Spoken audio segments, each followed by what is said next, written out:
Hello everyone and welcome to the final day of the Hearthstone Masters Tour Summer Championship. I'm Raven and joining me is Sottle, and we're going to be taking you through the at least beginning of the action for this final day. Sottle, welcome. What a day we've got. We're going to decide who's going to Worlds.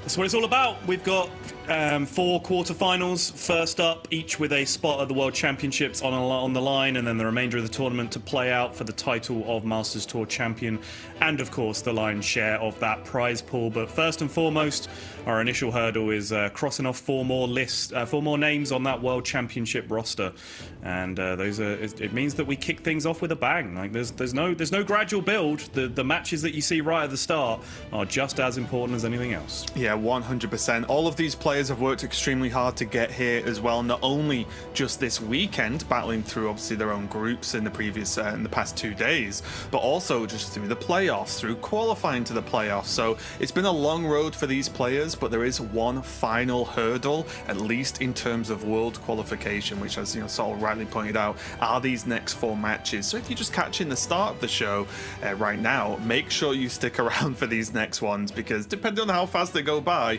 you could end up missing out on some pretty big moments. But again, let's take a look at how the players got here, because there was a few different ways to qualify overall, Sottle. It's true, yeah. Adding in a variety of methods, playoffs coming back to make your way in, and then you had the just points in your respective regions, and of course a little last chance thing of the best of the rest of the remaining points once the regions have been filled up.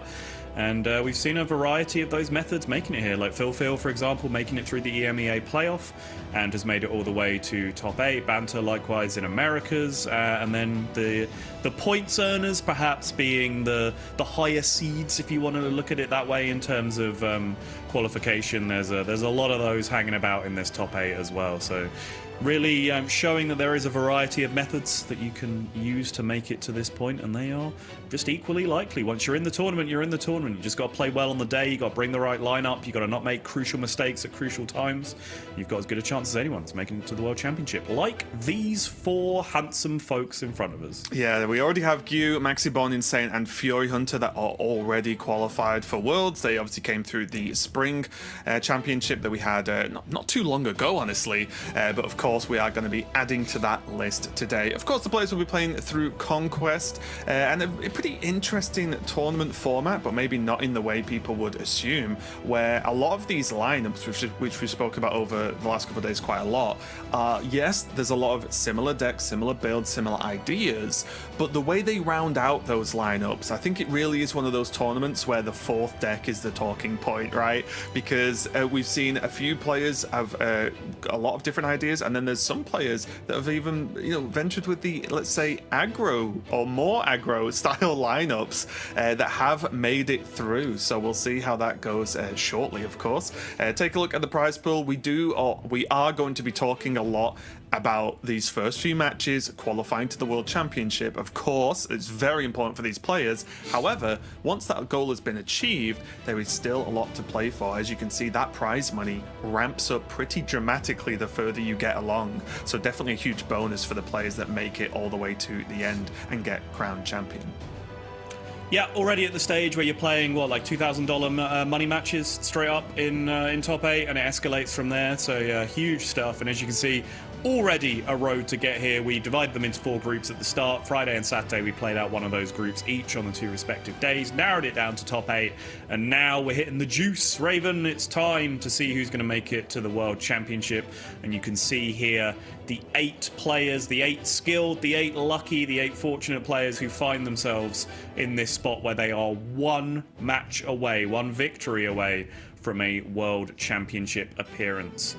What do we make of it? It's a pretty good looking bracket, isn't it? Yeah, and it's definitely a bit of a mixed bag as well. There's some names that, like say current Hearthstone enjoyers will know and be very aware of course, the likes of PocketTrain, GamerRVG, Banterface as well. But then there are some of these old school names we see, like Tonsoku in there, and then there are some slightly newer names that we may not have seen too much in, like the past year or so of Masters Tours and other events like that. But for me, the match I'm looking forward to here is going to be Banterface versus Sawyerin. Sawyerin, just because Sawyerin has one of those lineups I talked about where he went a different direction than almost all the other players, and whether it's looked overpowering or not, is beside the point. He's got there. He has, yeah. We were talking about this earlier, where I think it's such a weird lineup to build opinions on, because I think if you asked him, like, when you designed that lineup and then you saw the deck list that everyone else had brought, were you happy with, like, was that what you wanted other people to bring for your lineup to have success? He'd probably say yes. It's just a matter of, like, whether you agree with him that that's a good thing or not. I don't necessarily think it is, but so far, from what we've seen, he's in top 8, and I'm sat here in front of a microphone talking about it. So, score 1 for Sawyerin at this point, I guess. Yeah, of course. And let's just take a look at what happened yesterday as well. Speaking of Sawyerin, as well as a lot of other players. So I'll take us away while I go and deal with Waffle for a second. Okay, yeah. I mean, this was probably a strong contender for Series of the Day. This was an absolute roller coaster. PocketTrain looked like he had an automatic win lined up, and then it looked like he was destined to lose. Then it looked like a free win again. Then it looked like it might be a tie, and then all of a sudden he'd won the game. That was all just game 5. That's not even mentioning the rest of the series. So that was a heck of a series. This one, probably the sketchiest series of the day, I would say. Some mistakes on both sides, but in the end it was Sawyerin who was able to just play a little bit more solid overall. Kevin Schmidt really throwing it away with an attempt, not a missed lethal, an attempt at lethal that was not there in the final game as Druid, which really just put the final nail in the coffin. Sawyerin progressed through and then had this series a fast, rapid, brutal 3-0 demolition of Inkuro with the aggro decks, if that's what we're going to call them, which I've still not consented to.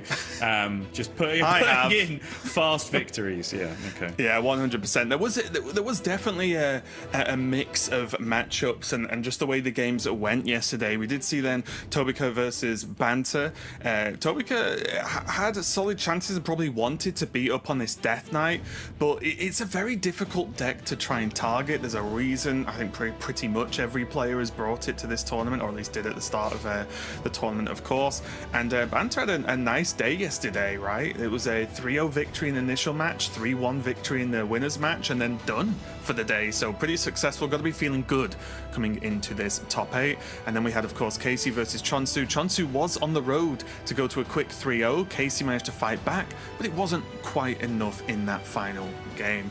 So Chonsu did move on from that losers match. However, it did not all go to plan for my pick to be the winner here, as the next match in that final decider from the group was not to go Chonsu's way. Yeah, brutal one in the end, coming right down to the wire against Tobyka. But Tobyka, after the loss to Banterface, the Priest managed to get some redemption, picking up the win in Game 5. And that leaves us in a very interesting spot, by the way, Raven. I'm not sure if you were privy to this conversation we were having just before we went live, or whether you were busy getting ready. But of course, Tobyka, the only player to have Protoss Priest in the tournament. Overall, there were either 14 or 15 different archetypes, depending on how you decide to split the archetypes up. They are all still in the tournament.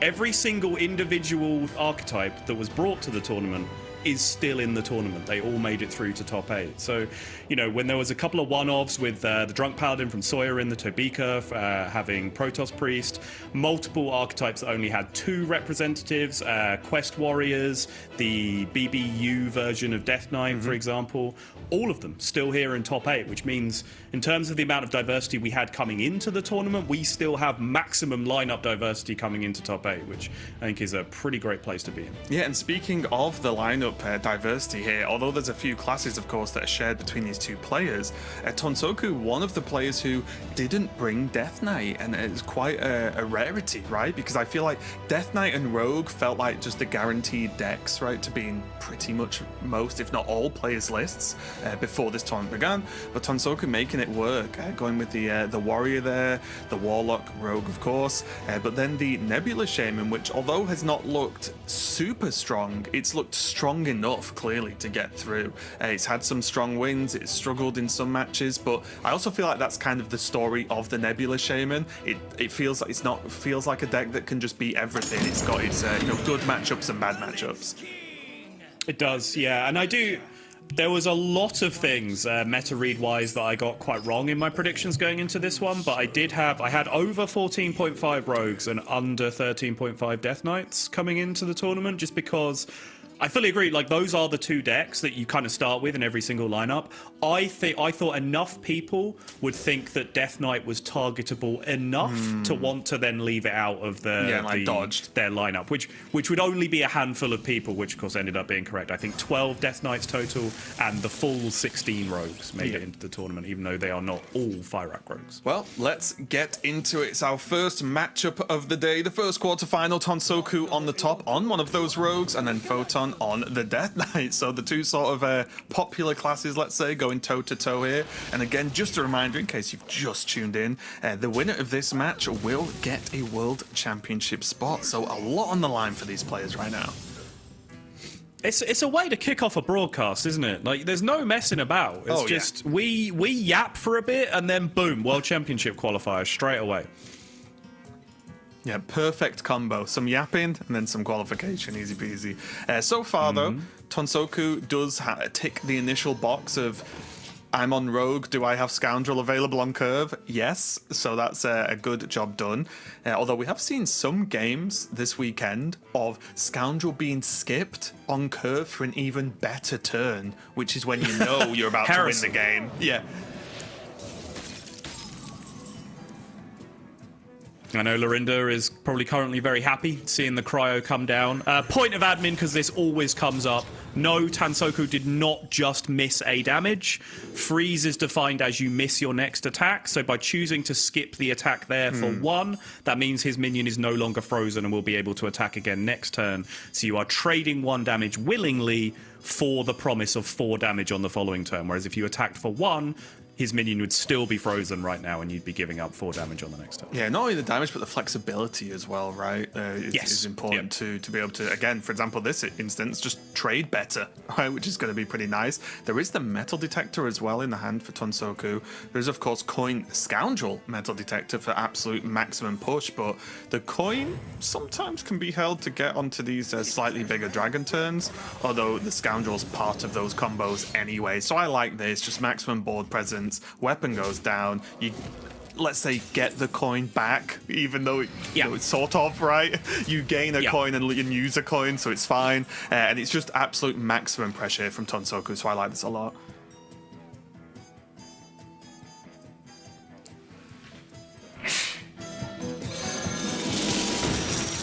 I did actually... Yeah, it's just a buff, right, on the Starship piece. Yeah. Actually missed what the selection was at the time there for Photon. Yeah, it's the top of deck. But with the Ysera, with Fyrakk, and just everything involved, like, this is just what Rogue wants to do, right? It's kind of, this hand is just ticking the boxes right now. It sure is. Double coin go. Yep, coin, Scoundrel, probably Ysera, because you have both of the other big threats in hand. Yeah, I like this. We had the situation come up in playoffs, I believe, where Rakvan went straight for the threats instead of playing the Ysera. I'm not sure what the matchup was or whether there are other concerns, but I always like doing it this way. Yes, you're a turn slower in terms of doing something, you know, truly potentially disgusting, but it means that you do not stop bomb chaining for quite some time now.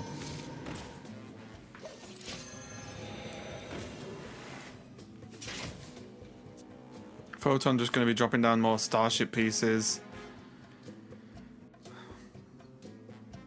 Tonsoku now has the choice. Basically, which 9-drop to go for.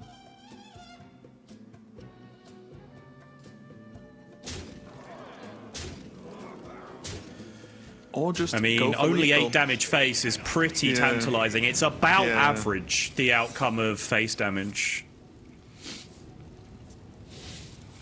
Always expecting some form of card draw, right? Some card draw, some generation, some damage is generally what you sort of expect from these turns. Well, there's 3.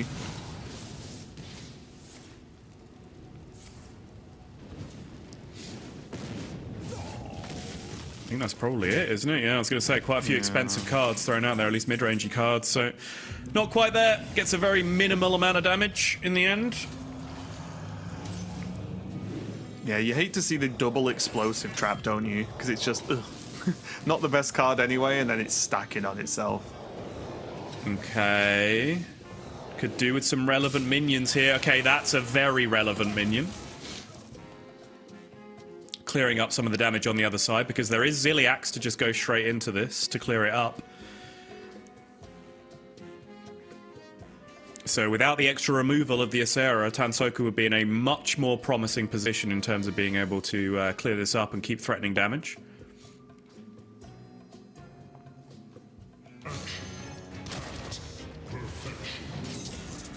Yeah, not only is this able to help clear up with the Ziliax, but just heal a lot as well. Both players sort of going low and then recovering right health-wise. So they're pretty important here. Yeah, some difficult options here, because obviously you're dealing with an unknown minion, like one random roll coming off of this death rattle. So you need a lot of considerations. Ooh. Okay, you'll take that for sure. So now the 8 can go face, and the Ziliax probably takes care of the 12-2. Yep, sure I think so. You dealt up before? Okay, yeah, that is a very, very big deal. You know, it goes without saying, but the range of outcomes there between a 3-3 and an 8-7 reborn taunt that resummons your entire starship is potentially quite game-defining for Tonsoku here. 100%. But what sort of position is Tonsoku in right now? Because, of course, the board is looking good, but the Fire Axe been played. Obviously, the Acera is gone. There is the Asherman in hand, but what... Is the fear now for Tonsoku that Photon can just clear and then just start to heal up again, and then does that then start to cause some problems? It's absolutely the fear, yeah. It's the fear, but you also know that it's not a trivial thing to do, and it's not like you're completely out of gas yet. Mm-hmm. You have a relatively empty hand and an Ashermain, which is kind of ideal, right? If you have Ashermain in your hand, you'd like to have as few cards elsewhere as possible. Death Knight isn't the best deck in terms of Ashermain, but it still can be a very, very strong one, particularly if you get into more late game scenarios. Ashermain can be very punishing against some of the setups that they do have for the late game. But in this case, it might just give him those 1 or 2 final pieces of gas that he needs to get over the line, which he absolutely will need now because of that smart use of the Orbital Moon just to grab a little bit of lifesteal on the Agamagam.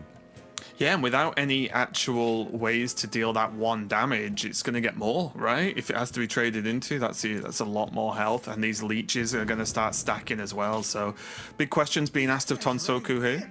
He's going to start with that Scoundrel. Yep, I think we're just going to see just hand dump into Ashermain. Yep.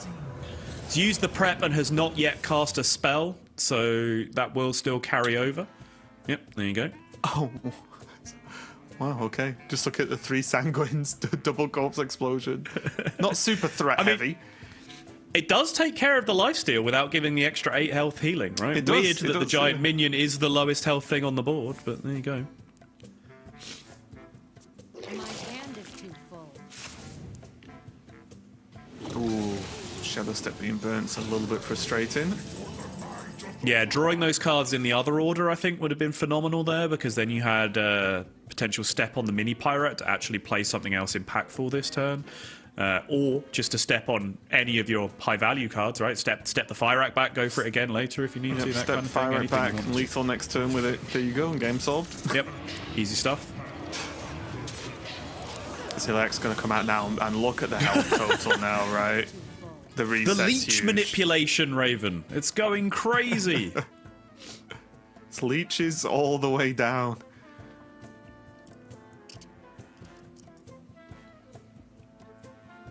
And now I think Photon may have just turned the corner, because this was not a super impactful Ashermain, kind of as predicted, not really the best class to be doing it against in terms of wanting just extra resources to push with.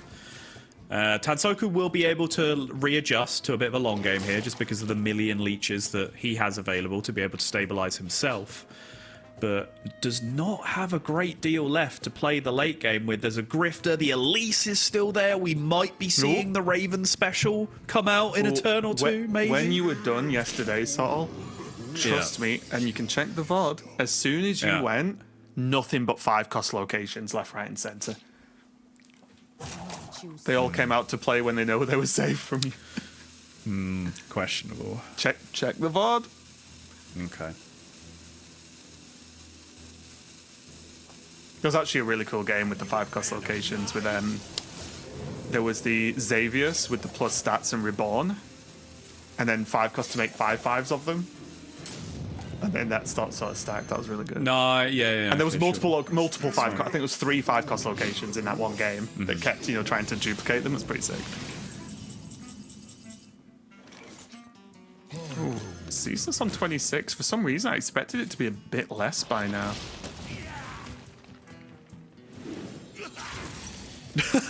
Nice secrets, buddy. Just all 5 of them down the toilet. Okay, there is the Elise. So certainly decision time. In terms of minions left, there. A Grifter is still in there. Double battle cry Grifter would certainly be a huge hit here, I think.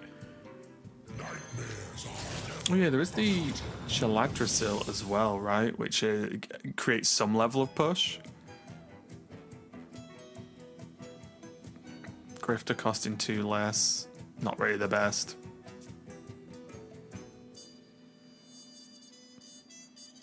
I remember this place well.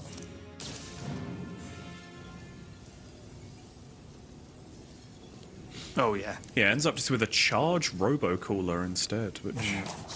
And literally... I suppose with the Shaladrasil still remaining, having a charge minion is at least something, right, in terms of pushing damage? And also, is that 100% of the locations picked today have been 10s? It is, Crazy, yeah. Excellent use of statistics there, Raven. Yeah. It's almost like you can kind of bend statistics to make them say what you want.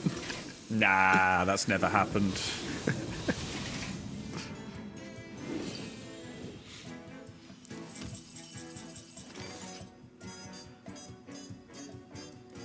And again, there is the kill Jaden, but not much else for Photon, really, here. Like, Tonsoku's done a great job of putting some more pressure on again. Yeah, this is what Rogue does, right? Just right when you think they're out of stuff, they just find some spare change down the back of the sofa and a bottle at the back of the cupboard under the sink that everyone had forgotten about, and it just turns into a board full of minions that's still killing your opponent. Yep. I see Photon trying to launch the Ancient of Yore with the Exodar. Probably not going to do much, but sometimes you got to try these things. Good play, though. The Corpse Explosion going to deal with the majority of the threats. The secrets, again, not really achieving too much.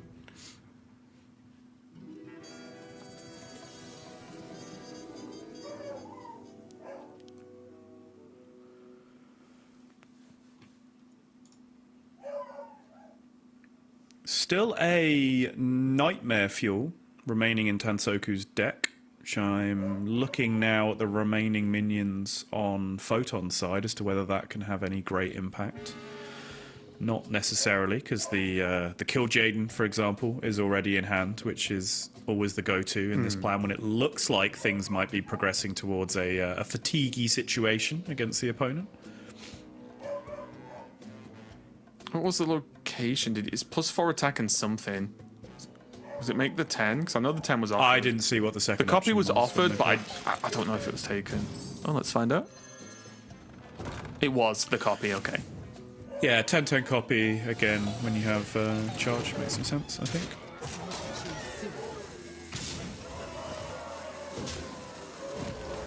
Yeah, it's a lot of damage. Yeah, it does just kind of keep going, doesn't he? It's a lot of damage. There's Grifter. Oh, and the weapon as well, and Shaladrasil. I'll be honest, I always forget, or at least maybe not respect, how much more Rogue can do with that extra mana, right? Because of the Ysera. Oh, yeah. Like, Yeah. it always surprises me. Oh, well, they've got some stuff, but it costs a lot. It's like, yeah, but they've got more mana. I'm like, oh, yeah, forgot.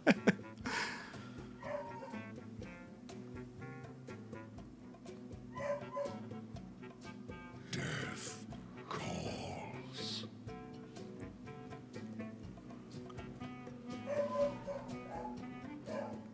10 cards remaining now for Photon. Not too much of immense value in there. There is the Elise. There's another Corpse Explosion. I guess the tools to at least build a makeshift starship for the Exodar at the very least.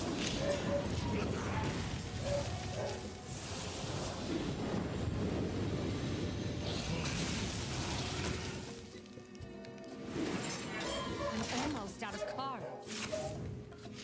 Tonsoku as well is doing this and has burned half of his deck while doing I'm this. almost out of cards. It is quite impressive how high the resources have remained. There is that nightmare fuel. But I do think that Tonsoku might be a little disappointed by the minions that are remaining. Okay, does get Elise with charge though, which is great if you now get 10/10 copy again off the second Elise, because you then have 2 locations with 10/10 copy on a charge minion and also the giant Savage Roar on at least one of them. We're talking about a lot of damage here. This is going. Tonsoku is absolutely sticking in this game a lot longer than anyone might be giving him credit for. Yeah, 100%. This is just... I'm so impressed, because I'll be honest, I kind of put Tonsoku out a little bit. You know, a few turns ago, when that big push got cleared. But yeah, this has been super impressive so far.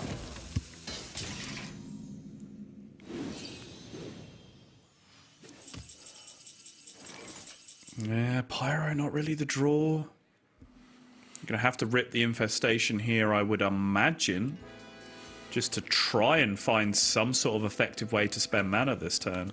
I guess there's the option to just say kill Jaden time and then do it afterwards. Well, what if it's just Infestation to draw and then kill Jaden now, right?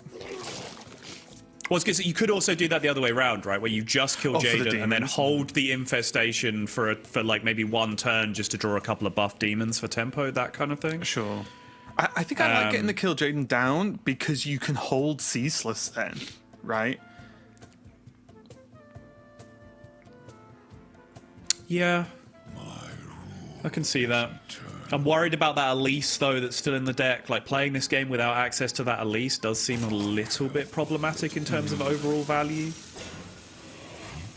It's just You also go for the crystal. know... I'm trying to think. So how many... There was... 1, 2, 3... I think there was 5 minions left in Photon's deck last turn when Tonsoku cast the Nightmare Fuel. So Photon probably knows full well that there's access to the Elise as well. It's also tricky because Photon has to have a high impact location because there is demo available for Tonsoku. That's true, yeah. It's like Whole deck in Photon knows hand. it's there. Like, You haven't seen it burned and the whole No. deck is in hand, yeah. so you need like It's rough. a play and click location that's going to be big because you True. know it's going to get destroyed. This is it. This is exactly what I was talking about last time. He hits the 10/10 copy again, and that Elise has charge, which means this is double 10/10 copy. He can now trade these off, attack in with his face, presumably summon another 10/10 copy, which both now get buffed by the Savage Roar buff that's on the other location. I like the hover and then just a double check of like, let's just make sure this works. Is this lethal? It is, right? Yeah. It's just dead! He's just dead! I'll be honest, I forgot about the plus damage as well. I was just expecting 10s, but obviously with the buff stacking on everything that was already there, the Naralax was just chilling for a lot of the game, honestly. And for a game 1, couldn't be happier, Sottle, because I just think Tonsoku just did a great job there. Did the rogue things early. It didn't, spiral and win the game, and then it kind of perfectly just navigated the rest of the game to go toe-to-toe with Death Knight as the late game progressed, when it looked like there was a lot of opportunity to just sort of fizzle away because you could run out of resources. I think Tonsoku did such a good job there, honestly. Yeah, and I think so too. Getting to those late game situations, that's one of the tools where Nightmare Fuel is really, really potent. Because in those kind of late game matchups, sometimes you hit the Elise, as you saw there, to get like massive win conditions, like you saw there, just massive damage, massive value from the location. Sometimes you can snipe your opponent's kill Jaden. Sometimes, like, you can even get even nicher, where, like, say you Asher main a bunch of Starship pieces, but you don't hit the Exodar, and then your Nightmare Fuel can like find you that final payoff card for your opponent's deck that your Ashmain has filled your hands with the setup cards for. So it's not a card that is universally used in that version of Rogue, but when it is brought in and when it plays to its effect there, you saw just how powerful it can end up being as finding creative solutions to late game problems, which to me is the most interesting part of that Rogue. I think learning the early to mid game patterns of how you cheat out these big dragons early, not that difficult, not super compelling in terms of gameplay. Those late game scenarios, incredibly interesting and very fun to navigate, I think.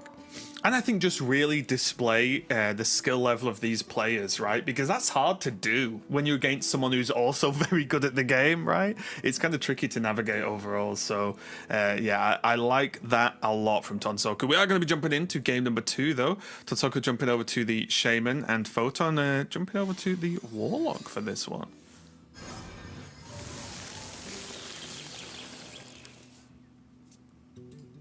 Yeah, Quest Warlock.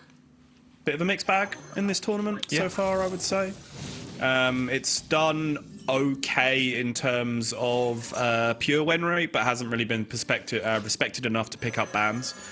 But one of the better decks, but that's expected. But in terms of the little like mini league between all the very common decks that we were expecting, it's not performing to the levels of Fire Rogue, for example. Yeah. And even from just game to game, seeing them on stream, it's done that weird thing where it can look very powerful and very weak at certain options. Whereas you look at a deck like Rogue, it just always looks good. It's just sometimes it loses, right? And I just feel like those decks look very, very different in terms of performance. However, looking at this opening hand, double Blood Petal Biome is a lot of stuff over the course of a couple of turns. Nope. Hold. Please hold. Yeah, that opening, while the players just sort that out, that opening is perfect. Normally, you were extremely happy if you have one of those locations, right? Because it's easy, it's cheap, easy to play, and then there's not really anything your opponent can do about it. You are going to generate playable one-drops that then progress your quest, you build board and tick all the boxes. But having access to two means you have a lot of control over how quickly you can get that quest done, right? Because apart from the 1 mana investment you make on the location, it's sort of a click and progress kind of scenario. It also, I think the underrated part of it is it also helps you get quite a lot of chip damage in quite a lot of matchups because you just constantly have efficient 1 mana minions to continue to play on curve and attack your opponent with, which, as discussed in this tournament, there's not a lot of decks that are playing things in terms of, proactive minions on turn 1 and 2. So if you are, you're probably going to achieve 4, 6, 8 chip damage over the course of the game, which is really, really good for then setting up for those big, charge summon plus Hellfire plus Corpse School kind of payoff turns. Yeah, and while that's looking good, obviously Photon does have now the reduction to help out with that Snow Flurry next turn. Tonsoku does have the Bumblings in hand, ready to go to put up a bit of a wall.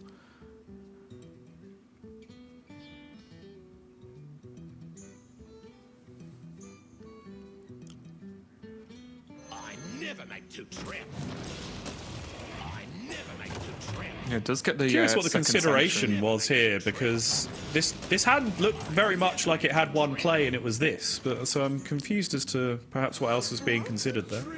Yeah, not sure on that one, because it's not like the location proccing was complicated either, right? Because it sort of deals with itself no matter what you do. Yeah. Did see the Frost Spells get picked up. Does have the combo of Horn of Winter into Remorseless. Yeah, hitting Horn of Winter is almost always the dream. Yep. 0 mana temporary card to start with, not to mention the fact that it gives you a bunch of free mana to play with. Sizzle as well. Not pretty good pickup. I'd say one of the better pickups from the 1-drop tools. Yeah, you see the reaction there from Tonsoku when he sees the horn as well. Yeah, it's that Never moment. what you want to see from the opponent. Yeah, one of those moments where you take actual physical damage from seeing some cards your opponent's playing. You're like, ugh! Still, though, Tonsoku not exactly losing control of the game right now. Ooh. I've talked a lot about Hex already this weekend, but maybe not the best moment to draw it as your only playable.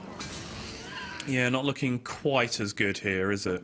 Yeah, in this matchup, you probably want to save Hex for one of the Reborn Taunts from the portal, of course, but I also wouldn't hate it to like Hex the 3/3 or something to defend against, to keep your Taunts alive, right? Just a bit of a defensive play.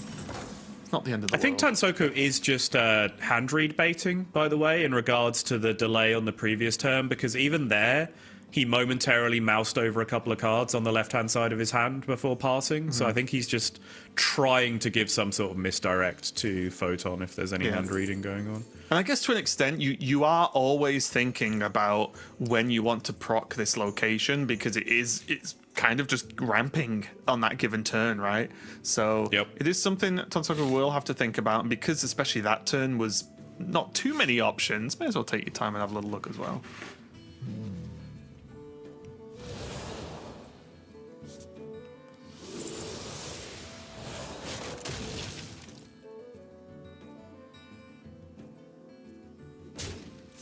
Not looking the best here from Photon, and I'll tell you what, these bumbling bellhops have put in some work.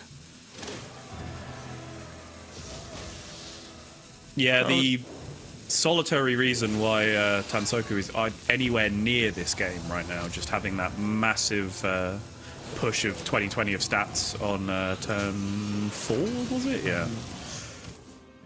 Yeah, Paul does go down though. Now Tonsoku's got the tough part of the game to do, because yet again, not the best draws in the early game. I do think, and it's something I've run into a lot, is Hagatha is such a huge spike for this deck that whenever you don't draw it early, you feel like you're just playing a nerfed version of the game, right? Because it has such a strong impact with those slimes. Worth covering, by the way, Photon turned down a Typal Pupil on the previous turn off the Discover, just not thinking that he had the resources probably to fill it up and then get the second Rift and then be discarding 2 cards a turn. Like, the tools just aren't really there in the hand at the moment to be doing that kind of discarding. Just picking up the straight-up extra reach instead, which is still, you know, going to be a little bit of a debate, because right now he doesn't actually have the corpses to keep paying off corpsicles every single turn. But you can see how quickly minions get summoned, and he certainly will be able to clean this up. Yeah, I think we're starting to see the game plan here, though. Wish upon a star this turn, then there's location into Ziliax next turn. Yep. Which should help with the reset, and then, you know, likely to build towards that Fyrakk for the turn after and just say go, oh, Nebula, depending on how he's feeling. Ooh, right, what are we saying here? 4, 7, 10, 11, 14, kill your own minion 17, charge minion 21, corpsicle 24? Even absolute best case scenario with God tier, pick your own RNG, I think you are one off, so. Yeah, so in that you conflag the frog, right? Yeah. Yes. And of course that means that you can't use it on the totem on the other side, so the totem gets to soak all of your location shots anyway. But even if you could control the shots and push them all face, and controlled summoning the charge minion and push them all face, I think that was still one off.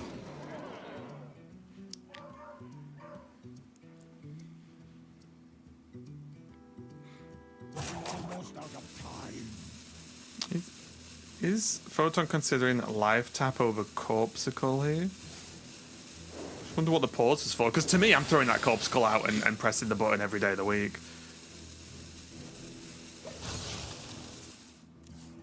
Chose to retain the Horizon. I mean, the argument might be, you know, hand read bait aside, I think putting your opponent on Ziliax here is fairly straightforward, right? Pass into buff your minions into, oh, I wonder what my opponent has in hand. So how much does 3 damage do for you ahead of an extra card in that scenario? I think that's certainly the reason why the location wasn't pressed, to send the extra 3 damage face at the end of the turn, because you just absolutely want the full clearing power to be able to take care of the board on the other side.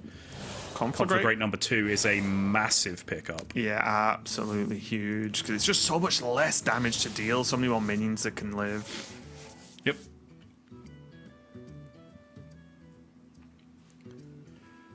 Can actually do this. There's juicy Hellfire options here, I think. Yeah, if you start with the 5-1 and rip a Hellfire. Oh, and then try and ping the one after the conflag. Yeah. Well, you get 2 1s, right? Yeah, exactly. So this is absolute dream scenario. So now you can just go for the double ping down. Yeah. You don't actually have to send... You did not even full heal your opponent that turn, which seemed outrageous going into it at the start. No, definitely going to be the corpse skull to face. So basically, Photon resetting and going, okay, we'll do something like that again or you're dead. Yeah. Tonsoku says, okay, understood. Yeah. I will. Yes, boss.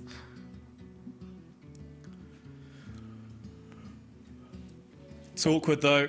You don't really get to do anything impactful if you use the volcanoes here. And the overload actually really punishes you going into the next turn as well. Is there a world where one can be used to open up then fire what- rack for next turn? But then what do you spend the rest of the mana on? Like, There's bird watching for something. Yeah, I guess. I'm just throwing it out there just because, not being able to play Fire Rack next turn would be a disaster, I think. So looks like Tonsoku is just locking in Fire Rack and saying, let's go. I think this makes sense because one baking soda volcano sucks. I just don't think it does enough on the board. Double baking soda probably sucks even more because you then skip next turn, which is an absolute disaster. So I think you actually do just have to pray to the Fire Rack gods here and hope it's good enough, which it was not. Yeah, and especially because Tonsoku is obviously fully aware that the double corpse skull was in hand. There needed to be something pretty good coming out of there, right? So wasn't going to be enough though. Tonsoku tried, but Photon is going to even up the series with the Warlock getting it done. And I think that is one of those games where, because there was a bit of a struggle for Tonsoku to actually get on board, that's where Warlock can look dangerous, right? Because Warlock's always on board, and the way we've seen it lose so far this weekend is when there's a clear combined with good board pressure from the opponent, so then the Warlock has to actually fight back. Now don't get me wrong, there was the big Zilliax, of course, but that's all there was really at that point, right? There was nothing else in the turns before. So the build-up of just relentless minions from Photon and the Warlock was enough to just overwhelm Tonsoku there after a couple of almost hero power pass turns, right? Yeah, I think you might have seen a slightly different story if it wasn't for the timely grab of the second conflagrate off the mass production, or off the Solarium, I think it was actually. Yep. Because not only did that enable more clearing of the Zilliaxes without activating the lifesteal, it also meant an extra 1 to 2 minions, you'd have to really deep it to figure out what exactly it was, got to survive without trading into the Zilliaxes and actually went face and then was still there the following turn. You think about the game state where, say, that wasn't found and 1 to 2 more minions actually have to get traded into the Zilliax. Well, then, does birdwatching find something, play one baking soda volcano, actually clear up enough of the remaining board to stabilize the game, and then you can still play Nebula or Fire Rack potentially the following turn to clear it up. So really, really crucial moment in the game and in the series, and in the hopes of these two players to make it to the World Championship at this point. Yeah, and it was also a double whammy if you think about it, right? Because not only would there was more minions to hit face with because of the clear, but also, so there's that damage dealt, there's also less lifesteal, right? Because the Zilliax. So it's like it like compounded on itself. The health was like almost double the amount of difference when you combine the lifesteal with the damage done. But Tonsoku is going back to the Shaman again for game number 3. Photon jumping back onto the Death Knights. Now both players playing the classes they've lost a game with in this series so far.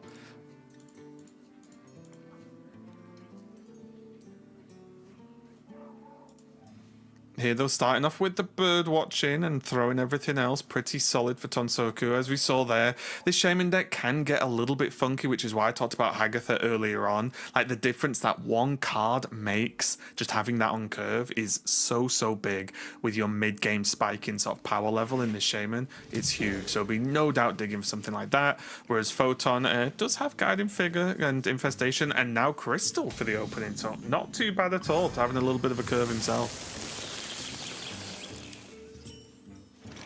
Yeah, the mulligan scenarios with Death Knight in most matchups do tend to come down to just give me some starship pieces. Yeah. I just need things to do in the early game. Some way to have an impact, some way to fight for board, and some way just to set up that big power spike that comes from the swingy turns that come from the starship activations. Double bumbling a little bit rough, especially with the bird watching in hand, right? Probably didn't want them both there, but still has some playable options anyway. Yeah, double bellhop in hand, can't get buffed by bird watching, and doesn't currently have an activator spell for them either. That is pretty much the worst case scenario. Okay, well there's a nebula at least. No, just gonna coin one out. Actually a huge draw to get the 5 cost or more spell. Get some tempo going.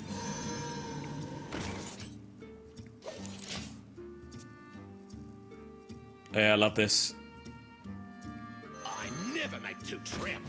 And suddenly, what was a very bad draw actually becomes a pretty compelling one, it has to be said. Yeah. Like, Death Knight actually does not do that well against this kind of early pressure this early on. Can't Corpse Explosion it. Sanguine Infestation does not really clear up a great deal of this board, although of course the 0-2s are annoying and need to be dealt with, have functional taunt in some regard, but still, these minions get to hang around and keep on attacking. And 3's a big number, health-wise, right, against Death Knight. I feel in this early game, like, 3 is really tricky, because the leeches don't even kill one of the 3s on their own, never mind anything else. So, it can be a bit tricky here. Tonsoku is going to use the Discover, does have Elise for the sort of curve option, but does have Decor anyway next turn, but Elise looked pretty good to me, yeah, even though you don't get like the full benefit of that card, it's still pretty good. This feels bad every single time. The amount of times the stubbornness in me comes out. And it's like, no, you cannot make me attack these 0-2s. I'm going to push the damage face. You just can't. There's just never any justification to be able to do it. They are, I've said this about leeches before, but I feel like they are just perfectly annoying, right? They're built Sure. perfectly. It's like they're not overpowered or anything. They don't feel like that, but they're annoying enough that you can't ignore I them. remember this place well. Elise is going to come down, though. Is it always one? Well, have you noticed how much mana there is remaining? I know how much mana there'll be next turn, which is more than 5. Correct, yeah. So you won't be playing 5 mana cards because you have more than 5 Because mana. you've got enough mana to play 5s, as, you know, Tonsoku agrees. I still would have taken it. I understand the argument in this case because there's actually, it doesn't feel like there's a lot the 1 mana locations are doing for you. You don't have an immediate copy target that you care about, and the rest of them are a little bit low impact apart from the buff potential. Actually, it's no. The more I look at it, I like multiple of the options from the 1 cost location there. Like, Nope. you can find rush to clear up the leeches. You can find buff. Like, I disagree. It is still always 1. I'm sticking by my guns. Nope. So anyway, moving on. No, we'll see how it goes. I will say, though, out of all the decks we talk about Elise locations, this has, like, the fewest 1/1 copy benefits, right? There's, like, nothing in the deck that you want a 1/1 copy of, versus a lot of the other decks we talk about where there's huge benefits to making those cheap copies. Sure. Yeah, absolutely. More leeches. Oh yeah, Lorinda raises another good point in chat. You can take another 1 cost location there and put it between your 2 minions, and then there's no ability for Nemelia to cleave at all. Quiet, that. Lorinda. It's always 1, man. It's always I 1. remember this place Well, this 5 looks pretty good to me. Does it? Yeah. Look at these leeches, they're gone. Well, 2 of them anyway. Could the 1 cost do that? Yes. Push the 5?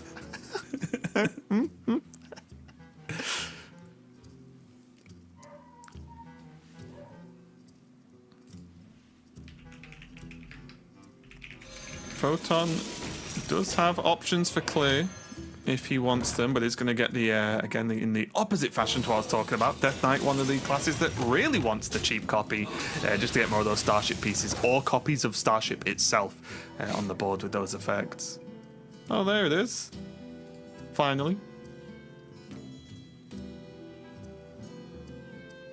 Does have the location reduction as well, depending on what's drawn. Although there is only the one Frosty Decor in the deck right now.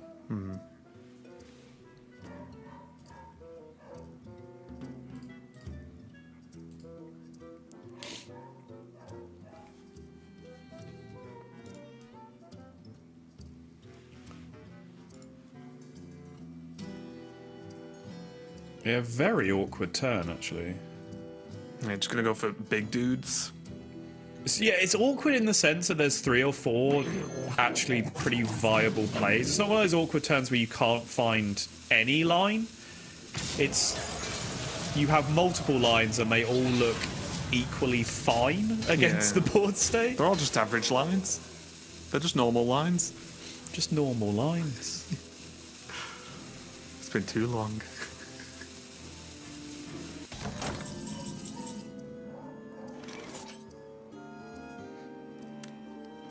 Does look like Photon has survived the early onslaught now, at least. You will see, to the degree that Tonsoku has had control, the positioning is excellent, spaced out between the locations. Obviously, the Growthins just summon next to each other naturally. There's not a lot you can do about that.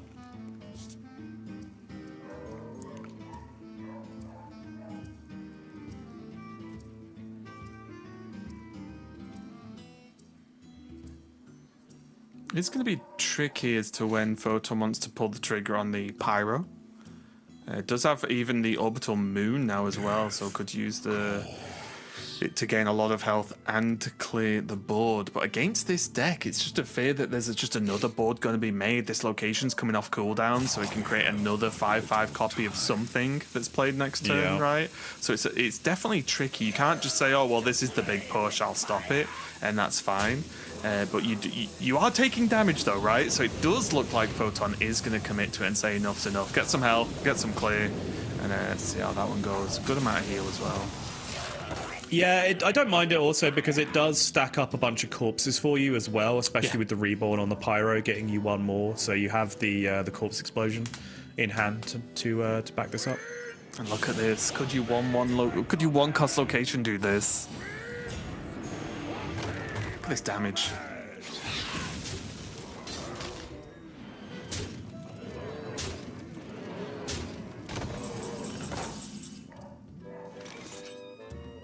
That is unfair, Raven. I was not able to respond because I was muting my mic to sneeze. I'll take your silence as an agreement with me. So it is what it is, isn't it? You didn't take your turn to talk. You must have agreed.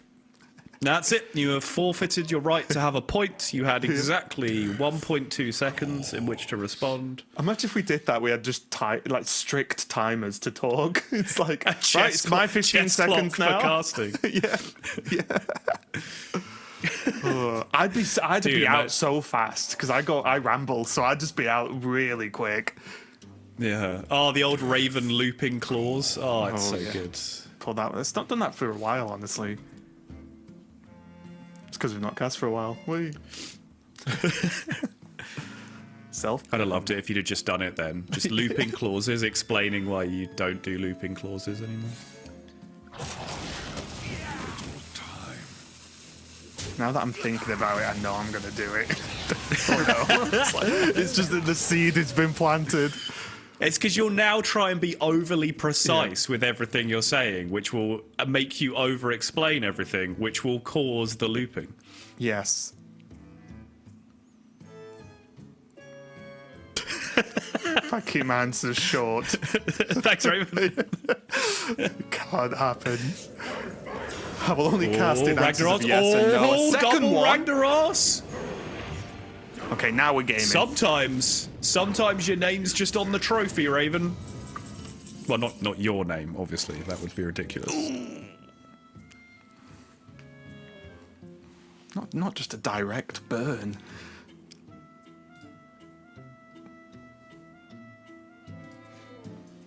Look, my name's been on a couple of giant checks in the past, okay? And we all know giant checks are way cooler than trophies. And he is referring to prize money, not just what we get paid to do this. Just to be clear. Yes. My name's been on a check before. It's like just a normal check. It's like what? It's just an innocent check. No. It's match 1, Sol. It's not even game 5. Well, the Ragnaros were cleared up, or the Ragnarai. What was the plural we agreed on? That sounds fine, yeah. I'm okay with that. Ragnarai. Ragnaronis, it's a type of pasta. Yep. Ragnaroos. Yeah.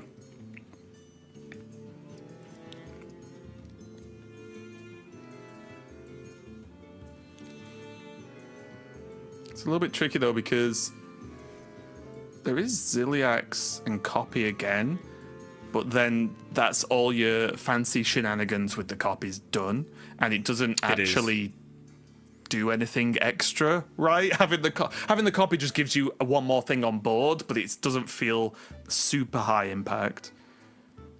It is appealing after you've forced your opponent to kind of do back-to-back clears, though, I think, right? Sure, Just to make retaining the big Divine board Shield all over again. Oh, retain 2 Divine Shields, right? Because it's going to make the Raptors as well to take out the 1/1. That's right, yeah.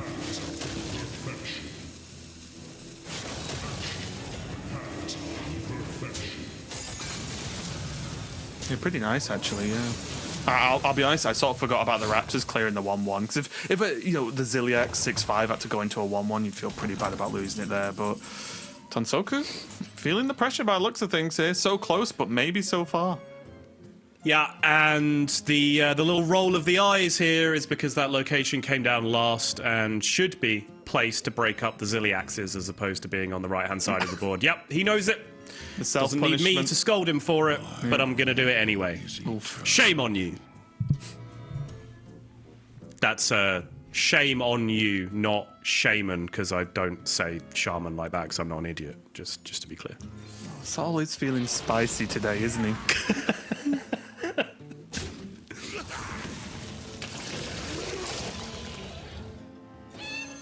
He's going to get the clear, yeah, he's going to see it as well, which is going to feel even worse. It feels bad to make the slip up, and then feels worse to be actually punished by it as well, right? Yes, I believe the expression is always punished. You ever subscribe to that particular brand of copium? Like, I know I made a mistake, but God, my opponents always have the thing that punishes me.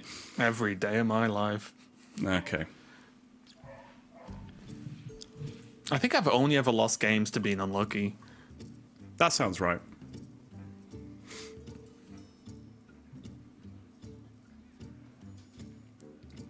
So that was Frosty, right? It's the only 5. And then yeah, Frosty and Wish. Wish, yes. Yeah. It is funny that I just look at this hand and think, well, game's still winnable. Fyrax in hand. Like, no matter the board state. It's hard to fault the logic, to be perfectly honest.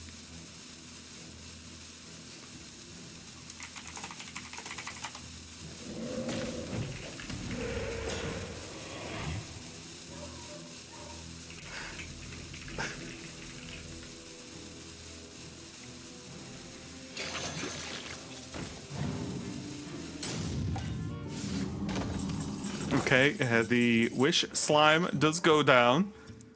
Builds at least a little bit of a board.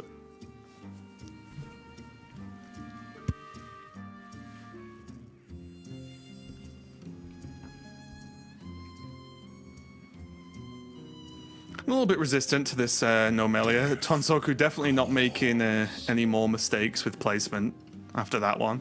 If there's one thing that will be confirmed is that he's not going to do it again this tournament. Yeah. A little bit easier to do when it's actually sat on the board against you, though, of course. Yeah.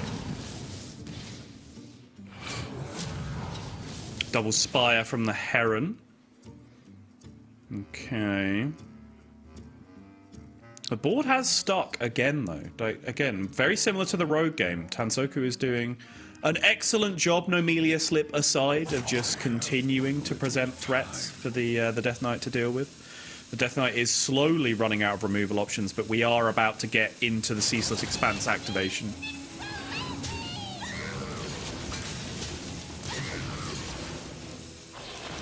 Alright, takes a clear with the copy. I like it. Allows him to take the extra damage off the board. Be a very, very big deal.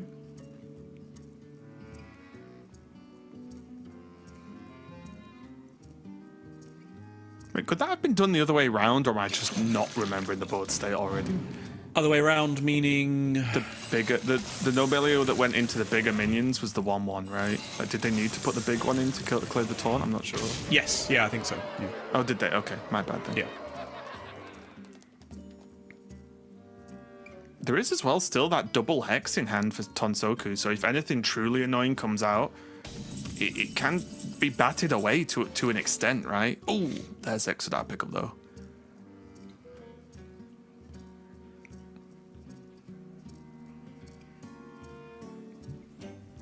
Is this ever just ceaseless Exodar?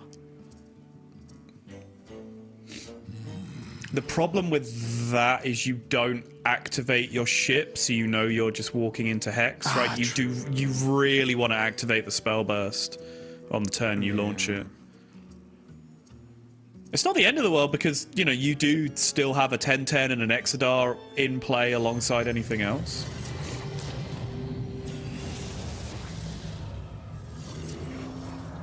Oh my goodness, it's so big.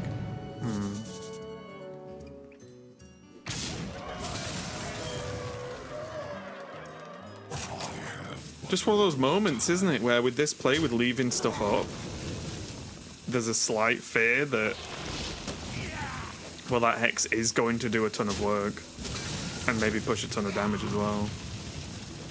Yeah, it's just... It's awkward I guess with though, right? 'Cause multiple crystals. the hand was the hand, you know? Like, so I was presenting the argument of you could just continue to do the Ceaseless X-Star thing because you get a 10/10 and a 6/8 in play, and if they hex your shit, you still have those things. Yeah. This is very similar because you just get to play a bunch of 1-mana starships at the same time.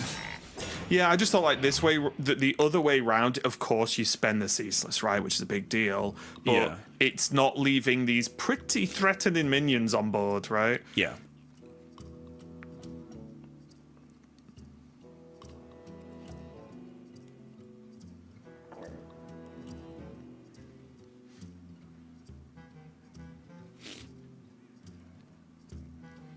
There is still the shudder block in the deck for Tonsoku as well. So when we're talking about Fyrak being a win condition, we've not even seen shudder block jump into the game yet, which is going to be important.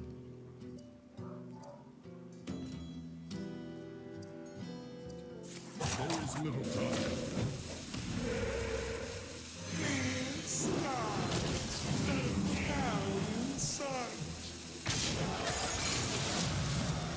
Gonna go the old board tension route, Raven. Don't you love a bit of board tension? Everyone loves a bit of board tension.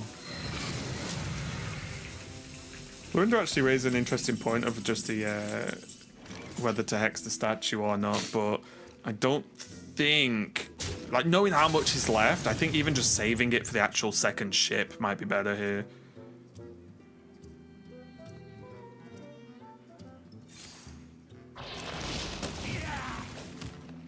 Yeah, there is. If we're keeping track, I think we can take a look. Still one remaining in the deck as well, so you wouldn't even be necessarily denying that ability to Yeah, you'd maybe activate be the spell delaying burst on the it. second ship. Right, yeah. Yeah, maybe delay it a little bit. And even then, if you use your second hex on the thing that they use to play around your hex, well, then you have to deal with the death rattle on the remaining Exactly, ship yeah. anyway, right? So you're kind of giving them a guiding figure back for free anyway.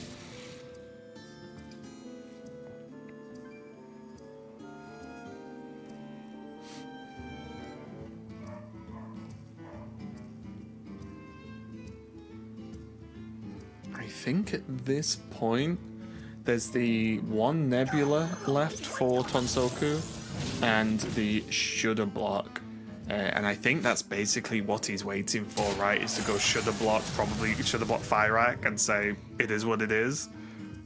Yeah, 45 is a big ask, even for a triple Battle Cry Fire Rack. So your average is around 20 off 3 Fire Racks, I believe. Well, I think Tonsoku is an above average player, so surely that's how it works. Yeah. Yep. No, you are right. Guardian Figure must have heard us talking about it, as it appears in the hand now for Photon.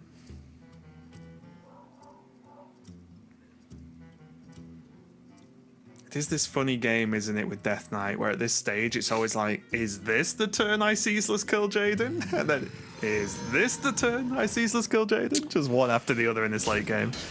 Yeah, still a Corpse Explosion and a Ziliax left in the deck, though.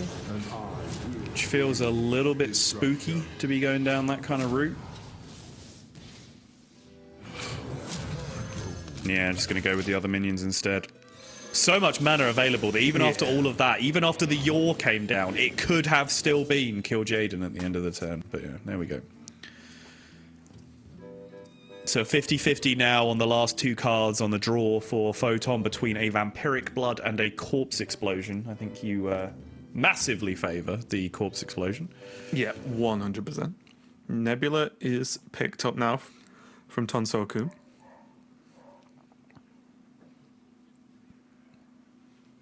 All are nourished when the cycle renews.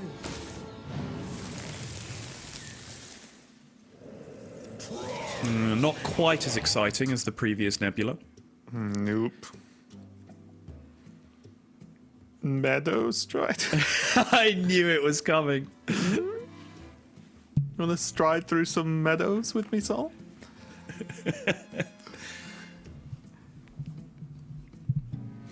What's the naughtiest thing you've ever done? What, in a meadow? I'm not sure anyone's going to get that reference. But, Oh, I didn't. I just thought you were asking me about meadow oh, and adventures. Lorinda did, apparently, based on the reaction in our Discord right now. So it's an old reference then, right? No, not particularly. Should I get it at my young age? You shouldn't get it because of how apathetic you are to the world that I'm referencing. Ah, okay. Yeah. Football or wrestling, right? No, neither of those things. Oh, okay. My rule is eternal. You know, it was the Vampiric that's picked up from Photon. So last card in deck is that Corpse Explosion. So I think we are going to wait a turn no matter what, honestly, here.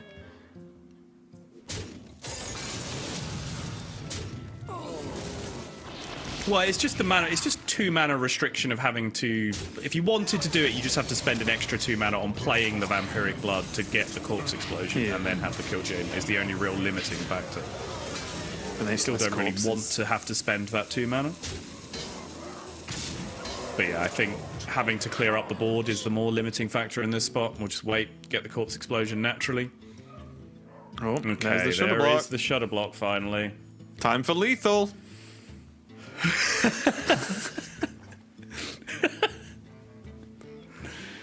Forth on swift wings. My eyes are flame. Well, not even using the Ceaseless either. Yeah, just believe. That's what Flame Strike's for, Saul. Yeah, Flame Strike chokes a lot of your mana though. That's why we do it 3 times. Hellfire coming out, okay. Probably wants some generation, I think, from one of these. Okay, 1 down. This is a very high proportion of damage. This is an oh my god! Every card says damage on it. Okay, that one doesn't. That one does. Okay. That one does. Okay. Okay, discover, sure. Alright, Fire Act number 3, you got this. I believe. Fireball, fireball, fireball.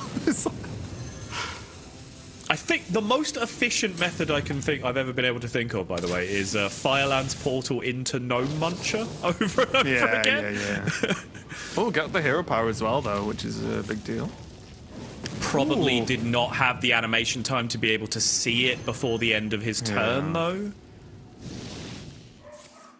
We will wait and see. Okay, got it in there. Nice. Okay, nice. I mean, you know what? Quite good is my analysis from that turn. Quite good. 11? He's Yeah, at that's what I'm 11. saying. He was at 75. Yeah, quite good.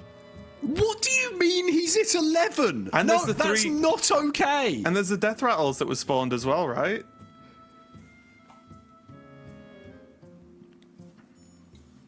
Am I going crazy? He was at 75, right? I don't know the number, but I think it was above 60. We need an inquisition.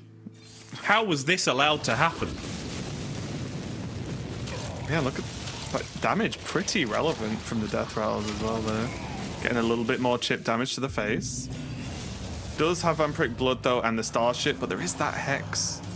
It's at least going to help out. Yeah, but honestly, the proc on the death rattle for armor here is as relevant as anything else. Okay. Double robot. Back up to Oh no! What do you mean? Is that perfect, would you say? Would you actually just put I would perfect? say that is relatively perfect, yes. Yeah. I am not going to quibble on you over the level of perfection. I believe there's perfect is perfect, Sol. It's a Yeah, uniquely, perfection must uniquely like unique word. uniqueness is a binary state.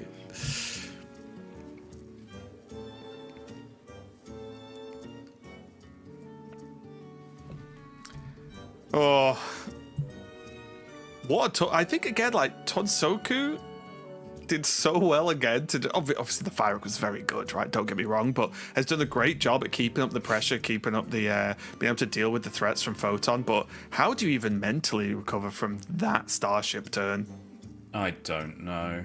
Because when I say that Starship proc's perfect, I genuinely can't think of a better combination.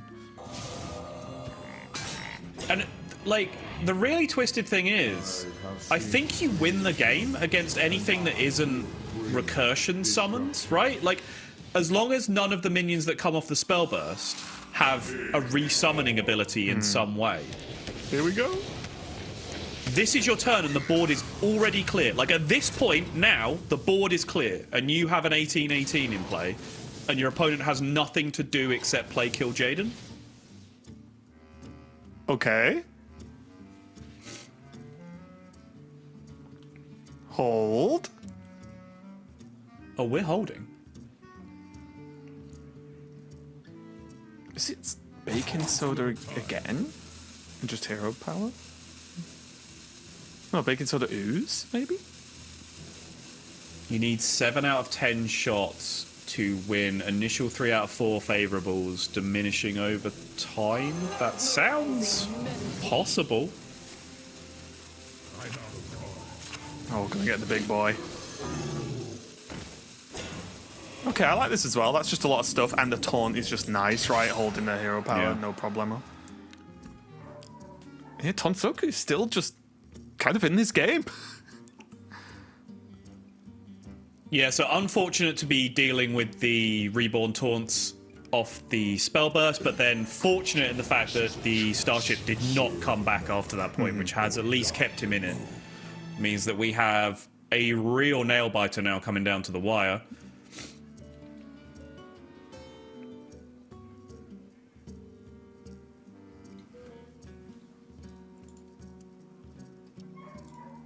Nightmares are never forgotten. Need something relevant. Those are not it.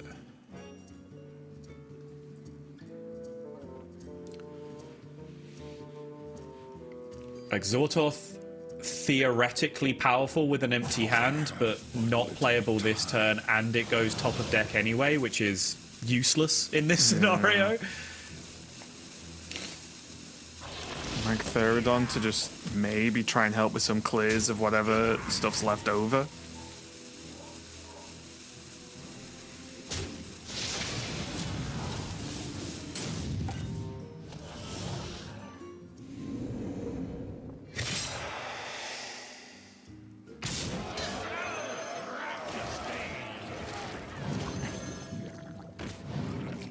Wait. Oh, I didn't realize it was that ooze. Wait, What's that's the dark plus 18? It's plus 18, yeah. It's just it's just lethal. 26 damage. My brain didn't even consider. Tonsoku gets there. For some reason, my brain just wasn't processing how much that was going to be. Well, I mean, fair enough. Absolutely disgusting. Like, that just caught me by surprise. I'll be honest, Tonsoku gets it done, and once again, proving that he can go to these weird late game scenarios and get it done one way or the other. Done it with Rogue, now done it with Shaman, and fair play, because I think there's a lot of options there that could have been taken that would have caused him to just lose the game a little bit earlier. But Tonsoku, just the master of these late game scenarios, really impressive. Yeah. He did have that slip about halfway through where he gave up too much of his board to the Nomelia, which really set him on the back foot. But of course, then we just had the back and forward 1-2 punch, one of the most disgusting fire acts you've ever seen in your life, followed by one of the most disgusting Starship spellbursts you've ever seen in your life, which evened themselves out. But full credit to Tonsoku in that spot, because he stayed calm, he kept the assignment in mind, he evaluated the board state. He's like, okay, those 8/7s might have starships in them. If they do, there's no problem. There's no point wondering about that world. There's no point beating myself up, talking about how unlucky I am. I'm just going to make the play that's really, really strong if other minions come out from the taunts. And they did, and he stayed in the game. And I think it was great recognition of the spot, because he knows exactly what the 2 cards are remaining on the other side. He knows what he has to set up to beat. And he really set himself up with a win condition there of with Photon needing to hit something immediate off the Discover and not doing so. Yeah, like I said, I'm just impressed with how well he can handle these very awkward late game scenarios. So we'll see if once again he can get the job done. Just a reminder, because this match has been going for a little bit now. If you've just joined us or joined us recently, 1, shame on you, should have been here at the start. But 2, the winner of this does book a spot at the World Championship, which will be the case for the next 3 matches after this as well. Tonsoku now just needs to get 1 win with this Warlock. Photon has this Death Knight to get a win with as well, so it's gonna be a bit of an uphill climb for Photon maybe now. But how do you feel about this matchup, Soto, with the Quest Warlock? How's Tonsoku's chances here? Well, the chances are improved exponentially by the fact he has not only Blood Petal Biome but also Solarium in the opening hand. This hand is absolutely disgusting. Tonsoku will be facing handpicker allegations here if we keep this going any longer. On the other side, though, Photon's opening hand is not looking too shabby either. Does have the guiding figure, does have Elise, access to the coin, of course, and then the choice of 5 drops. So really has that turn 4 and 5 flexibility available to him right now. I think the only thing that's going to improve this hand now from Tonsoku, though, is a well-placed Tide Pool pupil. Right. Yeah, like that. The allegations begin. So now, ideally, we would like to complete quests with only 1 more spell. That might be pushing the bar a little bit too far. Yeah, I think the Tide Pool pupil has appeared 1 card too early in the deck to be able to set up for the double location. I think it might end up being a little bit too awkward here. There is what, Spelunker and then mass production. Pretty good turn still.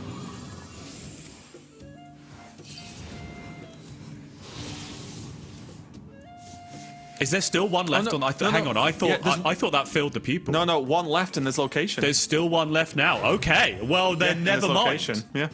Never mind. Tonsoku is not beating the allegations. Just give someone a call, the allegations are back on. We are, of course, joking before someone tries to take us seriously, which is a terrible idea. No one. No one's been making that mistake for 10+ years, Raven. I wouldn't worry about it. Maybe with you, not with me. Yeah, there have been occasional moments of me being taken seriously.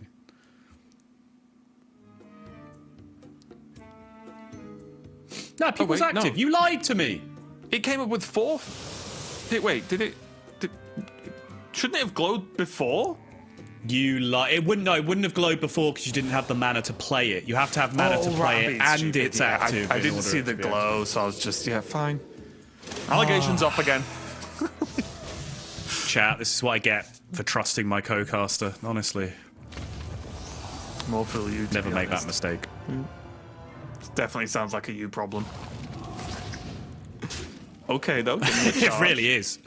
It's one of my principal problems, actually.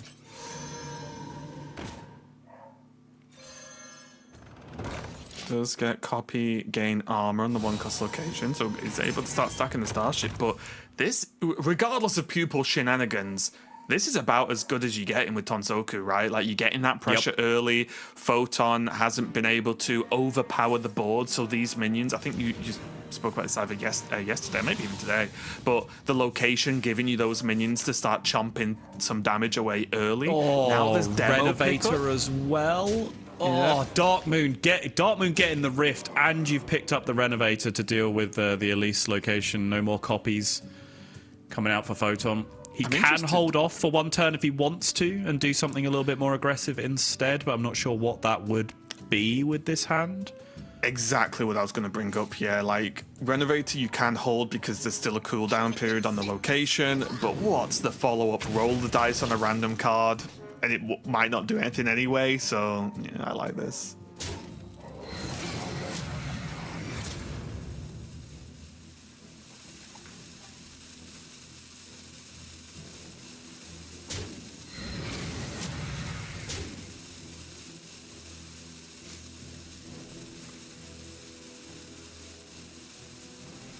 Just going to put it out there Yeah, for I like pressure. it. Yeah, get it in play. Get it in play because it's a 2-1. Yeah, I you've like got enough it. stuff, right? Like, this is the point where you've kind of got infinite stuff for Tonsoku. Even got more plays next turn anyway. There is a tide pool with some stuff in it as well, so yeah, just chuck it all down. If this forces out a corpse explosion, Tonsoku's obviously not, I'm not going to say happy about it, but it could be worse. Yeah, absolutely could. Oh, ship's going to be able to Okay, push a that nice amount represents of more damage Yeah. over time. That's kind of what you're interested in right now.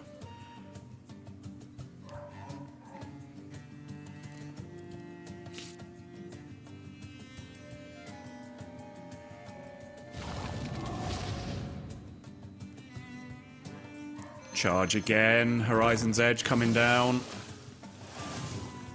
Oh, this drink could be pretty clutch as well, depending on what comes out. Yeah, at the very least, it's nice just to have Death Rattle get a card, just because of the way the deck works, right? Just having extra resources to chuck into the Rift. Conflag, very nice in hand, as well as another sort of nope button for like a taunt, right? If Crystal comes down, that can just be Also, noped away.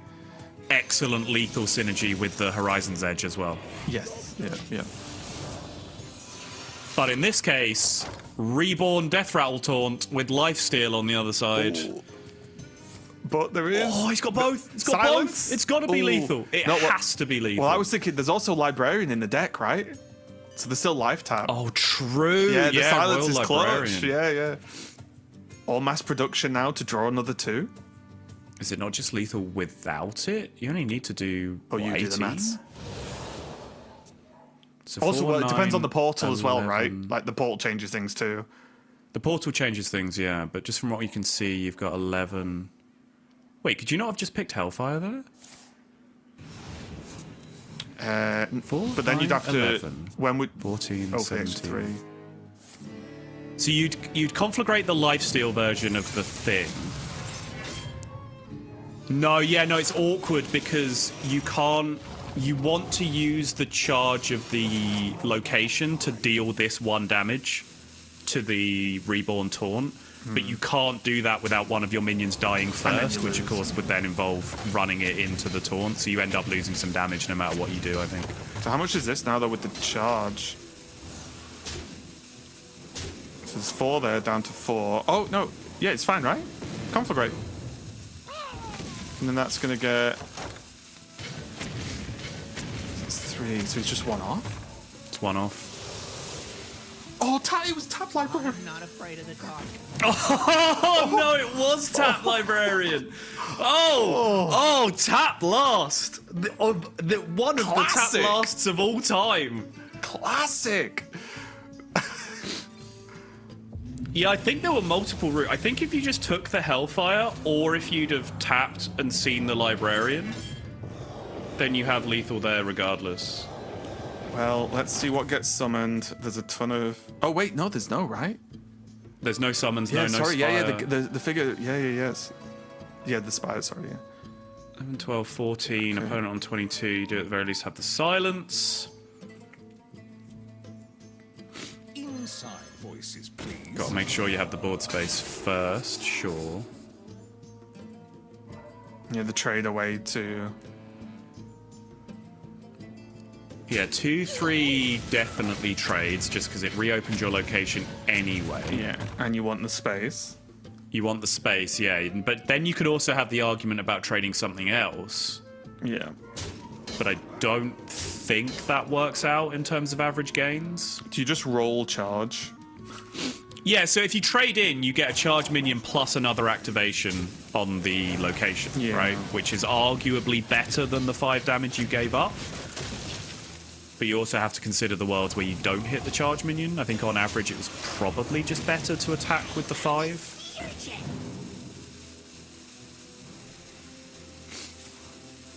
Okay, finishes with the tap and the Solarium pickup. Okay, Photon still got a lot to do here. There is Pyromancer now with the poison available, but it's not that good.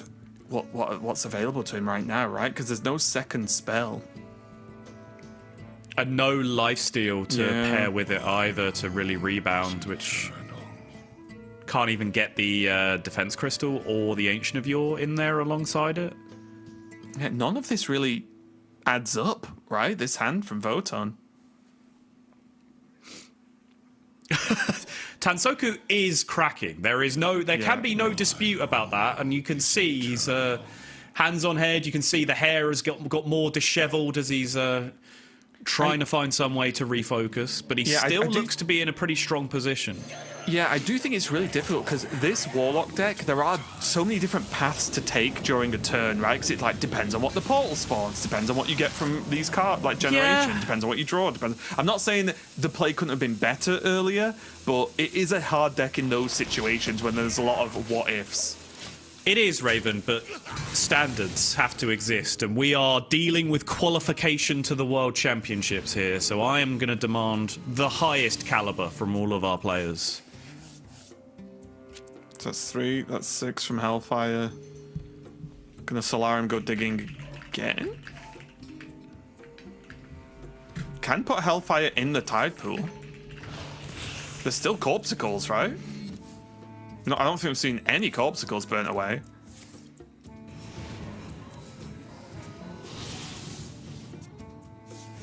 There it is, Corpsicle. And keep digging with that mass production. Yeah, And Tonsoku's charge health is minion. irrelevant. There it Yeah, is, that's and it all... None of it matters anymore. The wave of emotion comes over Tonsoku.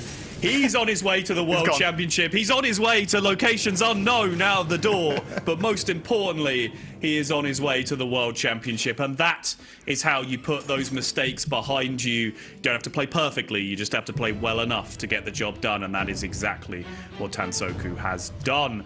World Championship qualifier number 5. Tonsoku joins what is already a very illustrious field.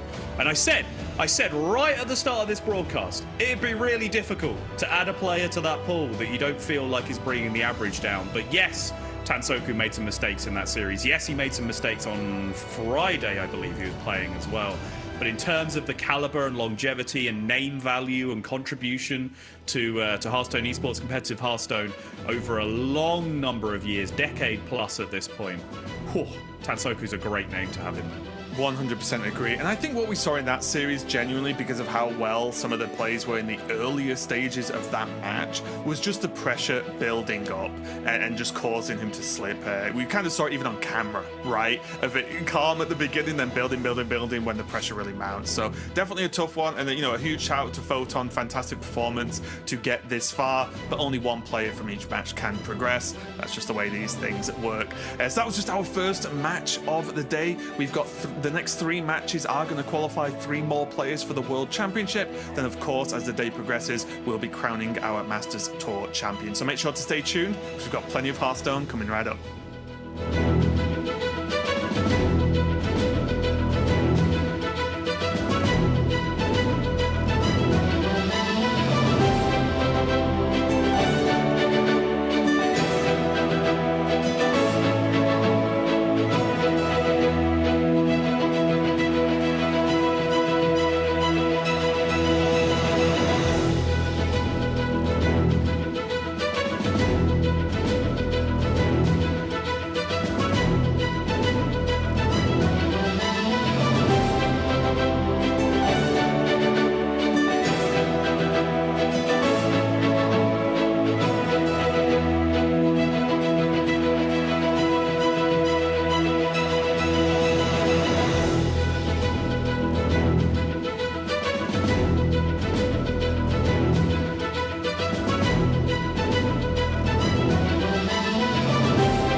Welcome back, everybody, to the Summer Masters Tours finals. And there's some good words to start off with. And we got Tobyka straight through. Sorry, we got Tonsoku straight through. We've got Tobyka coming up in the battle of qualifiers versus ladder qualifiers. So the people who, there's one of each pair has qualified through ladder. One of each pair of these matches has qualified via the playoffs. So one there for the ladder players. And we've got another one coming up because that's how it's going to work all day long. That's not how it's supposed to work. It's just how it's turned out. So we're going to have PocketTrain versus Tobyka here. And a real mix of lineups here for this one. This is quite an unusual matchup for what we see in this tournament. Yeah, I think, not really what either of them expected to be facing in their quarterfinal, I would think. Tobyka, of course, our sole Protoss Priest player, which just happens to pair with Quest Warrior and, Wheel Warlock, Wheel Starship Warlock as... I think Starship DK counters, if you can call them that. Mm-hmm. And then Pocket Meanwhile, no DK, right?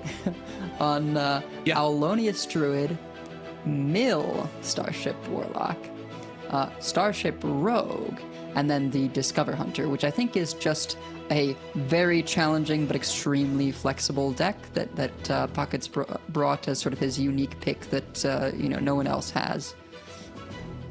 Yeah, quite a difficult lineup to pilot, which is, PocketTrain's favourite thing to do, make it as difficult as possible for him, and also makes it difficult for his opponents to work out what is happening. I think his lineup is looking pretty focused as well. Again, it's really hard with PocketTrain to sort of put any stats on the grid because he plays, first of all, decks that don't have big sample size, and secondly, he plays them better and more differently to everybody else anyway. So numbers kind of go out the window, and you just ask Pocket, what do you think, and take his word for it. Tobyka's lineup's a little bit weird in that it's got the sort of two control-y decks, and then it's got the Protoss Priest thrown in. Which gives it a sort of slight feeling of being a bit disjointed, but I'm sure he's got his reasons. He will fancy it against the regular lineup. But I think PocketTrain, having looked at it, having chatted with him a little bit, I think is a reasonably good favourite for this match in general. Yeah, you think PocketTrain for this particular game we're about to witness? For the match, for the best of 5. Oh, for the best of 5, sure. To get to the worlds, I think for the best of 5, I agree with you. For this particular game, I think I give Tobyka the edge, just because the Protoss Priest, I think if you do get sort of the good rolls off Mothership, Mothership is a minion that Pocket does not want to Eternal Layover away, right? Because it'll just give Tobyka even more, Protoss minions. And one of the decks that typically is good against something like these big army game warlocks was for a while the Colossus mages, and Protoss Priest can sometimes do a pretty good impression of that deck, but with more aggressive early game. Yeah, and it's got the Sentry as well early on, which is kind of the sticking point of the deck. Sometimes if it doesn't get the Sentry going, the deck folds in on itself a little bit. But when you get that Sentry, it makes everything else feel so much more easy. Obviously a clue there to how much value he thinks he's going to need. No hallucination. Some people will, in different matchups, just get that down on the Sentry, the first hallucination at least, early. But he's saving that for Mothership value much later down the line. Yeah, and I think happy to have Narain Soothfancy in the opener here. We saw how previously we did end up losing against his target, the Death Knight, because Narain was just quite buried, and I think it was a double battle cry because it was Dark Gifted, and it sort of didn't matter because there were no cards really worth getting extra copies of remaining in the deck. Yeah, quite a big deal potentially here for PocketTrain already. He did have to play the escape pod early on, which means he won't have the rush option on the Archdruid if the mill comes into play later, so he's going to have to win it the conventional ship way rather than the mill way, most likely. Now the rush is gone. Or at least that version of the rush. Right, yeah, I think just, recognition from Pocket that having to do that full combo is not necessary. It's just going to try and get there through, out value, out armoring, and win victory through Starship. Yep, looks that way, at least for now. This is, we talk about Pocket defying statistics, but from the low sample size that available, sort of on paper, this is 70% for the Protoss Priest. Yeah, that makes sense to me. For the reasons you described a moment ago. Job's done. I think this is the deck that sort of you're expecting Tobyka to get through here. The others are going to be very grindy games, especially when we get like Discover Hunter versus the other two slow decks in Tobyka's lineup. That could get rather grindy later on, so Tobyka will be happy to get off to this good start here. Yeah, and this is this is so funny. You see, like, how important it is to just maximize sentries. No 1 cost, no 3 costs. Dive. Not gonna sit and wait around for this Void Ray to go down to get extra value out of the Resuscitate. Just gonna go ahead and play it to use that hallucination. So this is gonna be 4 more Death Rattles into the pool. Yeah, getting those motherships right down value. And here we go again. This is one of the reasons we wanted to do it. Just have some more. Yep. This basically seals up, every minion being free off of Mothership from this point on. A little bit unlucky there that Hallucinate hits the Void Ray, but 6 discounts is still more than enough. And it means that with this Narain, he can try and sort of maneuver with things like Powerward Shield and various things to adjust the top card of his deck to try and get extra copies of Mothership when it's available. Yeah. Pocket's taking quite a lot of damage. He's just on this table flip, which obviously can clear the board and get the 6 reductions which you're talking about. Or he can just not do that. Take some time to try and find some other ways to deal with the situation.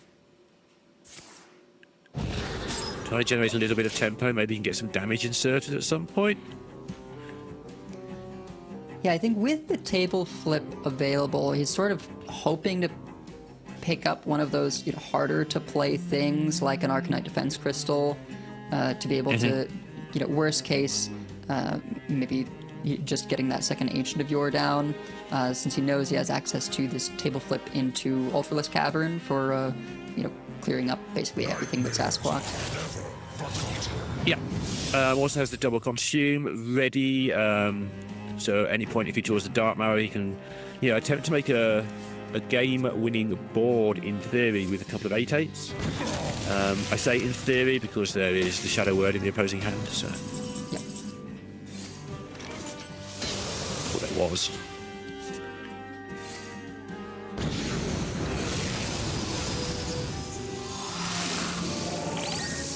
Go ahead and clean this up and kick down that second Ancient of Yore, as mentioned.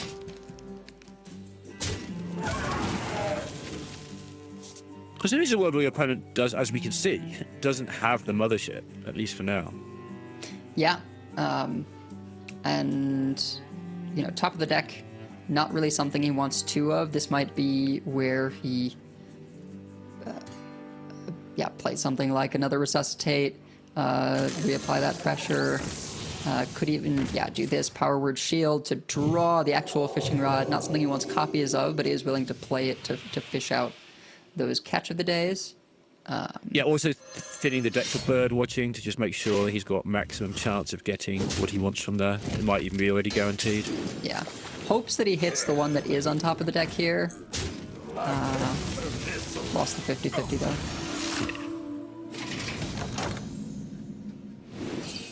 So this is the end of stage 1 of Protoss Priest. Right, the can I kill you with little things? And stage 1 failed, but it has set the stage for stage 2, which is kill you with bigger things and more things. It's going fine, even though it doesn't necessarily look that way.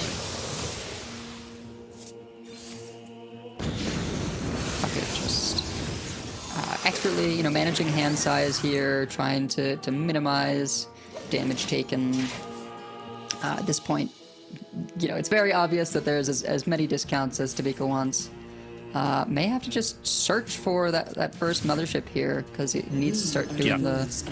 And with double hallucination off the top, it's sort of fine, right? Even if it's not the Mothership itself that you're getting a bunch of battle cries of, but he could just get these extra hallucinated copies. Yep, timed it nicely. It also means more Protoss spells played, because often that can be sort of an upper limit of how many Protoss spells you can play to power up a Colossus. Right. So many death rattles, though.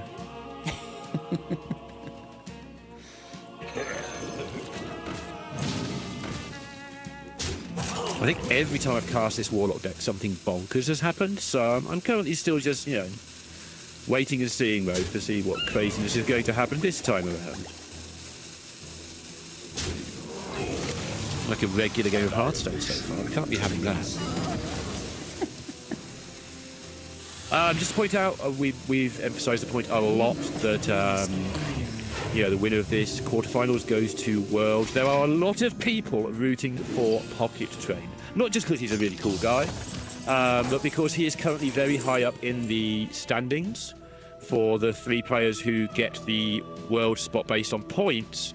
And if PocketTrain gets into Worlds through this, that all drops down. That opens up players like Inkoro, Santamax, and a few others towards the top of the standings to have a chance to get in as of points, because it would all drop down 1 spot later on.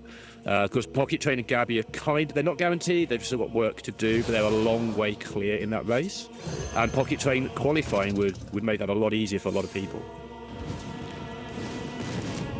Yeah, back to this immediate game, though. Pocket seemed to be unhappy with the pulls from first campaign there. Not entirely sure what he was looking for.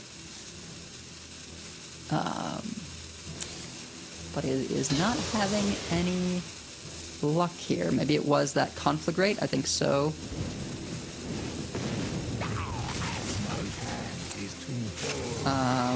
Or no, sorry, not the conflagrate. It was the Eternal Layover, right? There's 2 copies. Yep.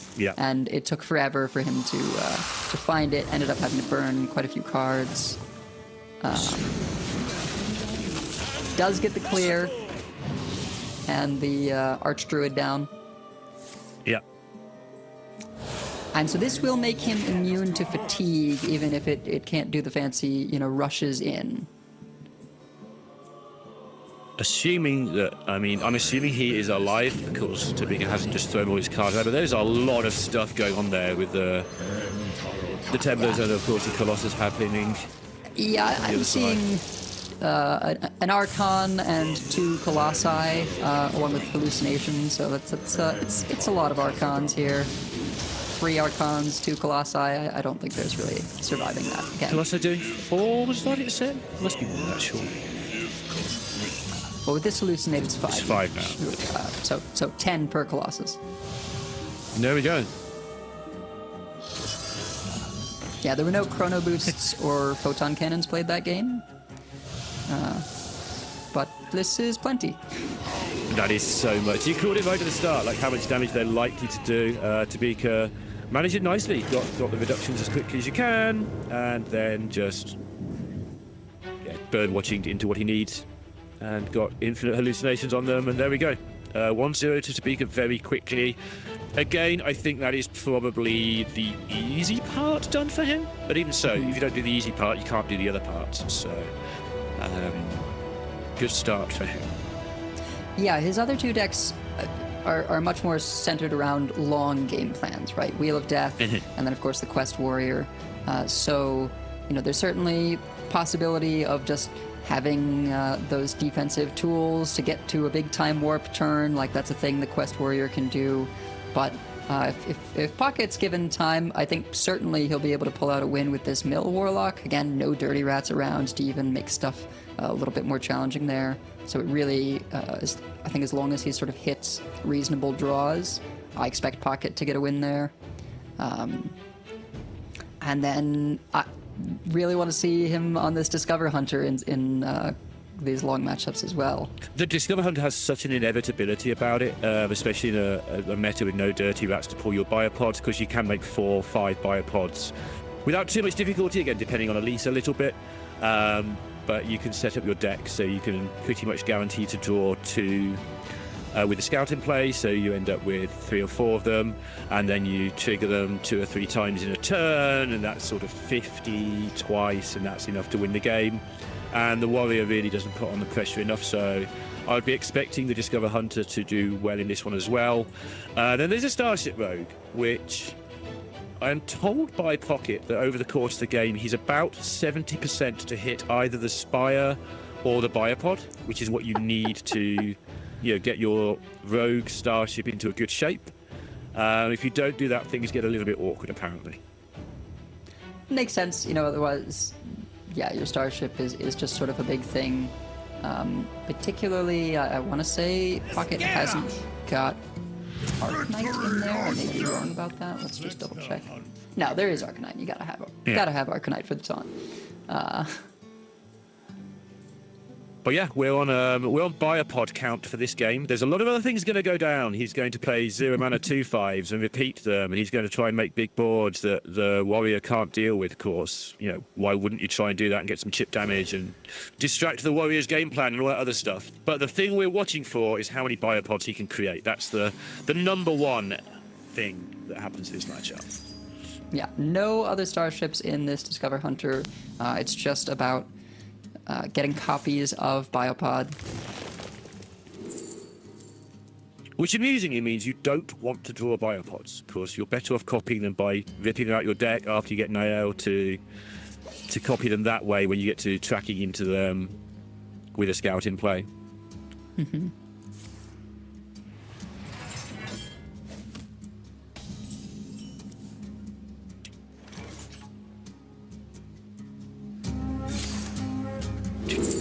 Everything in the deck just goes looking for Nael. Yeah, there's a scout, a buffed scout, and actually, I wouldn't be surprised to see Pocket go for something like a Neri coin scout next turn. It's so tempting. I think it's more likely to be Glacial Shard, but you could be right. Like, you can go for the Neri coin scout, try to get a Grifter down and put that in the tide pool and get 1 million damage that way. That is definitely not plan A, but it's there. Yeah, alternatively, just sort of play the Neri and say, hey, deal with this, right? Check for Yamato Cannon, or Coin of 4, right? Also totally reasonable. There's lots and lots of options, and I think that's what can make this deck so very challenging, is like you have so many options. What is ultimately the best line to go with? 6 damage is nice with Neri. Probably gonna hold on to Neri a bit longer now. Maybe go for Elise next turn. Neri and Tide Pool as well. Yeah, and with the Scout and Tide Pool, right? You can. Yep. So you double up that 6, and then you get 2 from Tide Pool, and then you double up both of those, right?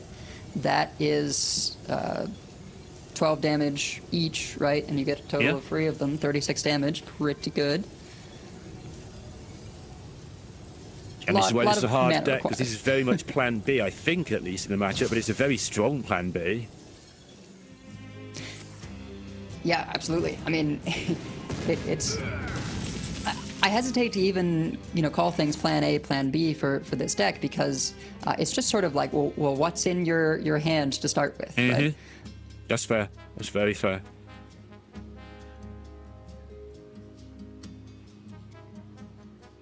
So with that 36 damage available, Pocket has 3 things to manage here. First of all, how can he keep the warrior under 36? Secondly, what's he doing with the biopods? Is he still trying to win that way? Of course he is.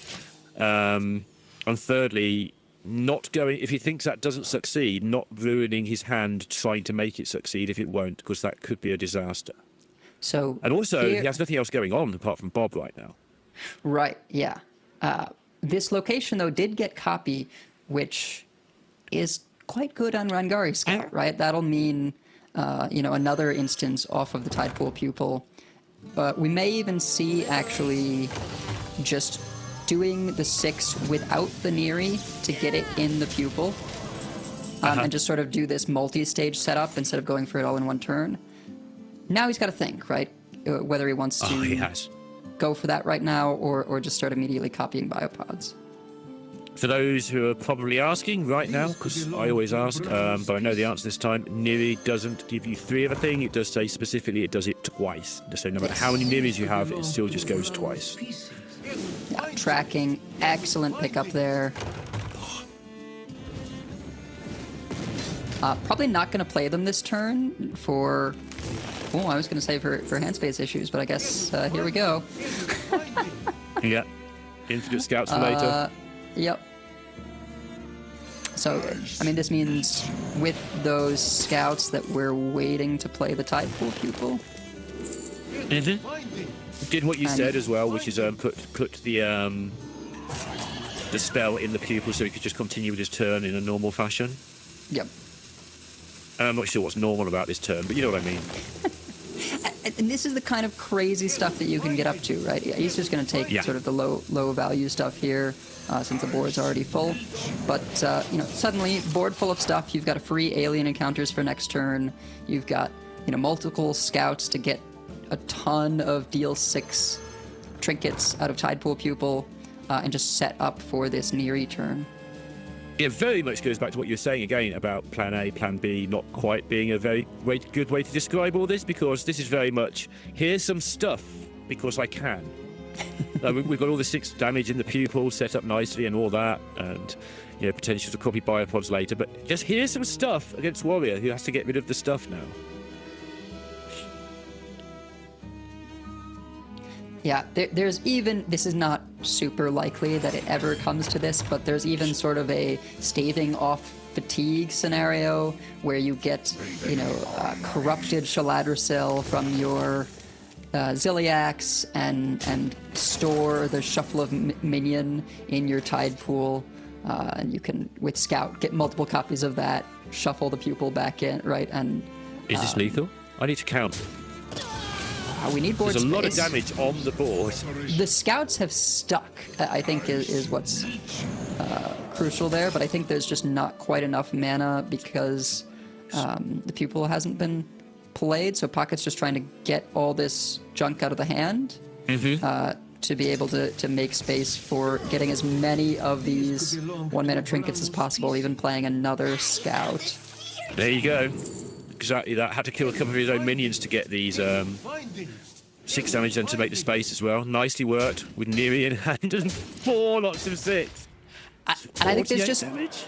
no way Tobyka can armor out of that, right? Yeah. It's just 48. Scott, Ziliax plus safety goggles. That's nice for him. It's ridiculous.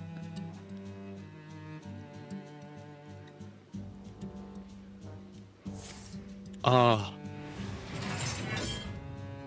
mean, he knows there's at least 24, so that before he starts, he has, from his point of view, he has to get away from 24 immediately, plus the board that's there. That's not even Right. counting for the Niri. He has to just hope the Niri is not there. Yeah, I mean, probably thinking about clearing as much as possible here. Doing the attack in and then Yamato Cannon. Debating blowing up the location since it is coming back up. Sort of which is more important, removing another minion or removing the location. This has all been done without a nail, by the way. Still has his original hero power, just in case he needs an extra 2. Yeah. Enjoy the explosions, everybody. So much damage. Think of, the fireworks going off with an orchestral theme playing. Yeah. There you go. 1-1. Tobyka really didn't have much to do in that game. Quite a slow strategy on that warrior. Defending, even against that board, he was finding difficult, even if when you forget the other things that were going on, and showing the power of Discover Hunter in the strong player's hands. And this is why you can't count Pocket out, regardless of whatever stats say, right?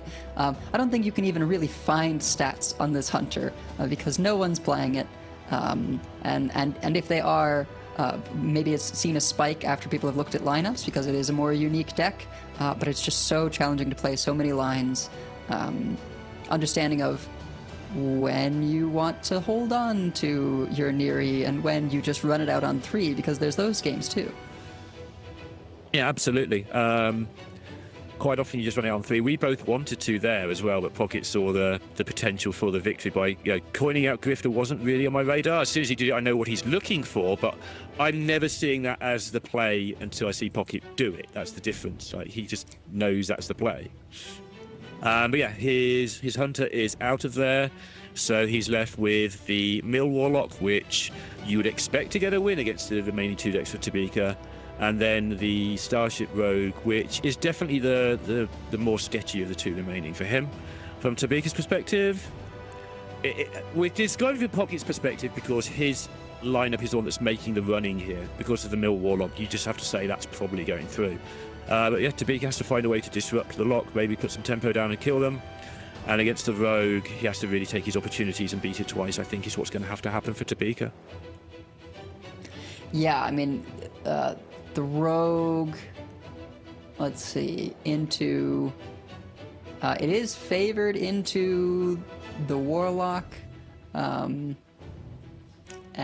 a little bit less so into the Quest Warrior. Right? It's the Starship Rogue, right? So there's just no stats that I care about.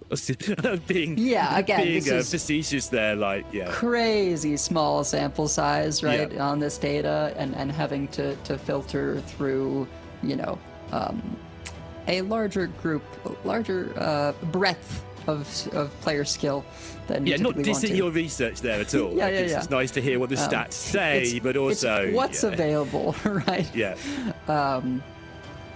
So, you know, favored a little bit for Pocket there, and that does sort of track in my head, right? Well, something like Starships is always going to present a problem for these Warlocks that go slower because Eternal Layover, again, giving things reborn and resummoning them, not something you want to do against Starships or impactful Death Rattles.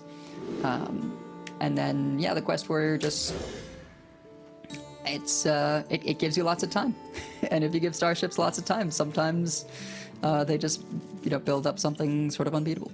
But yeah, there are a lot of pieces. It's something I counted them, so this number is not accurate. But I think there's around 15 Starship pieces, which leads to the stats that Pocket gave us that you can just miss. But first, he has got to get the job done with the Mill Warlock.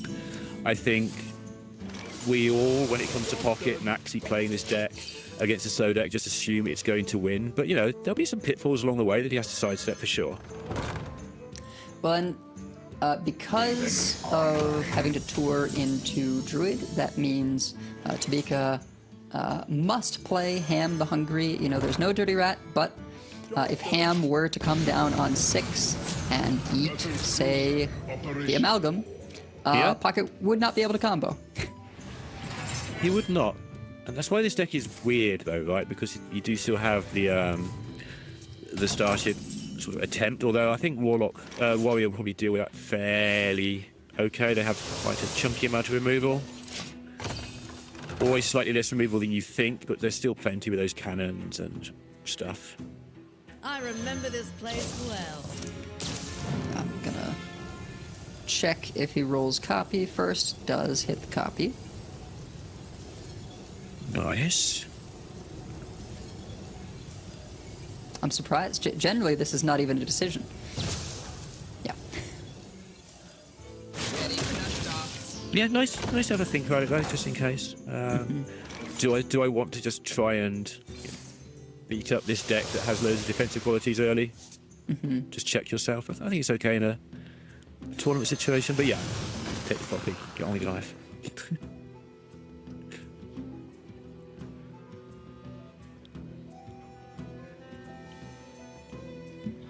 I say it every time, but I just cannot help say it again. When people play this deck, the good players, which is 2 people in the world, probably about 4, they always have 9 cards in their hand. It's absolutely ridiculous how they do it. Hand size management simulator. Yeah, exactly.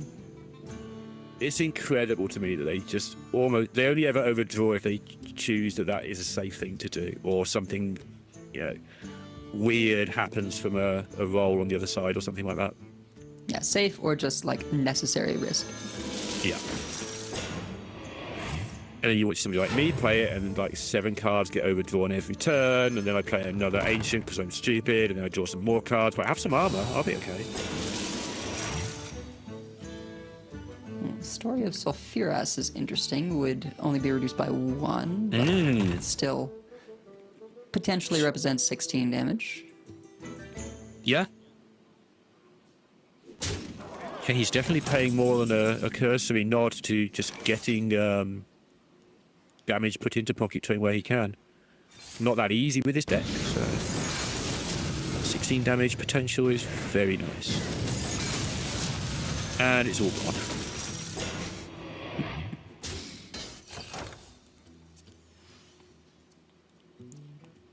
All right, halfway there to the quest completion for Tobyka. But no ham. It's true. So yeah, the quest completion's big. All those quest pieces are very nice.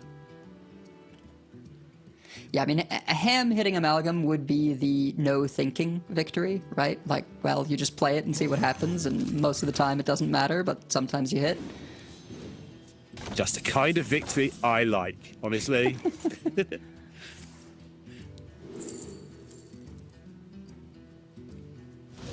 Able to pick up another starship piece here, the missing one, lifesteal.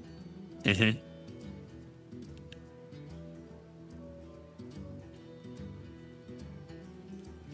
And I think with 3 pieces, Pocket is wanting to Cursed Campaign into Eternal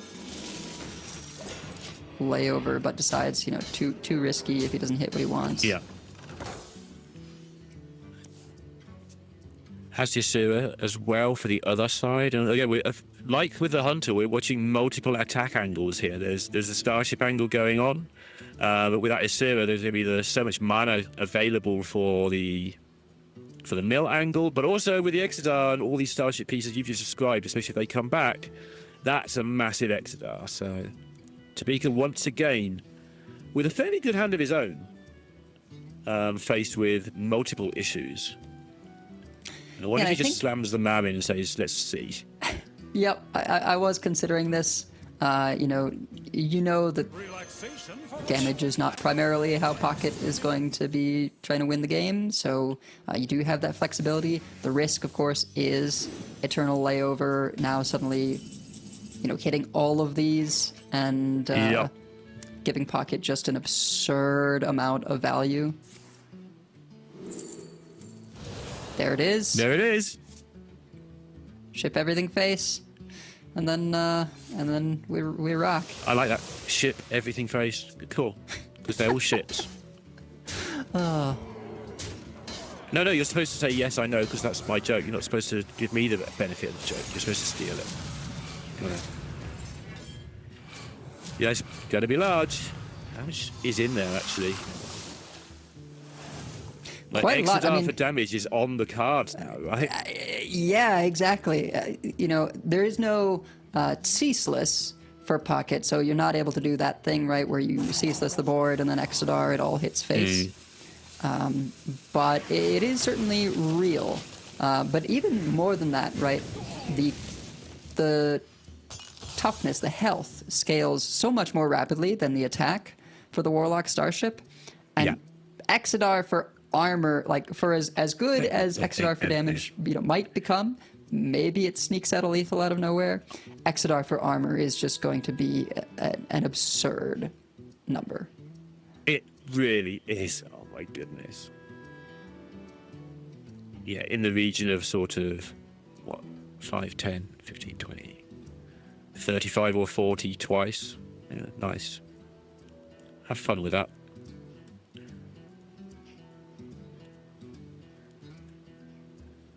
But I don't want to kill your minions, but I have to. Yeah, and that's 80 on top of the death rattles, right? Which there's 4 arguments. Yeah, I was just picking a very, very approximate number. I really didn't have a good starting point. Yeah, you're right. It's probably significantly more. Tobyka is going to end up burning here, but way to change that. And taking 8, just, you know, why not? What's? I was gonna say, what's the count here? Yeah. My hand is full. Oh, Crown is it's awkward.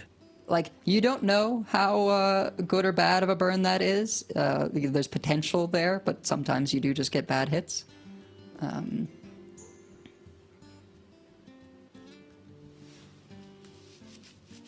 think Tobyka's adding up how dead he might be if it was just damage from Exodar, because he just wants to, yeah.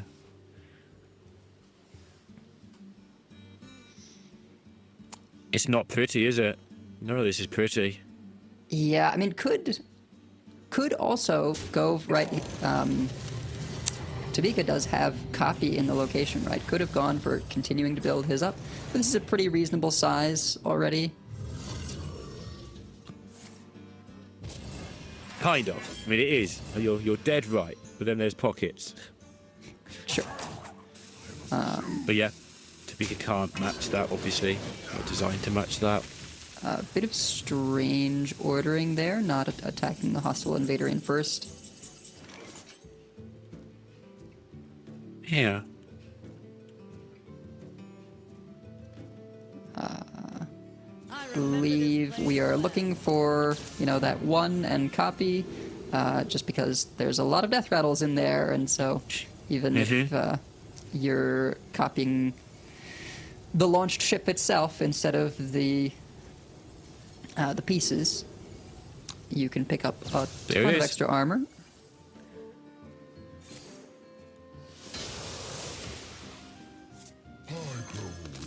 It's something I always love, watching the top players play this game. I just want to slam my Exodar and gain my 1 million armor, thanks. But no, I want 1,000,006 armor, actually.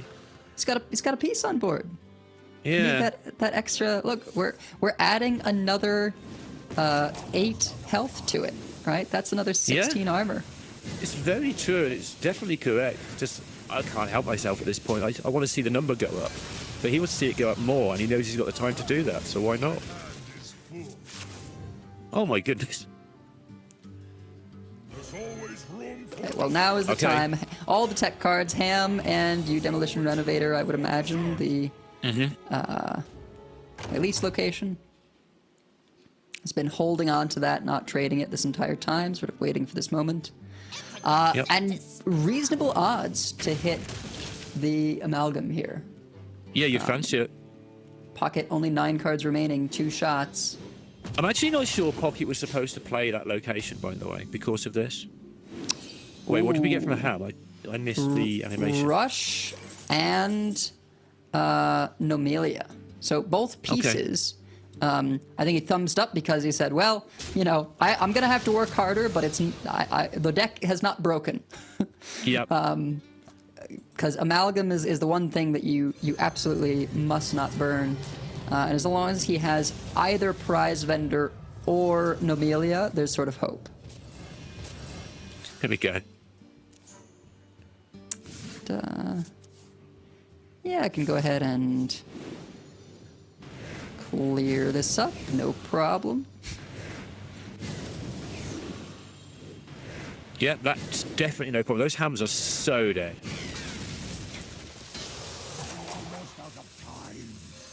He is.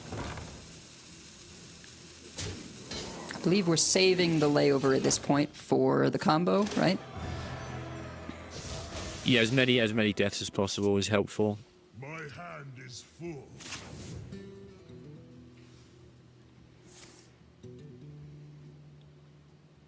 Actually, that's the 3rd turn in a row that Tobyka has burned. Yeah, it's been a struggle for him. He's been facing down sort of big board after big board, and PocketTrain's made it hard for Tobyka to do what he wants to do. And I don't think we threatening to win. I don't think we mentioned it earlier, but he sort of hit just 3 awful cards off of the Marin draw, right? When he went for that Marin on 7 and picked the wand. Yeah. I think this is the issue, right? Those free cards both draw more cards. Well, getting rid of those isn't going to help you not burn.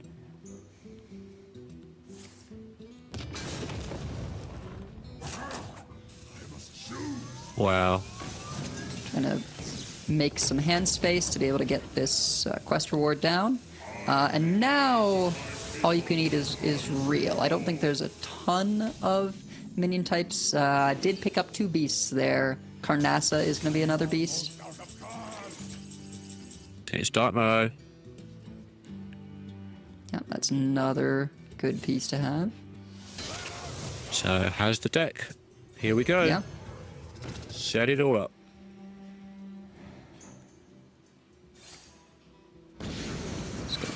some hand space. Yeah. And you can tell sort of how routine this is for Pocket. He knows the exact sequence to play all these. Right, Amalgam. Yeah. And he will have to Guys, double that check map. himself a little bit because he hasn't got all the pieces he'd normally have, but he's got the important ones. Yep. And having the Ancient of Yore is actually quite nice here. Again, because you end up shuffling multiple copies of the Archdruid in, being able to like pick more of them up to play in a single turn is a big deal, particularly going into this Summoner Dark Marrow turn. Yeah, it has the vendor in it, right? We didn't lose the vendor, so they'll die immediately and draw another card, so should be okay next turn. Mm-hmm.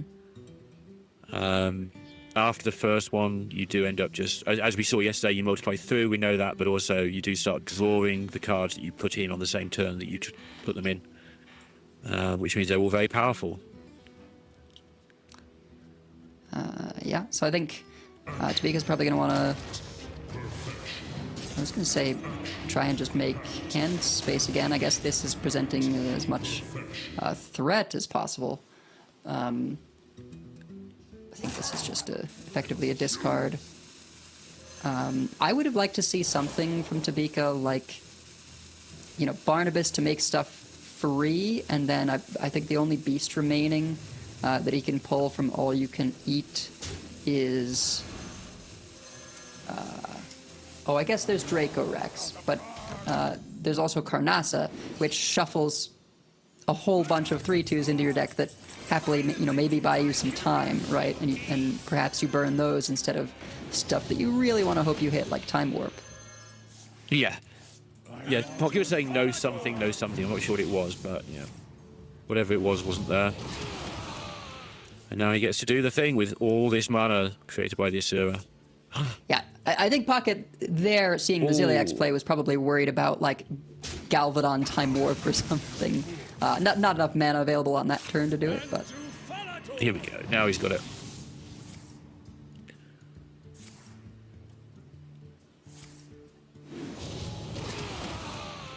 And yeah, with Dark Marrow just doubling and killing off all of these, that is going to pretty handily eliminate Tobyka's deck. We've got 2 more that can be played this turn. And the animations take a while to catch up, so I don't know if it's going to be lethal this turn, or if they'll have to run them in the old-fashioned way to get them killed off. But even with all those shuffled cards, all of those nice quest reward pieces are gone. And I think without Time Warp, it's there's a million. I think it's really a He's taking a million. There's still 2 more to come down. Yeah, they each double. So it may be that this one is lethal. Pocket always wanting to play the far right one because the newest one, it has the most ticks. And there it is.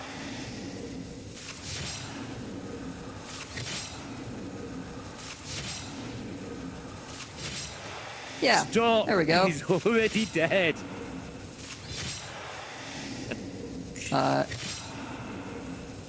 Yep. Just in case you thought it was possible to have enough life to endure, it's not.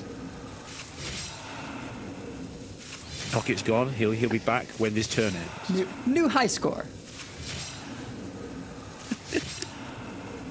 And it's going to be 2-1 to PocketTrain, 1 game away from going to the World Championships again. He's not the only person who wants to win this. A lot of people wanted to win it because of the drop-down effect with him being high up in the point standings for ladder. So he's got a lot of fans out there today. In Kuro in particular, I think he's the one who's most likely to benefit from a PocketTrain win. But there's still 2 months to play. Like there's lots more points to be earned.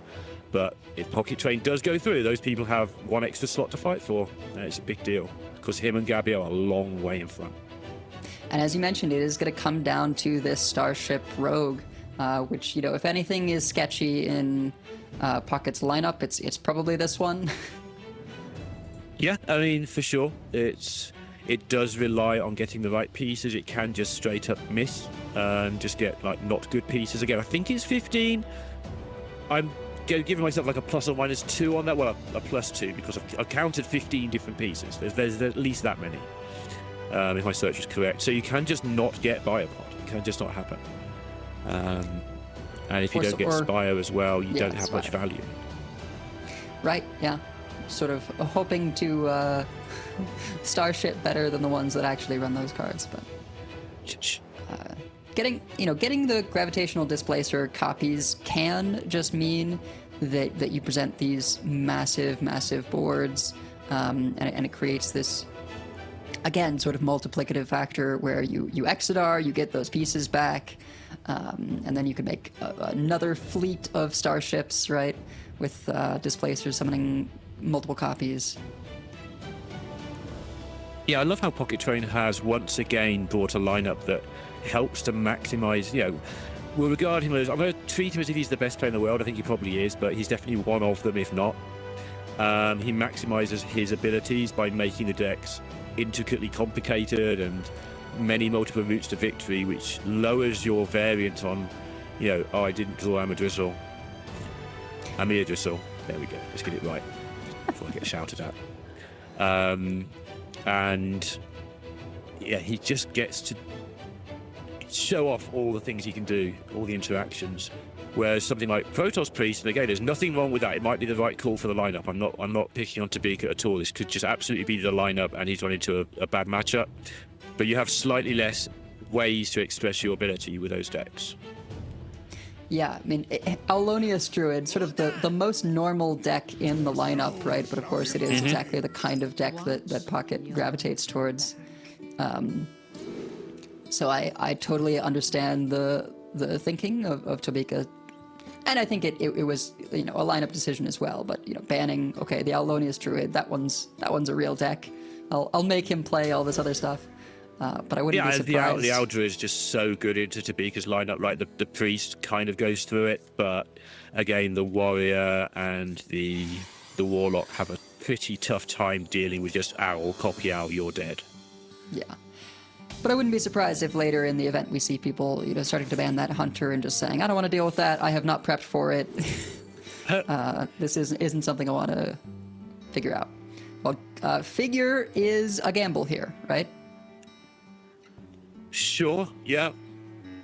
He was already praying to start hitting the good pieces. He has emphasized that this is, the important part of the deck is that the deck is good enough if it draws the right bits. And it's favored to draw the right bits. But you do have to hit them, otherwise it gets very difficult, apparently. I am no Starship Rogue expert. I'm going to make that very clear right from the start here. But I have a working knowledge, obviously.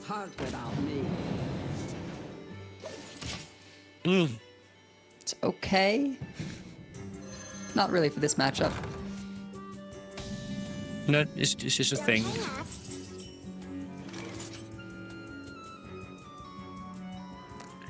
Let me check this deck list.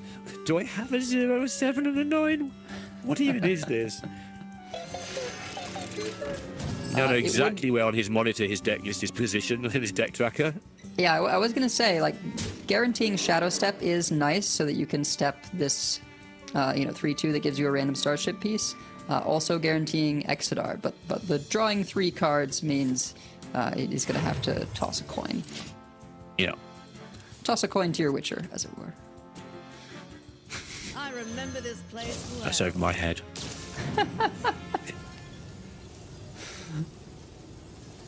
Okay. Curve's nice, right?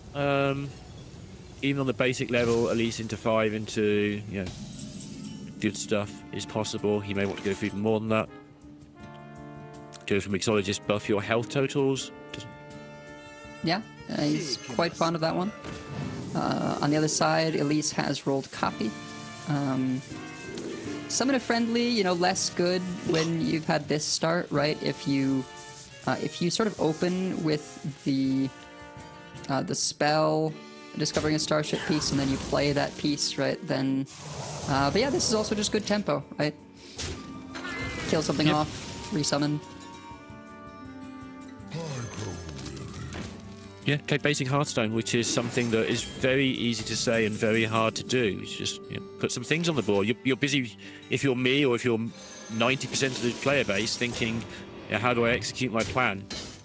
Pocket knows that at the back of his mind, how he executes the plan. What he's actually doing is just hitting his opponent with some minions in their head. We've talked about it a lot, I think more than usual in this tournament because of the nature of the decks that have been brought, how important it is just to slow your opponent down by making them deal with problem after problem. Yeah.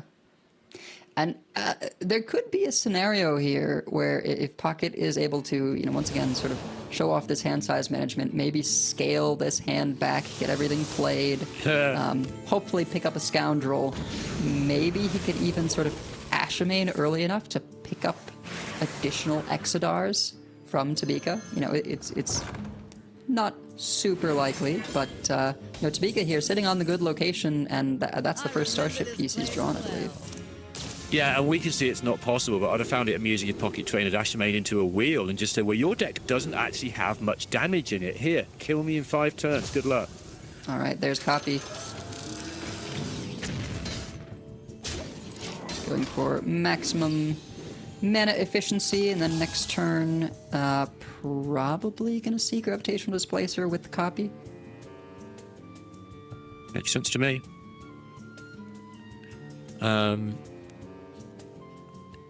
Yeah, I don't know when the Copy comes down. That's the only thing I'm not sure of. Just because of the Location Destroyer? The Renovator? Yeah, I think, if you're only going to get 1 copy, then I would imagine Displacer is sort of the guaranteed hit you want to make sure you have. Guiding Figure, just isn't worth the extra copies if you don't have something like Soulbound Spire or especially Biopod in there.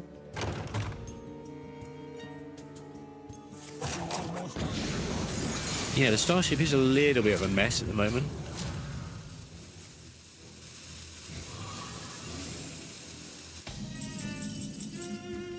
Now, we've been talking about how Pocket's been generating tempo, but, Tobyka also just doing that same thing on his side. Suddenly there's 12 attacker minions there that need to be dealt with. Now Pocket has to mess around. There you go. You called it correctly, obviously.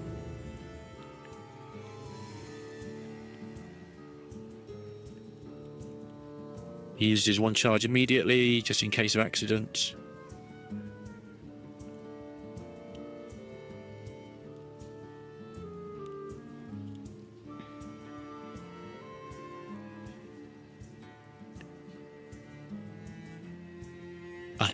I love how web, obviously it's multi-use, but at the start of the game, just get an early web on turn 1 or 2. It's so good, and then later on, it just becomes expensive Shadow Step.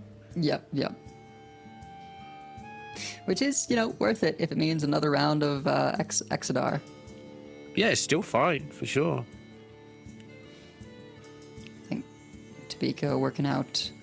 Okay, Renovator plus... You don't have to Renovator this turn, as we've said a couple of times, right? Nature of locations. Tobyka can wait a turn before doing it.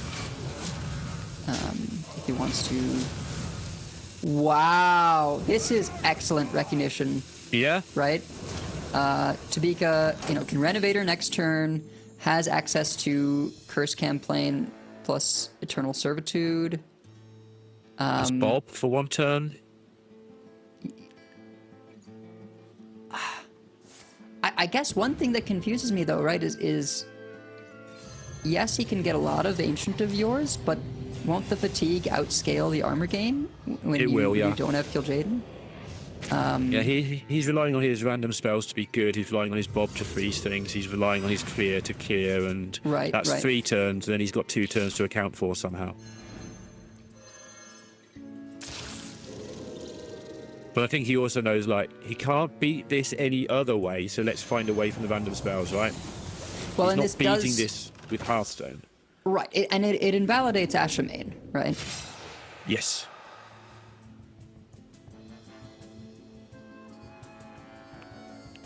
Like, the longer he waits, just the worse it's likely to get. PocketTrain gets more discovers, he gets more bouncers, he just gets to do things again. So, I think Tobyka went, you know what, I don't fancy it. I'm going to take my chance.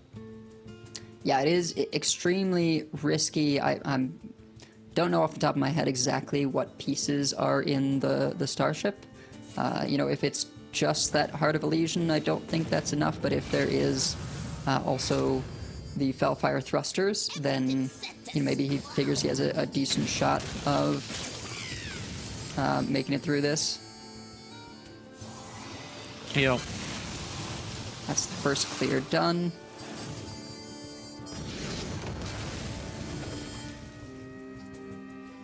My hand is too full. Saving the location. I think Tobyka just expecting to, you know, try not to clear the next wave of pieces. Yeah.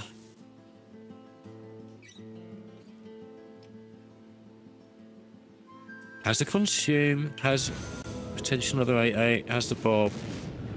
Yeah, this is the on turn where resurrect. Pocket needs to put so much damage on, and he has done. Yeah. You know, and Metal Detector is honestly kind of nice, just for 6 over 2 turns. This is likely the Bob turn. Things you didn't want it to be. Yeah. Has got the Consume. Oh yeah, with Consume I think you can wait. And this is what the wait was for on that side. Oh, Shadrasil!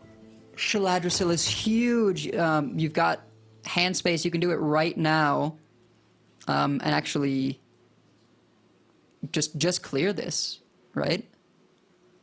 Yeah, you can also choose not to do it right now so Pocket doesn't know you've got it. And that's not a thing in Hearthstone that's that good usually, but in this instance maybe. No, he's just going to do it like you say.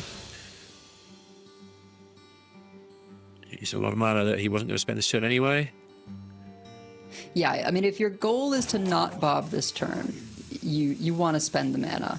And this makes a lot of sense. Spend the mana, don't even Ysera Awakens since you've got these rushers out. Just Dream the Taunt and get some sort of stuff in play. Sure. Yeah, this Nightmare is very useful on the 1/1. And it's easy to say, oh, you know, just so lucky, right, hitting something high impact like that. But knowing that he's got 2 ticks of this location remaining, and that in Warlock, when you discover a spell, yeah, there's Shaladrisil, which is particularly good there, but there's also Black Hole, there's Twisting Nether, Yep. there's a Domino Effect, probably not good enough, but there's actually, you know, a decent number of full board clears that you can hit. Even a Siphon Soul could be quite relevant, and that alongside the Bob and having access to the, you know, this Hydralisk. And he knew that when he played the wheel, he knew he had those 2 searches. He knew that he couldn't deal with the board enough times when he played it. Right. Like, he knew that he needed help from that location. And then he was willing to wait 1 turn because he knew that he could for the first use of the location as well. He didn't immediately hit it like I would have. He waited until he could get some copy on it, just in case that helped a little tiny bit, do a little bit more damage.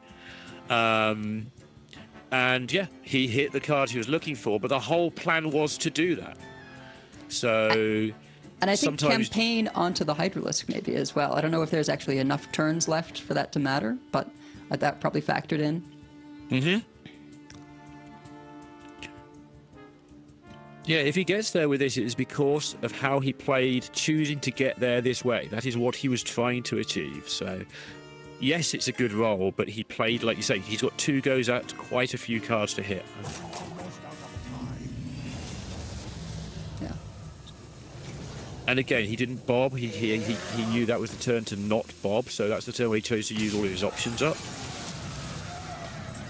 Yeah. But this is the kind of play that looks like madness when you have your starship is just a 6/4 lifesteal, right? That doesn't impact the board. And he was in this spot last night, wasn't he, against Tonsoku? And you know, he got away with it because the Firak just decided to not do 4 damage, but he got into that position in a very similar way last night with the wheel and the Starship sort of blockage. I think it may still not be enough here. It though. may not, yeah. He may need to roll just because again. this is so large. 17 and with the 4-4 able to swing. You know, he's got there with the fatigue. Yeah, with the fatigue. And I do think it was still ultimately the best line for Tobyka. As you say, you know, the Starship from the Rogue is just so massive that there was no way he was going to have a chance if the game went longer. I think he gave himself sort of the best opportunity to win there. It didn't happen to pan out, but sometimes that's how it goes. Yeah, I realised the Starship was big. I hadn't quite realised how big it had become there. So, giving Tobyka the sort of the big build-up, but yeah, PocketTrain once again getting it done. He has come through groups, by the way, in these events. The last 6 times he has played. This is 6 now. I don't know how often he's got to the semi-finals, but it's a lot of those as well. So once again, PocketTrain going to the World Championships. You saw the celebration. He was almost certain to get there anyway on points, but now he doesn't have that stress hanging over him for 2 months. Of course, ladder grinding for these top players is hard and stressful. They make you look easy with their regular top 5s. Yeah, talk to them, and you soon find out those aren't. I will ask him that, and you obviously feel free to ask what you want as well. But we're going to get a chance to talk to PocketTrain about how he feels right now, and you know, that whole release of pressure that he's just gone through. So. And he's always a good chat, isn't he? Yeah, of course.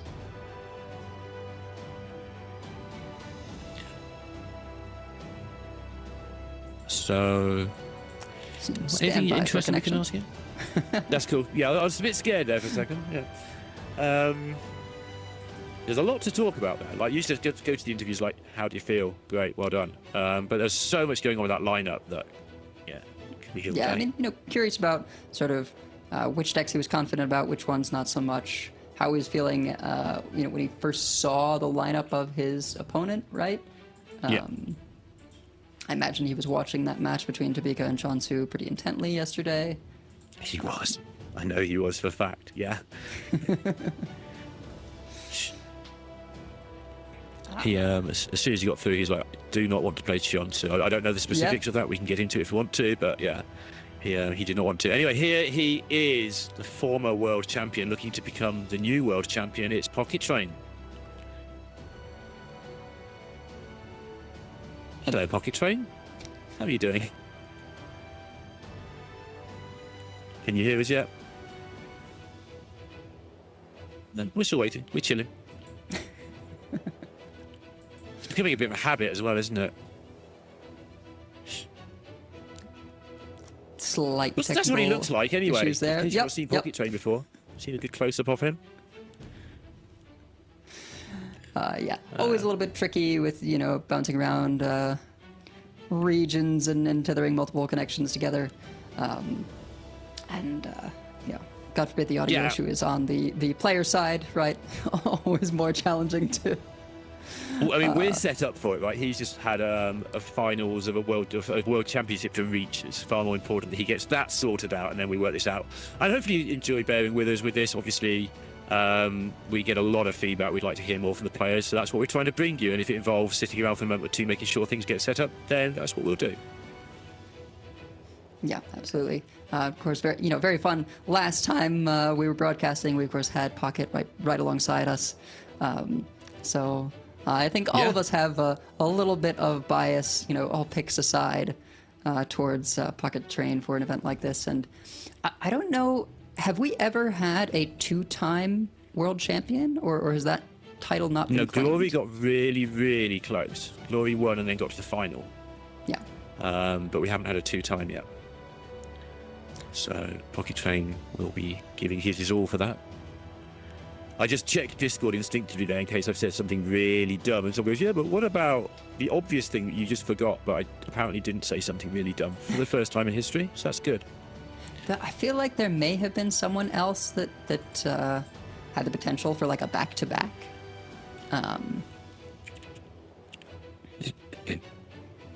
But that goes sort of far back into I don't know, like Pavel Day is pretty far back, but I just don't remember. So what happened with Pavel? Pavel won the World Championships, and there was the Paveling book in that tournament. Right.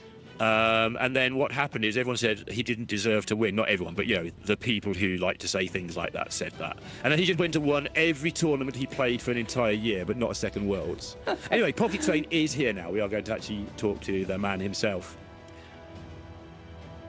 Hey, PocketTrain, congratulations on being the first caster to reach the World Championship since Artosis. How does that feel? Amazing. I don't know what else to say. I don't know. It's a bit of a repeat of 2023. I put in the year grind and then just qualified at the end anyway. At least I've skipped 2 months of ladder. That's nice. But I was going to ask you about that. Yeah. How is the 2 month skip going to go down? Quite well, yeah? Oh, Because you're great. likely to make Also- it on points if you had to put in the 2 months. Yeah. So I had a 2-point gap to third place and top 3 make it. And I also, on top of that, I feel really, really good that I've sort of done this for Inkuro because I kind of, like, obviously he kind of messed up against me in game 5 in groups, and that's just very out of character, stressful situation. So I'm very happy that I can open up a ladder spot for other people who have probably had quite a rough weekend themselves and haven't quite had the luck that I have. But so that's like my main feeling, because I feel like I was going to qualify, but now it's just less work for me, and I feel like I've done some people a favor, which I'm happy about because they deserve to be at Worlds too. Cool. And you Yeah, get do you want to talk about your lineup just a little bit as well while you're here? Oh, sorry, Ed, you go. Oh, let's do I was it. just going to say, then he probably gets to join us for casting Last Call then as well. But I yeah, hope when so. it comes to, well, maybe I shouldn't jump the gun. I don't know. I'm just speculating. But Gonna get in trouble. yeah, I imagine yesterday you were watching pretty intently the match between Chonsu and Tobyka. I think you sort of won the role there in terms of which Oh, yeah. lineup you had to face. What were sort of your hopes and fears watching that matchup? What was going through your head? Oh yeah, that Chonsu Farak was the best Farak of my life, I think, and it wasn't even played by me. Like when he couldn't do 4 damage on an empty board, I felt amazing because yeah, Chonsu, his lineup not great for me, not unwinnable but unfavored. And Tobyka along with FilFeel were they were kind of my read for the tournament. Of that lineup seems like it's going to be good. I hope people will land on something like that, and if I face them, then I'm really, really favored against them. And then I saw all the lineups and went, oh, there are 2 of them. Neither are in my group, and I thought I was off to a pretty poor start with my lineup. But thankfully, most lineups still had a triple blood DK in them, which that was my number 1 target. And then if there was a quest warrior or a starship warlock, that was 2 and 3. But I wasn't expecting them to be brought as much. But if they were second and third and fourth decks in the lineup, then that was just a big plus point for me. But the main thing I was expecting was the Death Knight to be up on, and most of the lineups, all the mech warriors, I was terrified about. But thankfully, most of them just still had the triple blood DK that I could beat up on. Because I went into the tournament going, I'm going to ban Druid, and then everyone just had mech warrior as well, and I'm going, oh, I got to ban that instead, which is never a good feeling. But yeah, then I saw Tobyka's lineup and went, ooh, I have 1 unfavored matchup total in this series if I ban Rogue. And I queued that game 1 and lost, which was not a great feeling, but then fairly favorable matchups after that, so that's pretty good. How do you feel about the rest of it coming up for the rest of the day? You going to win it all now? Have you looked ahead? I mean, presumably you have not bothered. Well, as I because said, I the was Worlds dreading is so facing important, but- Chonsu. Yeah, I was dreading facing Chonsu in top 8, and Tonsoku clearly prepped with him and has the same lineup, so realistically, I probably don't win the next one, but if I do, then that's nice, but I'm not going to be crying about it if I lose. I'm very happy for Tonsoku as well, because in 2023 when I won, we were in groups together every time, and I high rolled him without fail in 2023, so it was what could have happened for him if I hadn't just 3-0'd him round 1 of every Masters tour. So I'm very happy that he's at Worlds too. So I think we're going to have a fun one. Awesome. Well, it's been great to talk to you as always. Possibly have another chat later on today, depending how things pan out. But we are going to have to let you go and get on with a couple more matches because I think everyone's dying to find out who else is going to qualify for Worlds. You need to know Gamer as and well, right? banter, You've got to start for prepping sure. for them for 2 months. Okay, well, we'll see how that goes. I would certainly like that. Banter for those who didn't hear it, yeah. Yeah, Banter and Gamer both have been very, very consistent in terms of making it to these events. Less consistent in making it through. So, maybe we can see another Banter at Worlds make it out of groups. That would be nice for the Americas region. It would, but we are going to take a break and go into GamerRVG versus FilFeel in just a moment. So we'll get that set up for you, and we'll be back in 3. See you then.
everyone, and welcome back. We are ready to get into our next match and find another player who's going to make it to the World Championship.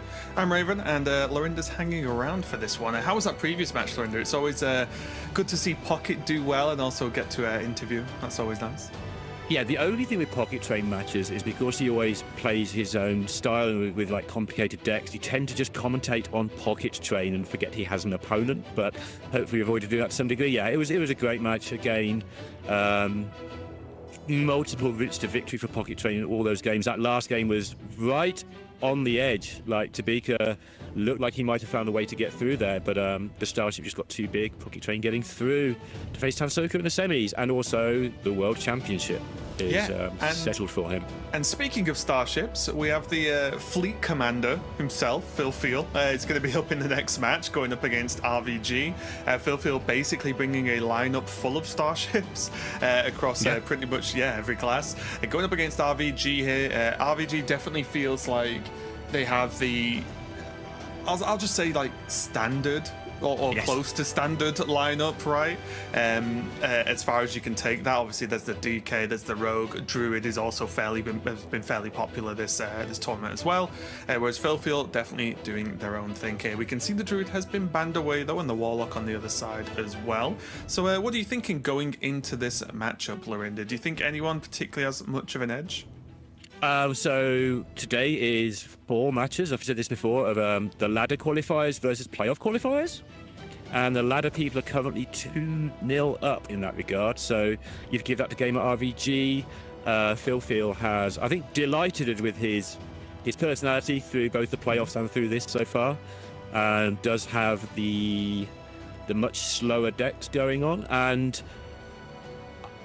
I think lineup-wise, personally, you only bring what FilFeel brought if you think that beats Gamer's lineup. That's because Gamer's got the level 1 first 4 decks you look at lineup.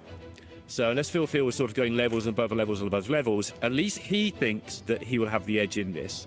Personally, I think it's quite on the balance because the good decks lineup is a lineup of good decks. So it's something you associate with, right? He's got good decks, they should be good. So I think it's going to be a really close one. You have to ban out the Druid, which, you know, is the weakest of the 4 decks, but you have to ban it out because it just murders starships. So a slight advantage there for Gamer straight away. Yeah, there is going to be an interesting thing just to bring up, especially because I believe it is going to be included in our first game here. GamerRVG's Warlock doesn't have Librarian in it as well, so doesn't have access to that silence that we've seen be pretty successful throughout this weekend so far to the players that are running it. And against specifically a lineup that has so many starships, which is mainly where the silence has been coming in clutch, it is something that is just worth maybe keeping an eye on, because it just isn't an out that exists now for RVG, right? As opposed to just some of the other Warlock decks who've been casting this past weekend. We've seen players not only have the Librarian to get them out of these situations, or be at least saying they could dig for it, right? And they could go for it potentially. So we'll see how this goes as we get into our first game here. RVG on the bottom and FilFeel on the top on the Warrior. Yeah. Curious already as to whether you keep the quest in this matchup. I feel like you don't. Yeah, good. Sanity check completed. Not a terrible opening for FilFeel here. Does have Ancient of Yore, does have the double Tortollan as well to at least have stuff to play early and start cycling. And nothing doing here for Gamer is the important thing. Like, not a whole lot of nothing, actually. Generation. Yeah, that... Honestly, I can't quite remember the last time I saw this quest Warlock have nothing early to do. In terms of quest progression, has nothing. Say. Yeah.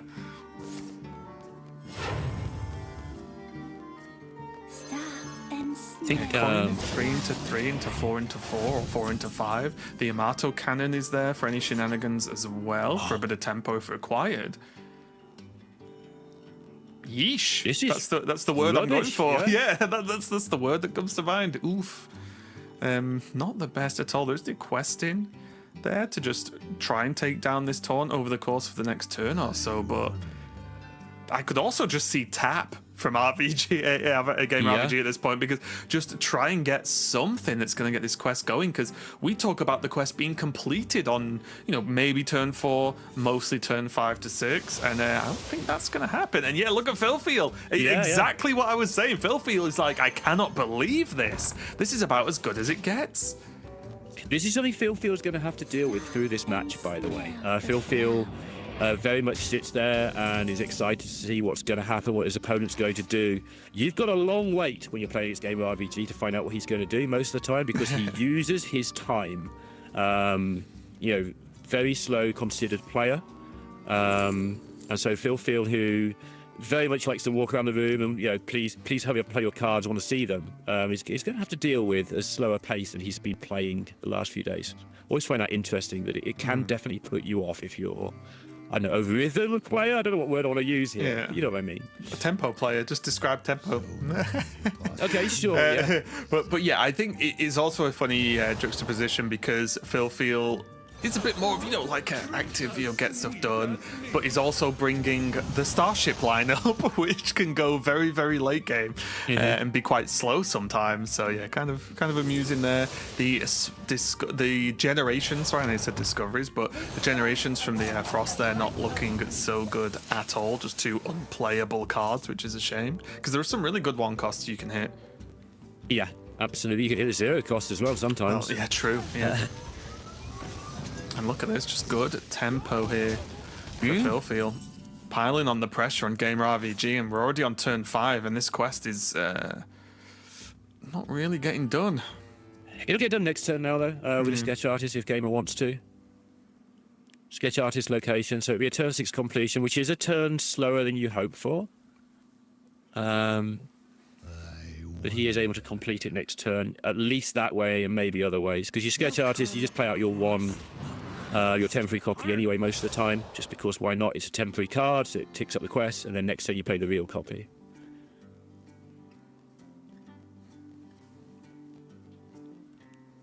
He can also afford just to develop some board if that's what he wants to do.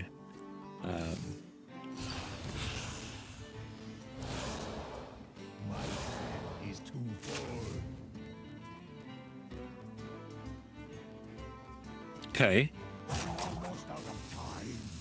He's trying to manipulate it so he can get double quest reward with these Tide Paws. Yeah, well, with this Tide Paw. Shouldn't be too difficult, right? Because with both of these being non-spells that are being played to activate the quest, that shouldn't be too hard at all. Yeah, that's what the thinking was about whether to play the temporary Sawyerin, because if he missed, then he's going to have to play the real Sawyerin next turn. I think that was the reason. Anyway, looks like he's got it now. And he's going to need it, because the start on the other side is rapid, right? Yeah.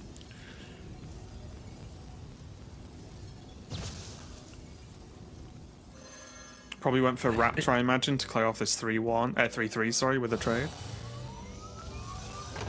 This quest works so weird, right? Like, you start at, look at the board, it's a 3-3, 2 things that make a temporary 1-drop and a wisp. That's what you've got on turn 5. And on turn 6, you'll have an army of 4/4s.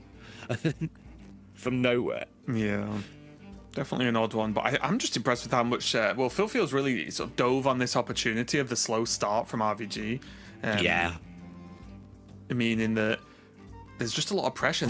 I like the second Yamato cannon from the location as well, because that reprocs when you create the starship, and that can be really powerful, right? Just like noping a couple of minions just out of nowhere. It's huge. Yeah, chose not to play the Ancients, just thinking, I'm happy with the hand I've got, I'm happy with the tempo I'm generating. But this is where the fight back starts, the lifesteal, the big minions, and this is where we get into the real heart of this particular game. I could even see a Hellfire coming down this turn, honestly. Yeah, which is a big win for FilFeel if you can get Warlock to Hellfire your warrior deck. Yeah. I'm not going to go for it, okay.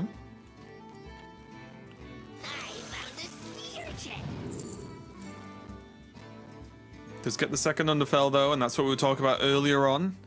Got a pretty good setup for it, even though this start was not great. It's probably been made up for by being able to get that second Underfell. Yeah. It's why you get those really, really silly quick completions sometimes, because Gamer went from having nothing to having a completion. Like he's tapped twice and suddenly he's just got all the stuff.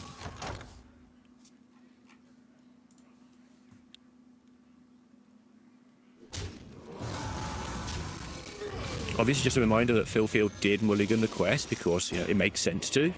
But as a result of that, does have to try and actually win the game, as opposed to just survive. Oh yeah, it's supposed to go for the time warp or anything like that, right?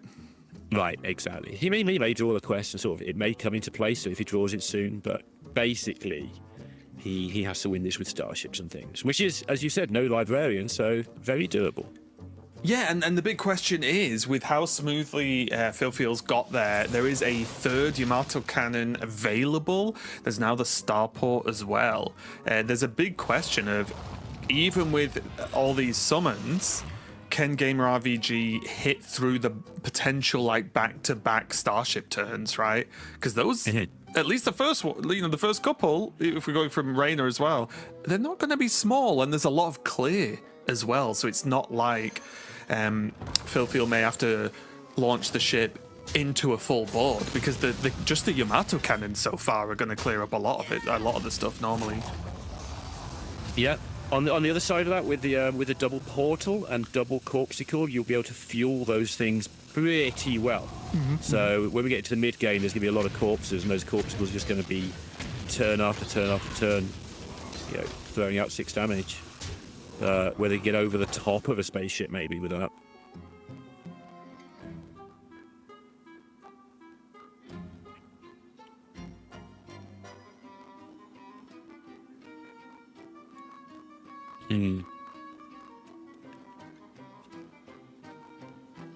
So this is it's not the punishment, but this is the downside of playing for the early tempo. You've got your yaws in your hand, and then, do you want to take time out to play them? You kind of do, but then you're going to be facing down 12 damage. Yeah, even Starport Yamato might be a thing this turn. Going to generate the copy of the 2-1. He's going to go for the yaw just to start digging through this deck, right? 17 cards still left in the deck. And there's some big hits, like I said, the Reina being one of them, of course, is going to be pretty big to create back-to-back pressure turns. There is the Inventor Boom as well, and the Exodar, so there's a lot of key tools. I think we have to count. Regret to inform you, we might be counting. I hate counting. Yeah, I definitely picked the right game to have a 12 career on board. Yeah, you definitely did. So there's 9 in hand. There's a Horizon that would have 1 activation after a Hellfire, which would all go face. That's 12. There's 12 on the board. That's 24. And then you get to put a card into the portals. So if you get 1 4/4, I think that would be lethal in that world. Yeah, double corpse. See, I mean, it's looking. I'm with you, though. Even though I don't like counting, I'm with you on this, Linda. This is looking quite good. And there's the 4. I think that's it. If I've counted right, then the 4/4 represents lethal. Should be right. 369. Corpsicle on the Horizon's Edge. So FilFeel can't believe it. He tapped turn 2 and 3. FilFeel went all in on tempo, and on turn 8, he's just blown FilFeel up.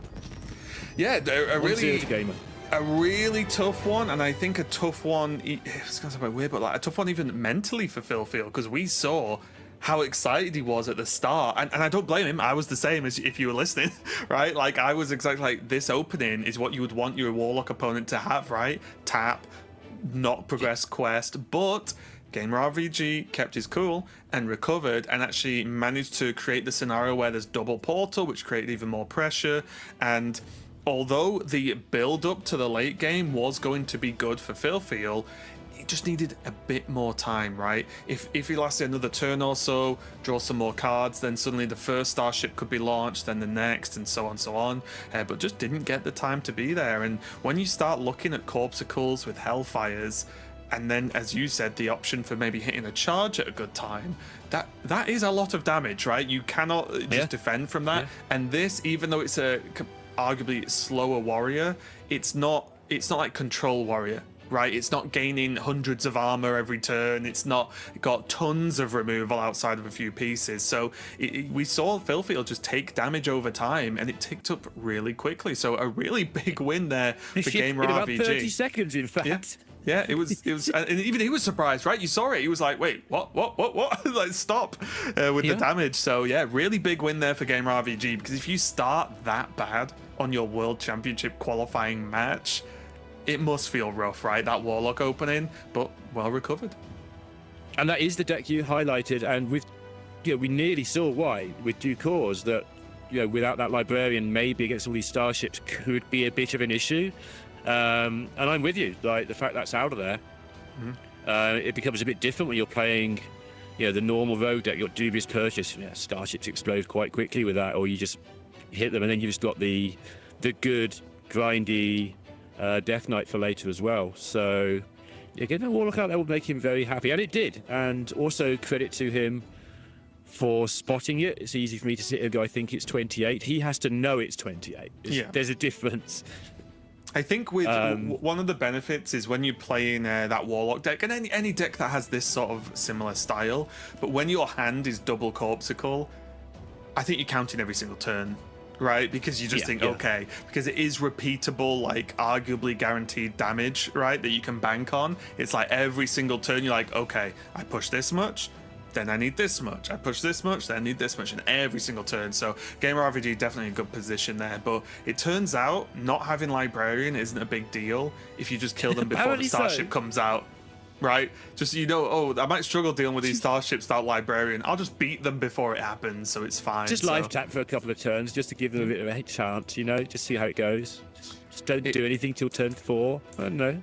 It does look like we are going to the Warrior again on FilFeel, and then the Rogue from RVG. So we're going for that matchup, I think, next. So we're going to see this Warrior try and go again. And again, it's a tricky one because the Warrior looks so good if it can get to the Starship, right? Like, you need the first one, and then you need the follow-ups, whether it's the Boom, whether it's the Rainer. You need the waves of Starships to get this done. But Rogue has a bit of a pesky habit of doing things a bit faster than most of the decks. It does. And Gamer has some choices here because this hand is so tempting, but actually it's none of the good stuff. It is tempting to just go Nightmare Fuel, do a thing. Space Rock Collector, do a thing. Gets a coin from my manager, drop an Observer, protect my board of small things, but hit you for 8 a couple of times. Oh, I haven't got any cards that do anything, I died. That's why he's putting a lot of time into this mulligan, because in some regards, this is quite a tempting mulligan with Observer and something to put behind it. I think he just keeps 1 or 2 cards though. There's a world where I could see the full throw. Yeah. I think arguably Space Rock Collector just on 1 is just too good a turn. Like just throwing it down and it's done is great on turn 1. But yeah, I think I'm with him. I think I would have either thrown the lot or just kept the 1 as he did. So yeah, I do like this, going digging for something a bit more impactful, and mainly that Scoundrel to really accelerate the game state. Yeah, these collectors are sneaky good. When I first started playing Rogue, I sort of didn't want to keep it. It felt like he didn't do anything. You look at the stats, it's just like, it's just good. It opens up so many things that you can do, just obviously do a turn earlier.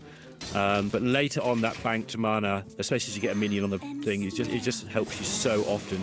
And again, the reason I'm not really citing ways, you can see one now, there's an Oakwood that costs 5. It's not particularly thrilling, but it's repeatedly just not that thrilling, but also very useful. And look at this, it's set up the metal detector here by having the 2-1 on the board, for instance. Yeah, that's the thing. It's just, especially in the current meta, just having the 2-1 there down can either contest things or push a little bit of damage, so not too bad at all. FilFeel is going to get the Elise down on curve, though.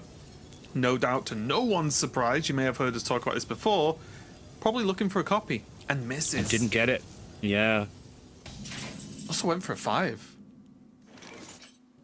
Yeah, I think 5's pretty normal. You've chatted with Soffel a lot in this tournament. Don't take everything he says seriously. Just the right things. Did you hear that, Saul? Of course he heard that. He hears everything.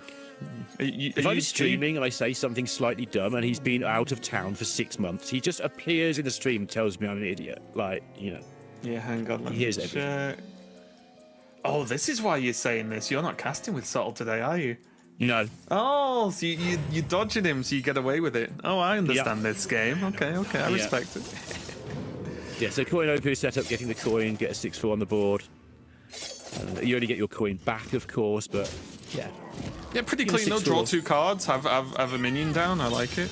There is the Yamato cannon though, the ultimate counter to a stealth minion. Yeah. Just a parting fan there, Yeah. One last knife to throw. No Scoundrel. Definitely slows things down. There's a couple of coins, of course, but Scoundrel here would have been so good. Got to decide which of all these generations you want to go for first, or what you might be looking for.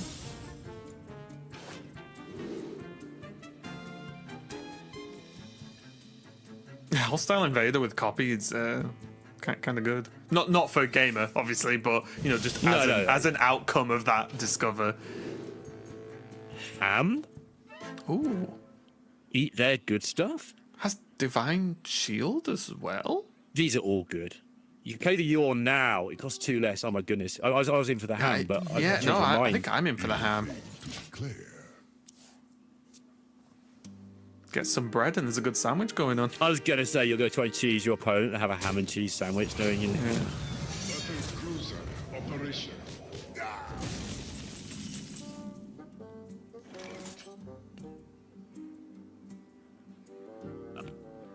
So we have to start planning your 9s as well, of course. Okay, GamerRVG working out where they want to slam the ham. Hope not. Yeah, he's going to do it. FilFeel again, just going like, what? Oh! Justice. There can only be one. Hamlander. Battle of the Hams.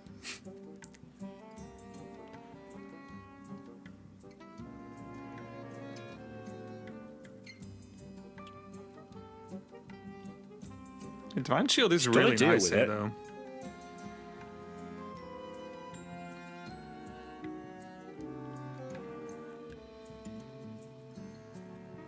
I mean, the Yamato cannon number 2 looks pretty good to me. It does mean they're going to have to float some mana, just chuck a hero power in there, but other than that, it feels like a bit of a pain. Although, to be fair, I'm not 100% what was chosen from the location for FilFeel.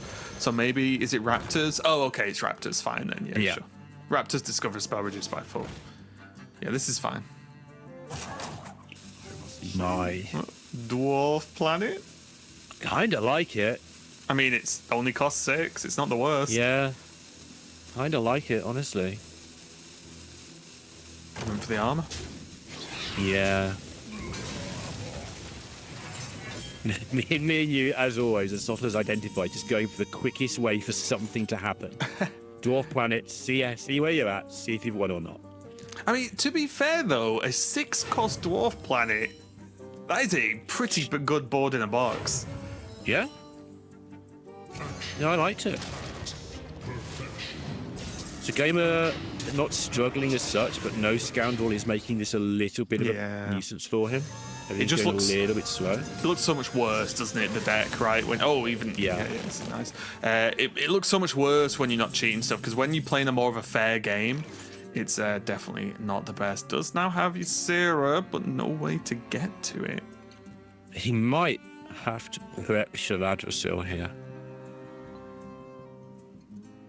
Just in terms of, otherwise your turn's, not that exciting. Yeah. Just get it out of the way. You want it later. You're going to play an Ysera. You're going to have a load going on. You want these Shaladrasil cards in your hand. Let's just get them. Yeah, and you probably understand what I mean, but you also want them out of your hand as well, right? You want them, you want it done and then used just so you've got some space while still putting on some pressure. Yeah, and he managed to balance that nicely. Tons of mana available for FilFeel now, though. Ooh. Liftoff seems pretty good for free.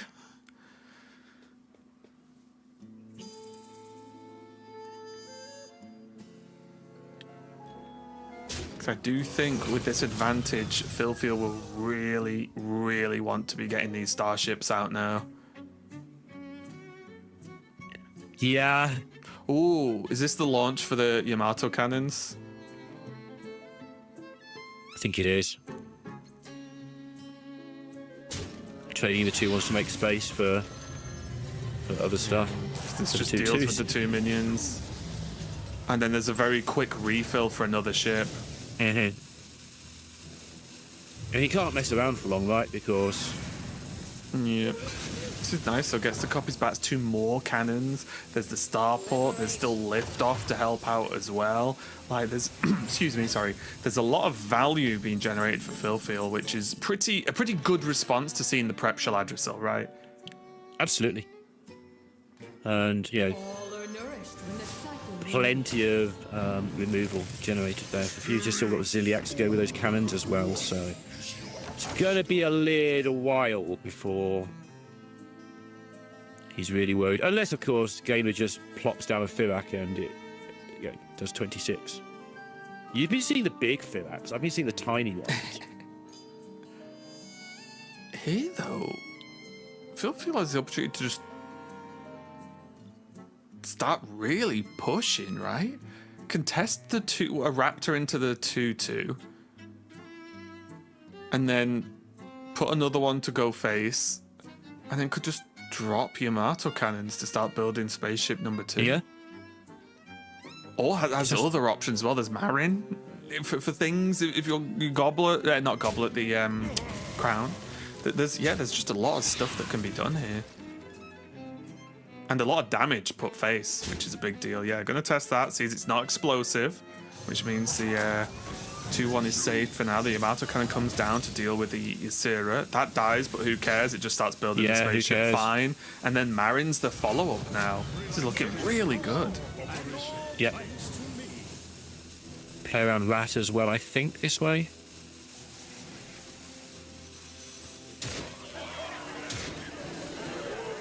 Yeah, I actually like this as well, because even though you know that there's an Awakens, the Awakens doesn't actually clear much off this board by itself, right? It's pretty resilient. It really doesn't. Is it going to be Awakens into Firak? I think it might be. I was just going to say, you ready for a Firak? Yeah. The other option is just like Awakens, Defense Crystal, and do some Discovers or something, right? Like that's probably option 2, but and actually when you say it that way, I'm sold now. Yeah, I wasn't sold until you worded it that way. It's sort of, some Discover options and not a lot else. Hello. Scoundrel. Where have you been?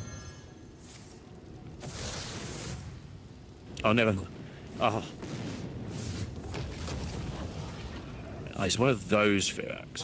My hand is too full. Okay. Ooh, pretty light, I would say. Not the worst. Yeah. You say not the worst. Normally I would agree with you entirely, but actually he's only on 16 and there's still 2 6-attack minions. I was thinking it was not the worst too in terms of what it did. But actually... Oh. It's just going to kind of... Oh, I assumed there was going to be a bounce that turn. Yeah. I assumed one of those was going to be bounced, and then it was just so. But by not the worst, I kind of meant like there was stuff happened, and there's an 8/8 with Divine Shield on the board as well as the Fire Rack, which is fine. But yeah, this definitely opened some doors here for FilFeel.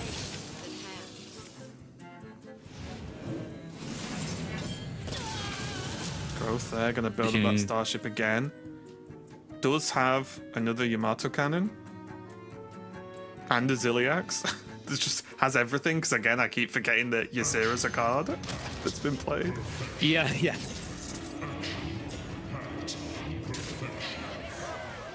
Yeah, tons of heal to keep relatively safe.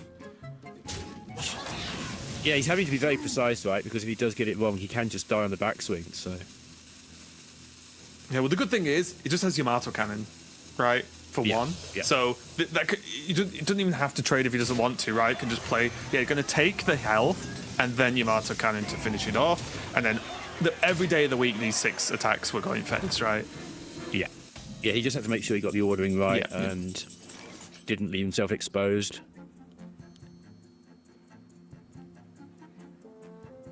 Well, good luck with this, I guess. What can you discover? Go for your own Ziliax? With Xavier's? Can the egg... I'm not sure what the egg got, but can the egg come into play here?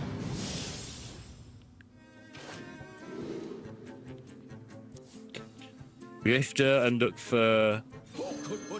Steel health Ziliax? You still need to remove? Or Steel Ziliax is good, yeah, I like that. No, not having that one either. Well, there's Restore 12 now. Crystal's 12. Can he clear though? That's what he's got to look at. Well, is there a way for the egg to be procced? There isn't, is there? Because it would steal, it would kill off the 2/6 ones, right? Yeah. Which is a pretty big deal. But there isn't a way for that to happen. So, yeah, just gonna have to be the reborn Arcanite Crystal here. Okay. Held onto the bounce again. Was hovering it to maybe have a little think, but yeah. There must be lethal situations here. Surely. So you get 8 from the crystal, so you got to do 24 with the rest of your deck. Yeah, and the 6 and the Yamato cannon goes in, right? Let's just say to clear.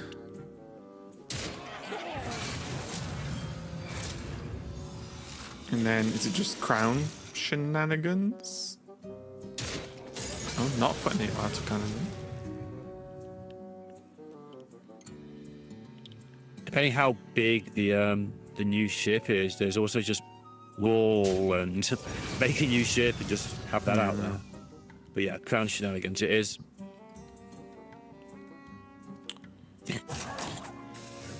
Okay.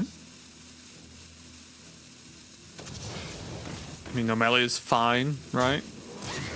Absolutely, yeah. Does the job. And yeah, FilFeel just not trying to be overly fancy here and just trying to leverage the already strong position, right? Just making sure the board's clear, making sure there's no funny business, and knowing that, like, if you just keep going, keeping this pressure up, GamerRVG is just clearly not in a good spot, right? And has to somehow pull either a heal or a crazy board clear out again. And then there's a launch starship, Rainer. There's tons of stuff still available for FilFeel here. Yeah, and he knows that gamers light on stuff because gamers every turn is, player discover and hope. Yeah, very It has scrappy. been for some time. Random dream card. Let's go. Sure. Awakens time. Just get awakens. Ooh. Oh. Do it again.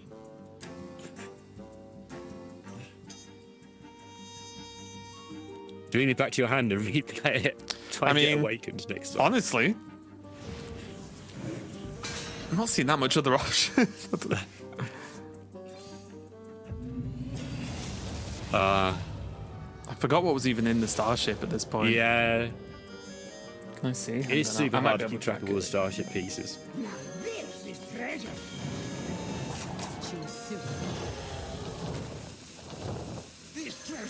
FilFeel's going through the ringer as well up there.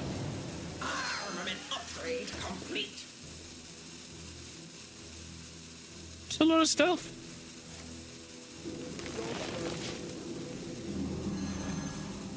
Oh, yeah, that's a good point. I've just noticed, of course, the Elise is still in the deck for Gamer, which is definitely something that's not helped this kind of situation. We saw early today how powerful Elise can be to pull back in these late game value situations. Yeah. So there's 8 armor in there, right? I think this is going to be clearing up some, and then there's 2 Yamato cannons, right? Yeah. At least. So the cannons could help clear up the rest. Here they come. Oh yeah, and the damage, of course, the AoE, and then the cannons. Yeah, I mean, job done, right? Yeah. Smell the flowers. Right, gamer, you've got an egg and a pirate. What's going to walk into the bar with them? All right, that's the card you probably needed to start this off. Yeah, can get Elise. Does get Elise. Making progress with his 3 cards left in his deck. Not is good Ashmay secrets. still there? Does he run an Ashmay? No, I He don't probably does. think. Oh, he doesn't. Yeah, I don't think they have it. Yeah. Unusual, but not that unusual. Okay.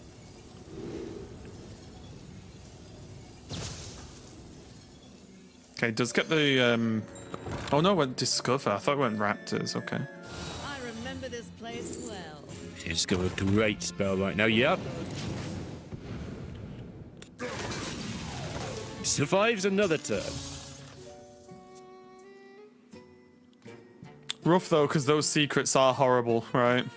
Like the ice trap's going to be revealed in the near future if FilFeel's going to throw out the heal just to test it. But it is just Reyna to just go again.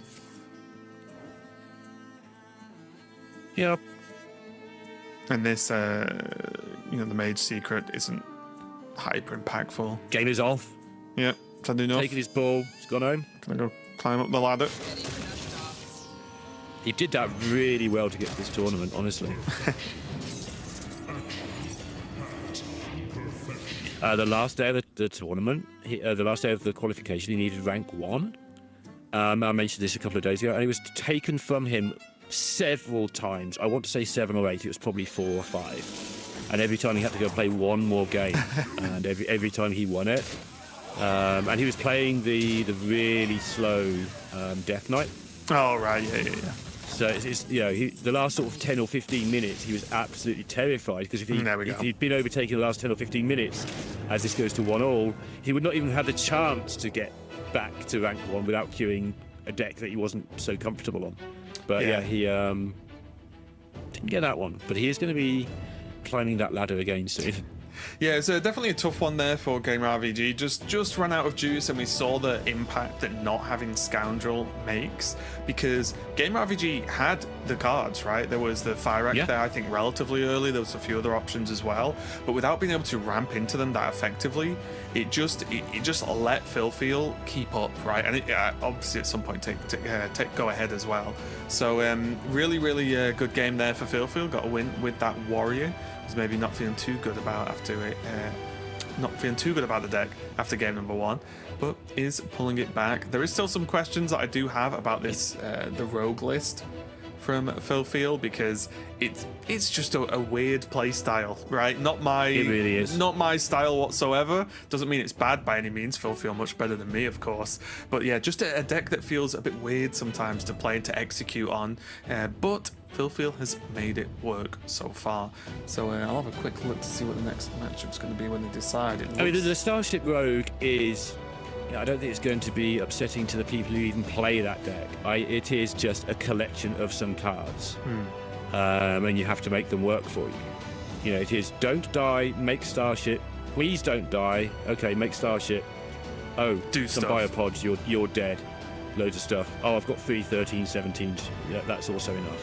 Yeah, 100%. And if you haven't, we'll play test and see what happens now. Because why not?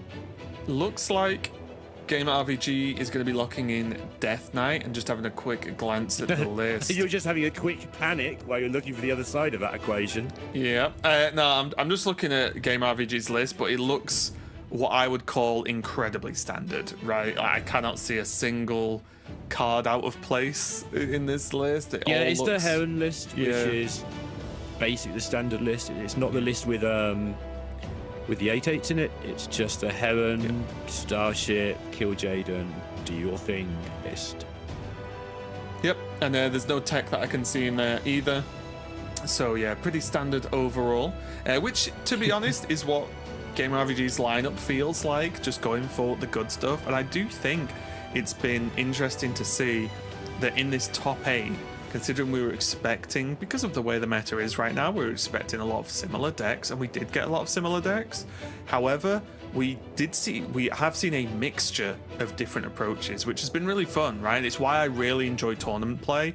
No doubt on ladder things look different, right? When there's just... I feel like the decks may get smaller because you're queuing one deck, not queuing a selection, right? It's not how it works. But so instead of the 14, you're sort of down to... I mean, there's a lot, depending where you are on the ladder, there's a lot of variety. But at the top level, there's sort of only 4 or 5 decks that you really want to queue right now. Yeah, but in this tournament, there's been a pretty good variety, honestly, of approaches 15 or 14, to the meta, which might have been surprising. I think a lot of people were expecting just GamerRVG's lineup 16 times or whatever, right? And just over and over again. So, yeah.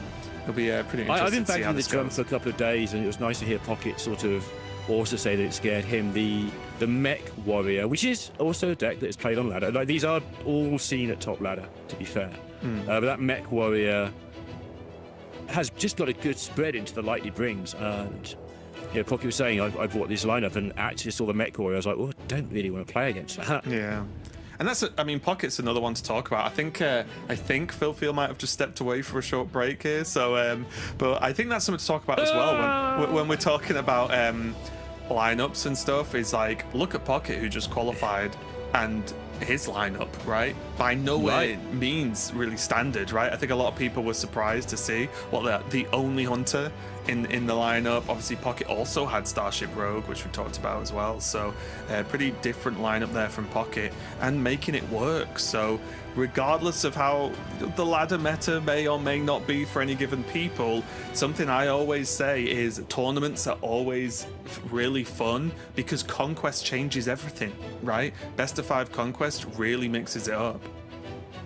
Absolutely does. My screen was because the other deck has been locked in on the left of our screen there. Do I even want to look? Oh, yeah. No. Now we're in. Now we're in. Now we're getting some starships and some big demons, quite possibly. Yep, it's going to be the Death Knight mirror looking at things. So go and, before we start, go and grab a drink, go and grab some refreshments, maybe some snacks. There's a good chance we might be here a while this match. Viewers? Everyone, literally everyone. Production, you go too, it's fine. We'll be okay. I am looking forward to this, actually. Joking aside, I wouldn't enjoy it if it was every single game, but it hasn't been. We've seen it sort of 3 or 4 times. Watching these players try to generate tempo, watching them try to force their opponent to waste resources, looking at all the intricate details that are involved with this. And again, GamerRVG, like, this is the deck that he got rank 1 with. This is the thing that he loves playing. We might see a bit of a masterclass here. So the reason that we scream, the reason that it's a bit of a meme is it can take a very long time, and a lot of the time those intricacies don't necessarily add up to an early win. But there is a lot to be learned from watching these players play this matchup, so I'm looking forward to it genuinely. Yeah, I think it's one of those usual things that's happened in the past with this sort of deck, where in mirrors, it leans towards players will try and beat the other one up quickly if they can. And if one player doesn't get enough of an advantage, then it slides back into those late control decisions, right? And then obviously late demons, if we'll talk about that when we come to it with Kill Jaden. But in general, it's both players will try to be aggressive, and then the steps get taken if required. You can even see, right, Pyro just coming out just to chuck it out there. That is interesting, though, because, you know, the board clears at the end of this game, if it does go all the way to Kill Jaden, do become incredibly relevant. And Pyro is one of your best board clears later on. It's also a good way of dealing with, you know, a starship that spits out a load of stuff. So I was wondering, because we saw him do this in a different matchup, I was wondering if he'd still do this in the mirror and just try and get it done. And the answer is yeah, he's willing to go that far. Yeah, well, I like it because it goes against the starship pieces, as we've seen. If there's no starship pieces and no way to really interact with it, it's a Pyro just hitting your opponent in the face for 3 every turn, which is nice. And also, although the board clear from the Pyro is very good, you're then holding onto the Pyro for what, maybe like 12, 15 turns or something, you know, 25, like 35, a lot of turns of that just sat in your hand and doing nothing. So it's definitely a tough one. Personally, I think I would have played it like this and just gone, right, I'm just going to keep playing stuff until we either win or get into that stalemate position. I think Gamer missed on the one. I think he didn't hit. That's what miss means. I'm doing well. Well done me.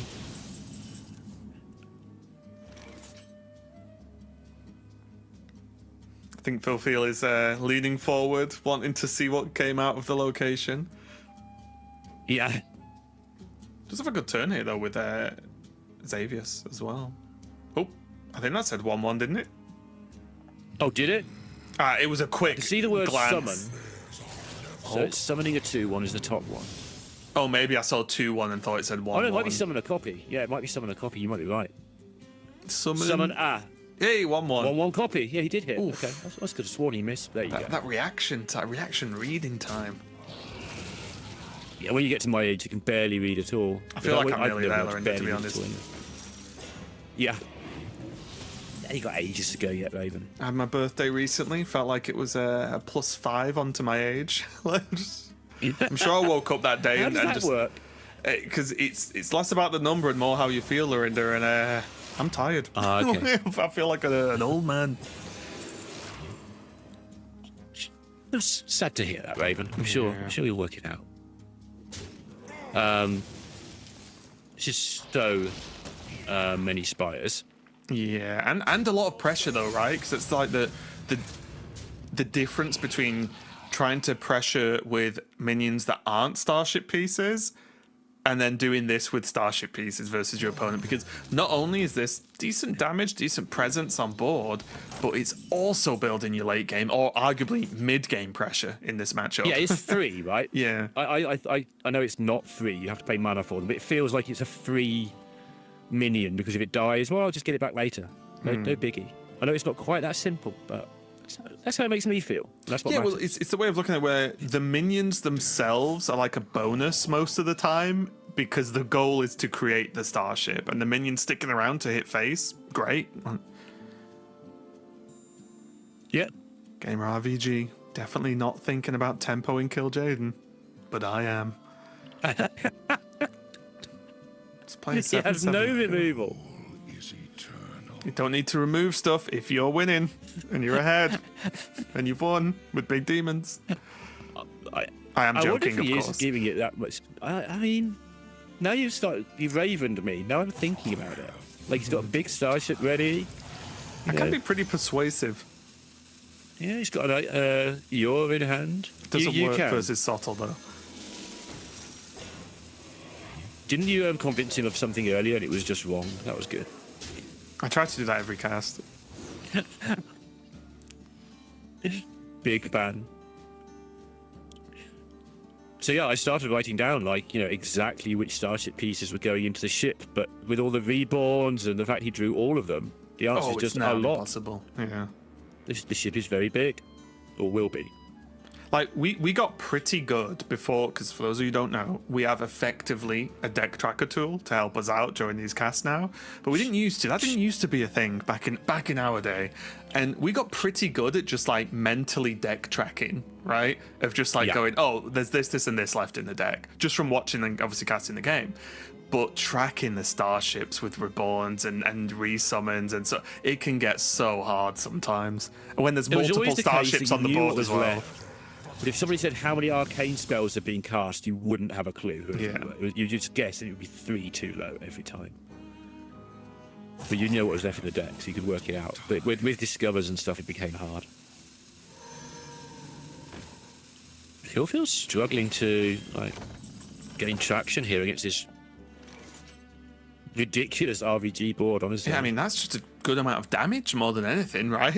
Of the minions on board. Yeah. I know what you want to do here. Hero Power Pass. No. Don't do that. I thought you'd want to ship it all to face. Oh, wait, yeah, of course, right? Yeah, no million. Yeah. Yeah, this is 100% what I'd do, seriously, yeah. It's just too clean, right? Took a ton of damage, can use the location for another spire if required, or can just hold off what do on we it. even want with this location now? We've sort of got a board full of starship already. Are we just going to hold now? Because There's a world where you just save it for the actual starship, and then I think you do. You can, if you get hold of the... Oh, you know what? I wonder if that... Yeah, maybe the Arcanite Crystal I was thinking of originally to just get another one. But is it that important in that matchup? I think the resummons are better, or just multiple starships, right? Multiple starships. Now we've got the resummons already. Like, there's going to be 2 figures once this one is played. And 4 spires and a crystal. Like, you just don't need more than that. That's more than enough for it to do the thing that you want it to do. However, your High Cultist Heron is having a bad day. It's just got nothing to do. Just chilling.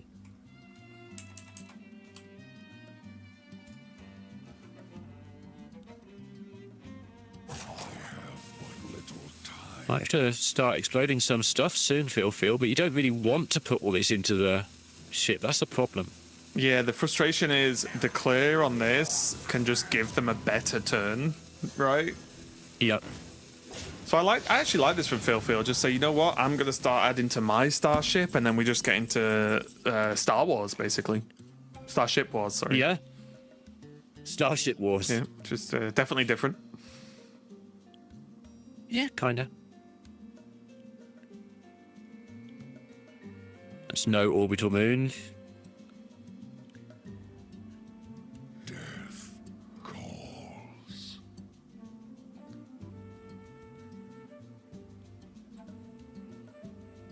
Where do you even start to process this turn?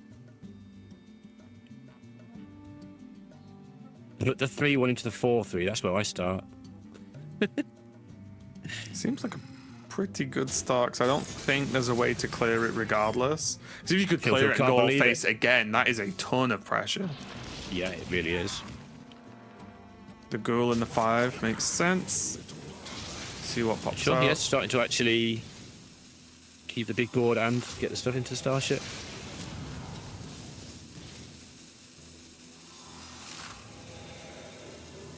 Oh.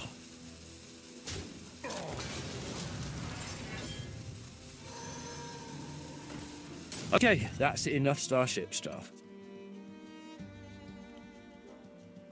What can FilFeel do? Nomelia does clear if you want to do that, except the spires go off again, obviously. Or you can start building your own Starship. Could clear the spires first, and then look at Nomelia. Yeah. Even better. But yeah, I like this again. Just FilFeel just saying, well, you're building your starship. I'm just going to maximize mine. So it could be one of those, as soon as you proc yours, I'll proc mine, and then we just see what happens. Oh.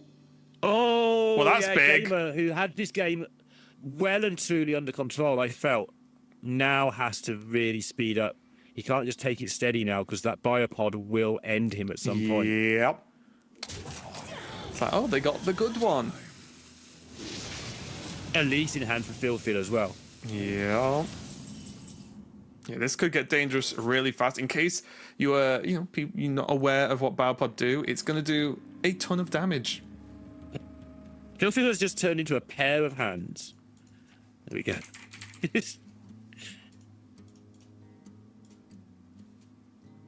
It's totally changed how they've got to think about the game, though. Is eternal.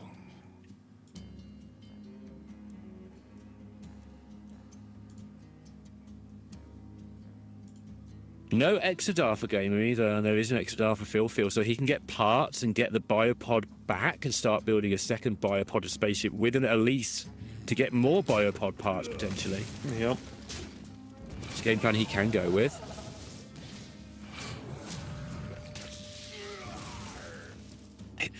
The revenge kill, I like it. Yeah.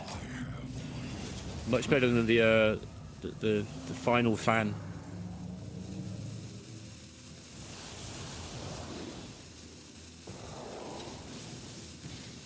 All right, well, let's see what comes out. That's not the good one. That's decent. Robot. Okay, Robot. too much. Hold. Okay. And it's always robot 8-7, isn't it? That's just what happens. Yeah, that is the good one. That is the good one, mate. I agree. We've seen it a lot as well.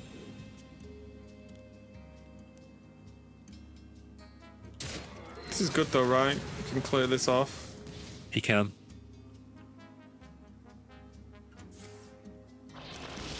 Yeah, he has to do this for the corpse explosion for it to go that way, but yeah.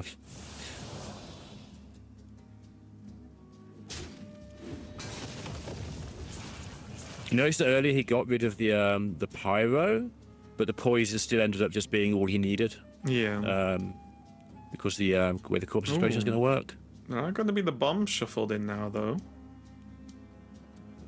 There are, yeah. It's an annoying 15.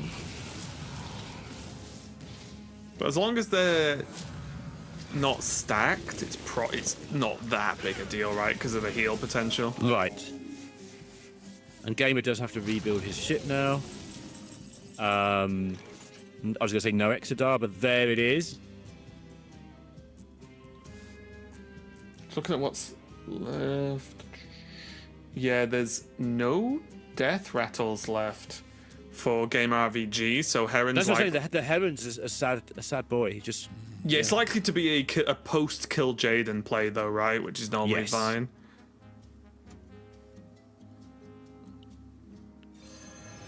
Good old massive buffed hand from the silk stitching earlier. Whoa, Eternal Layover's tempting. It is, but... Is anything good from Umbra?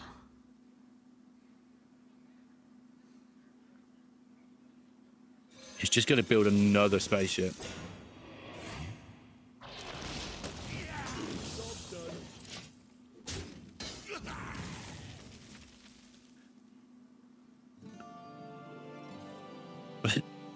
So does... Oh, okay, Exodar now. I didn't know whether FilFeel was going to attempt to do the Elise first and, you know, like pre-build the location. See where he's at, yeah. I think he's in too much of a hurry. He has to stop this army of stuff on the other side. Or he is just going to die.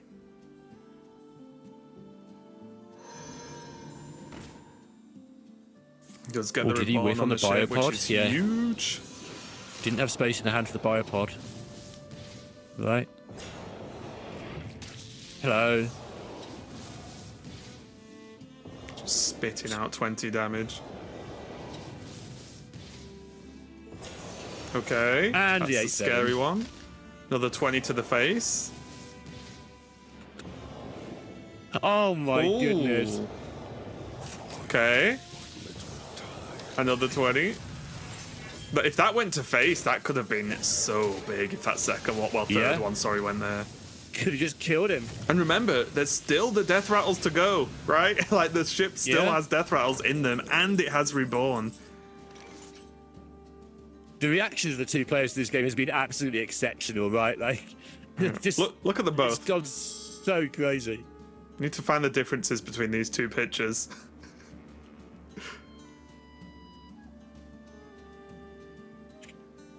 Death calls.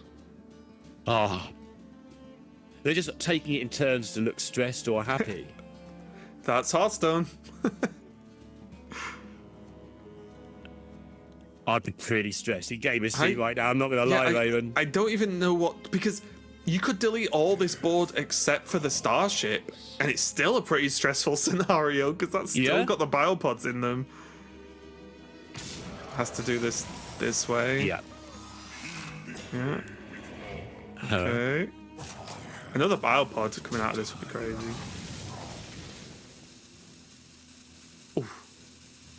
You're such a mean human. Oh, it's a hunter Trying card. to Lorinda. will the biopod into existence, pretty sure. Gonna gain the armor. Take that, Dungar. Never liked you anyway. That is something I mean, though, when I was saying at the start of the game about the tiny things the players do. Like that whole terms about how do I survive a 2020, blah, blah, blah. Oh, but I've got this little bit of value, I can kill a Dungar. Right? But doesn't matter, Ooh. but... Wait, 20. Okay. I was genuinely Oh, were you looking just at what, thinking like, jamming Ceaseless? Yeah, what does Ceaseless do here? Quite a bit, I think, actually. Yeah. Well, it does do quite a bit if you choose to set off the death rattle at the end, right? Yeah. You get all the attacks in first. Oh, it's just relentless stuff. Having so much stuff. You know what we need? Good old Master Go on. Spell. Yeah. That would sort this out, wouldn't it? Yeah. And make it a neutral Master card. Spell. Yep. But little time. Oh, his ship lives, right? Yeah, yeah, It's only 16 corpses. Plus 1 or 2. Oh, maybe it doesn't. I'm not sure. He's going to blow up extra things on the way. I think it lives. Okay. Have some more bombs, but he's up to 71 now. He was a lot lower when he got the first 3 bombs. Well, I just hope they've locked something in, but that's a lot of armor from Torton as well. It's a nice armor game. It's ridiculous. Wait, also, is there a world where this was lethal with what with with the Ceaseless. Ceaseless. It would have been Ceaseless no, is not 20, quite. right? Yeah. It would have needed to be ceaseless and then kill it again somehow, right? He is on 81 now, though, from nowhere. Yeah.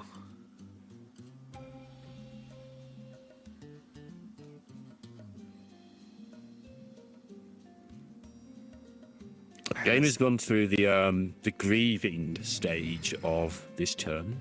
Now he's got to actually get on with the Yeah. what do I do about it stage. Good He's indication bargaining now. Look. Of how Yeah. well a game is going is how horizontal the player is. If the more Unless they're horizontal, actually asleep. yeah, the more horizontal normally, the worse the game is going. It's a good call, actually. It's true, yeah. It's kind of the Raven psychology. What have we got here? Yep, okay. Just get the clean kill. On one of the problems, One of the many wait. problems. Elise copy. Uh-huh. Could I, or is it just? Oh, is this just lethal? Oh, with ceaseless. With ceases at the end Boop, to do boop, the biopod boop. damage? 20, that's 40, right? So it hits for 20 and then think so, kill it with yeah. ceaseless, yeah. Yeah. Easy. Wow, what a game there for FilFeel, taking it up to a 2-1 lead, and the shrug of the shoulders from GamerRVG because, quite frankly, Biopod did a lot of work that game. But you do have to put yourself in those positions to be able to see those games out when things go your way. And honestly, in a matchup where there's a lot of summon semi-random outcomes, it happens, right? It's what the deck does. We talk about when there's the taunt for the summoning back starships potentially. There's all sorts of shenanigans that can go on. And then when you play in the mirror, well, yeah, normally the one who gets the better summons is gonna be in a very, very strong position. So yeah, a huge win there for FilFeel, taking the Death Knight mirror. And suddenly there's just the rogue to take a win with. But it is the Starship Rogue, and I don't think anyone, even the people who brought it, I haven't spoken to FilFeel, but I have spoken to Pocket, I don't think anyone thinks this Starship Rogue is particularly consistent. It's good, it has, you know, a lot of chances to do good things, but it can just miss on the good Starship pieces. Well, and if it does miss, bad things happen. One of the benefits, though, is although it may be a little bit inconsistent, there are 2 goes for FilFeel to win 1 game with it, right? So maybe that the extra game available can help out with that inconsistency, because it is a scary deck, as you said, but it does have to get the work done. However, as you mentioned, there is a Starship Rogue already in the top 4, so that's definitely a positive point for the deck. And GamerRVG does have the Death Knight that we just saw, of course, and then pretty much the standard Fyrek Rogue available. So definitely still a lot of game left. GamerRVG needs to not let that one bother him too much. I think although you could be frustrated at the Biopod being generated, there's also an element of you could look at it the other way and go, they just got a Biopod, it is what it is. Let's move on, right? Like there's sort of like 2 sides to that coin, right? Yeah. So my brain has just realised that there might be an opportunity, and by opportunity I mean something that terrifies me, to cast a Starship Rogue mirror at some point today. Yeah, because of where they are in the bracket, right? It could happen. Yeah, I'll absolutely know exactly everything that's happening in that game of Hearthstone for sure. Yeah, just a lot of that can't stuff. ever go wrong. Yeah, just stuff. That's what happens. Just a lot of stuff. There's a Starship, they've got some things in it. And I've just tried to write down like every Starship piece that existed in this current game. And after about 6 turns, when gamers just got reborns everywhere and releases, I'm like, all right, he's got a big Starship. Good for him. That's the thing. I think there are levels, Proud. right? There's the base, they've got 1 or 2 of whatever's Of the normally in the things. deck, right? Just Yeah. the normal 1 or 2. Then there's the level of, oh, is there like a unique star piece been created, like Biopod? We knew there was a Biopod, easy. But when you get to a certain stage in the game, it's like, it's big. And that's the analysis for the Starship. It's got a lot of stuff in it. It's going to do a lot of things. Let's see what things Is it can there a do. 7/8? Yeah. An 8/7. I'm gonna get it twice or once, and is there a Biopod in it? Which we knew there was. Well done, us. Yeah, 100%. Looks like the players are getting ready. It does look like it is going to be a rogue mirror to kick off maybe the final game of this series, but maybe not. As I said, GamerRVG can still fight back. Arguably got two of the best decks in the game right now to fight back with, so still very, very possible for GamerRVG. Yeah, I'm not entirely sure what FilFeel's ban strategy was going to be, but Druid meant he had to ban Druid with this lineup. Like, you can't have that Druid just taking on your slow control decks. It will just go Owl, copy Owl, or Owl, Incendious, and you explode and the game ends. So he had to do that, which means that this rogue of gamers does get left up. So curious to see how this pans out. Not a matchup I've seen very often, but presumably he'd have this in mind as something he would have to fight, unless rogue was his ban for strategy. Yeah, and I'm just looking at the Starship Rogue. I have played a bit of this in preparation, but I'm just triple checking the deck list to make sure there's nothing truly shocking that I don't remember, but it looks like as standard a Starship list as I guess you're gonna get. So we are ready to get into the next game. Starship Rogue versus Rogue. That's different from Rogue in a lot of ways. Like, it still has metal detectors and Ashmanes and Opus and Scoundrels and all that, the good stuff. You get a web of deception in there, which I'm amazed doesn't get into Rogue. Just a chilling old 4/4 on turn 2 sometimes. It's a lot of good stuff, but it does have the Starship pieces because you want to play the Gravitational Displacer, which gives you the copy of the Starship. That's the whole reason you consider playing this deck. Yeah, and for me, some of the openers are the ones that really set the pace, like the Shipwright, Starship Schematic as well. Those things that just generate a Starship piece, and then we'll go from there, right? Like, that can really direct what the game looks like. So, let's have a little look here. Oh, we're back to DK cards again, as the guiding figures picked up for FilFeel early on. Not a bad one at all to get. Very nice. Looks like he's going to be a bit greedy with the web, maybe. Excuse me, and also not play to metal detector, more importantly, I think. Yeah. So he doesn't have to face down that ridiculous, or less likely to have to face down ridiculously early Firax, Xeraxes, whatever Ashmanes. Just check this earlier. This gamer's the one who hasn't got Ashmane, isn't he? Yeah. Biopod just for the psychic damage that it can do after last game.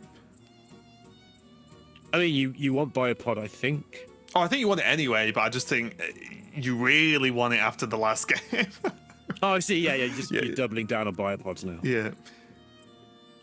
If you're FilFeel, you want GamerRVG to remember the previous Biopod, right? He's going to go for the Yamato Cannon instead, though. This is good sort of hedging against the big threat early that Rogue can do, right? To just say, okay, we've put this out, so you just go Yamato Cannon. So memes aside for the Biopod, the Yamato Cannon is a very sensible pickup here. Yeah. Because you also get two of them, right? If you get the Gravitational Displacer, and suddenly just nope into potential big scary minions is huge. Yeah, absolutely. And, it does deal with early stuff, and the early stuff is kind of your problem as the Starship Rogue. As the game goes on, regular Rogue still has all that ridiculous amounts of value, but then so do you. And yours is used twice each time, because when you get a lot of mana, then you can activate Starships, blah, blah, blah. We know how Starships work. Or everyone else does. I don't. I just watch them. Is They're looking magic. Very nice. So there's these Wind Fury annoying demons here for FilFeel to deal with, but just looking at the hand quality, FilFeel just having the Elise, having the Scoundrel, does have Yamato at 3. Then, the natural sort of cycle of Scoundrel plus Web of Deception, right? Is like just a natural self-bounce for free, and you get a 4/4. I mean, the cannon is showing its worth here, right? Like, these 2/4 Wind Furies would just do so much damage if you weren't able to remove them. Yeah, I'm not going to remove them this turn, though. No, choosing to take the 8 at least next turn. Got the option for the Raptor to try and play a little guessing game. I wonder if he's taken armor here. because he's going to go quite low. Yeah, I could see armor and then summon copy. Summon copy's guaranteed taken, of course, but Yeah, of course, yeah. Like, he does have double crystal, which means that armor's probably not that relevant, but I do wonder if he took it.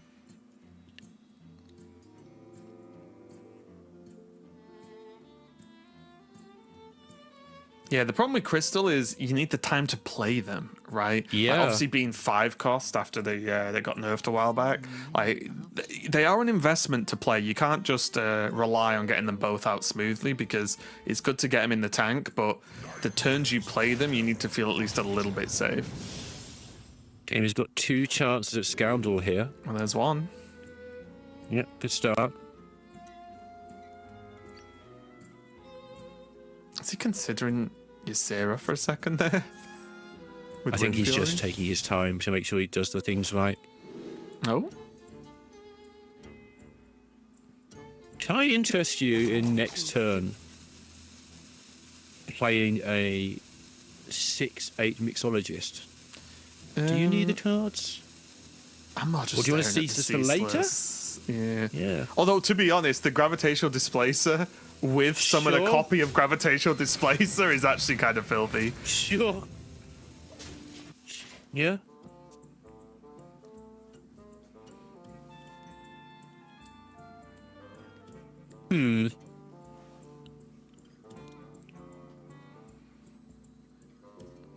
So these are absolutely key moments in this quarterfinal, Raven, because there's a lot of damage. There's a fairly low health total over there. FilFeel can stabilize. He has like 2 turns to get stabilized, get sorted, Yeah, this is and start building that armor back up. Otherwise, things like Firak might just be closing the game out. yeah, it's a very nice turn though. Does get a lot down here and gets a lot of information. Now knows that that one's the fake one.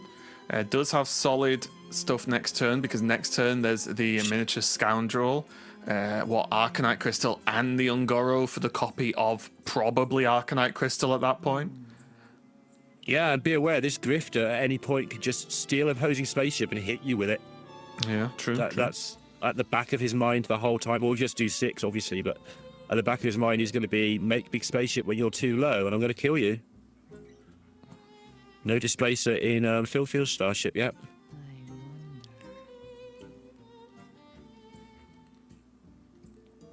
There's a lot of counting here, so it's sort of scoundrel into metal detector, into kill a thing, into get a coin is some of the options available to him here. FilFeel doing their version of maybe not a rain dance, but some kind of RNG dance. I like it. RNG dance.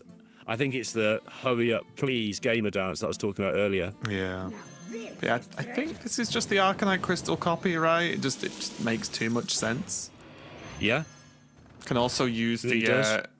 web to bounce the 1/1. Sure. Have a 4/4. Nightmare Fuel?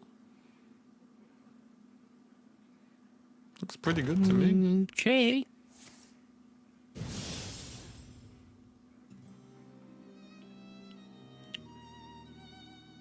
Open with the Sure, Riddle. because why not? Yeah. Let's just Bit look of at the Open Weaponry so there. you can Asura next turn. Yeah, I guess actually Yeah. I wasn't really thinking about that. Yeah, being able to bounce and then prot the Ysera is pretty big. Yeah. Choose soon. And from nowhere, and this is what Rogue does, of course, and there'll be more from nowheres available. Gamer is in a bit of trouble here, but he does have Firak. Oh yeah, I respect that going to the face. The 2 Arcanite Crystals Cheeky there, that's 4. going to be a lot of armor. They're not really overly threatening minions at this moment in time anyway. Just take the 4 damage. Oh, look on Gamer's face, Raven. He's considering that it's time. He's got to look if there's anything else. So if he's going to Firak, he's going to do it late. He's got to have a look at everything else first. Oh, you think about Firak now?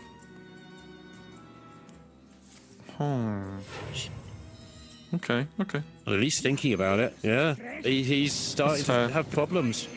I did know for a second I was looking at Grifter to try and steal the Arcanite Crystal to then create the ship and then double up and then go that way. But Uh-huh. you know what? Why not? If you can Firak, just do it. I think he's all in on keeping his grifter for as long as he dares. Come on, my God! What are you doing? This Phirak's gone nutty.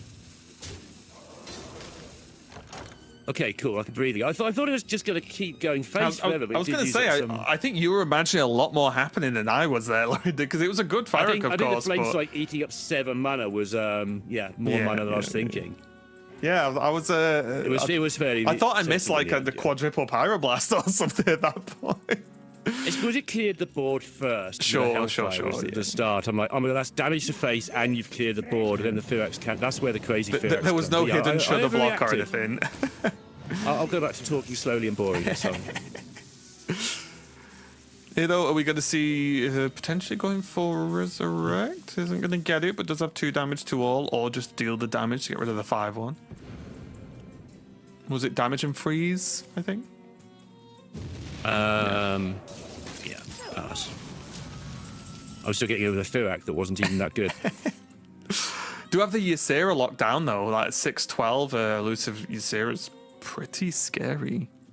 I mean, just having 3 mana a turn more than your opponent with Ashmane in hand and an absolutely empty hand. Like, you're going to be playing Gamer's deck with more cards and more mana and more health. Well, soon to be more health.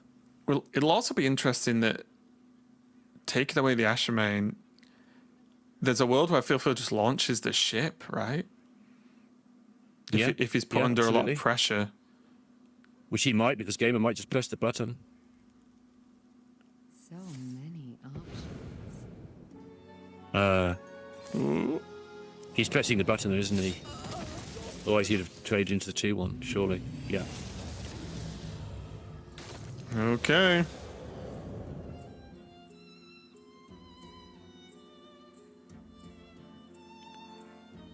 Yeah, Gamer identified a lot earlier than we did. You liked it a bit, but how good taking this Displacer was several turns ago. But there's the Emoto cannon. Copy's gonna. Ooh. Oh yeah, I was gonna say Shaladrisil, but honestly, with Ashmane in hand, like it's not really gonna do much. Oh yeah, my brain defaults to Shaladrisil because it's so good often. Yeah. But this is just getting the work done, right? The doobie here as well.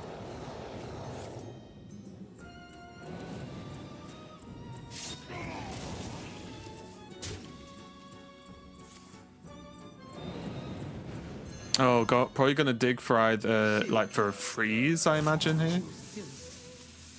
Sure. Deal 3 damage is 3 damage. Didn't pick it though. Sure is. Probably took health.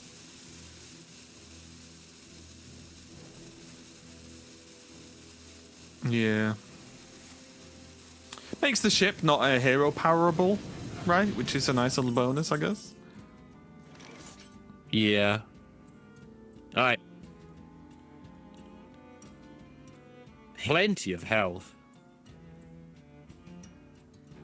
Gamer has plenty of options, but are any of them actually any good? There's a lot of sort of clunky 1-drops when you actually skim out what's left. So many options. How often is Grifter just lethal? I would have already played Grifter by now. Yeah, I would have been first port of call, play Grifter, see what happens, and it's then do 34 because you've got the weapon to get through the 1/3 if you hit with a Grifter. So that's the first thing. Can you find anything better? So many options.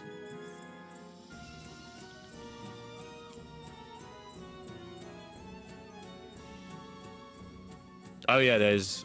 I point out here there's armor in the death rattles.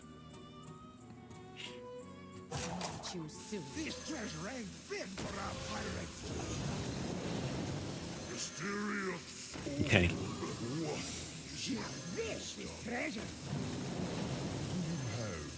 Do you have anything to declare? Yeah. So he would have been short by several, and then if you've wasted your Grifter, you just never get there.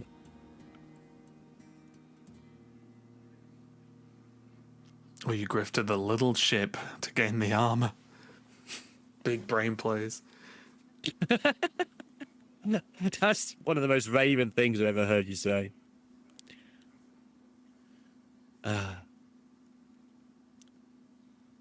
Test for everything. Get Asherin down. Connect to those unseen. Turns out Asherin does test for something along the way. Yeah. Oh, they're both Hunter. Actually, they're both Hunter, aren't they? So. Yeah, for a second, I nearly replied to you. No, they're both Rogue, Lorinda. You are getting old. Don't? But yeah, You mean the secrets. I was just Yes, I was just I see what looking. you mean. I looked at the deck list, and all I heard, because I was just looking at the deck list for a second, was, yeah, they're both Hunter, aren't they? And I was like, huh? Like, What tournament is Lorinda casting? yeah, it's like, what? Or do I know what I'm casting at this point? People wonder that about me all the time, honestly. Double Elise Any is copies? very nice, though. That's not a copy this time. That is. That is though.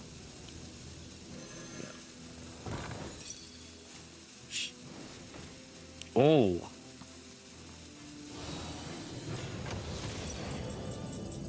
$43. How much on the board this time to start the turn? 25, 26, 32. But there is the armor from the ships, right? 46. It's a lot closer this time, though.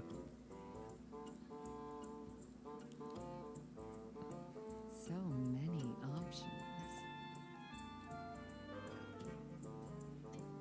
There's only one of the ships with trigger, and you've got a lot more attack on the board this time. There are also 2 Shadow Steps still in GamerRVG's deck, I believe, which gives him potentially regos at Grifter, right? Yep. Rock number 802, welcome to the collection. You a fan of knives? And going to be some card draw now from the Opu fan of knives. And there's one Shadow Step. Do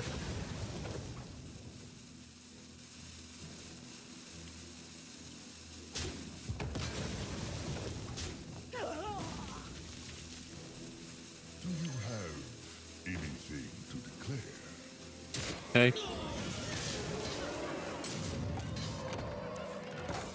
A lot of damage coming out there, but matched by a lot of armor. Still another Elise, double Ziliax. There's so much value. There's still the copies for the Arcanite Crystal that's still in hand as well, and an Exodar to go again potentially in the very late game, let's say. Yeah, this is a lot now. Yeah. Okay, you've just got your Gamer's deck, except you've weathered the storm and you've got Gamer's good cards. Yeah, and also these Ziliacs are going to be pretty big, right? They have to just heal up even more. Yeah. Yeah, there's just no hurry. You're just going to get another little starship built up over time as well eventually when you finish using Gamer's 15 Elises that you got. Oh, yeah. Now we're gaming.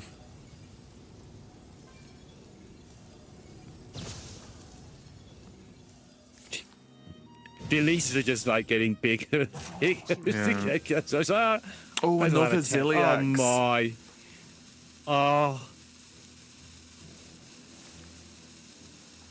FilFeel's eyes are so wide open. It's like, he's so aware that he's just so close to getting through. So this might not look the best, but there's 10 cards left in the deck. I'm going to press the button. Let's just see what it... Oh, it didn't work. Never mind. I think I broke the tracker. Oh, well. However, as long as the rest of it's working, there are not that many threats left in the deck. I think there's a Nightmare Fuel. Obviously, the Ziliax that we saw. There is still the Elise and Shaladrisil. That's about it. And of course, there's this Grifter in hand. But just looking at the value that FilFeel already has, it's not looking so good for GamerRVG. Yeah, FilFeel's in celebration mode. He's just trying to keep focused. Like he's there. He in his mind, and I think we're thinking the same, but it's not actually over. He will be the first person in this tournament to come through from the playoffs and get into the World Championships.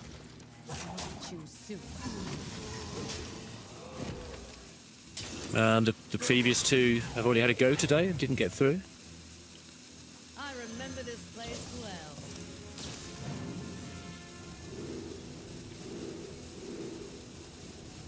Yeah, like an emergency 10. for a gamer because he knows that time is running out rapidly. He doesn't know how rapidly about the 15 Zilliaxes. Yeah. There's only 2, but you know, they can be copied. There's 15, just trust me. Yeah, now the copies of the Arcanite Crystal, just to boost the armor even more. Yeah, this is the I can't lose play, right? I'm just going to make infinite because just win on fatigue. The only thing that can go wrong is you can't even Ashmain a Firak because there isn't one and there's no Ashmain. Yeah, I legitimately think with this hand, you could just plan to win on fatigue, right? There's double Shadow Step, so you could Shadow Step like, you could like Exodar for more and Shadow Step again, or Shadow Step the Elise. There's 2 more Zilliax. There's a 10 cost location, and also FilFeel is way ahead on cards in the deck anyway. I remember this Yep, place well. I agree with everything you just said. And so do both the players, by the way. Choose soon. Surely he took armor this time just because he's decided that's how he wins. Yeah, Yeah, he's just gonna exactly. make Yeah, just infinite chill. armor. Yeah, and you can he's see got there. gamer to press the concede button. You can see like the sigh and the breath. Yeah, FilFeel's just like the plan's there. Yeah, there's the well played at least, not quite the concede yet. I thought the concede had been procced, but FilFeel in a great spot, a ton of health with plenty more where that came from, and GamerRVG just doesn't really have the resources because all of these crystals haven't even procced yet. There's an Exodar to make more. There's Shadow Steps to either do more locations for more things or Shadow Step like an Exodar if you want. There's so many options that I don't want to say nothing matters anymore, but it kind of nothing matters anymore. FilFeel's too ahead. Yeah. I think I can't even envisage how you would create something that gets you out of this. Gamers put a lot of work into getting to this spot, so he is going to keep pressing buttons for a short time, but I think he knows it's over and he's almost just making sure at this point. If he can generate legendaries, I guess he's going for with this Grifter, right? Generate 3 random legendaries and then they get you out somehow by being legendaries. You get to the point where you just play the cards because you're not really sure, just in case there's a way, rather than inventing what the way is in your head. You just go, well, the only way must be the legendaries, so let's get them and see if they win me the game. Right.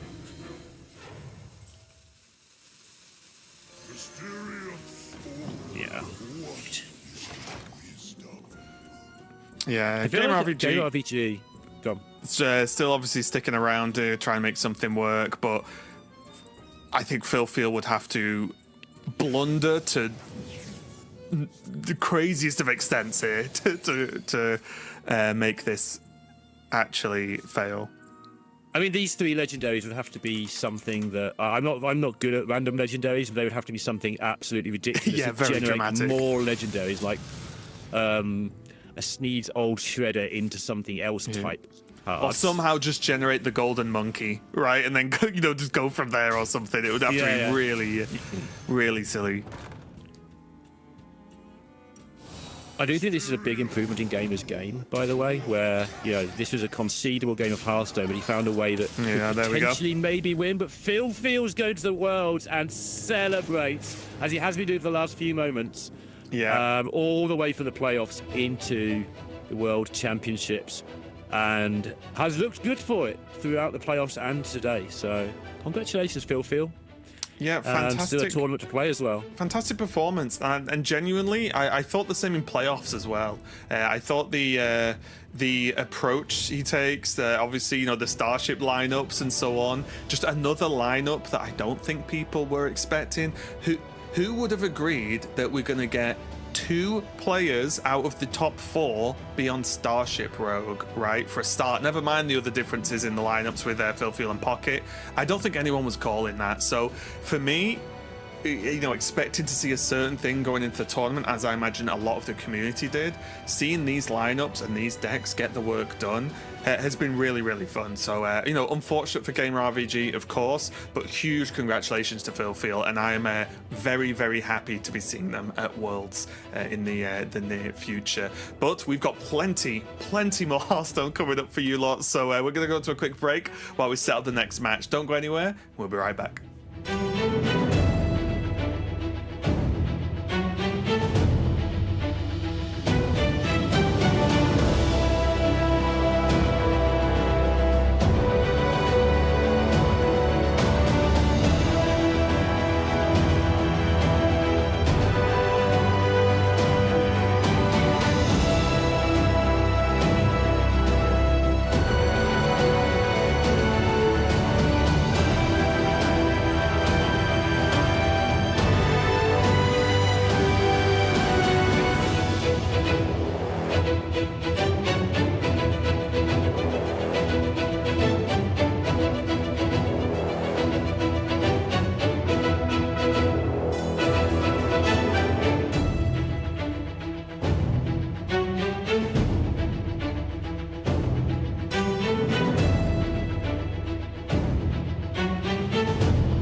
Welcome back, everyone. It is quarterfinal number 4 time. We have 3 of our 4 World Championship competitors locked up, and we have one more to decide. My name is Sossel, joined again by Edelweiss, and we have Tobyka versus Sawyerin for you, which, after the marathon of that series that we just watched with the Death Knight mirrors, with, of course, GamerRVG's general pace of play, with some long, grindy games, we have a few of the faster decks in the tournament hanging around this time, although Tobyka's lineup a little bit mixed on that front. Having not been around for most of the end of the broadcast yesterday, I'm curious as to what people were making of this lineup from Tobyka in general. Do you have any input on the Tobyka lineup?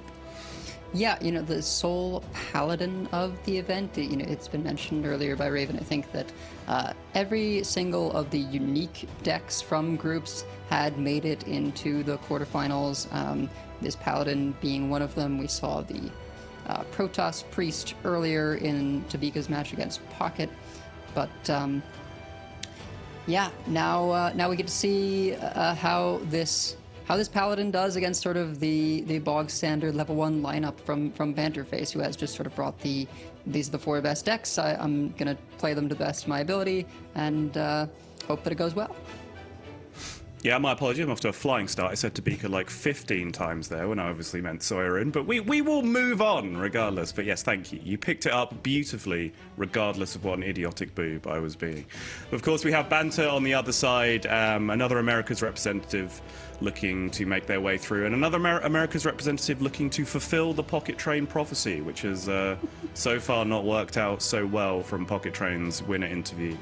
But again, what have we made of McBanterface? A little bit more of a straightforward lineup in terms of what we're seeing from the other competitors in this one?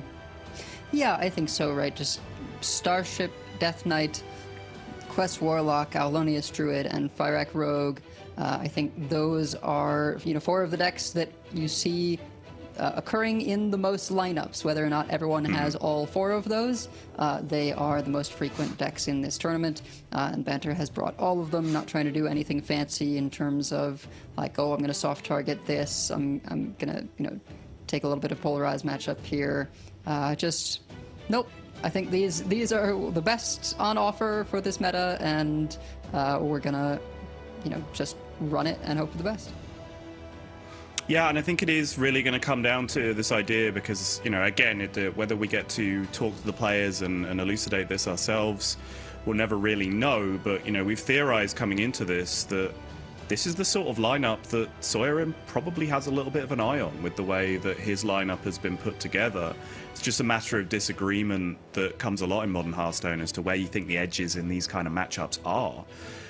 So again, I think he's done well to get to this point with the lineup that he has. I think he certainly looks like a little bit of a dark horse in the bracket as it stands, especially with a player the quality of McBanterface, who has been around the very, very top level of competition for quite some time. Basically, since the very moment I dared to insinuate on an episode of Hot Takes that he wasn't one of the best players in Americas. Since that moment, I don't think he stopped being one of the best players in Americas. So, you know, sometimes people just get good out at Hearthstone to spite me, specifically. Like, this has happened on more than one occasion. And Banter has shown that he is here to stay and looking to join his good friend PocketTrain in the World Championships, and looking very likely to have a good shot at doing that with Sawyerin on the other side. So, in general, matchup-wise, where are you putting your hat in terms of the lineups going against each other here?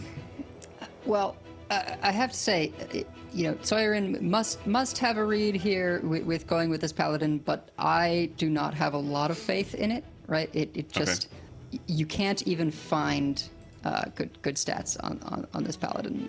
It's been played, you know, so seldom in the last several months. Has been, you know, nerfed a couple of times since the initial incarnations, right? With you know, certain mana costs being adjusted, the Divine Brew no longer giving attack, so you don't have that backup of just gaining a bunch of attack off of Divine Brews and Linessa Sunsorrow. But it can be, you know, still reasonably sturdy into Druid. I just sort of feel like there's a lot of neutral tools going around that can get in its way. But no Paladin to start us off here. Just a couple of the decks that we expect to see a lot of, although Sawyerin has that Fyrakk Death Knight instead of the Starships. Yeah, flying the flag for the BBU Death Knight. We mentioned at the start of the broadcast that every single archetype that started the tournament was represented in top 8, and Sawyerin was one of the players flying the flag, one of the 2 BBU DKs at the start of the tournament, and then by making it to top 8 managed to keep that archetype alive. It did. It seemed to underwhelm a little bit because it kept running into the, let's say, mirrors against the slower Death Knight deck.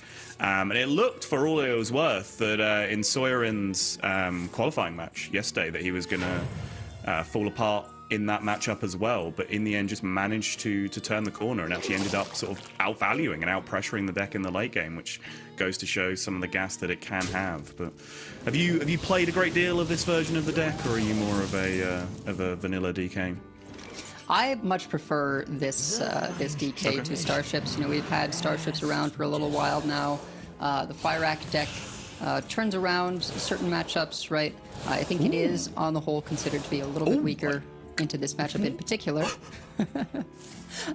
Yeah, getting excited there, of course, at the 2-0 drops out of the temporary Solarium. That's about the best hits you can hope for.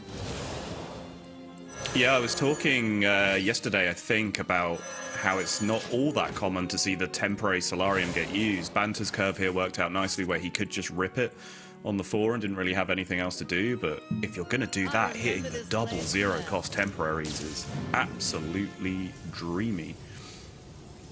Yeah, now he hasn't had location, so it isn't a turn 4 completion, still going to be turn 5, but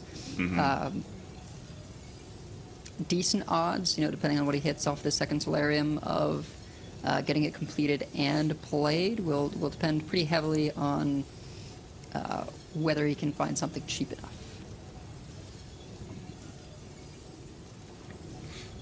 Yeah, I suspect too many of the 0-cost hits are gone for the second Solarium to be able to get him in a turn 5 active quest on board. Only the one Curse Catacombs left in terms of 0-mana hits remaining in the deck. But let's see, he's at, is he at 3 ticks or 4 ticks? 3 out of 5, I think, right now. 3 out of 5, okay. Yeah, so it would have to be, no zeros. So, yeah, that will be turn 6 then, because even if you hit some 1-drops.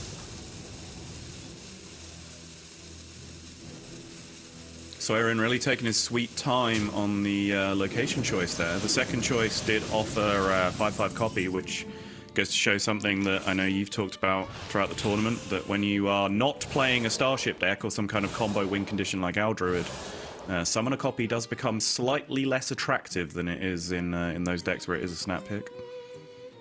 Yeah, absolutely, and I think we saw the Savage Roar pick there. I think, you know, when you're not specifically a deck that wants copy, you do see 5-cost locations a lot more, right? Just because those other options it matters a lot more that the numbers are bigger, whether it's discounting spells, gaining armor, or summoning rushers, in this case, getting the +2 attack, right, on a wide board like this. Banter, I think, pretty bummed there to lose both Hellfires and a Horizon's Edge, some of the highest damage output cards in the deck. Yeah, and also hitting only one playable, and also not really setting up for playable temporary cards the next turn. Like, there's an outside chance this isn't even a turn 6 play. You've got to rely on Snow Flurry, giving you 2 or less. Oof. Okay. Well, if you can only play one, I guess it's Frosty Decor. Well, no, Froststrike gets the Rift in play right now. Mana. Yeah. Yep. Yep. Yeah, I was thinking just like, oh, well, it lines up well into these 2 ones, but of course, yeah, if you can get the quest active right away, much more important. Could be very impactful what is discovered. If, maybe not this turn, but later on. No Corpse Skull in hand yet, but always a potential pickup from the Frost Strike. Meanwhile, Sawyerin has a few options, right, with Hideous Husk likely coming down next turn, but there is also Exarch Maladar. If all of these are cleared, it could just be straight up Fire Rack. There were a lot of things that needed doing here. Okay, we just about got there. I'm not sure how much thought went into the Frost Strike discover, because there was a lot of things left to do there right on the rope, with Banter really taking his time with the choices, but got everything completed, which I guess is the main thing. All right, here we go. We've seen some good Fire Racks and some bad Fire Racks over the course of the weekend. Sawyerin, that's what he wanted. Okay! Oh, no! Oh! Find a way to innovate 2 mana, please. I have to say, Banter, from some of his streams, does seem to be the master of getting hit with very, very powerful Fire Racks. That one at least did not finish him, but... Yeah. Well, it's any game that has Banter in it. Like, if Banter plays a Fire Rack, it's also insane. Like, it's just what happens. I don't recall. Did he Fire Rack someone for 26, or did he get Fire Racked for 26? Something like that.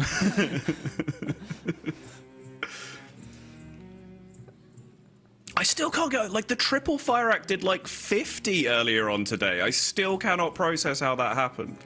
Oh yeah, putting that Starship DK to 11. That was, I think, the best I've ever seen. Yeah.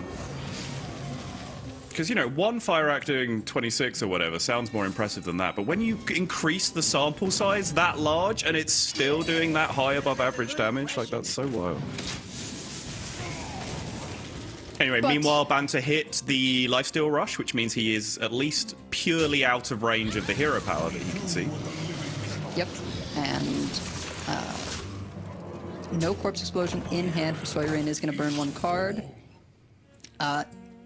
While Summon a Copy isn't as good for this deck, it does have very nice synergy with that Pterodax, if Sawyerin had enough corpses. Of course, it's a bit of an awkward card sometimes in that even if you have the mana, if you don't have enough corpses, you can't play it. You can only play it with corpses. You don't get to sort of choose what is best for you. But since these summon, very easily able to pick those corpses up. Malted Magma, clear up. Malted Magma, clear up again. Yeah, the Banter the lamenting the really Malted nice. Magma. Yeah, it's gross. And now we can clear these down. Still have 2 mana remaining to press the hero power at the end of this once you've cleared out all of the other random targets.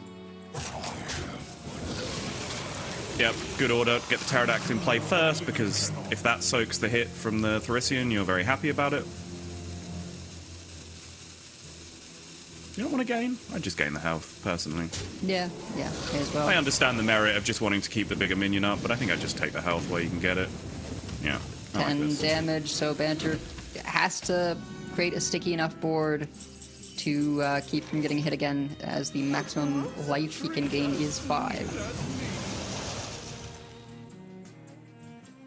And yeah, just kind of a throw of the hands. You know, what am I supposed to do about that?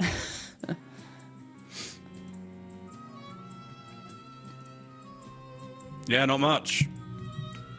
It all looks so promising. Like turn 4, rip the Sawyerin and hit 0 mana. It looked like everything was coming up banter, but from that moment on, just a pretty brutal game. Looking what looked like it could have been a turn 5 quest completion, then turned out to barely be a turn 6 quest completion. Sawyerin had the turbo start with the DK, getting the Fire Act down, and then the Fire Act just went absolutely wild with direct damage. 2 1-in-4s in direct damage going face, and then picking up the Ragnaros hero power as well. And considerable damage as well, very powerful right? Stuff. Yes. 4 mana for 6 damage off the fireball, and 2 for 4 off the conflagrate. The elemental spell, right? Yeah. Honestly. 2 mana, 4 damage to it. The fact that you've been casting with us so long and you still try to know names of cards is just frankly embarrassing at this point. Oh, corpse explosion off the top. We've talked today about players not wanting to have to think. Corpse explosion is certainly the way to not have to think about that clear. And, Die, insect. Yeah, typically things are a little bit more even in terms of this Death Knight rather than Starship versus the Warlock, but Fire Act like that coming down so early, that's why Exarch Maladar is in the deck. Yeah, no, it absolutely is. It's why some people even refer to this version of the deck as Fire Act DK, right? Is that one of the principal differences is it does have those kind of scammy mid-game, mana cheat turns where it can just use the Exarch, use the Pterodax to really power out these massive tempo swings early on. And Sawyerin's lineup is designed to do this kind of thing, and so far so good. 1 game down, picking up a win with the Death Knight, which I could think may have even been one of the more problematic decks to get a win with. The Paladin does have Druid to mess with, which, there is Resistance Aura, there's massive 8/8s that you can play early, definitely has the tools in there to make that stuff happen. Quest Warlock has been a very solid deck for the majority of players in this tournament so far, so possibly DK is between the DK or the Paladin for me for the big question mark which deck is going to be the hardest to get the win with in Conquest. So just stepping out like that, showing out, getting the win, 1-0 up in the series now. Banter absolutely on the back foot, and just a real brutal beat on the Warlock. Yeah, but I do think it is a bit of an awkward situation, right? Sawyerin must think that the Warlock is a little bit better into Aulonia's Druid than it seems on paper, right? Because how it generally looks is that, okay, sure, maybe you say Paladin is good into the Druid. The Warlock doesn't look so good into the Druid, and I don't find that any particular tech card is hugely impactful on the matchups for the Quest Warlock. It is still going to come to how quickly can you complete that quest, and what the Aulonia's Druid is really weak to is early wide boards, and you don't always have that. You don't? Oh, hello. I have a visitor in the background. Hi, buddy. I thought he's supposed to be shut out, but he can explore in the background if he really wants to. Yeah, no, I agree with you. We were talking about this, myself and Lorinda last night. Lorinda's played a ton of Druid, not necessarily this version of the deck, but Lorinda's stance was you can certainly understand why people would think Warlock was favored, but Lorinda does not feel like Warlock was favored, and that's kind of the same stance I'm in.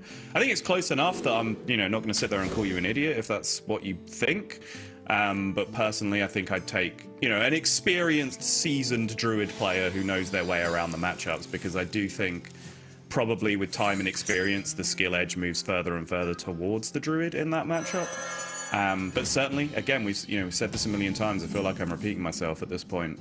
Sawyerin clearly has a plan with this lineup, and so far it is actually working, and it is working with aplomb. He's here quite comfortably, and he's here on merit at the moment. So sometimes, we said this about Pavel for years. Everyone, myself included, thought Pavel's lineups were terrible for tournaments all of the time, and he just kept winning. You know, so sometimes conventional wisdom is just incorrect.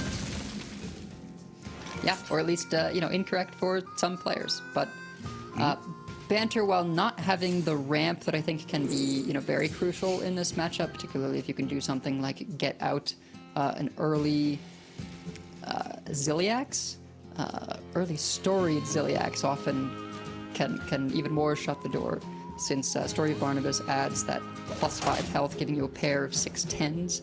We've seen just the potency of that play.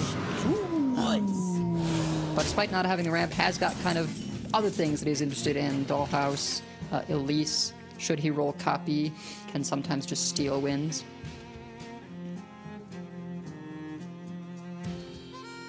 Yeah, Sketch Artist picking up that Solarium, doing its job, fulfilling its purpose. In the deck, though, means that Sawyerin will be looking for a fairly rapid quest completion alongside the location as well. Should all but guarantee a turn 5-ish quest completion, if not faster. Yep.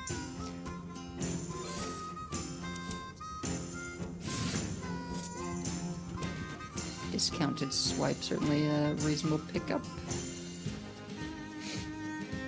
Yeah, good card for the matchup, but like a tantalizing card for the matchup, like a Siren trying to drag you towards the rocks, like having a cheap swipe that you can think, oh wow, like I can just clear a board so easily with spell damage swipe.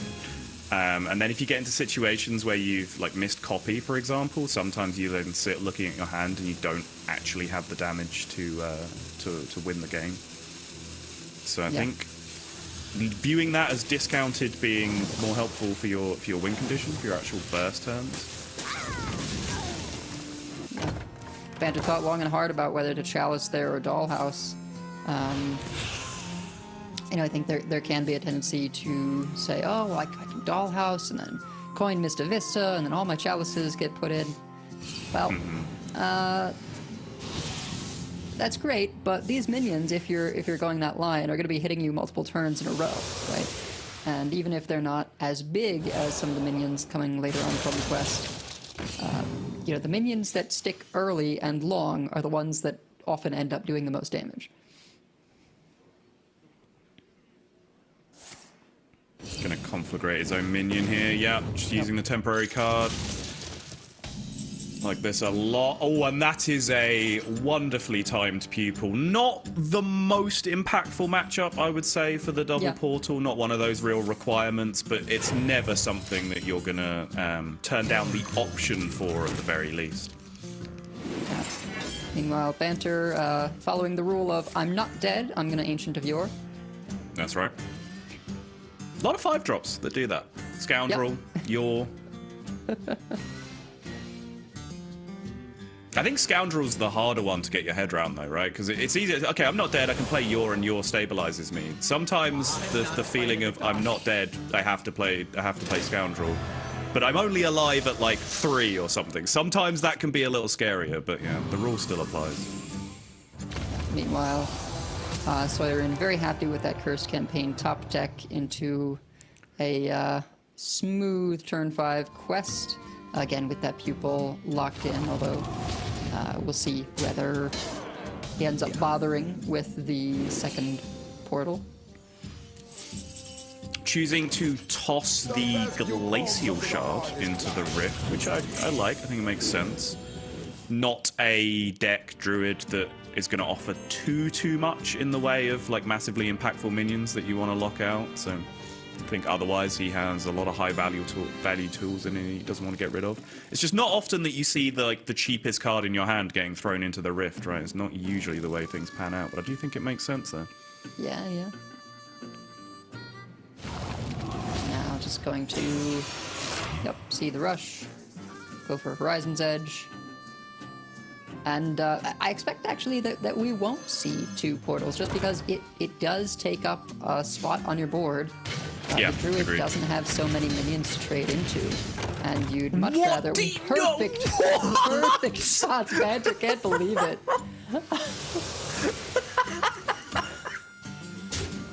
Oh, that's disgusting. Get 1 in 8s.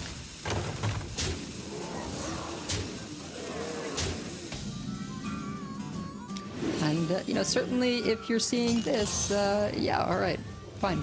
The Warlock looks good against Druid. Yep, debate settled. Moving on. It's no longer a talking point. We need new talking points, Edelweiss. It's settled now. And I think Banter is quite possibly in a position here where he's forced to Dollhouse, swipe, Sea Breeze, something like that, just to get marginally safer. I'm not sure even that would be enough. Has to consider what he wants in this Mista Vista.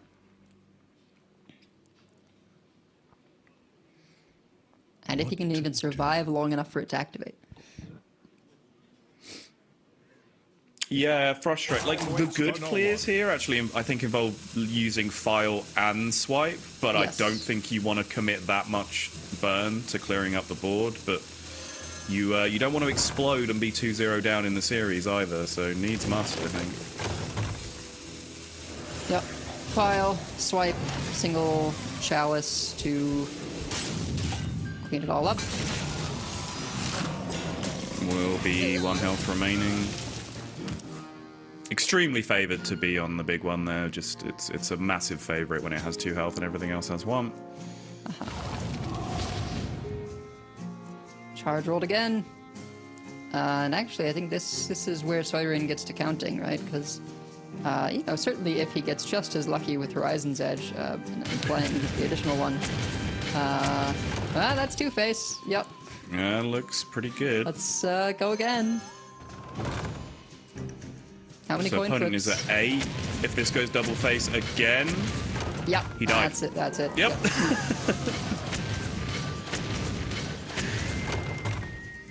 It cannot be overstated just how much damage that is. 4 mana for 15. Right?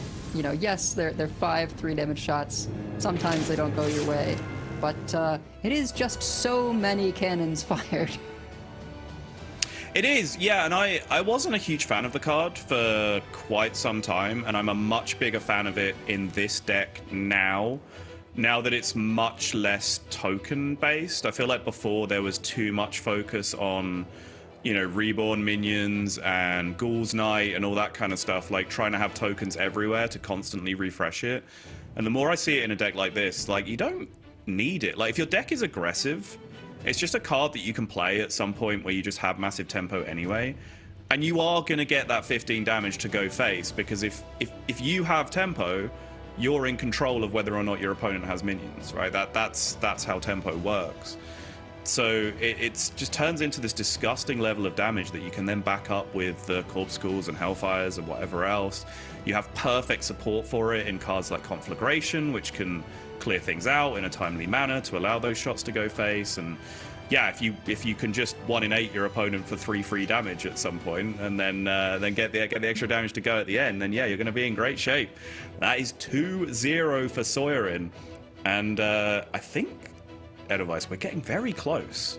We might have to scrap the idea of the PocketTrain prediction and rename it the PocketTrain Curse. Was he playing the long game all along? Yeah, little does he know, you can't turn off being a caster, right? Even if you're playing, right? You have to be wary of whether you're cursing people. Yep. The only caster that can historically say that people are making world championships and be right all the time is talking right now.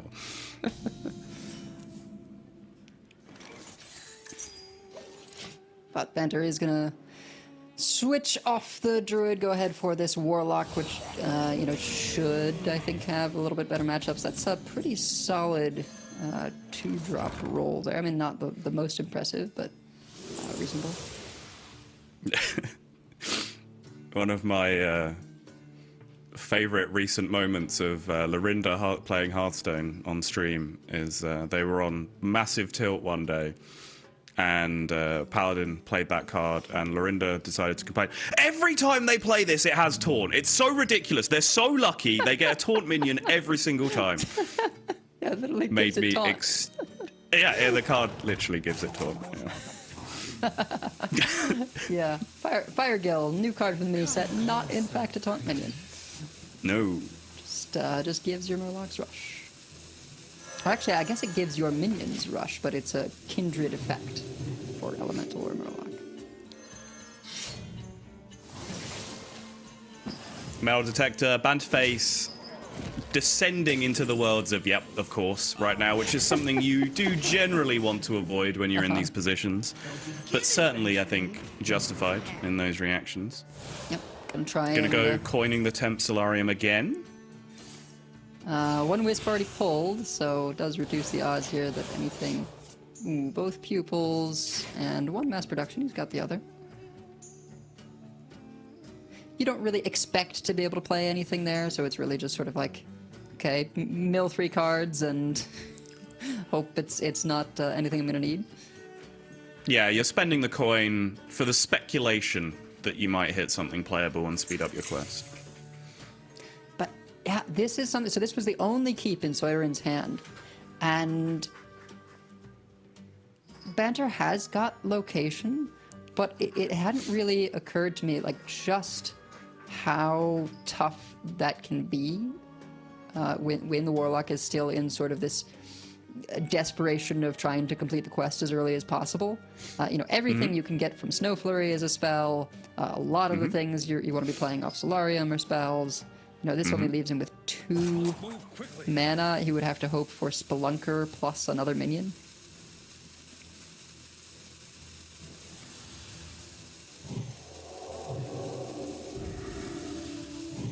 Yeah, I think an underrated part of Drunk Pally's success for so long, like obviously there were other high power cards that have, you know, been nerfed and are a big part of the reason why the deck isn't playable now, but Resistance Aura, when it hits the right meta for Resistance Aura, is just a back-breaking card for so many matchups. Yeah, and I think Banter, considering whether he goes for the Solarium anyway, maybe takes a little bit slow, plays the minion off the location, and then Spelunker, so that he can go for Solarium next turn, and it'll be, you know, sort of less terrifying.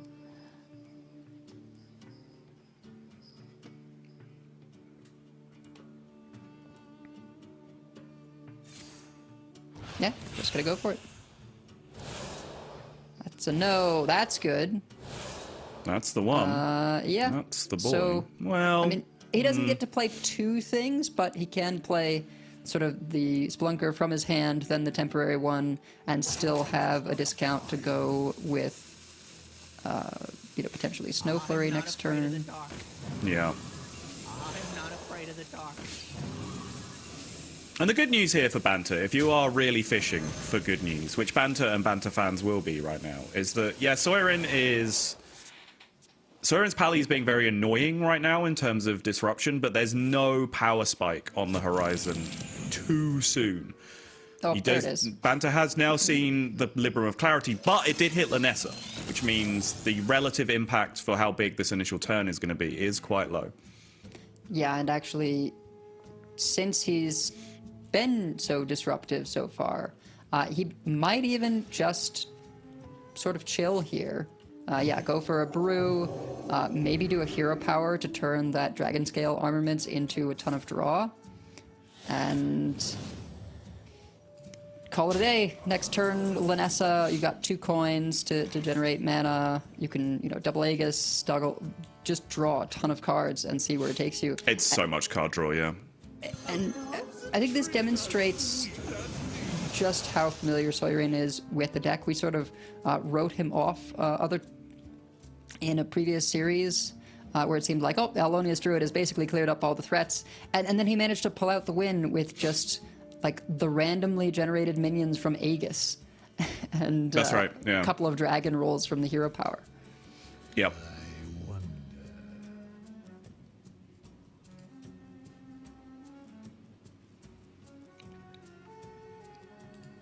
Am I missing something? Isn't this roll kind of insane?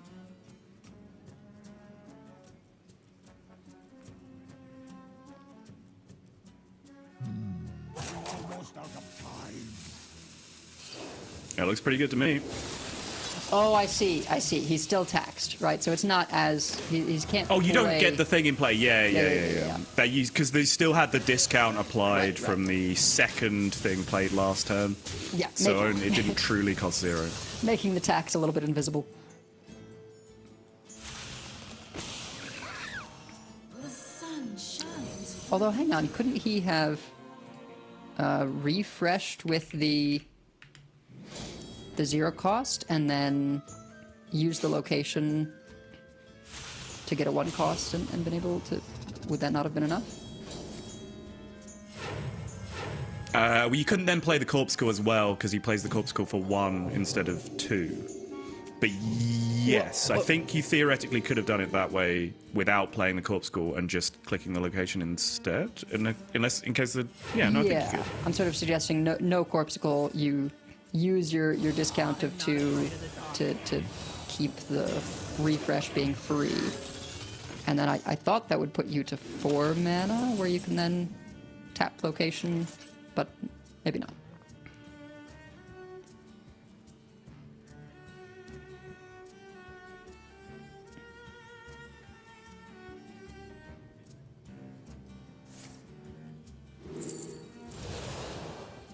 Conflagrate.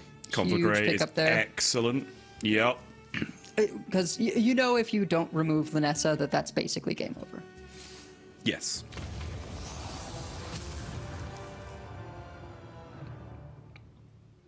Sketch Artist number 2, wonderful Rift Food, when it's already done its job.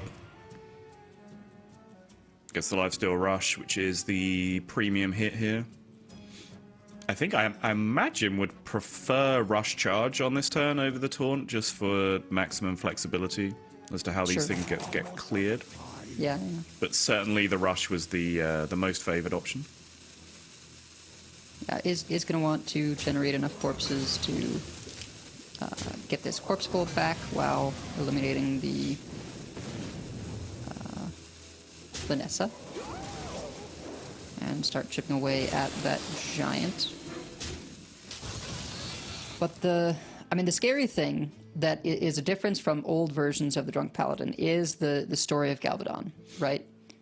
Yes. You just, sometimes you get Wind Furied. And there's not always a whole lot that you can do about that. But at least with the Lanessa gone, it is now sometimes you get Wind Furied instead of you do just get Wind Furied. Right, yes.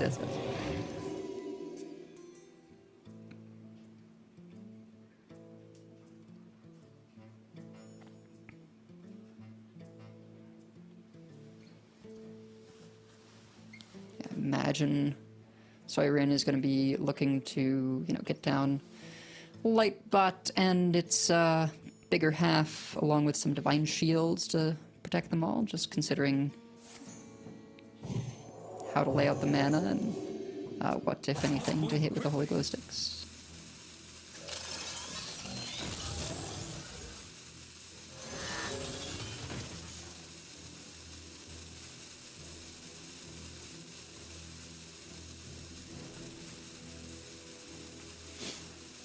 Could potentially use the manager here as well. Yeah, I like this. I'm not sure if there's actually time left to complete the actions, but this allows for usage of the Divine Brews to protect the minions as well. He's going to go life-saving aura, though. Okay, fine. Yeah, the thing about aura, right, is it does its effect over 3 turns, so the longer you wait to do it, the less likely you are to get sort of the maximum value out of it, but it does seem a little bit dangerous to me leaving these unshielded. Yes, yeah. My biggest argument would be like there's no Horizon's Edge in play, and the primary method Banter has to clear now, especially with 1 conflagration gone, is just 5/3 rushes, right? So Divine Shields seem like an absolute nightmare to deal with in terms of large minions.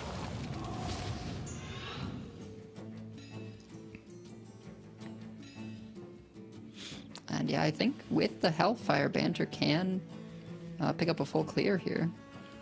Or at minimum, clear plus leave a frozen minion. Yeah, actually gonna go for maximum value on using up these temporary cards.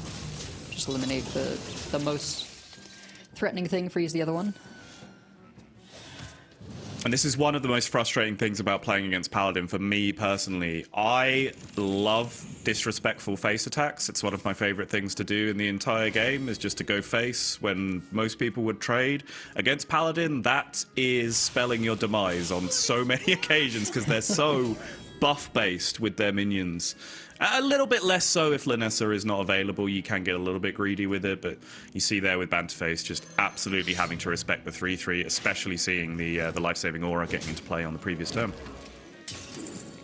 Yeah, and Sawyerin still no Sea Shanty, which 8 cards remaining, that's not terribly likely. True. Does mean sort of relying on these 3-cost hero power dragons to get picked up. Yeah, no Sea Shanty, no Maul to find the Sea Shanties even. That is slightly unlucky. Bottom half of the deck, or bottom 10 cards of the deck for Sawyerin.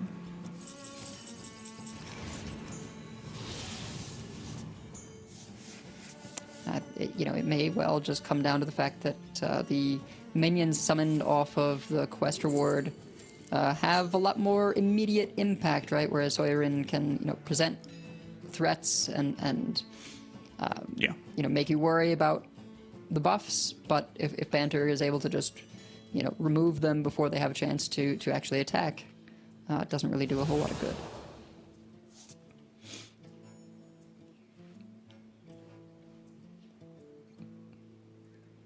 I do wonder, I'm just sat here thinking and rewinding to that turn where Sawyerin chose not to drop the Divine Shields on the 2 giants. Did make the clear so much easier for Banter on that turn. Yeah, absolutely. It looked like sort of the prime setup with Story of Galvadon in hand, right, to be able to make something happen there.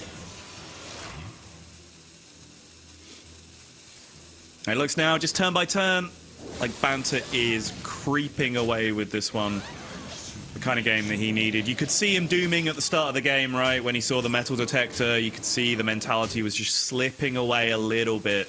This will be exactly the kind of game he needs to try and reevaluate. Again, if you are just joining us, we are a long way into the day, but we are still in quarterfinals match 4.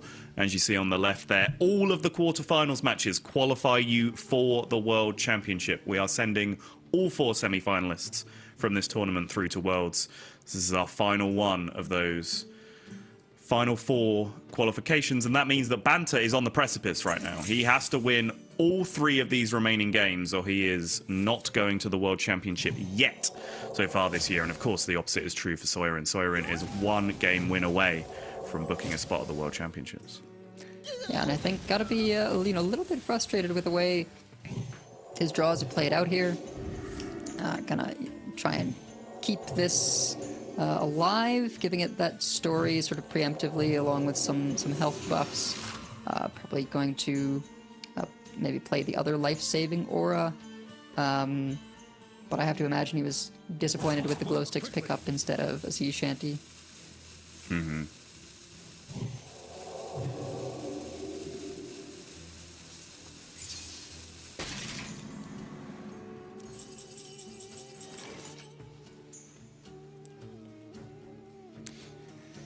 Banterface has not yet fully mass-produced. There is still a large variety of cards in the deck, but honestly at this point, it seems like we are just crossing the line.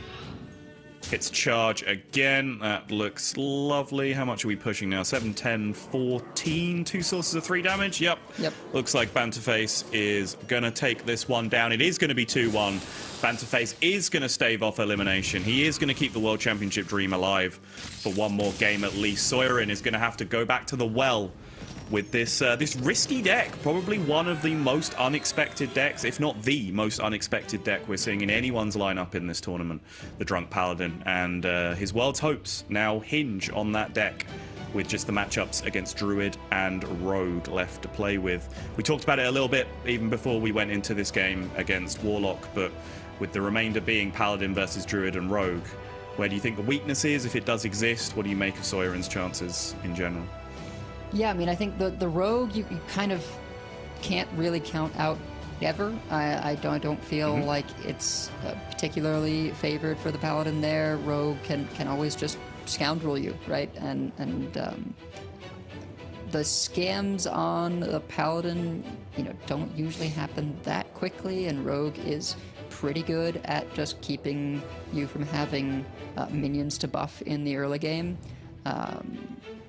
Whether that means Banter says, okay, I've recovered a little bit, let's just get the druid over with, or if he does, queue this rogue first, try and pick up that, required additional win and sort of reset, get things squared up to a 2-2. We'll see. That's always sort of like player dependent, which of those you prefer. I will fight with honor. It is going to be the rogue. Customs Enforcer, Nightmare Fuel.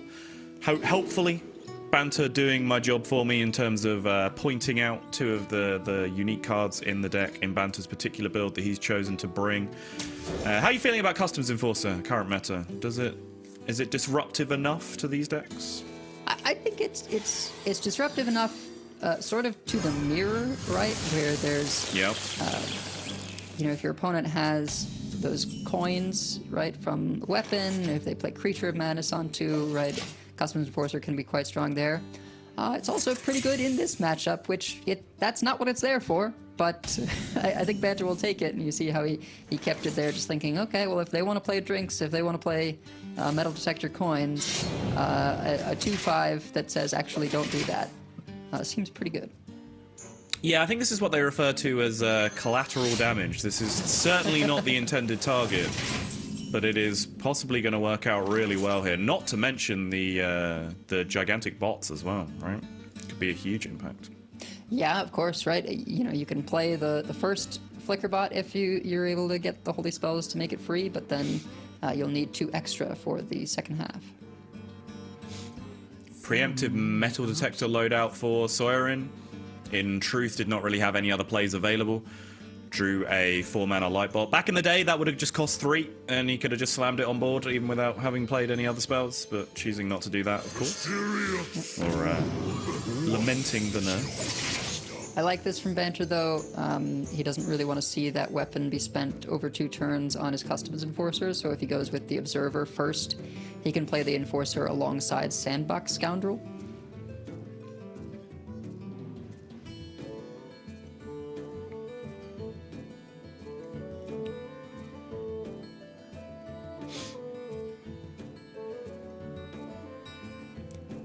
This is the thing, you don't run very many minions so that the Libram of Clarity can, specifically draw Lightbot, Sunsapper, Lanessa. Wow. Actually, I think those are the only minions, right? So that does make you pretty reliant on, either Hero Power or Aegis of Light for actually having a minion to buff in the early game to start discounting, things like Sea Shanty. This treasure ain't fit for our pirates. Anything to declare? Yeah, here's the line you expected. Little surprised Sawyerin did not even take the punt of swinging the weapon at the Observer, risking the Oasis ally, the 1-out secret. He was, of course, staring at double Mage secret, which, is scary in that scenario. Yeah, Going Water full Elemental hard in pass particular. there. Yes, exactly.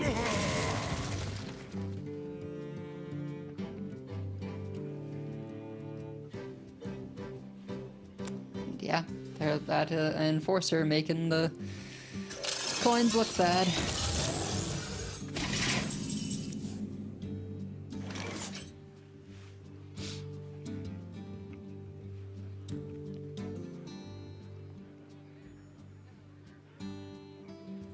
Banterface has the, Sandbox Scoundrel Neralex, but needs to pick up one of those big dragons. So many. Could just go for Creature of Madness into its 3-drop, Elise into Location, although Now this is Rogue treasure. tends to take 1-cost locations less often, I think. Yeah, no, I think that's fair. Yeah, 5 seems to be sort of the sweet spot. Snapping Plant's a nice pickup, but, Nesting Grounds as well, if you can just sort of keep the Paladin off the board, that could be sort of one route to victory. Ooh. Those are the 3 he did not want. You can now step the mini, replay the mini, play the location, meaning he wanted something extremely high tempo here and did not really hit it. Yeah. Got the buff, but did not get either of the summon effects, either the copy or the summon raptors on the second effect, which is what That's he would have fine, wanted. though. That'll do. Yep, we'll take that. Complaints rescinded. Reporting for duty. Yeah, I certainly think, like, while it's not always your favorite pick, when you are discovering a spell and discounting by 4, it can do some pretty powerful plays. Yeah, I picked up a lot. I really like Discover a Spell as an option. It's just in that instance, the turn was so tempo-y, right? The fact that he was stepping the mini and replaying it, he really just wanted to make the biggest board possible.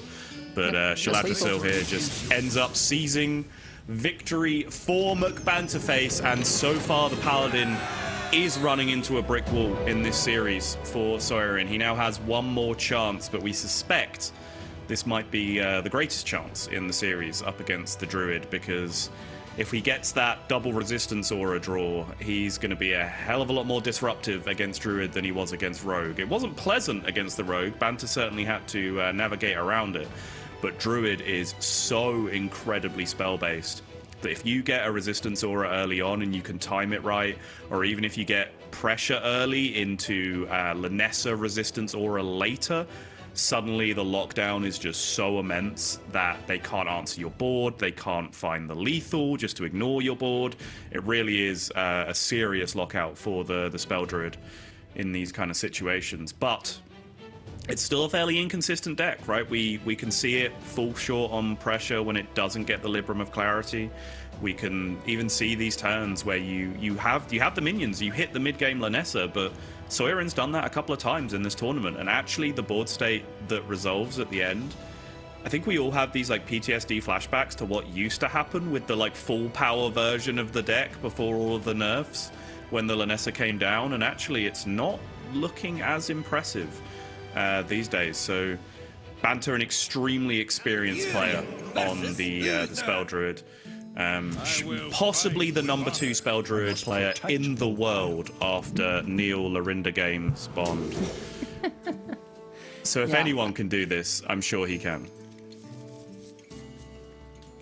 And you see him there, keeping the dollhouse, tossing back the rest, I think it was. One thing that you do have going for you as the Druid is you don't really put out minions in the early game, so you don't have to worry about Metal Detector accelerating the Paladin's game plan. Yeah, back in the days of yore, you did used to occasionally wish you could just take one of the lines of text off a Midrasil, because when you used to get it in play on turn 3 in this matchup, you just don't want to summon the minion because it gives your opponent the Metal Detector target. But the actual definition of first world problems at that point. Yeah, but despite not having a target for the Metal Detector, I think Sawyerin is quite happy with this opener. 2-drop that's difficult to remove into Hero Power plus Armaments for draw 2 and Summon. And this is a brick. There is just not really a Hearthstone turn here for Banter. And none really in sight, I think is what's really tough. If he's able to pick up Bottomless Toy Chest or something, Ancient of Yore, then maybe there's something going on, but he really would have liked to have that this turn.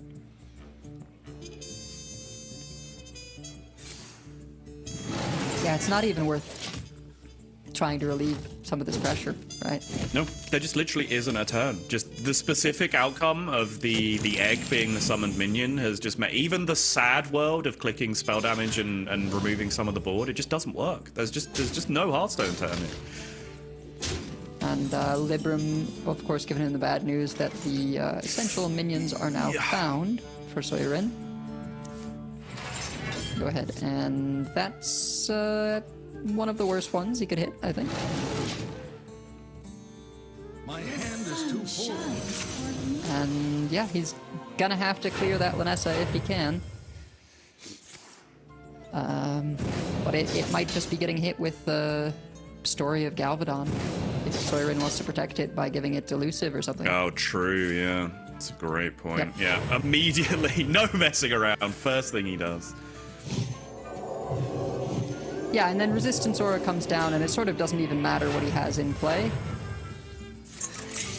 Because double Resistance Aura means Banter sort of doesn't get to play the game, right? He can throw down this Mista Vista. Now, Elusive does mean that the Wind Fury sort of doesn't matter for Lanessa because it can't be buffed. But, 4 damage isn't nothing. And it really matters. It really does matter in the sense that the only play Banterface has available this turn, really, in terms of clear, is click 2 locations and swipe something. And there is one specific thing that you would love to target that swipe at, which you just straight up cannot do because of the Elusive. Yeah. So instead, I think it makes a lot of sense to just do the Mista Vista here. Okay, I'm gonna get, some swipes in there. Maybe even, just pray that he can survive this out, since they don't look like too terrifying. Something has to be done about the Vista, otherwise he gets to swing it into the Lanessa. Got to make sure we're thinking about board space here. It shouldn't matter too much because you have 2/1s that you can sack into the 5/10 if you really need to. Well, now you have less 2/1s that you can sack into the 5/10. It is still pretty good to be able to play Lightbot plus the 8/8. Yeah, my concern, I'm not sure how many are in the deck. Okay, there aren't any currently. No, that's fine. He was leading with the Flash of Light, which was going to draw cards, so my concern was drawing Dragon Portals. And then not having space to load out with the Lightbots, but there actually weren't any in the deck at that point, so absolutely fine. Doesn't end up playing the Flash of Light anyway. And I think this is presenting lethal, so Banter can't afford to take another turn off here to just play Incendious. Sure is. Were he a little bit safer? Oh! That's about the only thing that that actually buys him a turn. I think he can't believe that top deck things have not been going well so far, but probably the only card capable of saving him in this spot, or at least giving him a chance. Absolutely crucial, because the life-saving aura now ticks off the next turn, which, don't get me wrong, he's not in a good position, but being able to play his cards for regular mana costs is the start of some hope if you are Banterface here. Yeah, weapon available for Sawyerin, just gonna, I think, free up some hand space from, Divine Brews, etc. To be able to keep drawing. Wants to have these Stories of Galvadon ready so that if anything can connect, maybe actually even just throw one out here on the 8/9, right? Try and give it Elusive Wind Fury. Sure.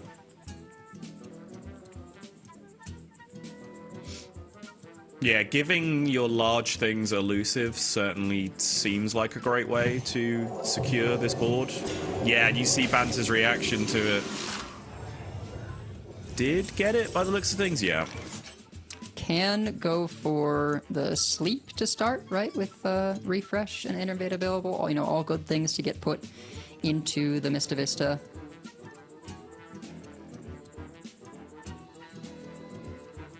Yeah, is going to need chalices at a bare I think so. minimum. Yeah. You can steal 1 mana with Sparkling File if you click both locations first. Yep. Although you have to deal damage. Right, you can't hit something shielded. True, yeah. Very worth pointing out here. It's awkward to know what the turn starts with, because I don't want to start with a swipe, because the things, I think you'd ideally want to target the swipe at either the 4/4 or the 3/4, and you can't do that because they both have Divine Shields, so that would be wasteful. That File, as it was used, was kind of wasteful, because it was only on a small minion. But you just had to start the turn somewhere. And he's got to go. Rope's burning. Looks like he's going to go for like just armor, double refresh, try and get the swipes played. Hope it's enough, but you know, he can't clear the. I don't know if he could ever clear the 8/8, but I do think there were maybe some better hits to be had if he could swing the Bob into, you know, the 8/8 Wind Fury. Yeah, the beginning of a plan that was formulating to me before I had to start talking and abandon it was starting with a swipe to kill the small minions and clear up the Divine Shields, then using the file to kill one of the remaining 4 health minions, which would have been there, then draw 2, refresh 6 with the sleep, and then hoping that you hit Chalice, and then maybe that clears enough, but I didn't have time to actually do the maths on how much health remains on board and so on and so forth. Banter at 1, but I don't know if Mr. Vista is even. No, Banter is not at 1. No, of course, kill the egg. The killer has been hiding in plain sight all along, Edelweiss. That chestburster alien just comes on through. Very, very easy to forget that effect. You know, you have to be aware of these randomly generated minions and what they actually do, and of course, that egg attacks immediately when it hatches. So. Sawyerin, once again, you know, a couple of struggles, right? Looked like Banshee might have had the reverse sweep, and then Paladin is able to get there against the Druid. And that is it. Sawyerin now clinches a place at the World Championship. McBanterface is going to miss out by the finest of margins, joining his friend and compatriot GamerRVG at just falling at the final hurdle. Sawyerin, of course, with this lineup that has taken a lot of flack from the casting team, primarily me, admittedly, is now going to make it through to the World Championship with a showing from the Paladin. In the end, did get over the hurdle at the 3rd attempt. But certainly if you are expecting Druid, it does seem like that is a matchup that is still problematic at the very least. Who knows how massively favored it is, just because of the generic power level of Paladin as a deck has gone down so much, but still shown to be a very problematic deck in general. And I do think Druid was a sensible deck to think about targeting coming into this one, in terms of the field that you're expecting a majority of people to bring, but a deck that actually has exploitable weaknesses in a way that, you know, Rogue doesn't necessarily have. We've seen other people go for the weaknesses in Death Knight, which is just irresistible combo decks, right? Druid itself and the Mill Warlocks that we've been seeing from other people. Sawyerin going about it a completely different way and still getting there. You say Mill Warlocks as if there's more than one. There's one Mill Warlock and then a couple of wheels. Sure, yeah, fair enough. Yeah, no, you are absolutely right. Wheel Warlock as well, getting the job done. But yes, sadly, generally, when a player has, faced some criticism from a caster, again, primarily me, it would be lovely if they could have their moment of glory to rub it in my face. But Sawyerin is one of the players who has declined to do an interview. Not everyone is comfortable appearing on camera or interviewing in English, which sadly is all we have the bandwidth to provide to you so far. So we will not be hearing from Sawyerin, but we will be seeing Sawyerin again in the very near future, as he has made it through to the World Championship. And of course, a heartfelt congratulations to him, commiserations to Banterface. And we are done now with our World Championship qualifiers, but we are not done with the tournaments. We still have 2 semis and a final to play out, so you're not going to want to miss the rest of this action. Do not go anywhere. We'll be right back with more Hearthstone.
Hello everyone and welcome back. We have our 4 players decided for the World Championship, but we still have plenty more Hearthstone to go because we need to crown a Masters Tour champion. I'm Raven, and sticking around for this one is Edelweiss. How did you enjoy that last series? Because it really went down to the wire.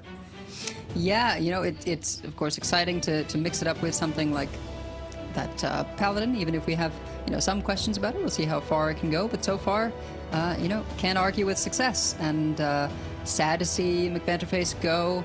I feel like this has been sort of story for McBanterface and GamerRVGs. Like, we see them very, very regularly. Their you know, names everyone can recognize, but whether it's sort of some bad beats or maybe some pressure, it feels like they just fall, you know, a little bit short time and time again. But they will have one last opportunity in terms of last chance qualifiers to make it into Worlds for this year. But of course, everyone was hoping not to have to look to that backstop. Yeah, 100%. But for now, we do get to check out the top 4 players now, of course, fighting for that first place finish and also that extra prize money, because the prize money starts stacking up a lot at this stage, like each win getting you a chunk of extra cash, and of course the title of Masters Tour champion. We are going to have Tonsoku versus PocketTrain, 2 fairly different lineups here, although that's not too difficult with anyone versus PocketTrain, right? Especially, but Tonsoku with the Shaman, most notably, I think, in their lineup, and that Mech Warrior getting another ban again. So I think Mech Warrior for me has been one of the sort of stars of the show this weekend. Not only, well, maybe some bias because I enjoy the deck, but also it's been banned a lot, and in the games it's played, it's looked pretty good as well. So definitely something that may not have been on everyone's radar, but has performed pretty well overall. And then on the other side, of course, we have PocketTrain's lineup, where I feel like just anything could happen, because even just Pocket himself at this point has had some pretty ludicrous games, especially if you're not used to looking at some of these Warlock board states. Yeah, I mean, Pocket mentioned how sort of scared he was in terms of following the matchups yesterday between Tobyka and Chunsu, really not wanting to have to face Chunsu's lineup.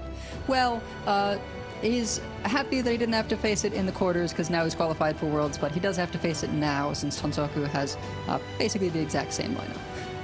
Yeah, 100%. We do see the Druid band on the other side, which again, I think is pretty easy to pick there for Tonsoku. Nothing too crazy to think about, because Druid is that weird, I think, like, Druid's on its own in terms of the deck style, right, of having that from hand burst potential, and if you've not got anything to really deal with that or aggro it down fast enough, you are going to be a bit stuck. So yeah, the Druid band away there from Pocket, the Warrior band away from Tonsoku, which leaves us with still a pretty big mixture of decks here, because there's the Fyric Rogue on Tonsoku's side, but the Starship Rogue from PocketTrain.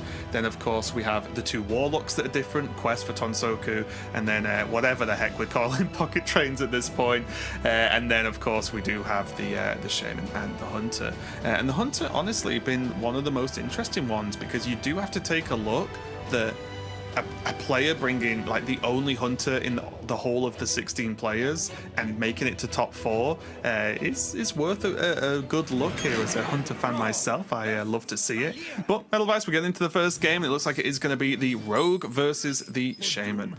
Yeah, Starship Rogue and Shutterwalk Shaman, or Nebula Shaman, people are still calling it, I guess, but Nebula is no longer what it was in terms of the deck. I almost feel like it's we could fall back on what was Ike's deck, Good Shaman, right?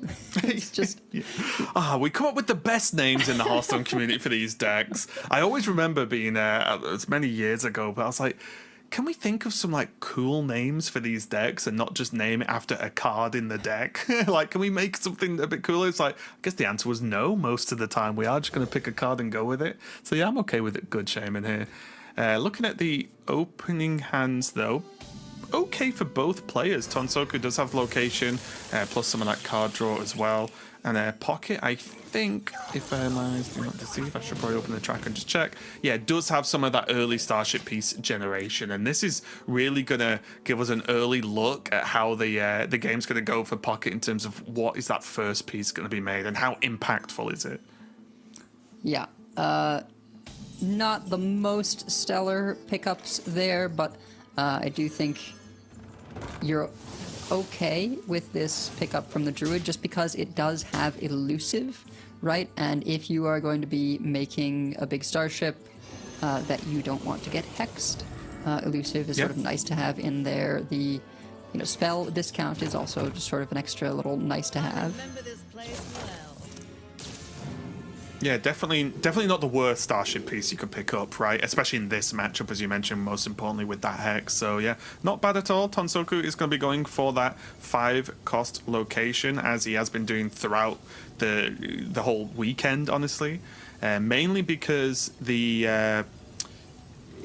it's less about card effects with this deck, right, and just making more stuff, whether it's an Alakir for some extra push or just getting more value in general out of these minions, if he's going for that copy to make it a 5/5. Yep, has gone for, I believe, the Savage Roar on the first pick, and I wouldn't be surprised to see Discover on the second, but I can't confirm that. We'll probably find out quite soon, luckily enough. We're going to go see the Shatari Cloak Field come down. So Tonsoku now will have sort of that knowledge built in of, okay, I won't be able to hex the starship going forward, so at least it can then maybe use the hex a little bit early to negate how problematic the starship becomes. Right, exactly. Going to be looking to use it on, Defense Crystal is one big target, and then Gravitational Displacer would be sort of the best hit. A little bit of a funky turn here, though, whether to go bird watching or just take the card draw as it is with the flight. But bird watching with the location maybe gives some options here. Yeah, it's a tough call, right? Because if he goes for flight, it sort of makes the bird watching better in terms of finding what he wants to find. He would love to hit the Murloc here just to be able to play it with the remaining mana and rush in. The problem with Bellhop right now is that there is no spell expensive enough to activate it.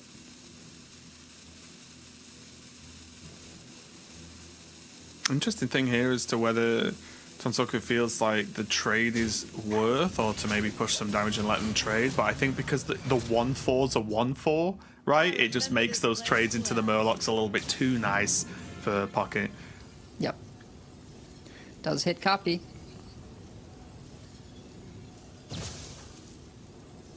And that I'm is interested to what the second choice was there. Yeah, Because it's always tough what ends up being the best, since the one cost effects are generally sort of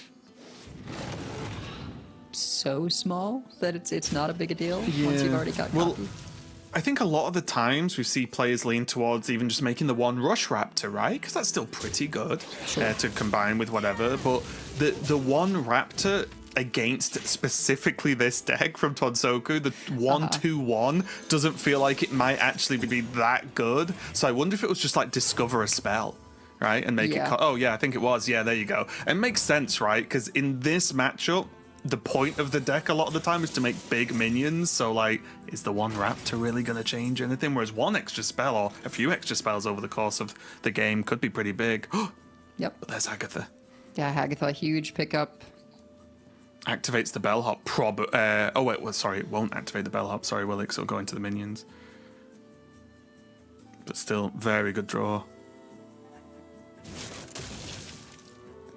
Oh, I'm gonna go with the early pre. I guess this works. To be fair, it's 6 cost 2/8/8 one with rush. Not too bad actually. Yeah, it just sort of uses the mana most efficiently. I think he would have been interested in hexing there if not for the copy. But the copy sort of adds this extra layer where it becomes sort of diminishing returns, right? Yeah, especially when you know there's still other good things to hex, right? It's not like the crystal's the only good target. Yeah. Pocket did get the resurrect, but then missed on rolling a starship piece.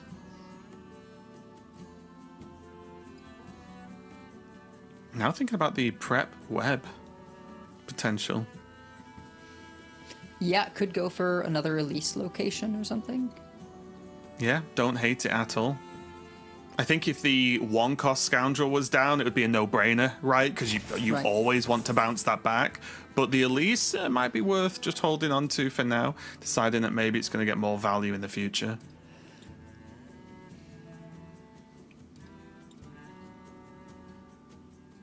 Still not hitting any of those big spells.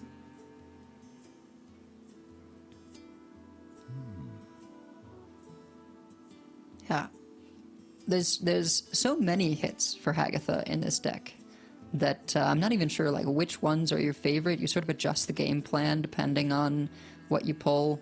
Of course, you know, when you're playing Hagatha on curve, Frosty Decor is kind of the best one just to get that mid-game shored up. But once Yeah, I you're think- sort of playing it later like this, it becomes a lot more clunky. Yeah, in a perfect world, you want like Frosty and then one of the big ones, right? It's generally how you would like it to go on curve. So you've got that option on turn 5, and then you've still got the big payoff afterwards. But with here, you are right. Like, for example, like Wish, especially with this location, it could be quite good as well. To just start piling on more pressure and just more raw stats, because that's what we see Tonsoku have been doing all weekend with this list, is just boards and boards and more stats and more stats, because I feel like a lot of the game at the moment does have these sweeping AoEs or single target removals, but not many decks can like make wave after wave after wave after wave of them, right? Normally it's a couple of waves and it's a bit quiet, then a couple of waves or a wave and a bit quiet. No! Oh, wait. I guess going for the deal 2, or does he just have... Yeah, I guess with the prep web, he's able to do this and then do Ashimane if he wants? Or, yeah. You're going for the Resurrect, right? Yeah. I think, yeah. Oof. One of the most annoying ones to get pulled back, right? When it's like, no, I didn't... This was the one I wanted to give me the potion, not the one I wanted to come back. Does get the Starship and copy as well. Yep, and there's 8 armor to be had in there. I think Pocket, you know, feeling a little bit nervous with the pressure Tonsoku's applying with this location. You know, with the minions pulled, he knows these could get quite large from Wish Upon a Star. Yeah, and it's not like Tonsoku's going to be out of resources anytime soon either, after seeing not only the Hagatha, but just how big the hand size is in general. But the unhexable ships are looking quite good, right? They're going to get a lot of work done. Yeah, Bellhop finally active. And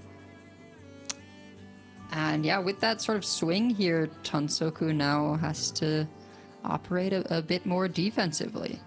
Just because those ships with the Divine Shield as well are just not clearable. Yeah. And just because I'm not sure if we mentioned it or not, but the slimes are like Wish and Nebula at that point, right? You can just tell by the costs, of course, but just thought I'd point it out just in case.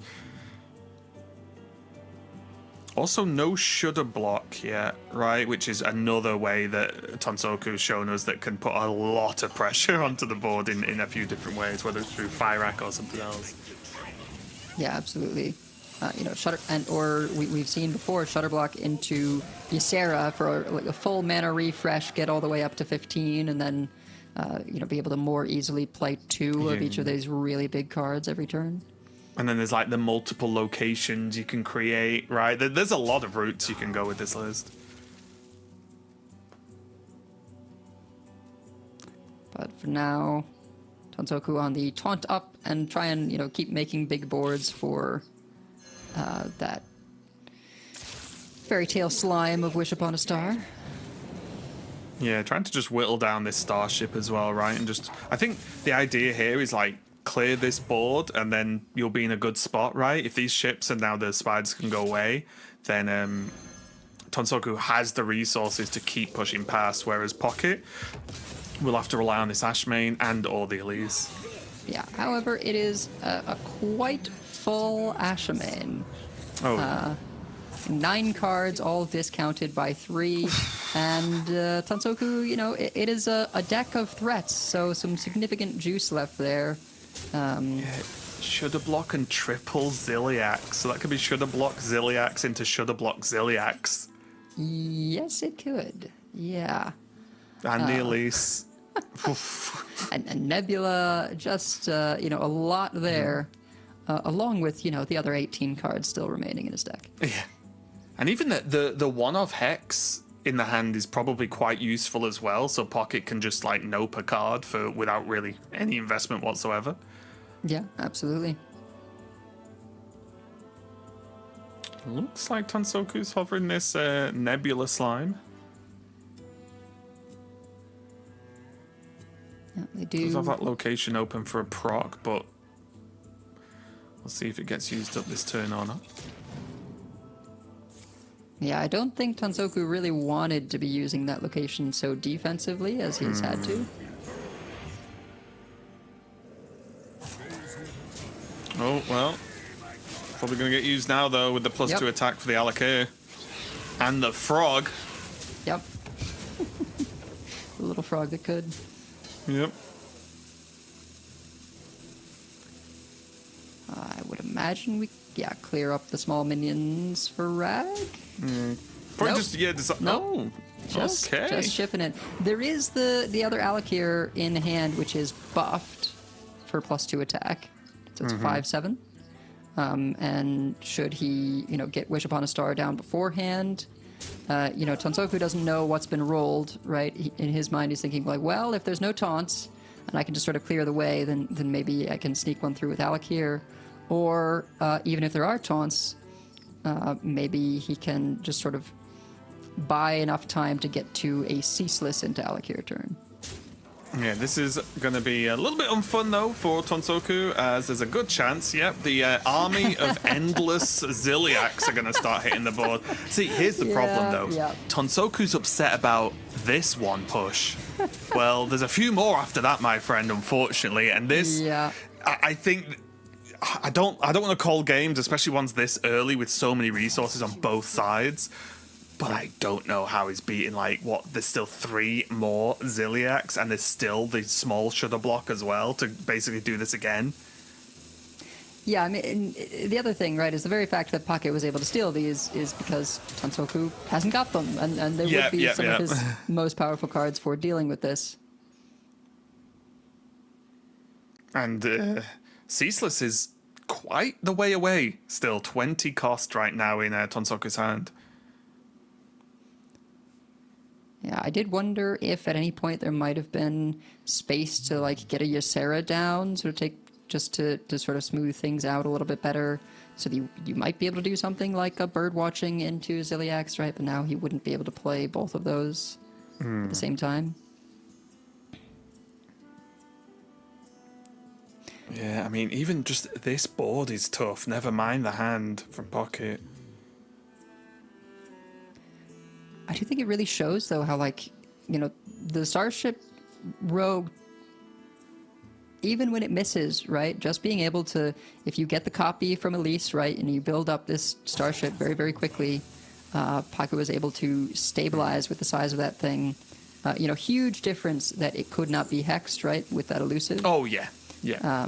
But also, bear in mind, the Starship wasn't actually that crazy either. There was no gravitational for a start, right? It wasn't like it was some really nuts big Starship that it managed to pull together.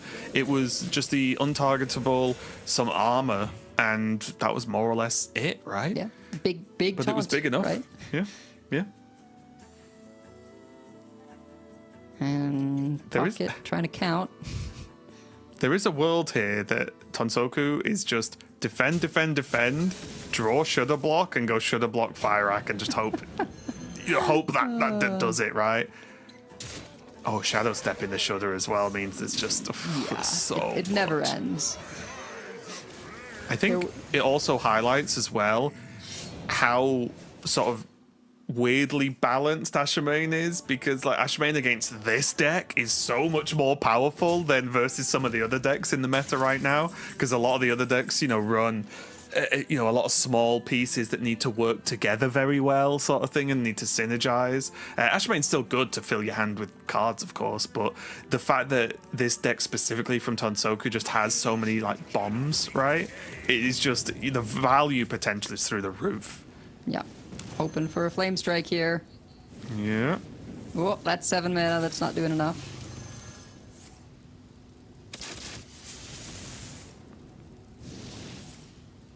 Still, ooh, needed a Hellfire, and that is not gonna do it. Yeah, tons of damage, and still a lot more where that came from. And I don't know why Pocket's face just made me laugh then, because he's just like, okay, seemed good. Good game. Yep, yep. And you know what? What a great start there for Pocket, because I think Tonsoku, just looking at how the hand progressed and how the game was progressing, was feeling great, right? That is kind of how you want the game to go as the Shaman player. But that Ashamain was just stopped it dead with the help of the Starship, as you mentioned, of course. And honestly, like, you know, the Shudder Ziliax was insane, but I'm not sure you could find too many sort of sequences where you would have dead cards from Ashamain against that Shaman. It's just so threat dense, right? That if it's not that, it's a bunch of Nebulas or, you know, getting... well, there's Fyrak in there, right? There's tons of stuff in there. So or like Alakir and, you know, his own Elise or whatever. It's got so many things that you're happy to steal with a 3-mana discount. And it's the extra element as well, where Pocket positioned himself to basically full, like, empty hand that, right? It was like an empty hand, more like, I think there was one card in hand at that point after the Ashamain, to get the absolute maximum value from that card. So put himself in a great position, and it paid off. So that was definitely Pocket getting a good win with that Rogue, and again, once more, showing us that whilst maybe not seen as the best Rogue deck in the world, it's been good enough so far this weekend, right? Yep. Multiple Starship Rogues getting to the top 4. Can't really argue with the results so far. Does mean he's got his Warlock and his Hunter left, so we've still got plenty of shenanigans to go for the rest of this match. But I think Tonsoku needs to just wipe that game from his mind at this point, because what can you do, right, if your opponent's going to do that, right? And we got to see Pockets the rest of the hand, and he basically just won with just the Shudder block and Ziliax. Wave, So yeah, never mind the rest. Let's jump into game 2 though. Pocket going to jump over to this Warlock, and Tonsoku sticking with the Shaman. Yeah, and we've talked about how good Hex can be, but Pocket, I think, with this deck is pretty well able to sort of prevent any combo pieces from getting got by the Hex. So it really is going to be useful as a tool to disrupt the sort of defensive Starship game plan, so that Tonsoku can try and apply enough pressure to get over the finish line before milling is even, you know, an option for Pocket. Yeah. Yeah, it's that tricky one, and I'm sure there'll be plenty of people who maybe disagree, but it definitely feels scary playing against someone who's playing a bit more of a niche deck, but you know they're very good at it, right? That's like that like extra layer of, okay, well, how do I play against this list? So, you know, how much have I practiced against it? But then you add that you know the player on the other side's going to execute 99 times out of 100, right? Like, they're not really going to slip, even though the deck's a bit funky to play sometimes. So, yeah, definitely something Tonsoku's going to have to wrestle with here. Getting off to a good start, though, with the bellhops, but Pocket going to answer with a nice early Elise with that Cavern as well. Yeah, the Shaman doing its best hand buff Hunter impression. Yeah. The bellhops. Turbulus follow-up, right? It's there as the tourist, but the effect is, you know, quite nice in and of itself. Yeah, and it's nice when you can just drop it early so it's just done, right? Because in the late game, there's so many big things you want to do. It ends up just stuck in your hand a lot of the time, right? Whereas just having it just out the way nice and early ticks a few boxes for sure. Yeah, I think Tonsoku debating whether he wants to go for the Turbulus or the Cabaret Headliner here, which is presently discounting 3 cards by 2, which is pretty solid. Yeah, I like this a lot. Turbulus, go face, get him. Like, end the game before it starts. I think that's #1 plan here for Tonsoku with this opening. Because you probably don't want to go into a value war against this Warlock deck. Yeah, I think Pocket working out whether he has to Felfire Thruster his Conflagrate or if he can afford to play an Ancient of Yore.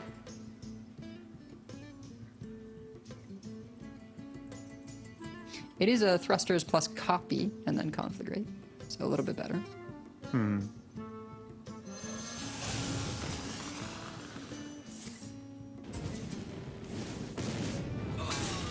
Yeah, this looks pretty good. Oh, sorry, he missed on copy. I bet. Oh, Everyone right. has rolled okay. copy today. That I just assumed. Oh. Yeah, it's like, what? Jeez, Pocket, why didn't you just hit copy? Jeez. Yeah. Can you just play this better? Thanks. So it's still going to get cleaned up, of course, but Tonsoku with a decent follow-up with the headliner. Oh, okay. That second bellhop. Gonna be super juiced. And then with Nerlex Pyrac follow-up. Yeah, that's a good point. I was actually just looking at potential coin Nebula, but I just did not even see the Narlex in the hand, I'll be honest. Yeah, I mean, I guess you Nebula follow-up as well. The reason I might not want to coin it here, it could still be worth it, but it is the only expensive spell, so if you want to play the bellhop, now's sort of the moment. Yeah. May even consider just hexing this 2/4, right? I wonder. Yeah, 100% could see that for sure. Because again, if you're trying to just go full pressure and end the game quick, you don't need to hang on to the hex. Oh, he's going to go for the... Okay, really wants to just go hard here. Well, the thing it allows him to do is, hit something like Space Rock, a Forge Fiend, right? And say, Space Rock, Alakir. It was pick fast and see. Okay, you're going to be wanting to use Eternal Layover for a clear. That's not going to be very good for you. Yeah. And also reduces the options of, a better Eternal Layover later, even if it has to be used, right? Yep.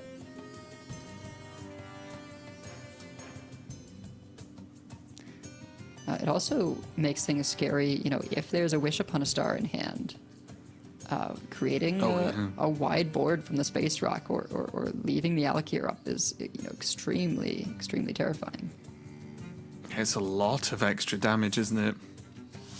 And it's the sort of play that can make Pocket think about that, because it was coin into this, which leads you to believe there's a strong follow-up turn as well, right? Which would exactly be Wish.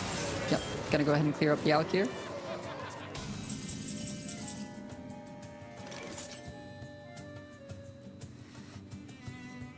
Does now have that slight problem we were talking about, or that you raised, is that the follow-up now, because the bellhop isn't juiced anymore, and now obviously there's no coin for Naralax into Fyrak, and the draw was not the best.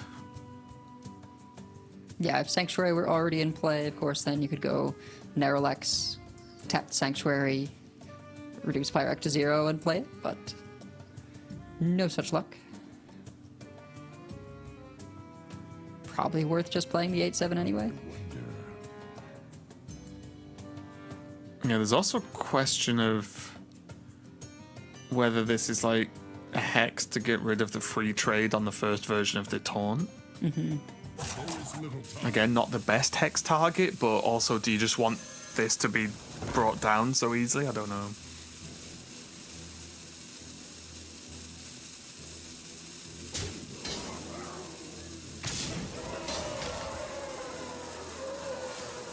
Yep.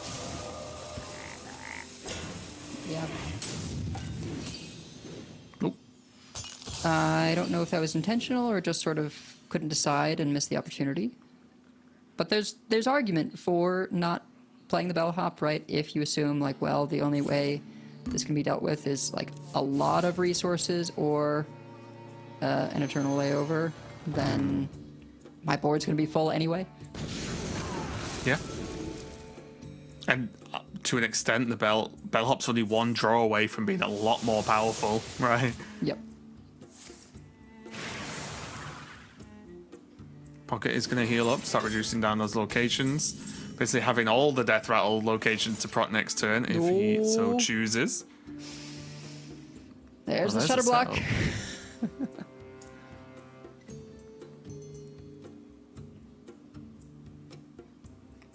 And pretty easy to just play this safe, right? It's not like his Tonsoku's under much pressure. Yeah. You could, just play the Growfin here so that you can clear the 0/1 and still push 8 face. It does feel a little bad to have to run the 8/6 into a frog if you're gonna do something else. We're going for this into shoulder block, okay. Yep.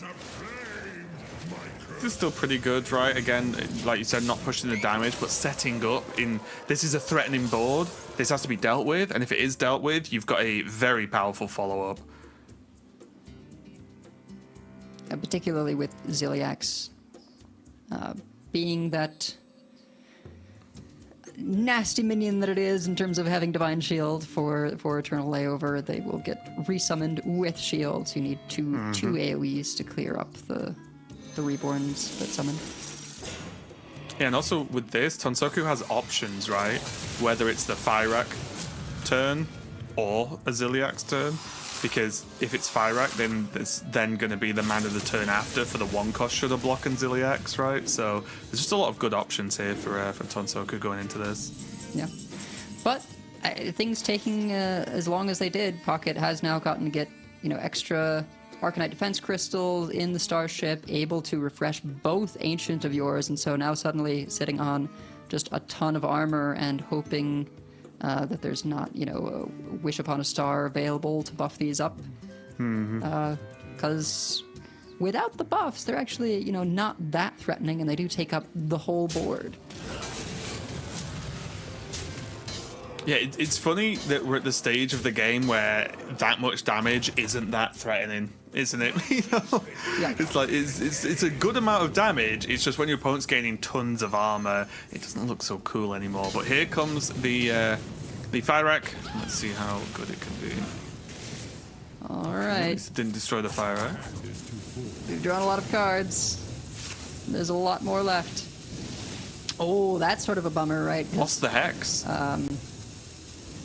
I wonder on average how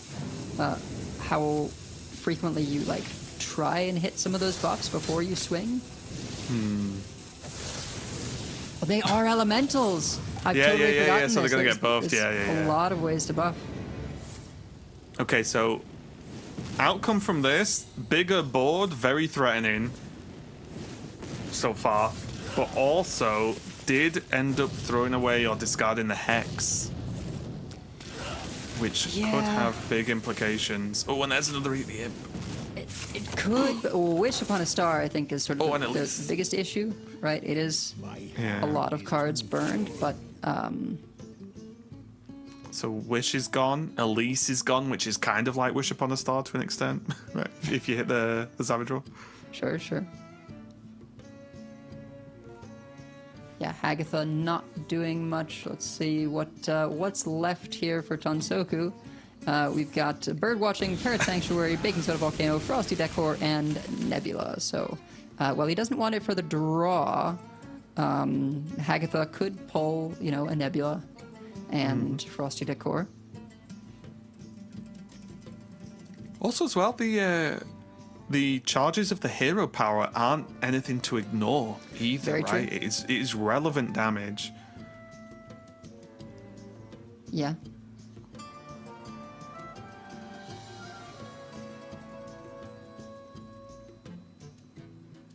I do think with the amount of armor gain in there, though, missing that Hex is going to hurt.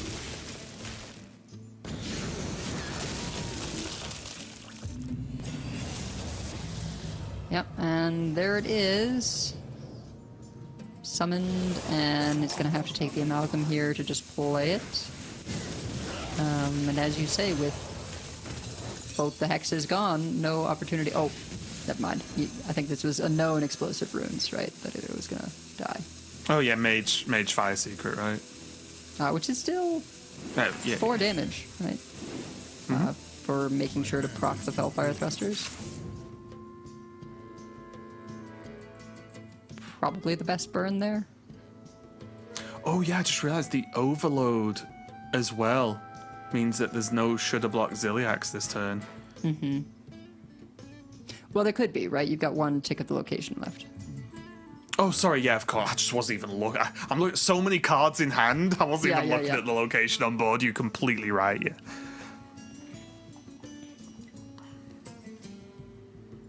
Just trying to decipher all the cards and work out, right, what's buffed? How much is it buffed by? What's going to do this? What's going to do that?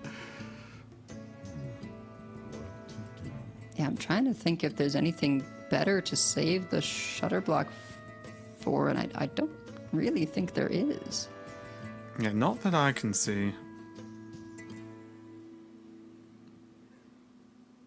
The other option is the grow fin, but the Ziliax is just better, right? So.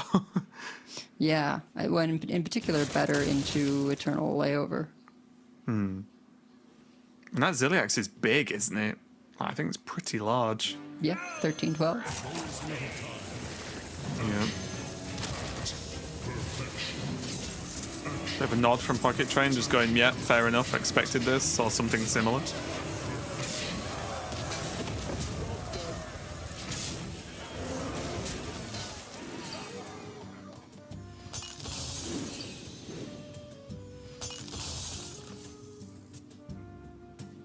This is pretty threatening. Yeah. Does have Nemelia to go with the Eternal Layover.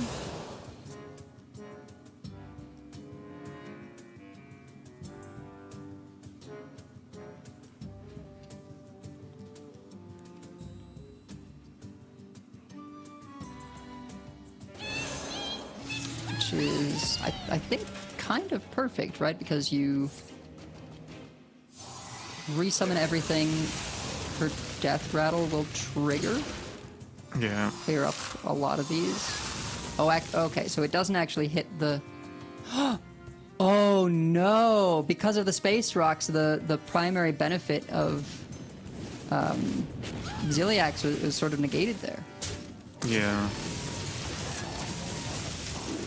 I don't think Tonsoku... I mean, I certainly wasn't aware. I don't think Tonsoku was aware. I wasn't really thinking about it, to be how it honest. was going to pan out. And that's still just so much more armor now back on PocketTrain. All right, let's get this Gorgonzola cheese building up. Gorgonzola. Is Sarah Gorgonzola? It's the last hope. Time to start now.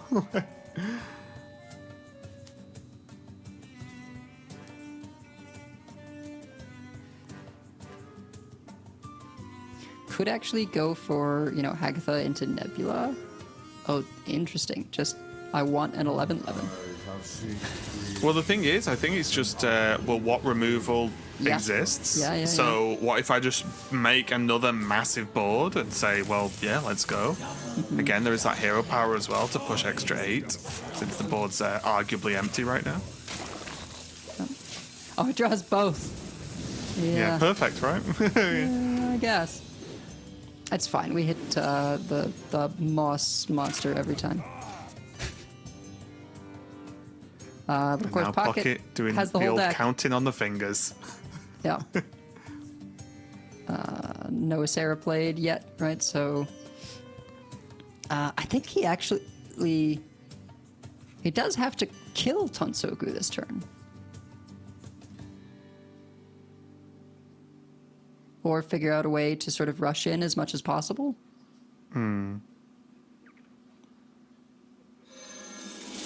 Right, because without access to Nemelia, it just becomes a lot harder to clear. Yeah, okay, it does have the pod, yeah. Mm-hmm.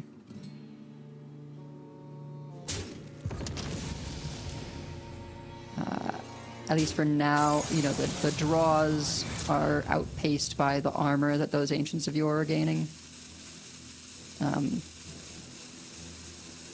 Yeah. Also, the shuffle in, right, will negate some of this anyway, so that's fine for now. There's the Archdruid. Again, he's able to do this because those hexes are burned, right? Yeah.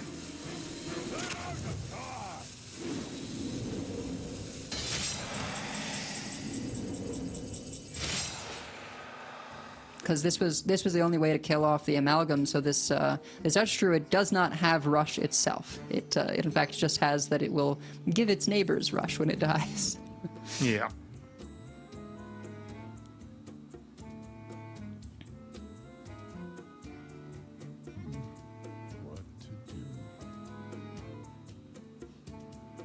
And let's see. This is just the fatigue plan, right? Because there's none of the there's no like copy available from locations and you know those shenanigans.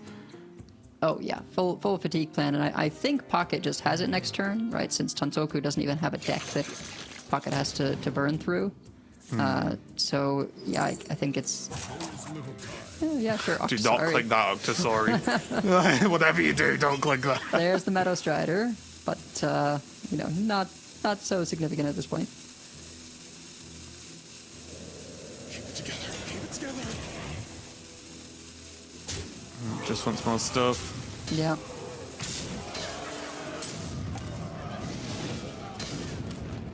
And I believe Pocket is going to take this with the tourist there. That sort of fringe useful ability that it after you play a death rattle, destroy it. Yeah, and this is where the fun begins, right at the end. It's got to start stacking those.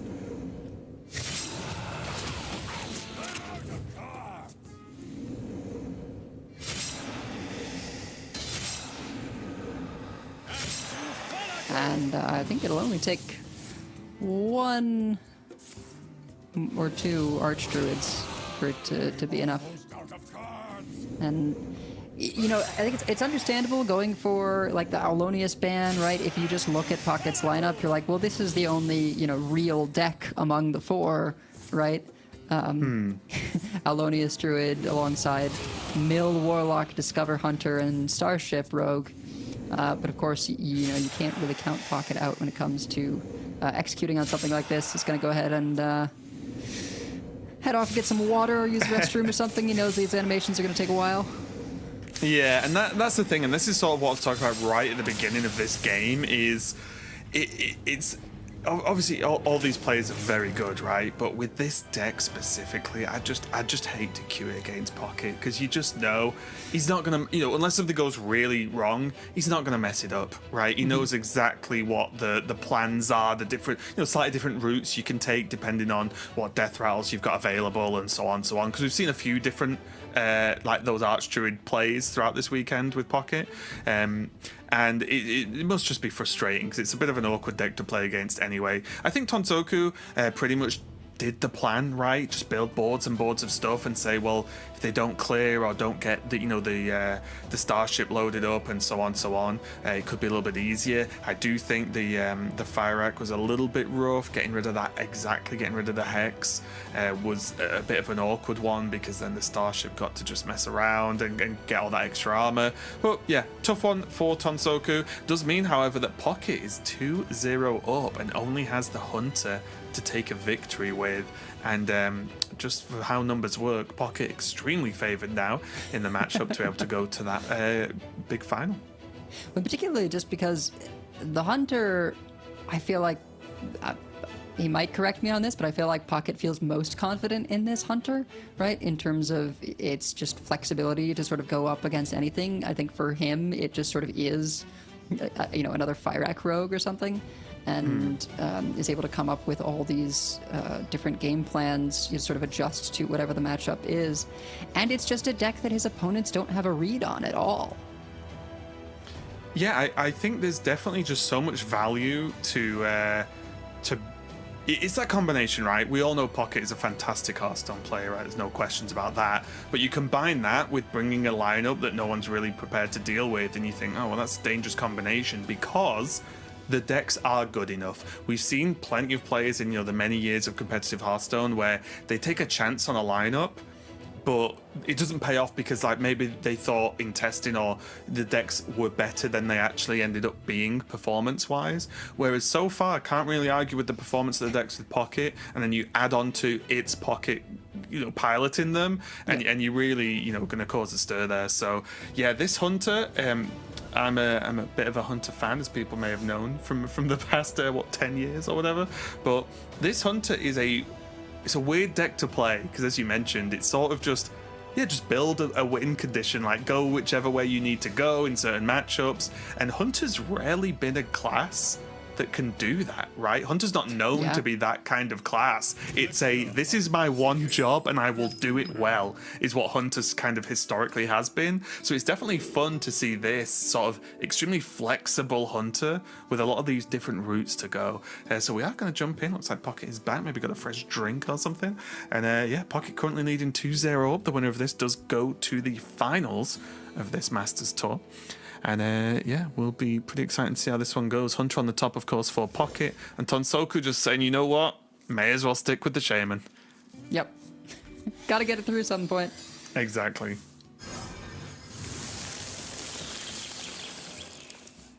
I do think there's a world, again, I do not have enough games on this Hunter deck compared to the likes of Pocket, but there is a world where if Tonsoku gets one of those fast starts with bellhops, for example, it could be a little bit difficult to keep up as the Hunter. You do have that slight weakness where sometimes if you draw some of the odd parts of the deck, it's just not quite fast enough and you can get rushed down. However, with this opening from Pocket, double bird watching to go fishing for whatever's needed, Glacial Shard, the bipods there as well. So it's looking pretty good for the Pocket not to have that happen so far. Yeah, exactly. Even just, picked up the Niall. Actually, doesn't have to do it this turn. Could go for the, since you can't use the hero power yet, could have gone for the Mixologist. It's just slightly bigger, but yeah, just nice to top deck exactly on curve, right? Niall, of course, sort of the reason this deck is able to exist. A single legendary that's able to, alongside other discovers, sort of transform the way that Hunter plays the game, right, into this deck. Yeah, I always wanted an effect like this, but a start of game effect would probably be too. No, this effect exactly would probably make it too powerful. But like that sort of, because the Hunter hero power is one of the least flexible things in the game for hero powers. I always wanted one that's like, if you have this, the start of the game, your hero powers change to whatever to really just completely alter the archetype. But yeah, this is good enough. I do think the idea to hold the potion is, because there was nothing actually on board, Pocket might just want to say, actually, I'll hold off to know what I want the potion to do going forward as well. Yep. And meanwhile, Tonsoku, I think, was hoping to pick up Frosty Decor there so that he could tap the location again next turn and drop that for, some huge pressure. And instead just sort of roping this turn, I think, just to sort of take his full time what he's going to do next turn. Because he's now not able to sort of threaten, I think, as quickly as he would have liked. Yeah, for sure. Generally, when you play this on curve, as we mentioned earlier, you do want 5 into whatever big thing that you're going to get. So, a little bit unfortunate there for Tonsoku. Meanwhile, Pocket going digging with this first tracking hero power. Could pick up another tracking just to stack up the discounts on alien encounters. Yeah, could also just take the alien because there's Mixologist, there's Bird Watching already in, there's obviously hero power next turn, there's enough to reduce it down. Yeah, and as long as he gets it in this Tidepool Pupil, he can pick up a Rangari Scout later to get more copies that way. Yeah. Probably going for a Resurrect here just for tempo. Yeah, I'm not sure what was picked there because it's always a bit tricky with this list, right? Because there's nothing like Resurrect is always good. There's also the Biopod in there as well for sometimes some fun shenanigans. But again, this whole Hunter deck is just very flexible, so it just depends what road Pocket wants to go down. Tonsoku, no doubt, going for a 5 here. I think so. Yeah, just the one cost really just don't give you a whole lot for this deck since there's nothing that you want to copy, unless you're in just like a really tight spot defensively where there's no time and you need to get, gain 3 armor and something. Yeah. I think the plan is just go maybe 5 into coin slime, maybe not even coin slime with the location, but 5. So you've got generate copy, then you've got the slime to play to then boost everything, and so on, so on. Like, I think that's the rough plan. Obviously, these plans can change, but yeah, I like going for the 5 here. And there's the scout picked up for Pocket. So if he sort of whittles this hand down, he can start refilling very, very quickly.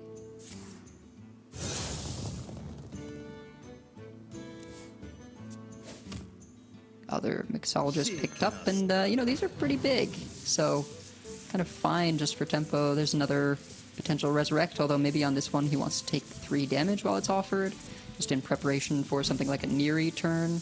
Yeah, that's the big thing, because Pocket's not really under any pressure. Oh, he didn't take the damage. You can just start saying, okay, well, with all these discovers, I can potentially set up for like what's going to pay off as the big Neri turn. Did get deal 3 and resurrect there, so like a lot of pressure actually on board right now. Yeah, with Niall being the only minion that had died, like it seems strange, but if it actually just resurrecting a 3/4 for 1 mana is fine. Oh yeah, when you're ahead for sure. Sure, yeah. What was this? It was Spell and Savage Roll. Yep.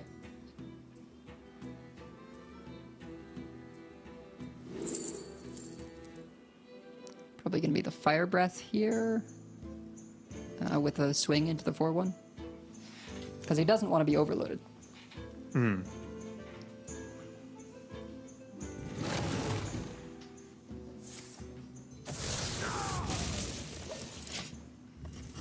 Yeah, pretty clean turn. These could belong to a brand new species. And here we go. Yeah, would you like more stuff? Sasquatch or Ceaseless for later. I do feel like, Pocket's much more of a now person rather than a later.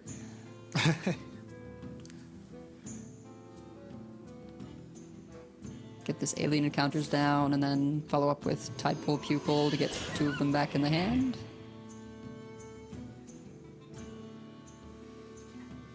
This is where the deck becomes really hard. Hand management. Yep.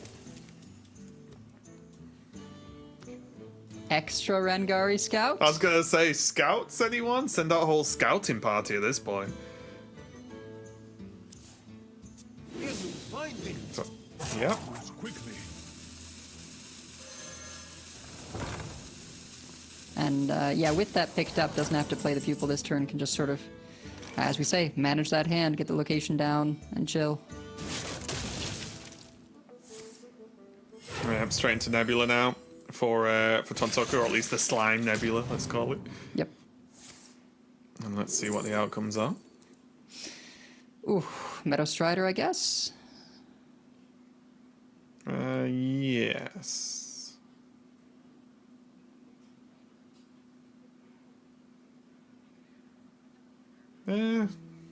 Probably working out whether the lifesteal is worth it, even on low attack. Yeah, because like at this point in the game, is Meadow Strider that relevant, right? If you just look at the overall stats, like yes, it has the higher attack on offense, let's say, but the lifesteal, and it's got just as much, or if not a bit more, attack on defense anyway, is probably fine. Sure. There's little time. I'm upset Rag's not already been pressed. I'm not saying it's the 100% right choice, but I just like Ragnaros. Yeah, with 1 defensive pick, maybe he's thinking about the Forge Fiend here. Yeah.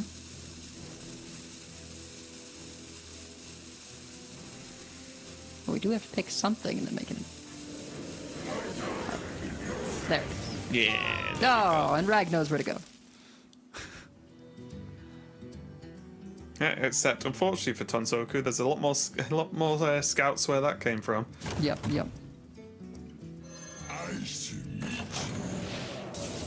Yeah, let's scout and then probably Xavius, right? Yeah. Hunter overwhelming people with value. When has that been a thing? Yeah. Previously, Neri is interesting. But yeah, extra Ceaseless does seem good in this matchup in particular. Yeah, I didn't even see the effects he picked so fast. I couldn't even read the effects on all the cards. I don't know what that Ceaseless does. Extra Biopod on offer, but goes for the Pupil instead.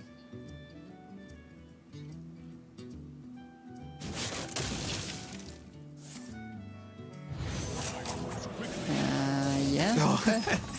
Another Rengari Scout, let's go.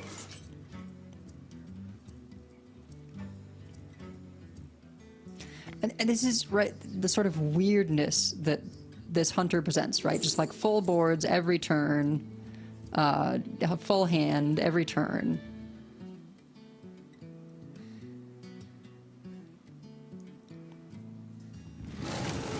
Yeah, this is what makes the deck difficult as well in a weird way, right? Because you have so many options. There's so many ways you can pick wrong and lose because of it. So it's the deck can look extremely powerful, and let's not say anything wrong here. Tonsoku is looking quite strong right now as well. But the deck can look really powerful, but the decision making is actually so difficult. Oh, okay. Bob is there for the freeze if required. Yeah, I think perhaps a sort of weak spot the deck can have is the fact that your primary sort of mana cheat and defensive and offensive tool is alien encounters. And so if your opponent does have a good way of just punching through, yeah, it becomes a lot less less good looking, right? When yeah, it's difficult to fight back. Yeah, it really is. Yeah, with prevalence of Shaladrisil in particular, right? They just get that perfect 5 damage AoE clear and then punch through, hit you in the face. Yeah. Here though, that is pretty much all of Tonsoku's big pressure. There is the Alakir in hand, but I wouldn't hate to see this Hex on the on the Biopod, you know, just to remove any shenanigans. And these big taunts are coming in pretty clutch right now, especially because the Ceaseless are just so far away. Yeah, I understand going for the Ceaseless, but there's just like, I don't think enough time to get there. Maybe if enough minions die, you know. Sasquatch replaying Bob does not replay the battle cry, and I think this Ziliak's pickup is huge, but I don't know if it's enough. Well, I'm wondering, I was looking at the potential of Grifter here. I found a sea urchin.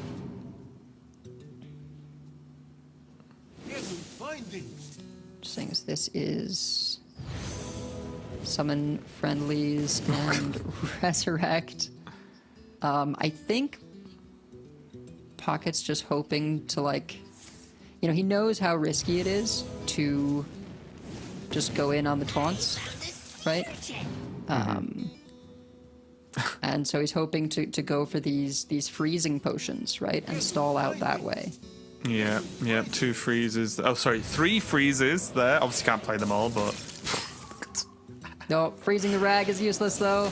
Yeah. And there you go, yeah, not going to be enough. And Tonsoku did a great job of just putting down and getting those big threats down early.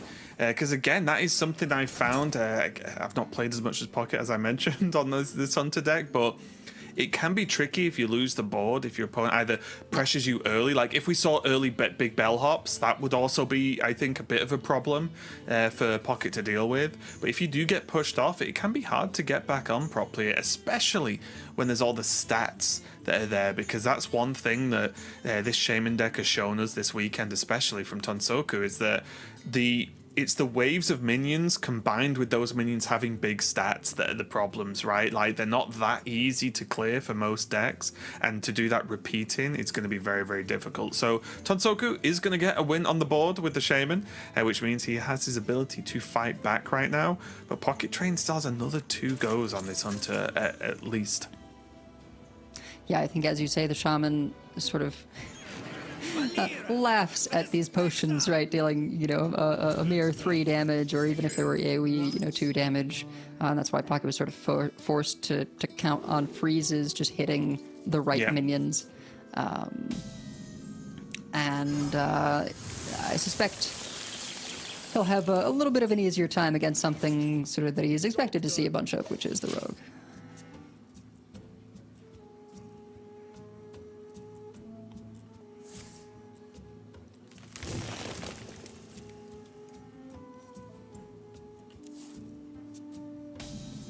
Okay, well, still a pretty good start here for Pocket. Again, has an early Discover, but has Bird Watching, has the Rengari, has Sanctuary. So all the early tools you want to be able to just start putting some pressure on, or at least, you know, pulling towards the cards you actually want. Tonsoku, on the other hand, just having to hero power and well, attack, but effectively hero power pass. Yeah, I think Pocket happy to see that.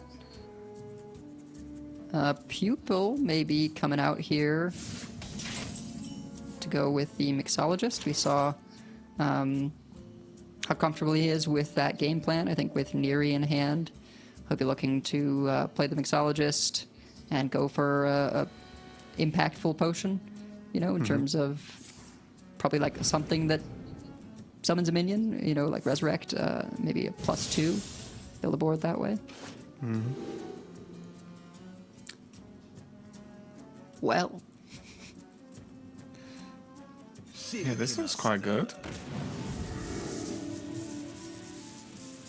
Get the potion out as well. I do like this as well because this could have been like, you know, maybe too much use for the prep, but if you look at Tonsoku's hand, prep's not having any action for quite a while anyway, right? There's the Elise, Grifter, obviously the Ashamane's not going to be involved for a little bit as well, so why not just use it to get some tempo, try and get a good Discover off with an effect, and then maybe have a really high impact turn. Tonsoku now, though, deep in the tank of actually what to even pick from this potion, because he's not really seen anything from Pocket yet. Yeah, I think, you know, prep in this rogue is a little bit unusual in that there's not that many spells. I think its main target is Dubious Purchase, or sometimes with like an O manager to you know, do an impression of a coin. And so yeah, it's totally fine to just use it on the Nightmare there, when otherwise you would have been looking at a completely dead turn. Ooh, Scoundrel pickup very nice here for Tonsoku.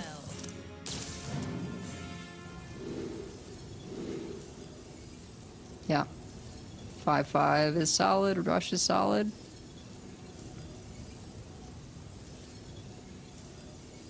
It's tricky, isn't it? Because it's like, against this Hunter, you don't really know what you want sometimes, do you? Yeah, I think, you know, the Nesting Grounds is pretty consistent. And if Tonsoku is able to pair that with the, you know, +2 attack, that is just a really, really nice recursive clear, particularly like into the alien encounters. Yeah.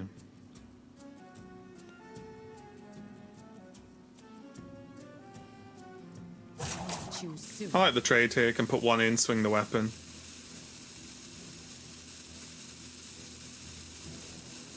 Yeah, or just go phase for 5. Yeah, I was just thinking because maybe I'm thinking worst case, but if the potion is like deal 3 and freeze, then it creates like a clear on the Elise, and then you freeze the troll. Sure. But maybe that's a bit too specific to worry about, other than pushing the damage, right? So I can see it. Oh, I love this passing up on the Niall, because he figures he's got a game plan going here. Just gonna go ahead and take that freeze and line this up for big Neri play later on.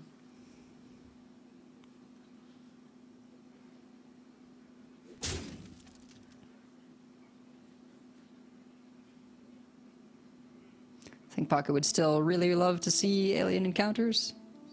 Oh yeah, 100%. That's like the one card you really want to have, like, any way to discover, which the deck's full of, obviously, and then just give me an alien encounters just to have some sort of that early game stability, right? Yeah. And Tonsoku did take the 5/5. This can be risky on the 5-cost location alongside the Raptors, right? Because you must have a minion in play to target to be able to get your Raptors. And also it's 4 board slots. This is though 5-5 Wind Fury. It's Yep. going to be a problem.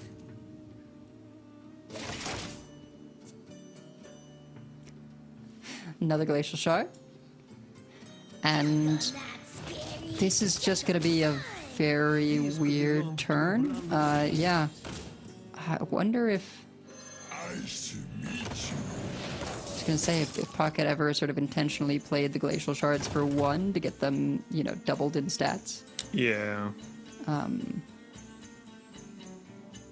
Don't recall what's in the potion. It's probably more important to be able to keep the mana available to double up on the potion.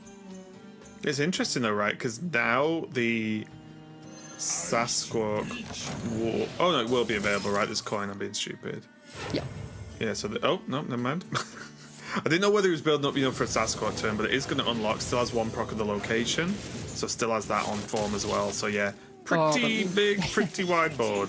Yeah, there it is. I was like, I'm sure he's gone for, you know, something like we saw, I think it was yesterday, right? Where, Yeah. you know, you get the plus health location and being able to double that on Neri, right? Get more of those.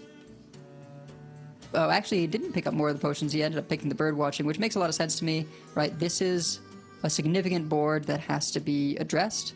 And then he's got the bird watching for refill. Yeah, it's like, if this isn't dealt with, you probably win. And if it is dealt with, there's the backup plan in your hand, right? I like it. And a little bit of mind games as well, right? Tonsoku knows that potion was available from the Tidepool Pupil. So he could expect that was the pickup and think that Neri is the more important minion to clear. And then if he clears the Neri, then Pocket says, haha, actually, I've got Rengari Scout to go with these bird watchings. But Tonsoku actually able to find a lethal here really, really sneakily with that potion picked up. 3 damage off of the Mixologist special. Yeah, it was looking good, but just barely created too much power for Tonsoku to use. Yeah, really cheeky there. And I think we've seen this just time and time again across these decks from Tonsoku, is just a lot of that 5-cost location to just create board pressure. Obviously, it helps when that pressure has Wind Fury, so then your opponent has to answer it in some way, right? Or you're just going to die. And Tonsoku just getting the work done again. Been very impressive overall this tournament, I think. There's maybe been some moments here and there, but that's, you know, maybe to be expected to an extent across you know, this many matches that are high stakes as they are. But now we're going to go all the way to game number 5. This series has been quite the slog for both of these players, and it's going to come down to this Hunter going up against this Warlock.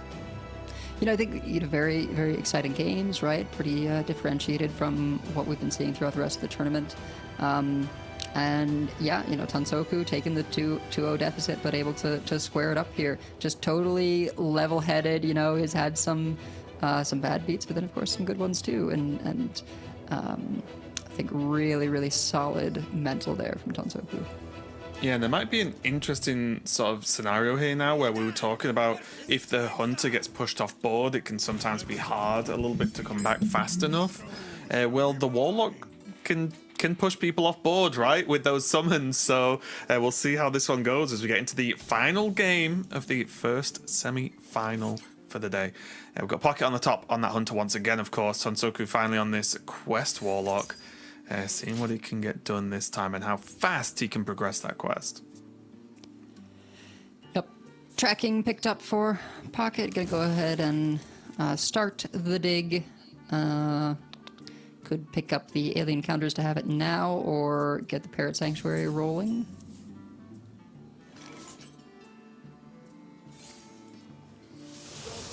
Slow start from Tonsoku.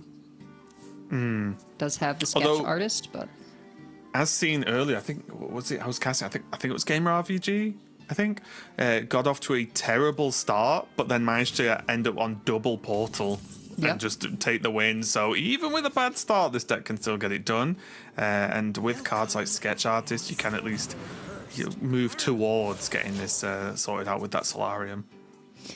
Yeah, right. Like, you know, obviously, ideal world, you have location.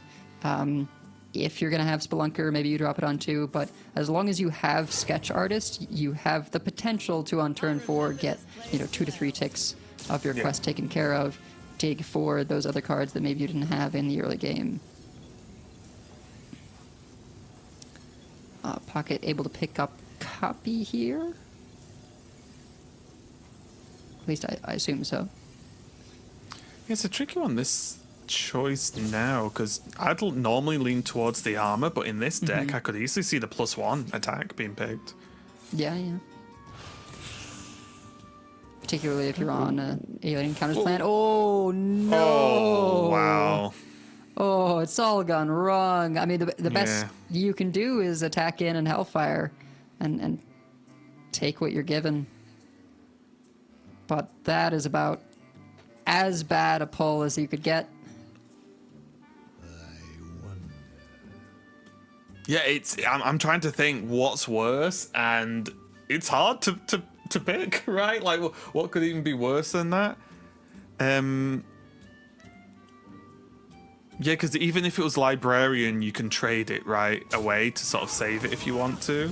But yeah, Librarian might have been bad as well, but outside of exactly that one other card, that was horrible. And you can just see from Tonsoku's reaction to that draw, just a terrible, terrible one.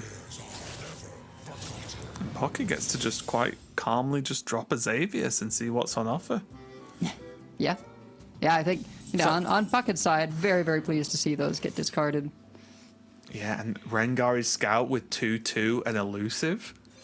Okay. Woo.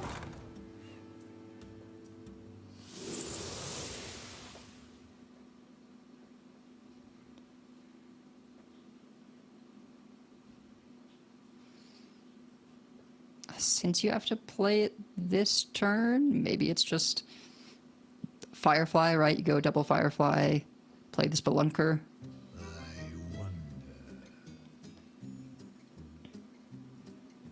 Yeah.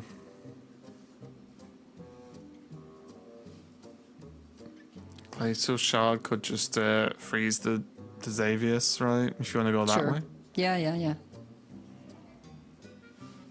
What we agree on, it's probably not Space Pirate. Probably not. No weapons to discount.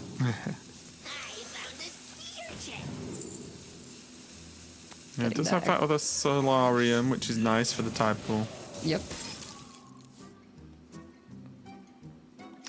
There's Biopod picked up to get copied with the location. Although it may be just copying the Rengari Scout this turn.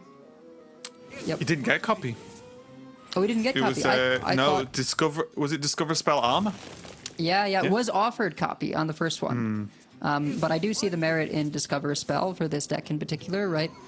Since it has the keyword Discover, and you are a Discover Hunter.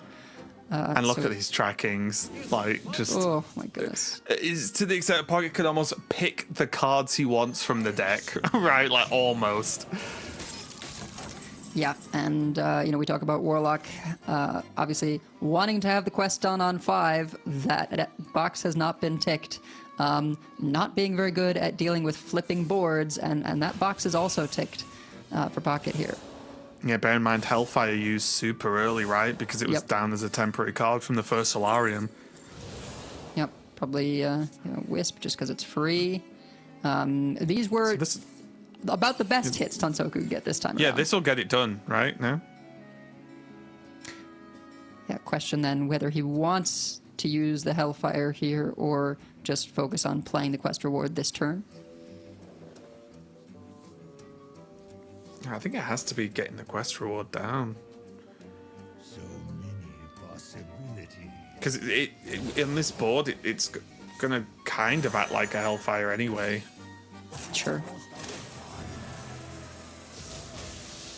Yeah, gonna be looking for Rush. I think honestly Rush Charge this time around. Probably, yeah, just to take the most off.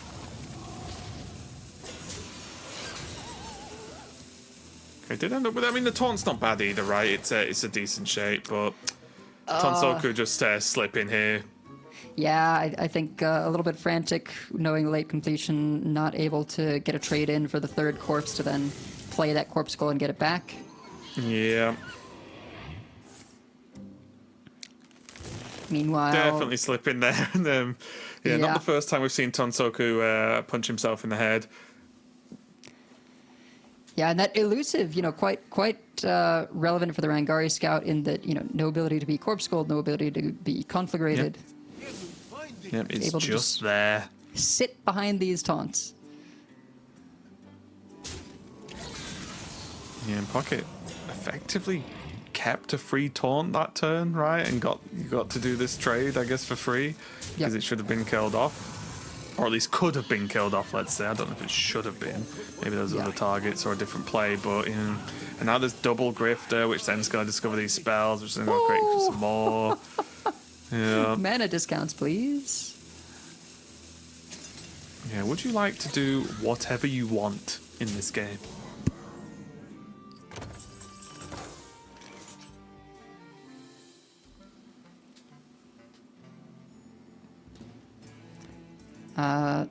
Now, there wasn't another pupil in hand when this Alien Encounters was played, right? So this is sort of Pocket's last wave of taunts, and is going to have to look for something else. That being said, if a tracking hits Neri here, doubling up these amulets basically means nothing costs mana for Pocket. Yeah, I believe there's still an Alien Encounters in the deck. Because this was a copy, right? Yeah, so there is, with the double tracking and so on, that there's still a good chance it can get it anyway. It does have the Exarch as well still in hand to activate the hero power too. Although at this point, I mean, it almost seems like Exarch is too slow once you've, gotten this many trackings. Yeah. Yo, I definitely think it's tracking first, right? And then if you don't get exactly what you're after, then maybe go in for the Exarch to really go digging. But yeah, it should be fine. Tonsoku, though, does get to clear up a chunk of this and get rid of the location. But that's still, what, 7, 8, 9, 10? That's 11 already on board. Yeah, I was really hoping to be able to hit the scout there and finish it off. And there's like, what, Grifter could also get this done, right? Yeah.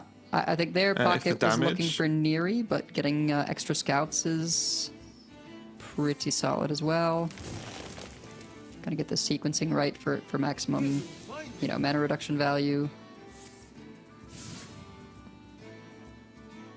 These could belong to a brand new species. These could And, It's so absurd, yeah. And then Grifter to go 8 million there. If this is damage, then guess what? Tonsoku is very dead. Yep. More mana reduction. I mean, he's with all this value that he's getting, makes a lot of sense. The new Miracle Rogue. Yeah. Just keep on trucking. Yeah. Deal 3 damage. Deal 3. Go. Okay. Don't reduce this one. Gotta look for Neri. Oh no. No, just gonna go ahead and. I mean, there's plenty to do. There's even the Bob now down to 2 cost to freeze a board at any given point. Pocket's just, I guess I did some stuff with what could have been an arguably kind of infinite turn. Yeah, well, and even if a Hellfire happens, right, he can Shutter block, or not Shutter, Sasquatch next turn, and everything in his hand will be free.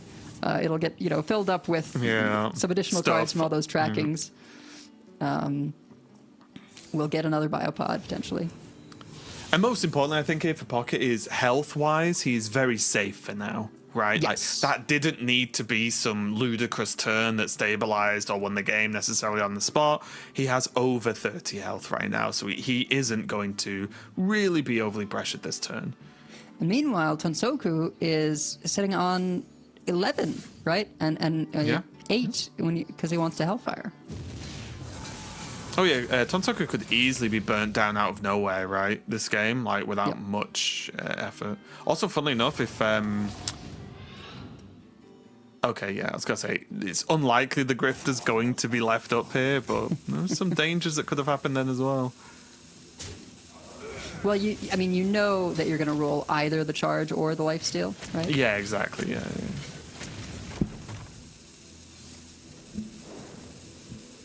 Trying to mount as much counter pressure as possible here, but of course, Pocket has Zilliax available, should he so choose. I don't even know what happens with Sasquatch here. Nobody does. Nothing costs mana anymore. Yeah. And there's going to be a lot more stuff going on as well. Keeps the 2 amulets to... well, again, I'm not even sure like on exact order going on here. Does it mimic the exact order? For some reason, Well, that's lucky. Yeah, some extra biopods that are going to be free. I believe it is random order.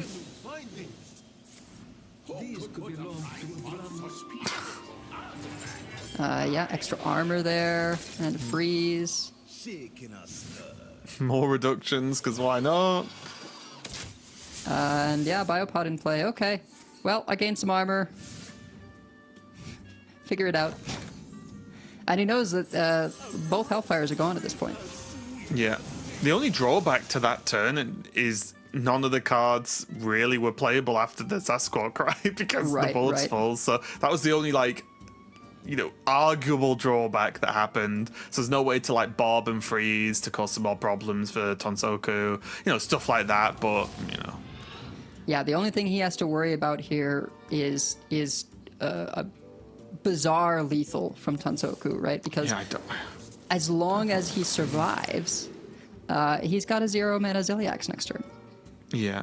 So it's another corpse cool. So that's what, 4, 8, 14. Wave of Tar, great pickup.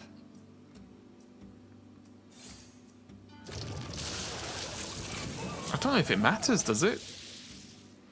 Well, okay, well, it matters for not AoE, but yeah, it matters for AoE. the cost increase is, let's say, irrelevant, which I think is what Pocket's laughing at. Yeah, laughing so, nice wave of tar. My stuff now costs -5 instead of only a few -7. minions have had their cost change, and of course he has another one of those amulets remaining. Yeah. Does have Frost Strike as well to clear up the Sasquatch.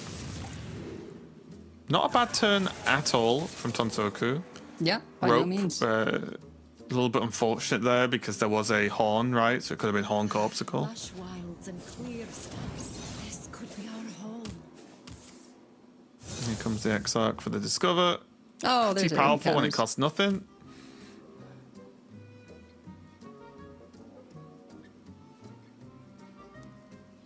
I was working out when the Pocket was like, can I get lethal now? You know, with the the potion. Oh wait, the new mixologist does cost mana.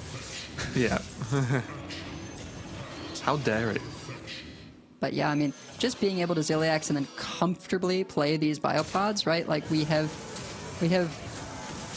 what became Plan B has now become Plan A again, which is biopod kill you. Yeah, there's a deal 3 spell though as well, which can then go into the tide pools if required, and so on and so on. Oh no, just gonna gain armor and draw. Yeah, that also works. Just run them out. I mean, he knows that enough stuff has been played that Ceaseless Expanse is definitely 0.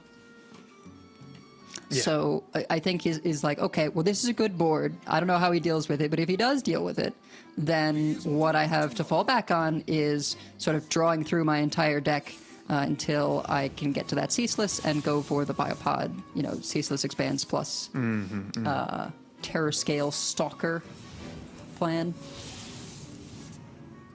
All right, which of course 2 mana, 2/3, Battlecry, trigger a friendly minion's death rattle. Yeah. There's still Shaladrasil, there's still Neri as well, although Neri won't. Well, Neri can do things with the like potion from the tide pools, obviously, because they'll then be one. Yeah, there's a lot of shenanigans that can still happen. Yeah. Ice Barrier, not insignificant. You know, Tonsoku has rolled pretty well in terms of being able to sustain with the life steals and then, you know, getting that barrier as a frost spell. But of course, biopods don't need to attack to deal their damage. Yeah, now there's nice things to trade them into as well, right? So it's like it's not like they can be pulled away. Oh, and they just go face anyway. Why not? There's the Ceaseless. That's Ceaseless, yeah. Yep. Has got to... It's got 4. Doesn't even need to pick up Terror Scale, right? This is just enough. Yep.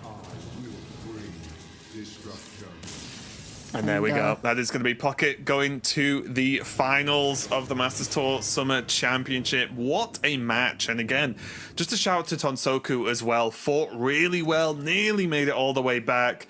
But PocketTrain got there, having 3 goes with the Hunter. Third time's the charm, it seems. And you can just see from... you know what? I'm kind of glad we saw a lot of those Hunter games, because I think we saw a lot of different routes you can go with that deck. It was a decent display of showing how flexible and how honestly crazy those games can get with that Hunter and what's actually possible. So it's good to see that one, but congratulations to Pocket taking the victory there. Yeah, of course. Yeah, three different games, 3 different sort of approaches to how to win, and we finally got to see the Biopod win there in the end. Just outstanding play on both sides for the most part. I think Tonsoku was a little bit shaky in the situations where he probably felt most under pressure, right? But ultimately, I mean, I wouldn't say these ones are just for fun, right? They're for money, but you feel a little bit better knowing that you've at least already qualified for the World Championship. Yeah, and I think Tonsoku might actually just be happy to just go to bed at this point, because some of those matches were very, very stressful. So yeah, again, huge congratulations to Tonsoku to making it to the World Championship. Of course, that's going to be fantastic. PocketTrain, of course, moving on to that final. But that means we've got another semi-final to go to see who's going to be facing Pocket in that final. So we'll be right back while we set up that match. Don't go anywhere.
Hello everyone and welcome back. I'm sticking around for the second semi-final, but this time Sottle is joining me for this one, and it's going to be a really interesting one. We just saw the many variations of Hunter from PocketTrain as he booked his spot in the final, but now we've got a very interesting story for semi-final 2, Sottle, because we have FilFeel versus Sawyerin, and I feel like their lineups couldn't be further apart.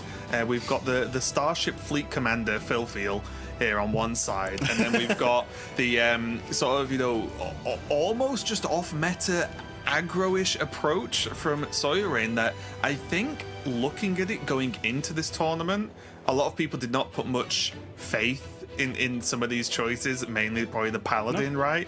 But yeah, the top 4 booked a spot at Worlds, maybe going to make it to finals, maybe going to win the whole Masters Tour. So however many questions we had, regardless of those, it's working for Sawyerin, right? So we've got 2 very different approaches to the tournament, but they're both doing well so far. and it does to a degree make sense, right? Because we can see as we get towards the top cut of the tournament, the greedier control lineups are dominating the more mid-rangey control lineups, which in classical form is what makes sense. You know, PocketTrain has the super greedy anti-control lineup. FilFeel likewise, full Starship everywhere, Starship Rogue, Starship Warlock, etc. Wheel of Death in the Warlock as well, full anti-control. And then you've just got a little aggro boy just hanging out, having a good time, you know, and that makes sense because he's there to prey on the extreme greed that everyone else has gone for. And, you know, in theory, absolutely logical and sound strategy that's got him to this point, and, you know, a well-deserved world championship spot because of it. Yeah, it's a tale as old as time, right? It's effectively the circle of life of Hearthstone. Of there's decks, then the greedier decks beat those decks because they're greedier, and then someone slides in and go, hang on a minute, you've been a bit too greedy now. And that's pretty much how the cycle works in terms of overall matchups and sort of archetypes and approaches to lineup building. And we've seen that pretty much throughout Hearthstone's history in tournament play. So cool to see the 2 extremes here, right? Sort of have to clash and see what happens in the middle now that they've both weeded out the sort of middle ground. So we'll see how this one works. We do see the bans, double Warlock being removed from both players. So not that these matchups are ones I expect you to be overly familiar with, Sottle, but just on a surface level, do you have a particular favorite going into this one? Will serve. So obviously I've been counting out Sawyerin since day dot, since the rip in this one, and he has proven me wrong at every turn.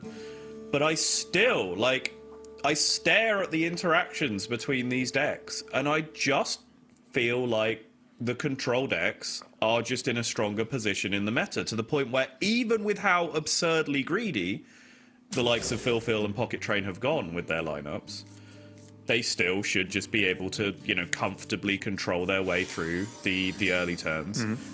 Specifically because the early turns aren't really that powerful in any of these, quote, aggro decks. And even I have now fallen into the trap of just conceding that this is the aggro lineup. They're really not aggro decks. No. Stop living in the past, Sottle. This is aggro now.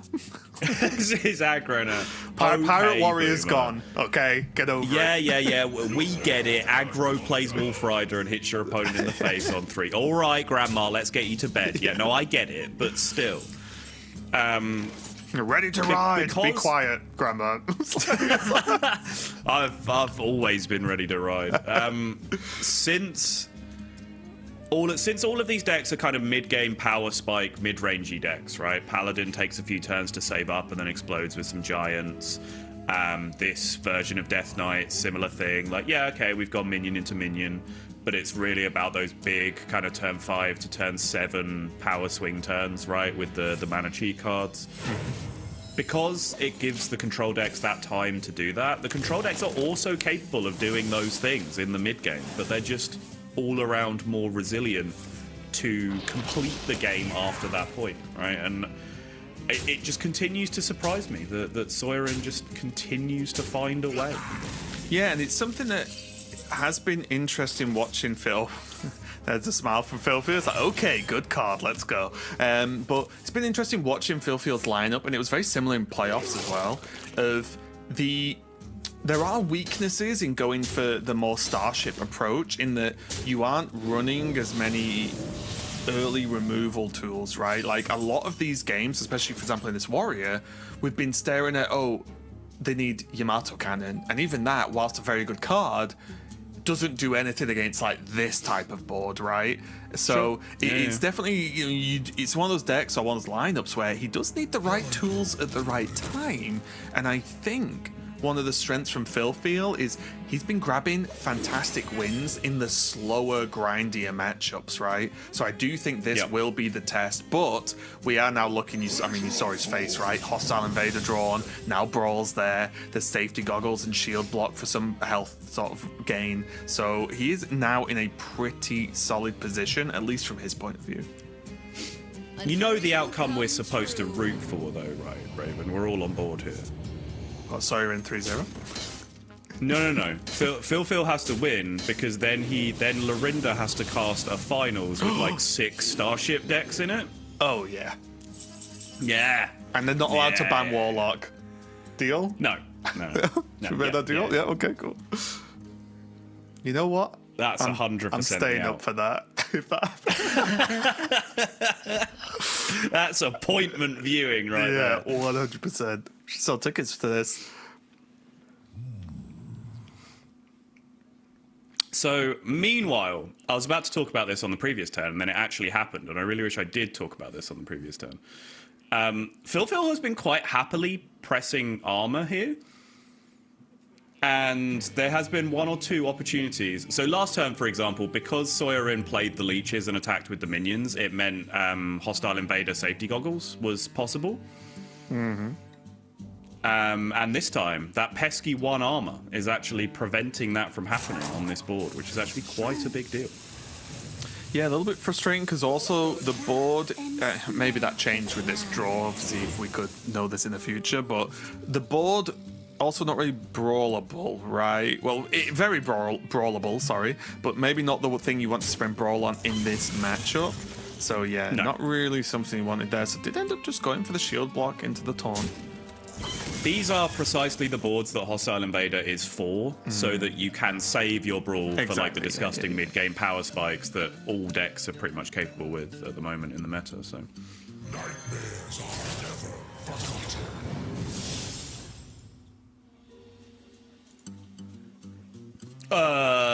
Stitch Giant with charge? Seems pretty good. Doesn't it, though? Doesn't it, though?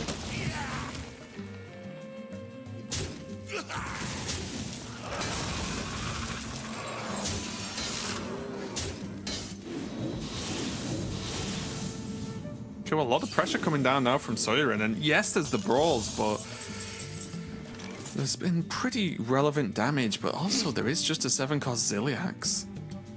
There is indeed. It's not quite a 0-cost Ziliax. Yeah, true. I did wonder, by the way, I was hanging out in our little virtual green room talking to Lorinda during the Nightfall series. Now, I actually do play and have played quite a lot of that Hunter deck. I find it really, really hard. And genuinely, sometimes when you're like so far ahead in game, because it's such a sandbox of a deck, you start to set little mini games for yourself. Like, what can I do here? Yeah. And one of the good ones is always, there's 2 really good ones with the Grifter discount. One is, can I get a Ziliax to 0, just because it's, you know, the top end of your deck, so getting it down to 0. And the other one is, can I get a tree down to 0, play the tree, and then get all the cards inside the tree down to 0 as well. And I genuinely did wonder, because the Ziliax landed on exactly 0, because you could tell when the Wave of Tar came in, the Ziliax cost 2. I was like, is PocketTrain doing the side quest thing? You just... that side quest with no bonuses whatsoever. Regardless, though, Sawyerin is putting on a very, very big push here with the Asera coming down. Obviously, it opens up more mana considerations as well going forward, and still has that Stitch Giant just chilling in the hand, which is definitely going to be a bit of a surprise factor for FilFeel later on. Yep. This looks a bit it just more brawlable. Pairs so nicely with the Pterodax as well, right? Because you can just, you know, you play a rush minion that consumes corpses to like bust a taunt minion out of the way, and then bam, Stitch Giant to the face. There's a lot of stuff going on here, actually, because there's also the dream still in the hand. There's the weapon as well. So there's actually a surprising amount of damage from hand here for Sawyerin, as well as ways to deal with taunts and annoying minions in the way. I really, really like this restraint from FilFeel, by the way. Just to be sitting here and going, no, you can't make me use any of these removals. I don't really care about the fact that you have like 20 in play. Yeah, I've been taking notes from Yala, I guess. It is extremely Yarla-pilled, isn't it?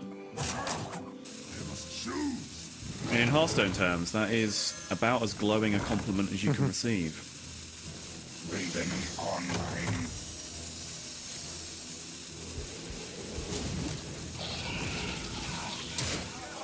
Confused for a second with the bash targeting, but it was just hovering over it for a second. So I was just going to take out the Owen Starship piece. It did look like it was pointed at the 2-1,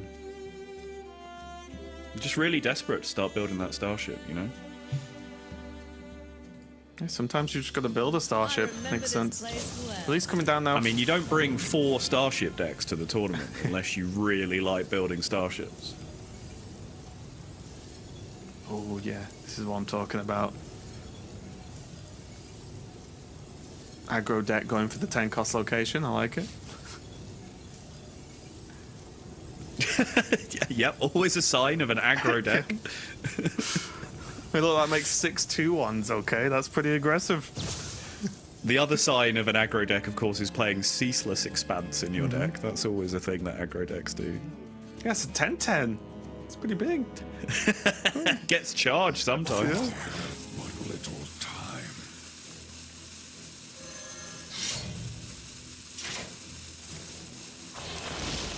Yeah, Sawyerin really holding on to this giant, right? Because there's just no need to reveal the knowledge.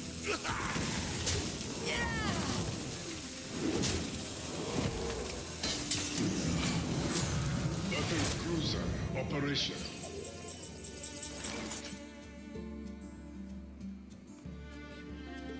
Now, how much does FilFeel like Starships? Because he could launch one. It wouldn't be very big, but it could happen.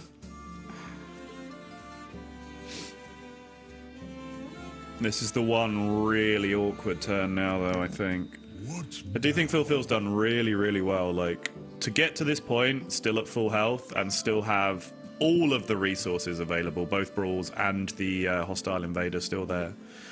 Like, yes, has lost a bit of permanent health due to leaving out some leeches for some extra turns, but that's kind of the only opportunity cost that's left behind here. I think I like this play. I think this is the play I landed on myself, is just get a crystal down, then you've got mana to just gain some more health, gain some armor, and just say, you know what, enough's enough. Because the next turn, if FilFeel wants to save a Brawl again, does have just Marin and then Wand, right?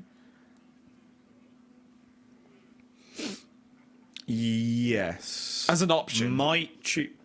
Might choose to save that post-quest completion, though, potentially. Try and now, so after quest ticks, you try and use the removal to get a bit of space on board to then be able to Marin and Wand into some of the quest rewards. Dream going to be a little bit annoying here for FilFeel. Yeah, shake of the head. Yep, that's the dream card you got.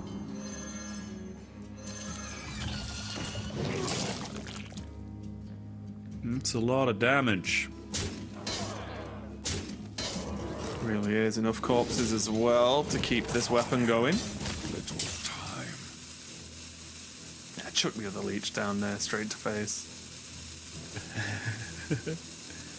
Oh. Does the location have copy on it, or no? I wasn't paying attention. I don't think so, but I also am not 100% sure. Okay. So I'm a little bit unclear as to why this giant hasn't been in play attacking so far this game. Surprise factor.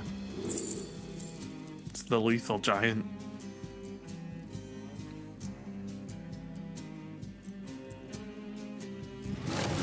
Oh, those are not it. These leeches have done incredible work. Yep.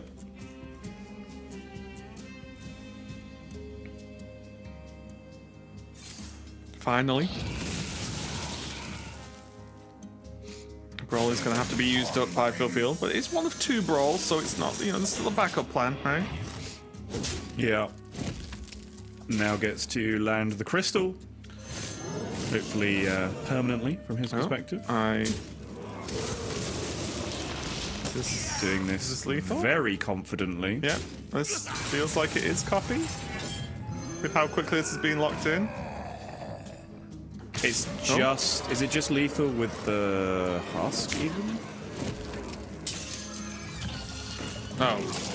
Wait. Yeah, it is. Oh, right. because there's the 3rd leech. I wasn't even counting 3. Yep. Yeah, I just... I wasn't... Oh, it would have been anyway, actually, with the trade. Doesn't even matter, yeah. you just rush the minion out the way. Yeah, makes sense. Yeah, Sawyerin getting that first game done. The aggro Death Knight taking a victory over the Starship Warrior. Pretty solid overall. I think FilFeel did a great job of holding the removal tools.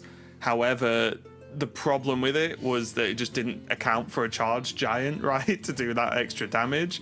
Because if you'd known about the giant, I'm pretty sure those removal tools would have been used a little bit earlier to save some health, but you can't really know, right? You know there's a Xavius Discover there, but can't really work out for exactly being one of the bigger minions in the deck plus charge. So rough one there, but I think Sawyerin played that really well. I kept applying pressure with everything but the giant. Had enough corpses to juice the weapon for multiple. I think it did like 15 damage. Was it 3 swings? I think.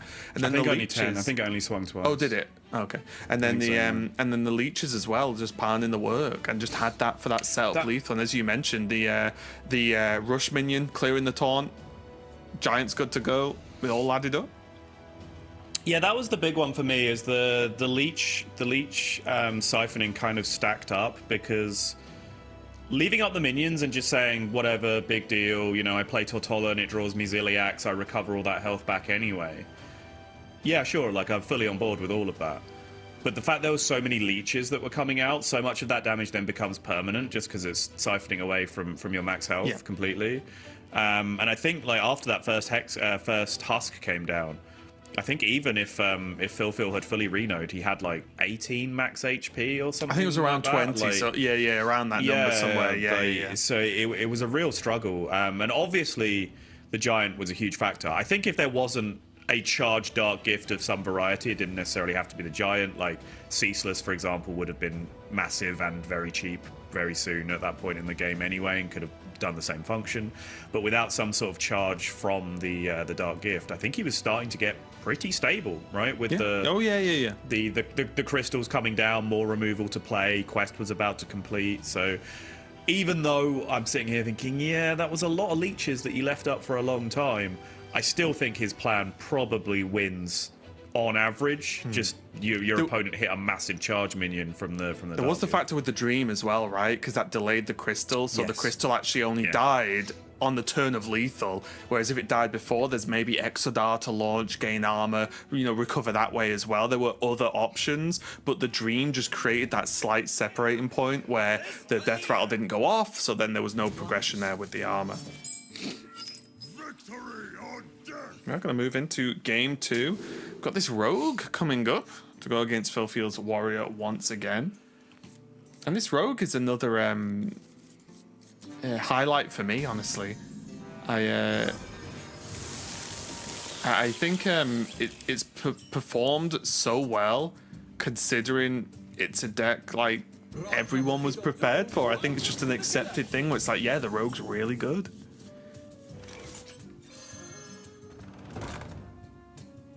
Yeah, it's one of those situations where the most common deck in the tournament has actually held win rate, which is always a good sign for the overall power of the deck. I think the engaged players have known for quite some time that this is the deck. There has been a period, because we've been through some on seasons and some off seasons in terms of competitive points. There's been periods where I think Rogue dropped off in play rate just for variation's sake more than anything, because it wasn't necessarily a competitive month and people were just wanting to play different things. But I think it's been pretty settled science for some time now that Fire Rogue is just kind of the deck in the meta at the moment. Hey, though, as well, Sawyerin does have the Scoundrel locked, loaded, and ready to go. Has the backup as well of this Observer being able to sort of set up the turn and make it as awkward as possible for FilFeel to play into. Ooh, what are we liking? Some choices. I think I'm too big of a fan of the Yamato cannon. I think it is the pick there, yeah. No synergy really for the Tortolan. Obviously, Tortolan with Reborn is nuts in a vacuum, but you need the Taunt synergy to go with it for it to work out. Which Sawyerin does not have.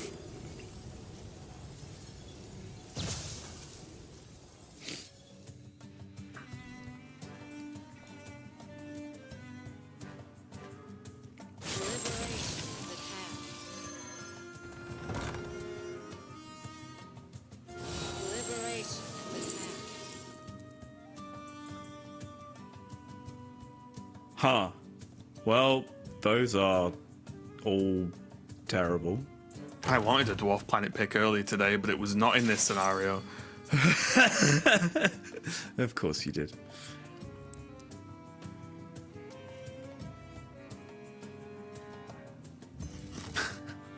Been heavily distracted by FilFeel's dance moves. Mm-hmm. Just tempo cannon. Yeah. This is why it's just good, right? It's just a thing that kills a thing for relatively cheap mana. But what about my Yamato cannon? Straight down the middle, baby. No, unlucky. Yeah, that's actually rough because suddenly there's just a lot. One metal detector, please. Yeah, there's just a lot of tempo now, right? 5/5 untargetable here. Pushing what 7 now with the help of that weapon. Digging for gold doubloons on the beach, Raven. Can't think of a better way to spend my Sunday night.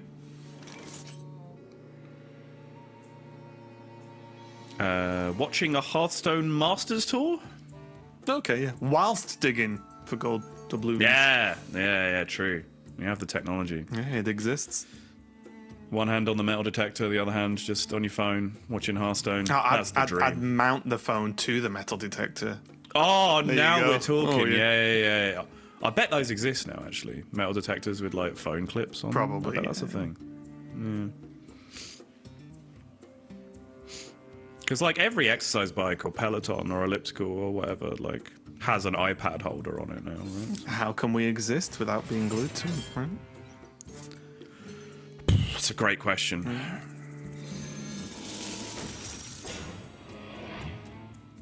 we get a copy of the crystals? We're going to start building up the starship and building up this armor.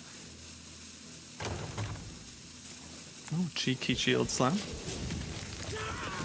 And a shrug. Just a, yeah, sure. I have definitely enjoyed, and this is true of it in playoffs as well, but like, FilFeel, no matter what's going on, and no matter how long these matches have, are played for or anything like that, genuinely just looks like just extremely enjoying being here playing the game, right? It's just like every moment is just like, yeah, great, let's play, super hype all the time. So I'm really glad he's made it to Worlds. It's Ashamain, FilFeel. I know this all looks very confusing, but it will it'll make sense to you in a minute. Yeah, I think he knows now. I think once you see Prep getting dumped from a hand like this, you know what's about to happen.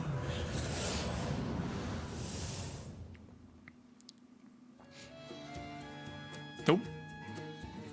Okay. Can we just push out those cards a little bit, please? So there we go.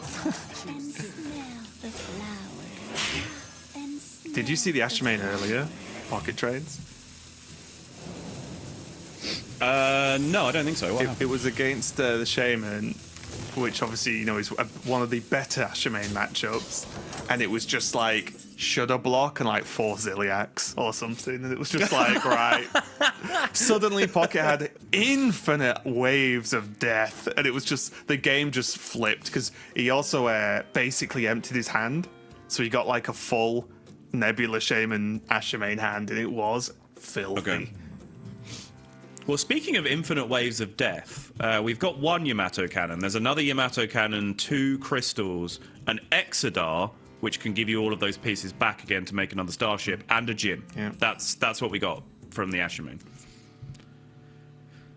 Sounds like one of those funny jokes, doesn't it? Where it's like all these like fancy names and Jim. 2 crystals, a cannon, and Jim walked into a bar.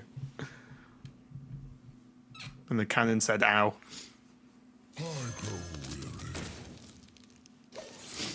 And bartender says, "Why the long face?" He says, "Well, I tried to bring the aggro line up, and I've ended up playing Starship Warrior anyway."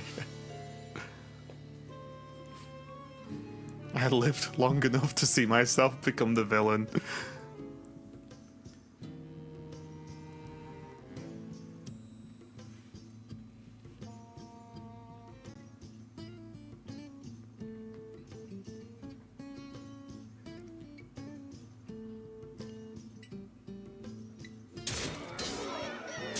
This is also, again, just one of those things where it's like, and suddenly a lot of damage, right? Yep. Well, I think it's time to start playing some Starship pieces, my friend. I was thinking of that, or maybe throwing down the Grifter, but then maybe just giving your opponent an option that they wouldn't have had, right? Maybe Grifter could just wait till a potential lethal. Also, I think generally in Starship matchups, you don't want to play a Grifter. You want to allow your opponent to make the mistake of there just being a 2020 on board, that you can then play the Grifter and then play the Steel cards. Sure. If you play Grifter and pick Steel, they're just never ever going to do that. Yeah, yeah, that's sort of what I was meaning as well, you know, with like wait till Grifter might even be lethal, right? And then you drop it, right? Whether it's that it's 6 damage or a Steel or whatever, yeah, you're completely right. But you know me, so I'm always looking for the face damage play. Oh, yeah. Planetary decimation. Kapow. Planetary decimation. Kapow.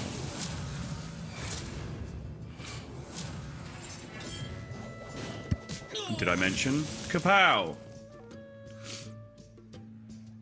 Fun little combo there. Works the way that you want it, Warrior player, where both frenzies get to activate, even though the second hostile invader is technically dead. Well, actually not technically dead, because that technically refers to the order in which the game processes things happen. And technically, it's a Techisaurus.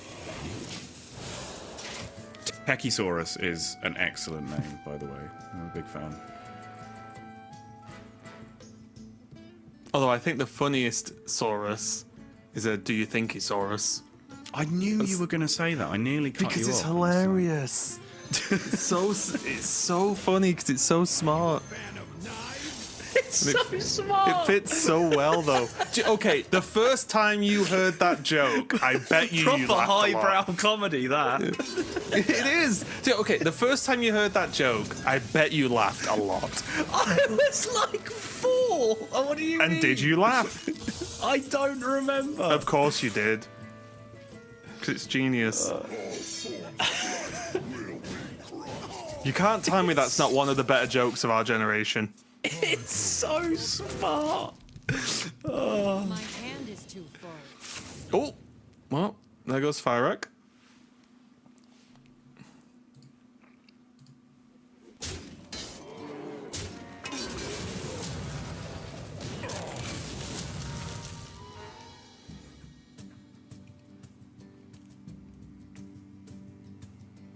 I'm going to be honest, Saul. I'm relying on you to track what's in that starship, or both the starships, because I've lost count. I was thinking of the dinosaur joke. I got really distracted by thinking how funny it is. What you call a blind dinosaur. It's so good. It's because like, is it the right phrase? You'll probably know, but you know, the name of it also just has like, I guess, the cadence of a dinosaur name as well, Sure, right? So yeah, it just works so well on every level. Wait a minute. Wow, he went damage. I was gonna say, how much damage is this? He went damage. What a gamer. I went for the old damage. Sawyerin just going, look, I didn't bring no starship decks to this, this tournament. My starships go face. I am not here to get a bunch of pieces and then play them again and then play my gym and resummon 2 massive starships. I ain't doing any of that. You went for the old omelette du damage.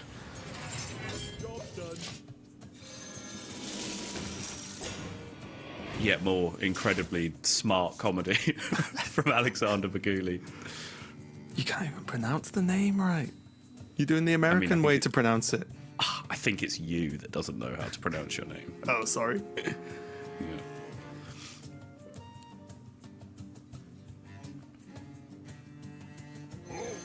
Who comes there?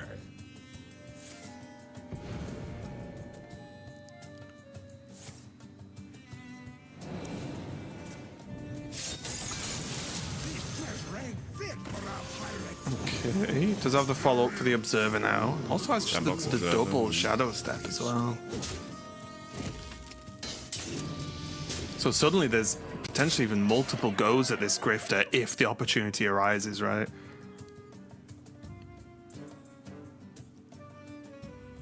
Oh. Hold. Oh. Yeah, hands off keyboard. Hand off keyboard. So just like, as soon as that happened, FilFeel put his hands up. It's like, okay, you got me. I'm disconnected. FilFeel just hit him with the cinema immediately.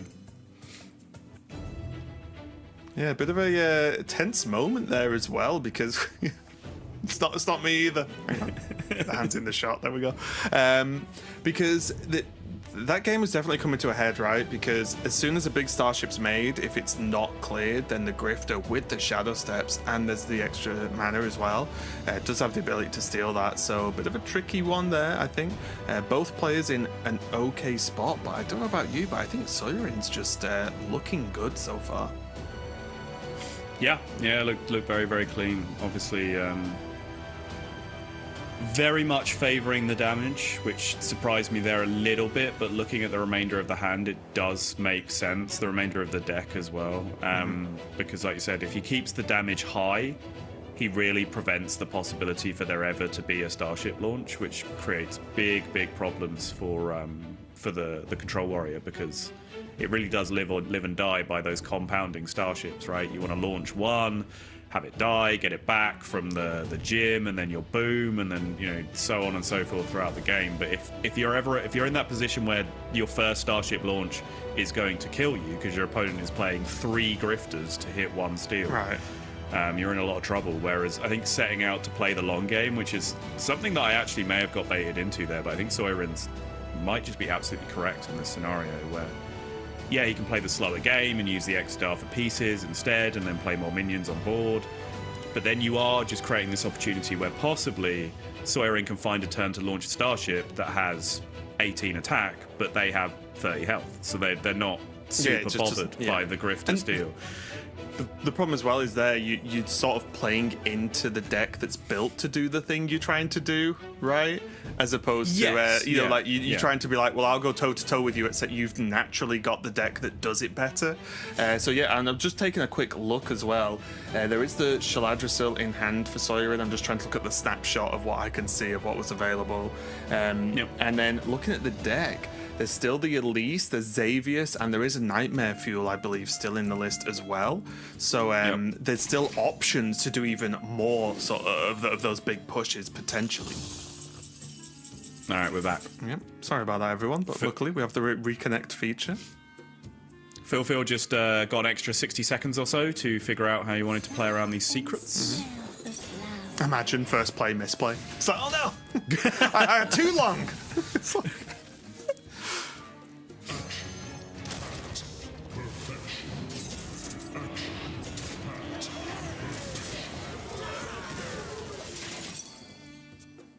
Going to heal a lot now with Shaladrasil awakens very strong here, but you need to make some hand space first to make that happen.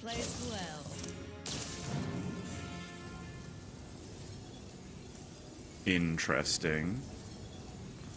It's 10, always 10.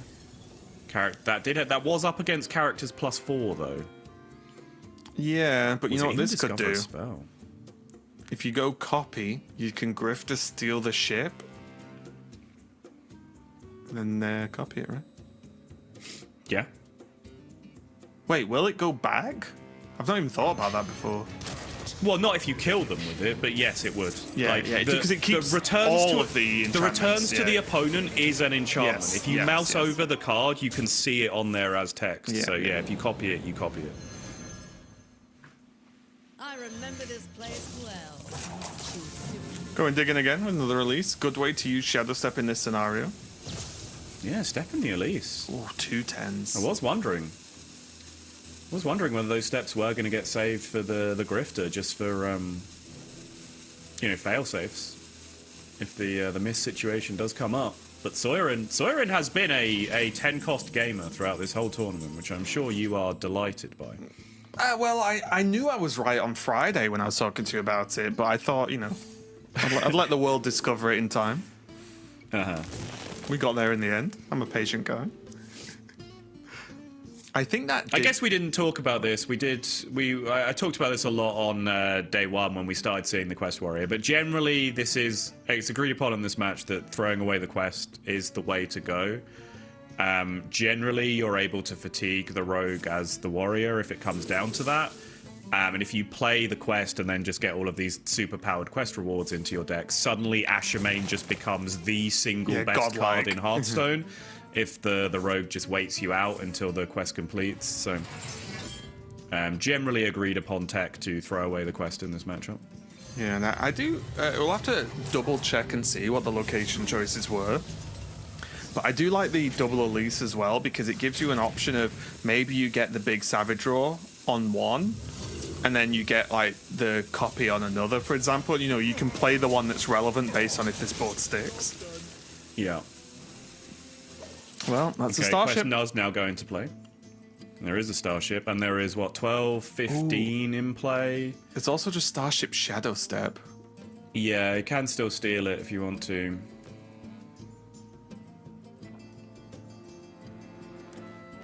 Yeah, surely this just starts with Grifter, right? Because you want to do it no matter what, don't you? Yeah, I think there is a bit of Jim reading going on. Jim is starships you've launched this game, so you can't interact with it. Oh, just gonna go Jim to Yamato? There's two cannons in there. There's two, so it will kill both. Kind of smart, actually. Yeah, then you still have Grifter. Yep. Pretty sure there was 2 cannons. Well, there's 1. And there's 2. Yeah. Maths checks out. Ooh. Ooh. Yeah, I was going to say, ooh, the cannon also. See, I just like Yamato cannon too much. I was like, wait, the battle cry happens twice? But obviously, Ceaseless is Ceaseless. And it has elusive as a weak. It's not strictly better, because, in this situation, you'd rather have a Yamato cannon, right? Because you don't want to blow up your own board to clear minions. Yeah, I don't guess. think that's as obvious as it necessarily appears. Well, for me, I would make the assumption, if I'm Sawyerin, that either the board's getting cleared, and if it doesn't get cleared, you're probably winning anyway. Yeah. Whereas if it does get cleared, you have the Ceaseless. Also deals with the Jimothy. But say they go boom to resummon Ziliax and a starship plus a ham or whatever, right? And, then your board kind of stays there, but they have a bunch of taunt minions in the way. Yeah, true. That's fair.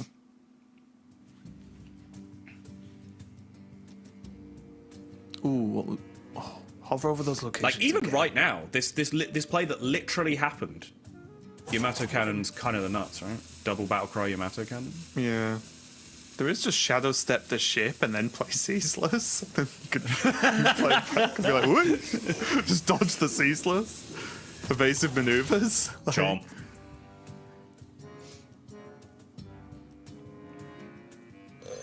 Sawyerin thought ahead. Has a floppy Hydra for this. Oh, 10-10 copy of a floppy Hydra? Oh, yeah. We are gaming. Summon a 10-10 floppy of a friendly minion? Yes, please. Is that the kind of highbrow comedy you're looking for, Raven? Yeah, haha. Look, I made a great joke earlier and literally no one laughed. I didn't get a lol in the Discord. I think I was casting with Lorinda. Lorinda didn't particularly laugh either. Aww. A ham Poor baby. chomped another ham. Yeah. And I said it was Hamlander because there could only be one. Nothing. I thought that was great. See, I'll take laughing at me over nothing.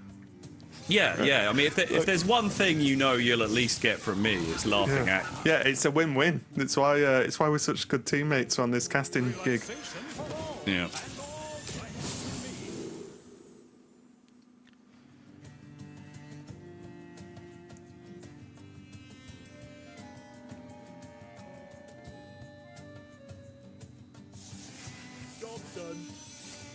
Okay, Goblet with the other treasures shuffled in. Yeah.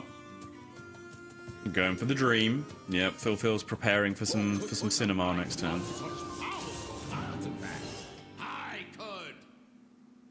Is that 3? Oh, Shadow Step, right. Yoink. Yeah, that's kind of cheeky. I too would like a Marin. And I can Shadow Step this one twice.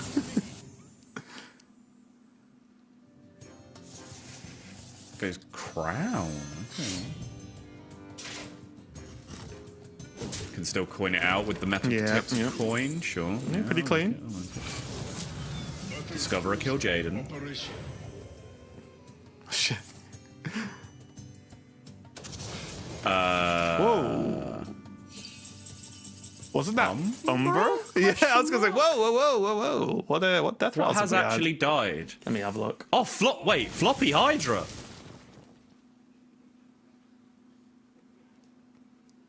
Hold on a second. We've got some floppy tech over here. Nah, it doesn't matter now. We've got a ceaseless. We go on with our lives. Yeah.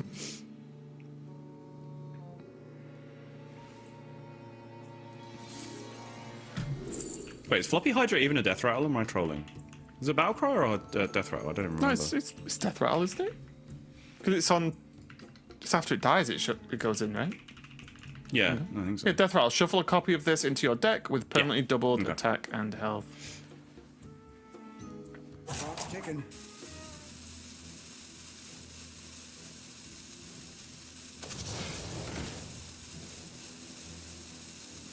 All are nourished when the cycle renews. And smell the flowers. Okay, the army of Ysera clones coming out here, but there's one ceaseless, no problemo. Cleaned up.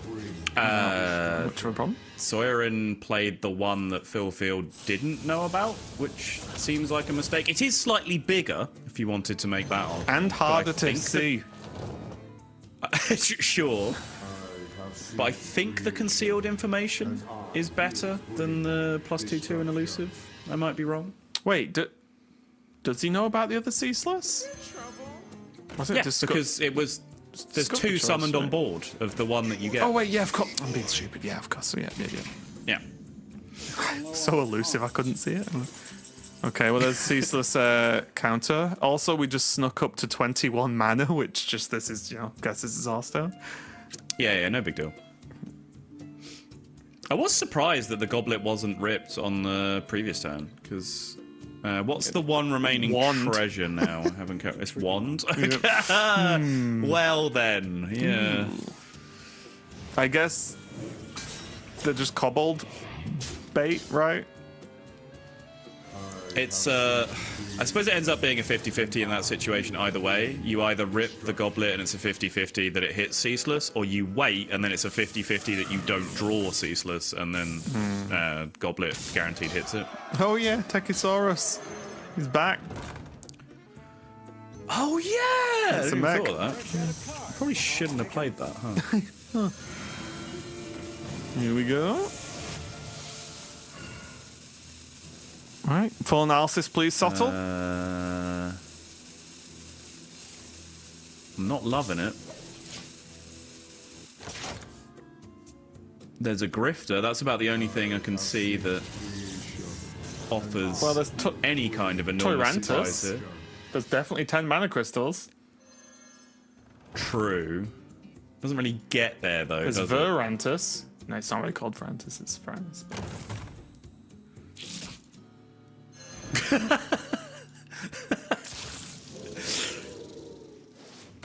want a piece of me, boy?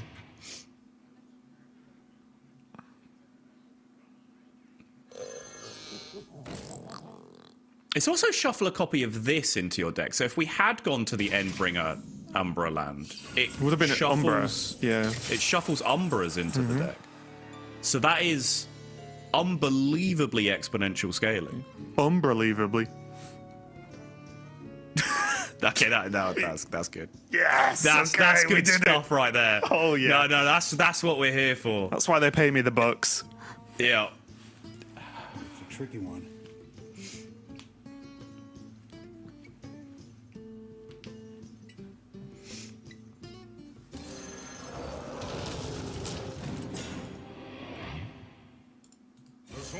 I'm just flicking through to see, because it's 5 death rattles, right, that have gone off.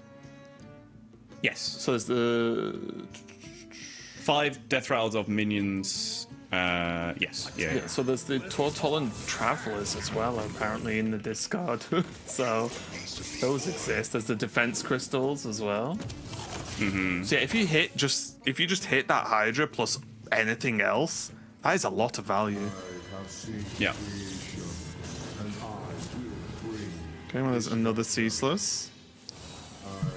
Another copy. And I will bring destruction. Ew. They suck.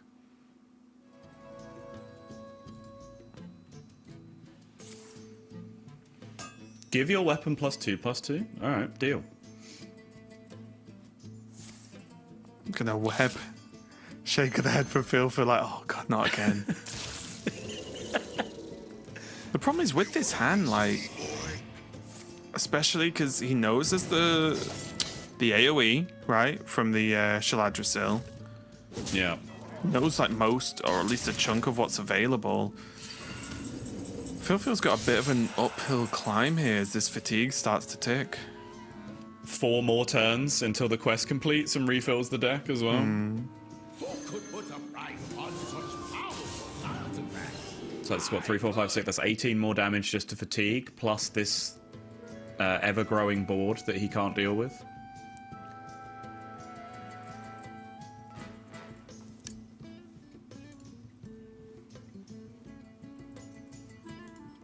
It's a tricky one.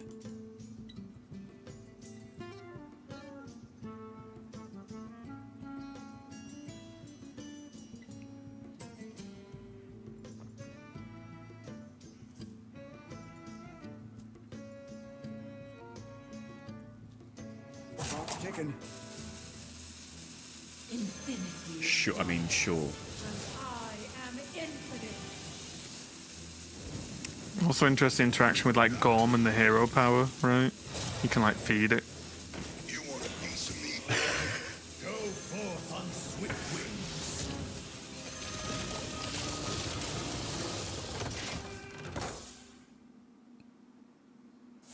wings. Okay, yep, nope. Corrupted Awakening coming down, dealing with most of that. Quasar, come on, be a Quasar gamer. Wait, that's actually kind of a sick pickup, right? For the quest rewards later? Yeah. Yeah. You want a piece of me, boy?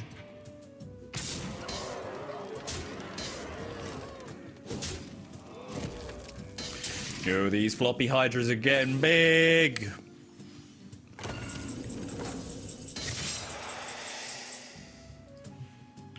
Yeah, this aggro deck's been doing pretty well so far, right? Yeah. Super impressed with this aggro deck. It's just continuing to be aggro on like turn 35 of the game. Looks like it's going face to me. It's doing the job. And there's still Ceaseless Shadow Step as well. So this is pretty much it pretty much is just survive, right? Ooh, wait though. The Varanus reduces the Hydra down, so it doubles to 2. Is that how that works? Sure. Is that how that works? Should be, yeah. Getting low on cards. Shove a copy of this into your deck with permanently doubled attack and health, yeah? I would expect it to be snapshotted at the point that it dies. You want a piece of me, boy?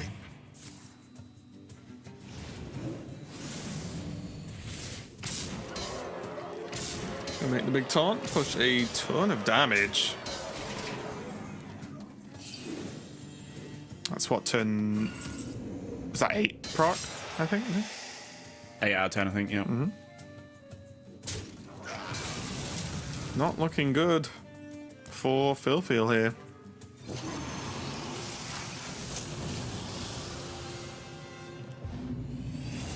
Where's the launch? Does it have the 2 in? Yes. It's got AoE okay. anyway. Yeah. That's what I meant. Yeah, the deal 2. Oh, I see, right. Yeah, sorry, I just wasn't very clear at all. Yeah, I thought you were referring to number of Yamato cannons, because we have been throughout the whole game so far. Yeah. Anytime I tell you a number, it's always how many Yamato cannons. Does get the clear smoke bomb, okay. Zephyrus?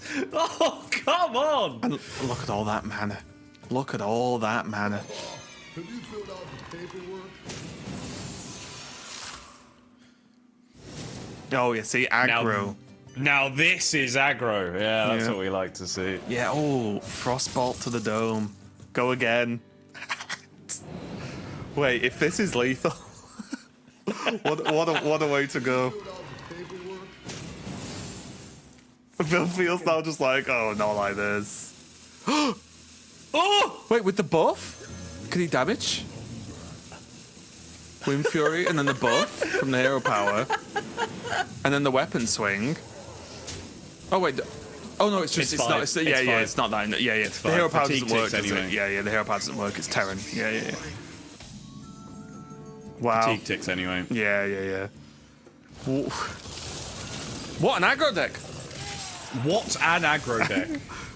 Fantastic there for Sawyerin, and honestly, just what a game of Hearthstone, because it's, yes, these games are long, trust us, we know, right? And the series can be quite lengthy, but I do think games like that are just so sick because both players are just trying to just do all these crazy... It's like they're both running through a maze that keeps changing, right? And they're just trying to work out the best ways to get to the end. And it creates some of these crazy scenarios and these super strange routes to victory. So Sawyerin, though, going 2-0 up, proving that he can really just work out those weird late game scenarios and keep on top of things, and showing once again how flexible Rogue is.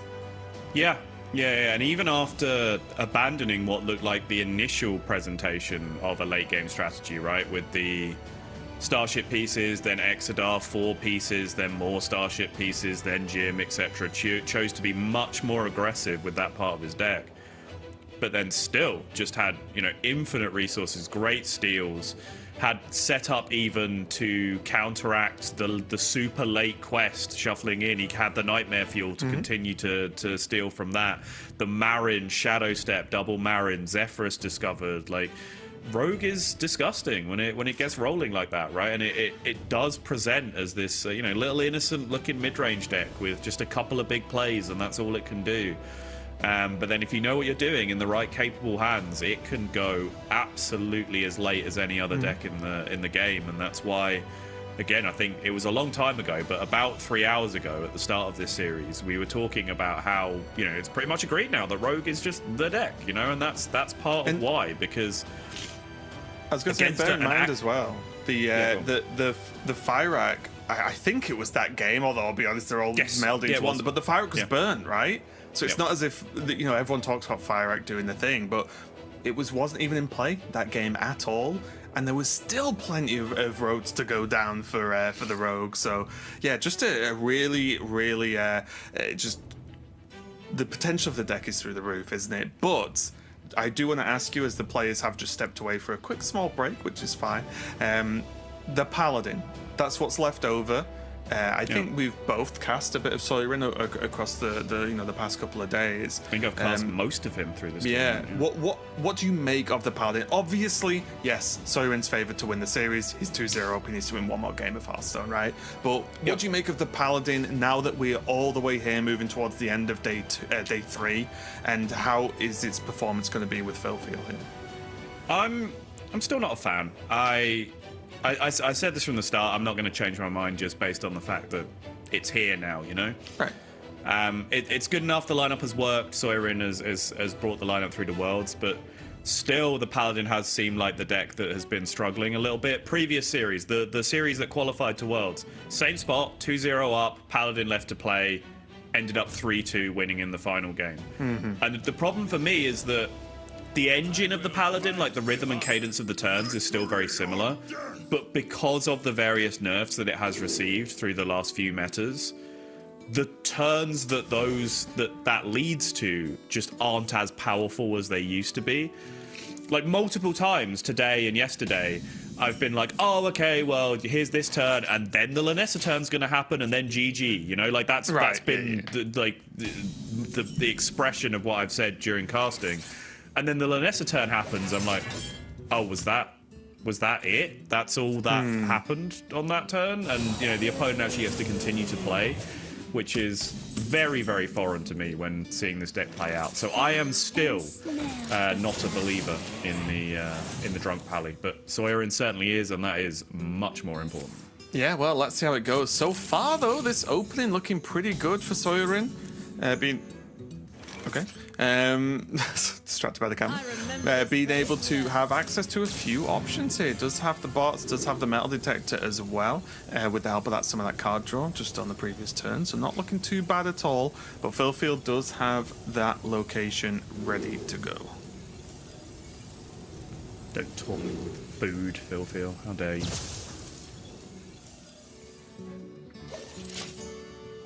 See, now I'm peckish. I don't want to eat this late.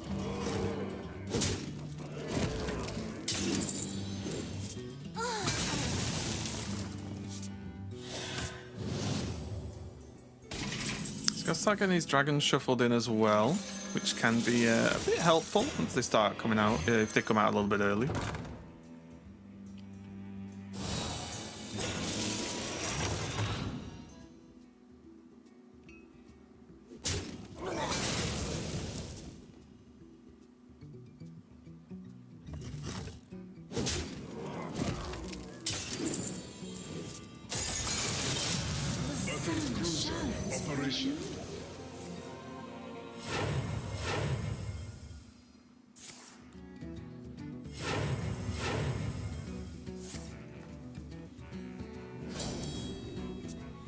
Here, Sawyerin going to be just putting some pressure on, but already falling behind on board. Not looking fantastic here, with the second crystal being made with the copy from the location, of course. Starting the operation. But this is a lot of stuff to be done in one turn for Sawyerin. The early Lanessa commitment, hopefully going to pay off for him. Yeah, it does mean the bots are going to come down here, but this is one of those kind of old school matchups where Warrior does just get to click Brawl and be extremely happy about it. Oh, just kidding. Still got O Manager coins and a Resistance Aura. Oh yeah, the Resistance Aura is kind of nice, isn't it?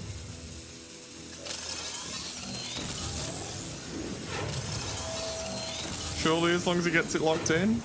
Obviously, the players are always ahead of the rope. Should be fine, yeah. Yeah, like way ahead. And also, it wasn't. It's not like a giant decision, right? Of like, oh, should I play Resistance Aura or not? I'm pretty sure it always gets locked in that turn. Is that second giant actually one? Oh, it is! Only one giant. That's a huge difference.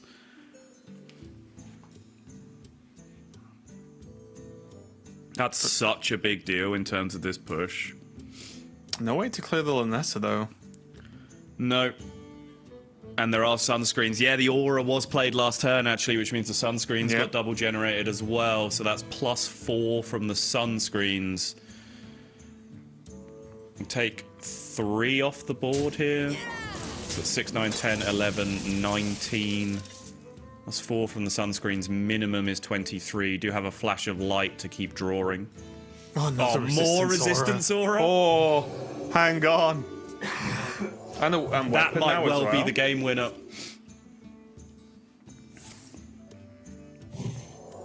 Yeah, that is huge. Weapon for an extra little bit of extra damage next turn too. And I think you were, yeah, this second giant's coming down behind the second aura. Oh, yes.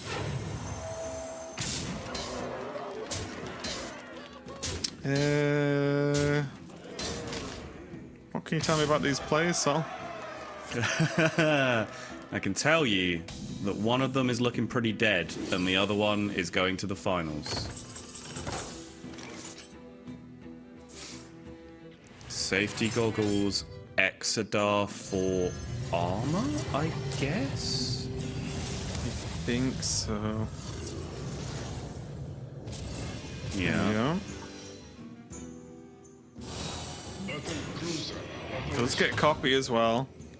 And now Brawl is playable next turn no matter what.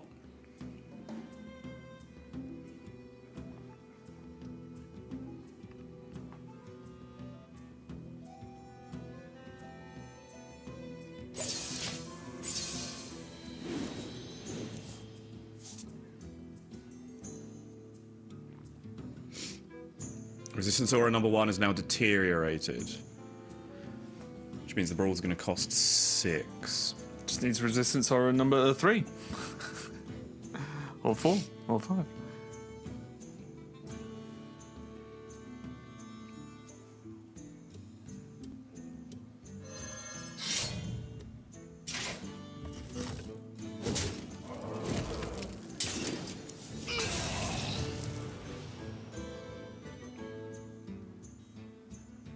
There's a lot of stats still added to the board. And if there's no great follow-up, there's still the chance that Brawl leaves up something big, right? Yeah. And that can still pile a lot of pressure. I mean, there's a lot of armor on the other side, but Sawyerin can hit pretty hard here, even through the Starship. Retaining as much value on these big minions as possible. Yeah, trading off the tiny little 1/2 as well to make the Brawl odds a little better. But it does still feel like someone's turned the corner here. Yeah, the Starship turn with the Exodar was huge. It was the 8/9 that lives, okay. Okay. Fairly middling outcome. There is follow-up at least, because there are the 2 shanties in hand. Don't have to play them both, of course, but just, you know, they're there. Yeah, I suspect he might, though, because it does, yeah, it feels like the situation where you just have to say no second Brawl and just go in and just hope it's not there. Oh, FilFeel. Wag of the thing. No, no, no, no, no. See, I mean, and this is what I've really enjoyed, honestly, is the FilFeel's like 2-0 down, right? And obviously this game looks like it's going his way, so fair enough. But I just feel like, you know, the tempo, the attitude, it's always been fairly positive. Yeah. Good energy.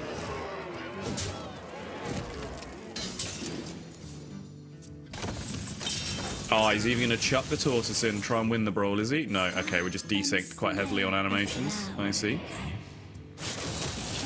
And smell the flowers. Oh, yeah, even time for a cheeky quest. That's what I'd see.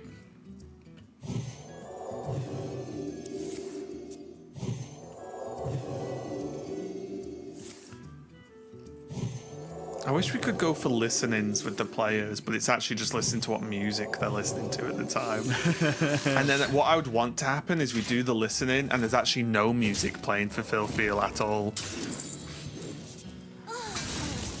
Just dancing to the rhythm of Hearthstone.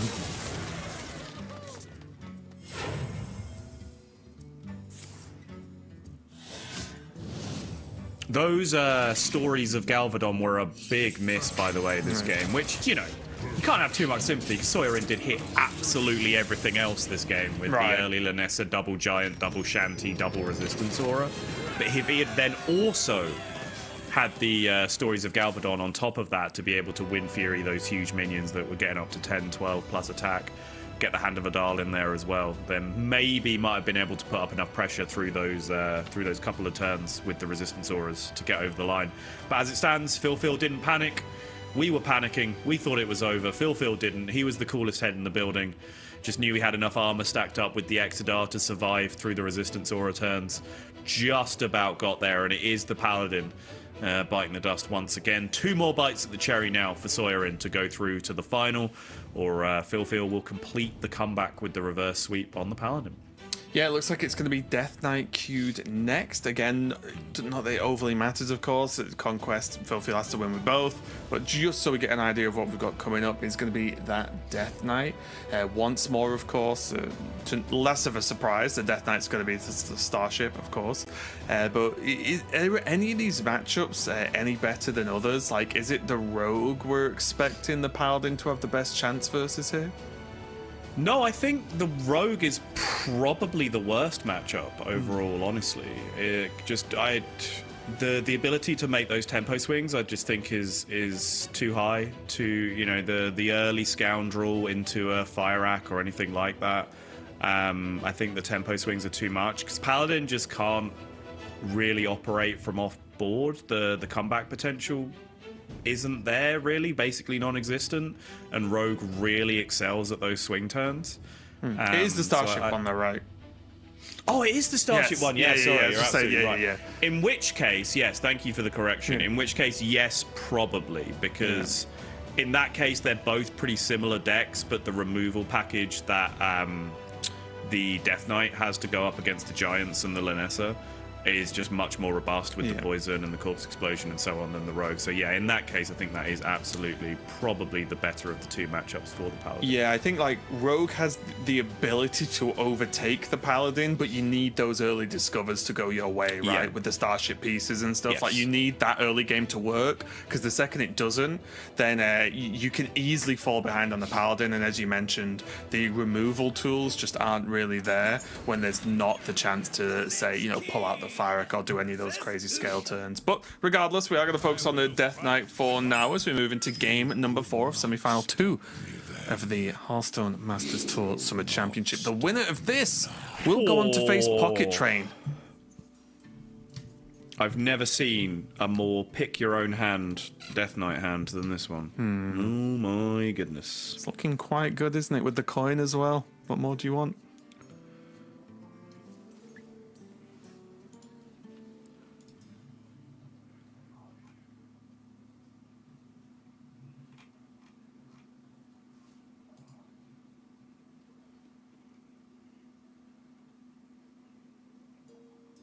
I mean, maybe a Yaw, maybe a Corpse Explosion, maybe a Pyro Poison kind of deal, but I'm pretty down to just play some Starship pieces and see what happens. Yeah, well, especially because with the Infestation, you've got your natural draws between those turns anyway. Then Infestation can draw 2 as well. Like, I would just have faith you get in there, right, in terms of getting to those other cards you mentioned. See? There's one.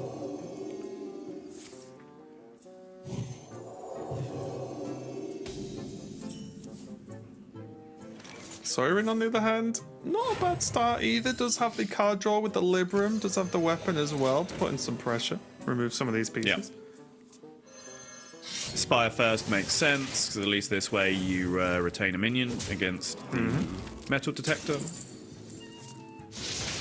Just roll Biopod. Easy game. Oh, okay, sure. Easy ghoul. Some value.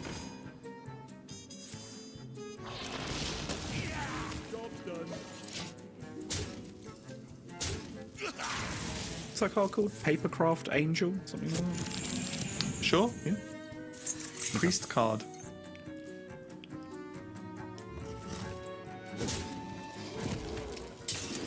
Right, it does get hold again. That Libram really important in this deck, right? If you're not going to start with the minions, the Libram to draw them is super important. Tophiel seems very happy. Oh, the fist pump there when the 2 draws were just the 2 AoE cards in his deck. Yeah. Oh, so good.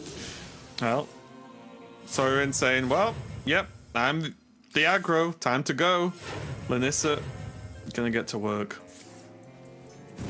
FilFeel gonna hit him with the. That's a nice giant board you've made there. Yeah, shame if something were to happen to it. Especially with the double proc of Pyro. Can deal with the Divine Shield potential as well. Yeah, I mean, in real terms, we are going to have to go through the Resistance Aura dance again, though. Yeah, there it is. See the shake of the head from FilFeel. But does have similar stalling techniques to what he had available to him last time with the Defense Crystal, the Ancient of Yore. Just try and wait this one out until the clear is available. Clear is available next turn as long as there aren't Divine Shields. If there are Divine Shields, it starts to get a little bit sketchier.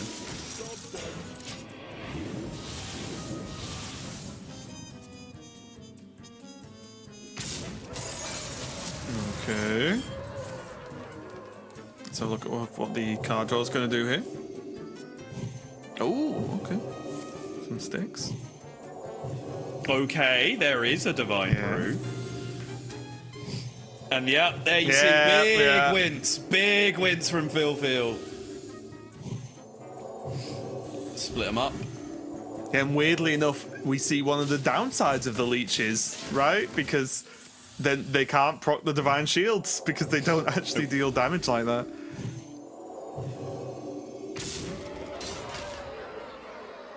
And this is problematic.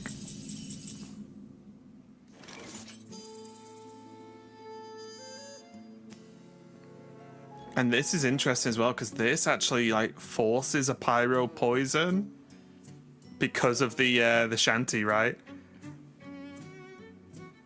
If there's one there, I mean, in terms of Sawyerin's point of view. It leaves up 23 though, and you know that there's a sunscreen. That's what I mean. It just doesn't. If you make that play. Yeah, like a taunt isn't enough, right? Like that's the problem because Sawyerin's gone wide, so it would need an AOE, but the AOE isn't good enough. So Sawyerin actually covering the bases there very, very well with the help of that draw from the heal.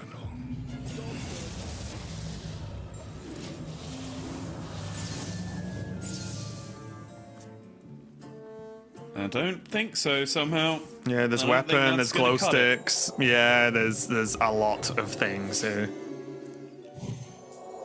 Magical 9-drop. Get him. Yeah, I'm now trying to go through what could possibly come up, but I don't think the card exists. Not yet.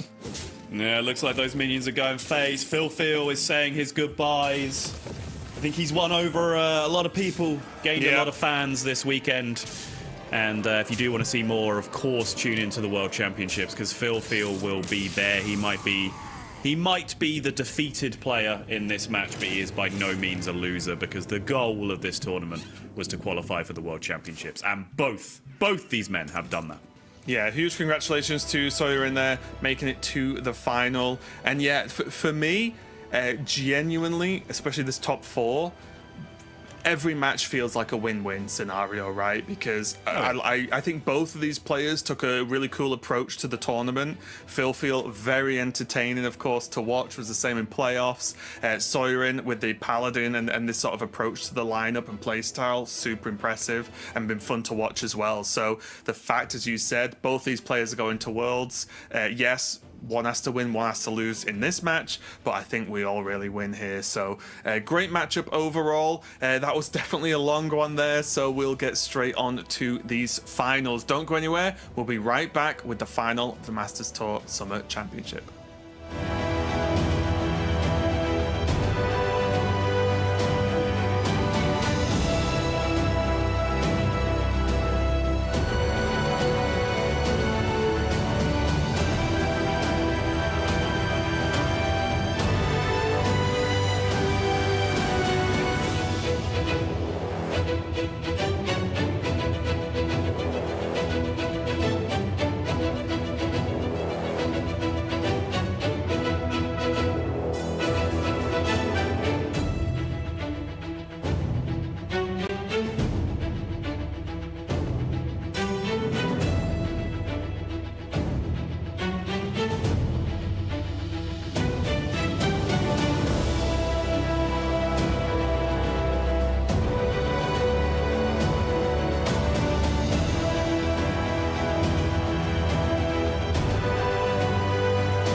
Welcome back, everybody, to the Hearthstone Masters Tour Summer Championship, and we have reached the final. It's going to be between Sawyerin, who you just saw, and PocketTrain, who it feels like we see all the time in these tournaments.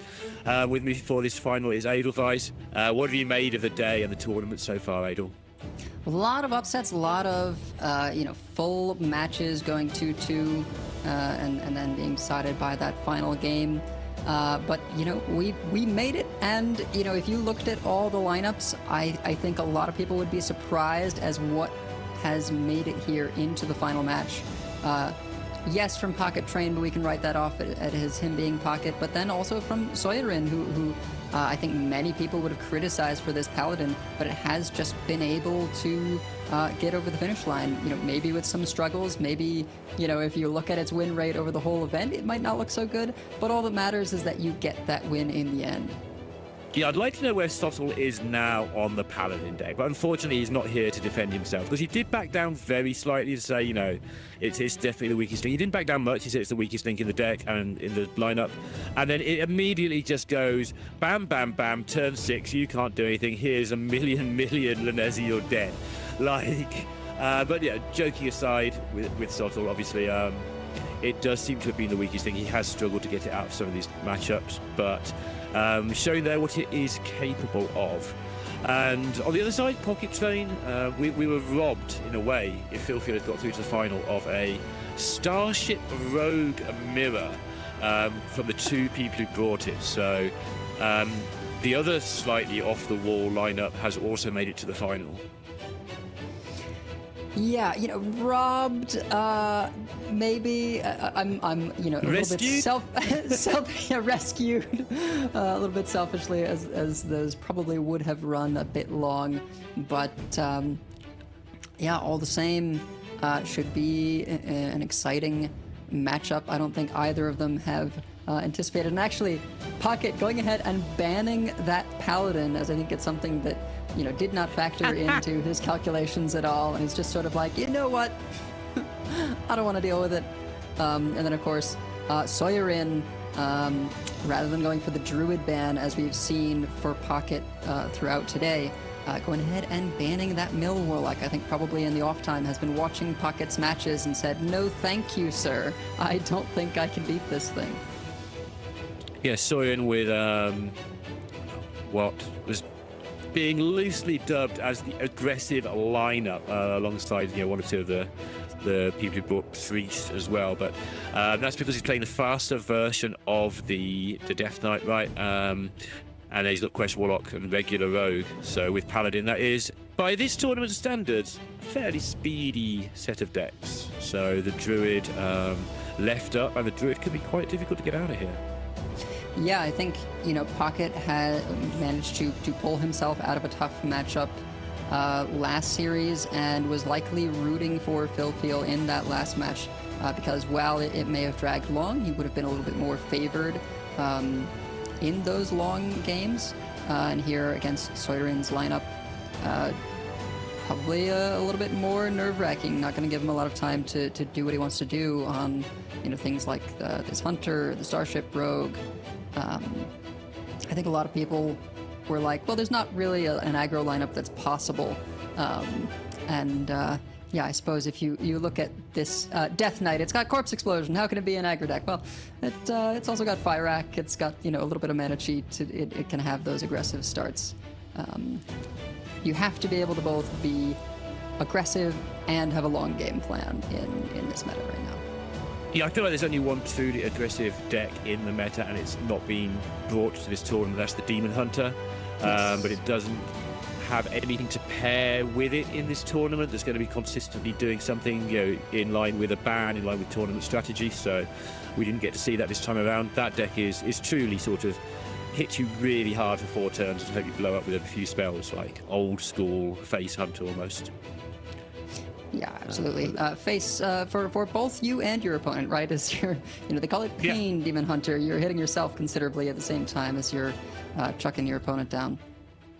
I imagine Sawyerin getting a little bit of a break here before going into that final matchup. Just make sure he's fresh. Yeah, how do you feel about the way things have kind of landed here? You know, lots of Starship DKs brought, and none of them have made it into the final. Yeah, it's interesting, right? I think a significant amount of Druid was brought to this event. I think people were ready for the Starship DK. I am surprised one hasn't got here. I thought they probably would, but like Sawyerin's lineup, the nod to the slightly faster DK, nod to maybe not wanting to bring it, PocketTrain not bringing any at all. Very ready for it as well. So maybe these are the best two lineups of the tournament.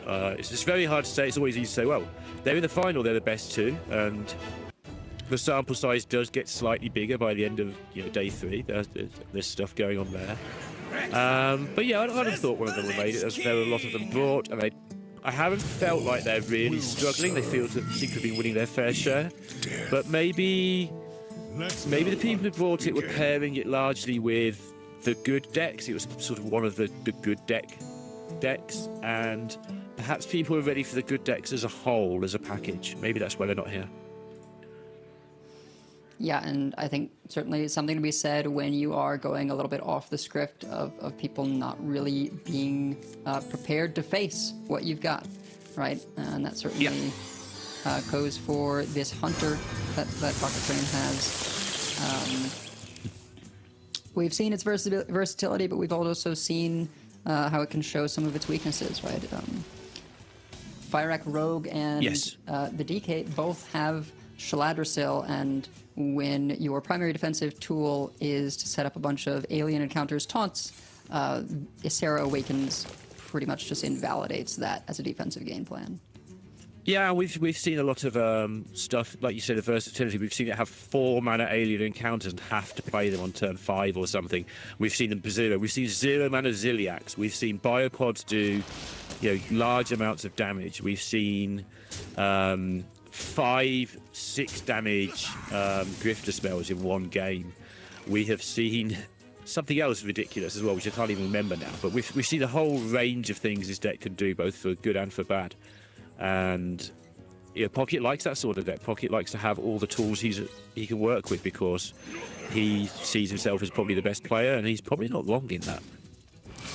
Yep, and then gonna go ahead and probably play this Neri right now with the... Oh, nope, opts for the Mixologist. Looking, I think, for Resurrect, right? That's one way he can get an extra copy of the Starship piece. Does miss there. So might opt for sort of plan B. I assume he took +2 health there. Yeah, that is what he tends to take alongside Neri. Yeah, Neri and +2 means your Neri survives and you get infinite value out of the rest of your Neri. Seems like a thing. And I think the little bit of an eye roll was not only missing on the Resurrect, but also missing on the 2/2 Demon, right? Because that at least would, summon a couple of 2/2s that would then go to 2 6s. Yeah, you do often need to get this done with a lot of Biopods, and with one of them already drawn, the danger is you'll draw the other one, and then if you haven't got the Resurrect and you haven't got the location yet from Elise, if you're in danger of only getting 2 or 3 Biopods, that can be a problem. That is against the more controlling version. There is a chance to just make some boards here. Yeah, go ahead and freezing out this Reborn. Not able to build a big board, but at least able to get this Neri hard to remove, and getting that potion into the Tideful Pupil. Yeah, and with the tracking in hand as well. Big deal if Neri does stick around. And they get a lot of damage on, but not full clear.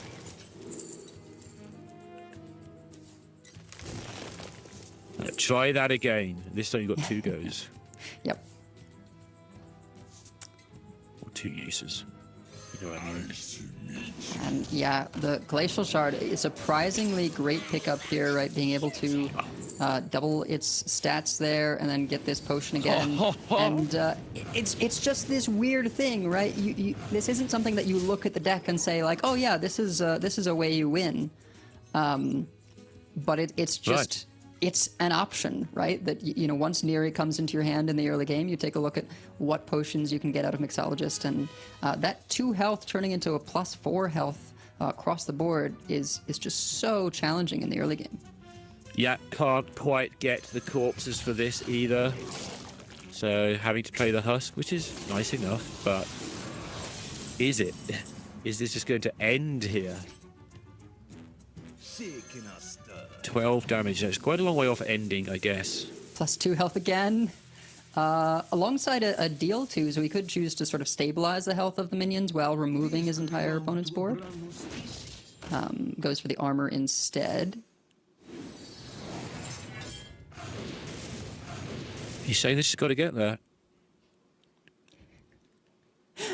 210 Neri, 414 Glacial Shard.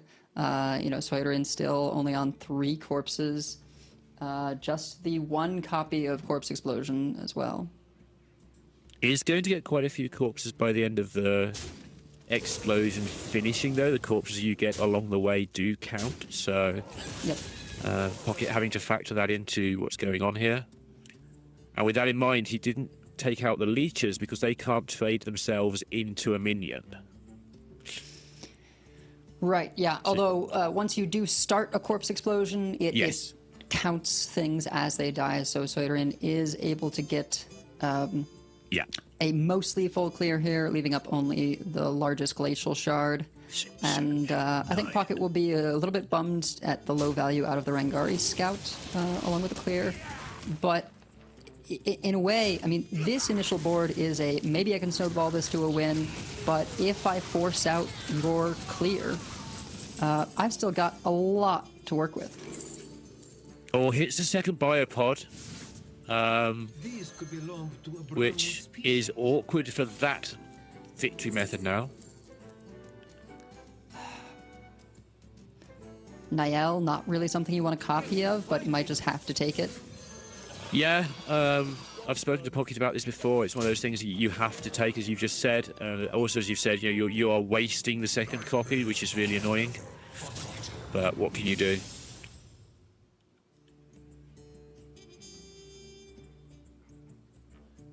Wow, and actually, pretty terrible hits here from the Nightmare Lord Xavius.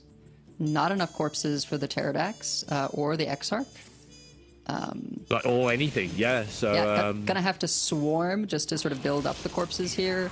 You know, not able to even generate 2 to clear the Rangari Scout, which means Pocket is going to be able to collect value.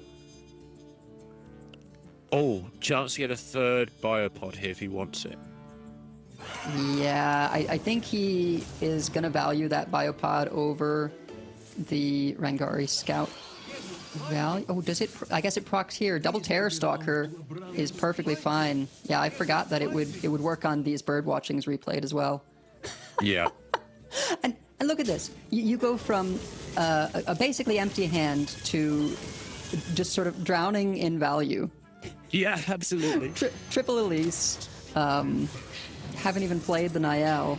And if there's ever a clear enough board, you've got double Terror Stalker to go with your 6/6 biopod.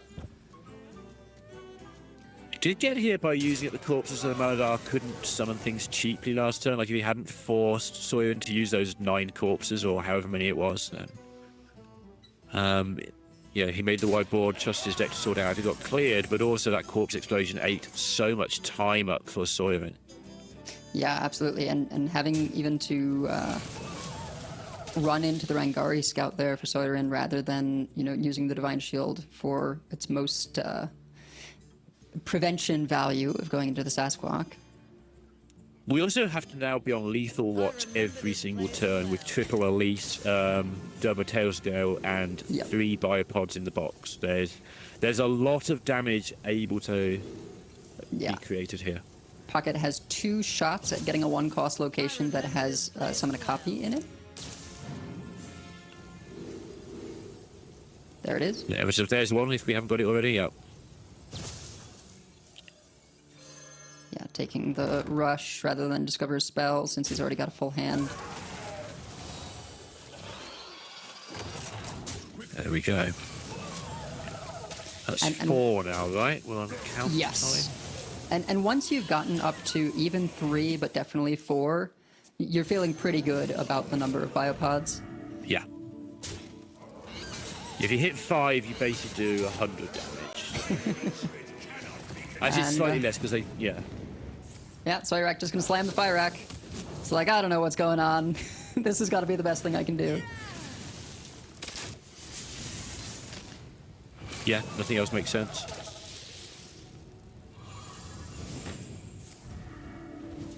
Sawyerin managing to take 1 damage during a fire rack roll. This is a lot of damage suddenly going face, by the way, but you know.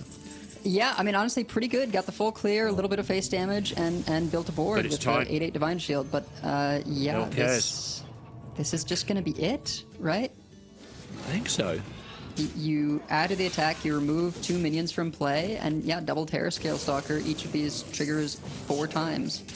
Yep. And you see how fast he had that math ready.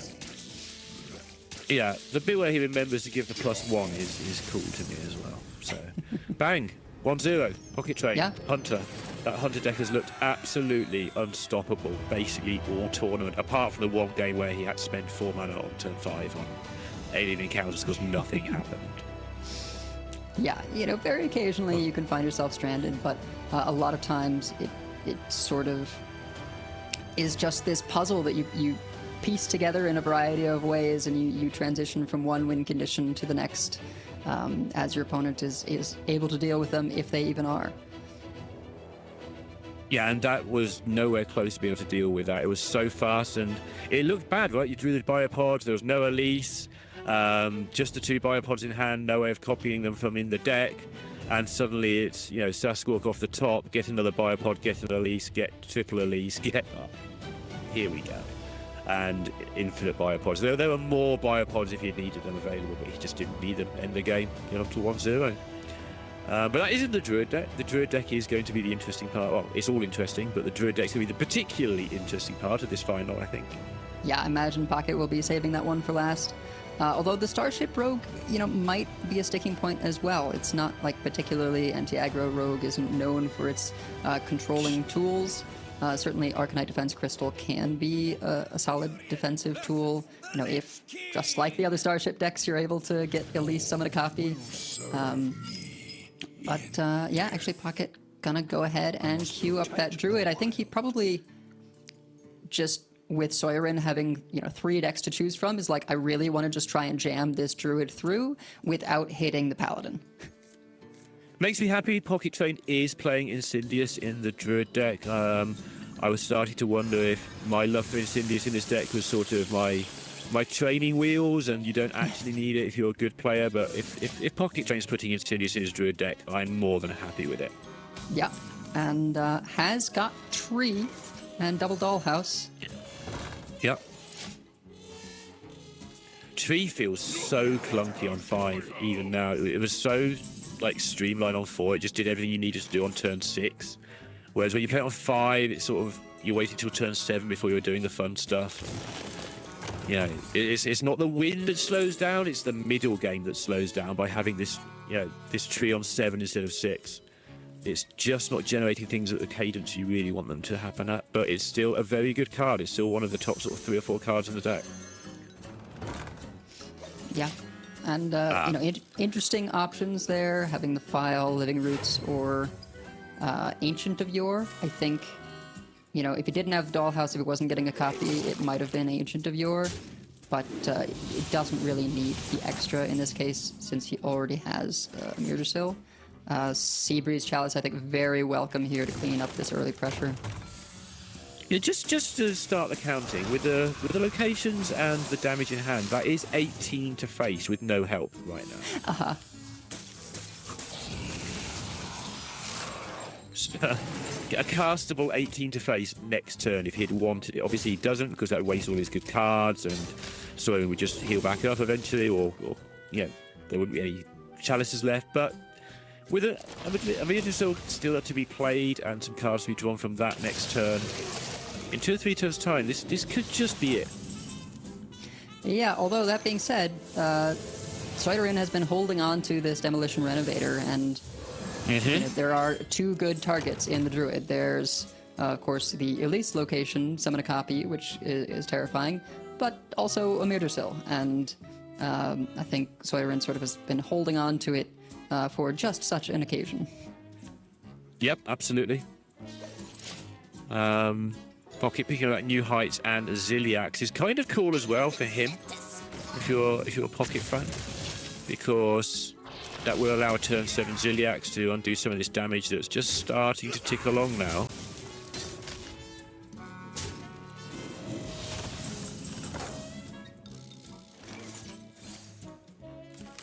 Yeah, but he is going to need something else to happen relatively soon. He needs to pick up a sleep or something, or this is going to start to get away from him. I think debating whether he uses either the swipe or one of the files. Yeah, wondering whether to press the buttons as well, because next turn he might just have, you know, good things to do with the spell damage, but choosing to use it now. The swipe, usually the most expendable card in your deck. The first swipe, at least. Yeah. The file ending tends to be files and living roots, and maybe a swipe at the end. But the second swipe is very hard to weave in, even when you have a lot of mana, quite often. Yeah, no time for Mr. Vista here. With this triple file hand, Mr. Vista is going to give some hilarious possibilities later on, where you can just bank all that mana. But yeah. But he is going to need some additional card draw here now with the Mirdersill having been destroyed. You know, what looked like a pretty secure position now. Things are getting a bit out of hand. One of these Ziliax cleared, double Stitch Giant coming down. And a Mirdersill at the ready, still dangerous, even uncorrupted. Yeah, I wonder where the sort of slightly memey comments about this being an aggro deck come from. This is why. 2 4-3s, 2 8-8s. That's quite a lot going on. Okay, win condition identified. Yep. Still might have rather seen Ancient of Yore there, but Incendius is a decent consolation. Still has to leave up double Stitch Giant, and that just means this Shaladrisil is going to be lethal. Okay, yeah. All right, Dream Nightmare. And the Leech gonna go ahead and suck for that last point of damage. It's 1-1 in the final, just like that. Where were these matches all weekend?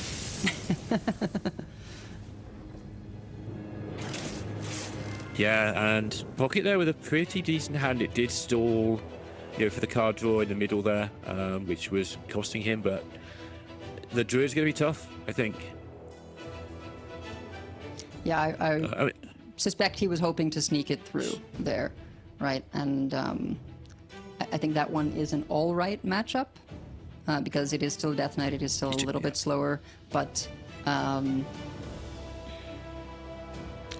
you know, doesn't have to worry about the Paladin. Rogue and Warlock, though, just sort of the solid decks and solid, you know, fairly aggressive. We've seen a lot of Warlock into Druid.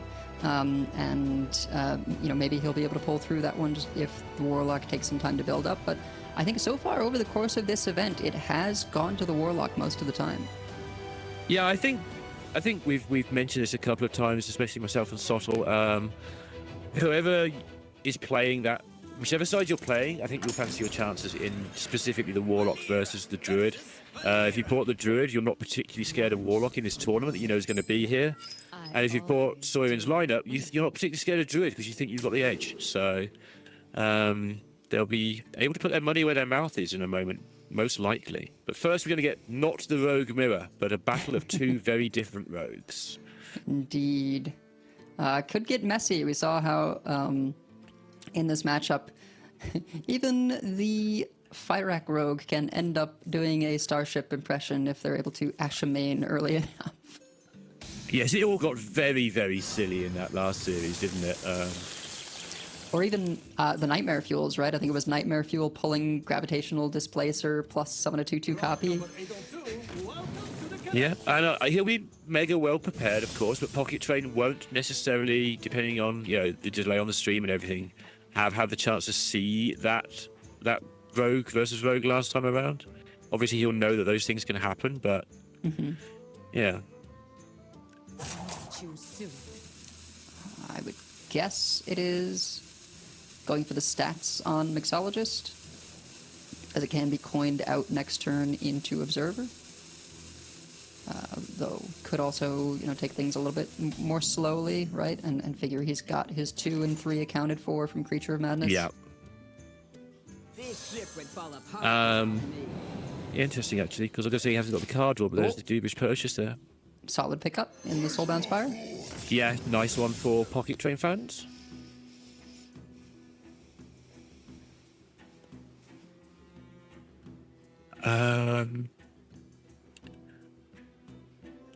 Those are some interesting cards. I'm not sure how good they are. I might be tempted to take the +4/+5, which I know I take too often personally, just because there's quite a bit of card draw in hand.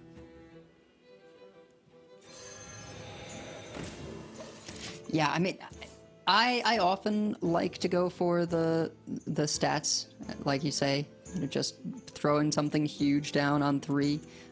But yeah, it does deny you that draw, which if you don't have your the Scoundrel. Yeah, if you don't have your Scoundrel at the ready, maybe you just want to make sure you're hitting those draws to look for it.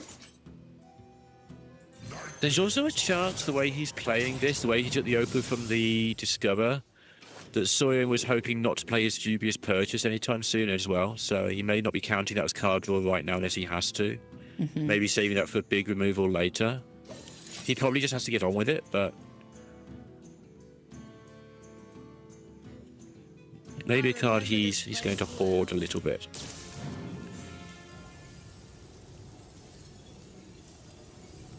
Sawyerin going for the 5 cost. Well, I imagine he took the 2 1s there at the start. Yeah, quite possibly 2 1s and 5/5. I remember this place well. Pocket, I think, pretty happy that the Spire has lived, so if he rolls copy here, he can go ahead and do that. I think deciding between... Yep. It's probably armor here, although... nope. There's copy. Maybe attack. Oh yeah, attack with the Spire in play means you can pick up a 3-drop.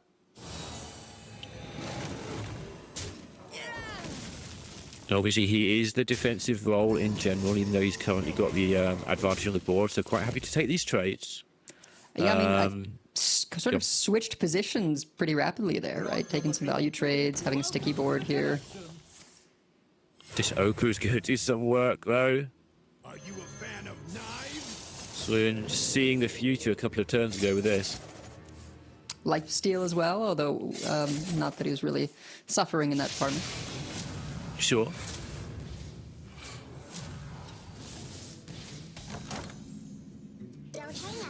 He is able to, if that location has copy in it, you can get a copy of the stealth, which is always nice. PocketTrain not scared to get a bit more value. Yeah, wants to clear up the Opu.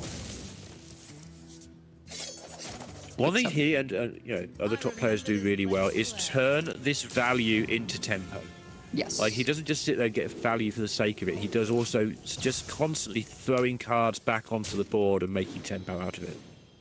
And that's why 1 is the pick in so many of these decks, right? Particularly the Starship ones, since it is mostly looking for that 1/1 copy, and then if you miss, they're still pretty efficient, right? 3 instances of 3 armor, or +1 attack to everything, 7 to 2/1 rush, like they're all still efficient, even if the value is somewhat reduced. And here, being able to get extra copy of Guiding Figure, just going ahead and doing his best Death Knight impression.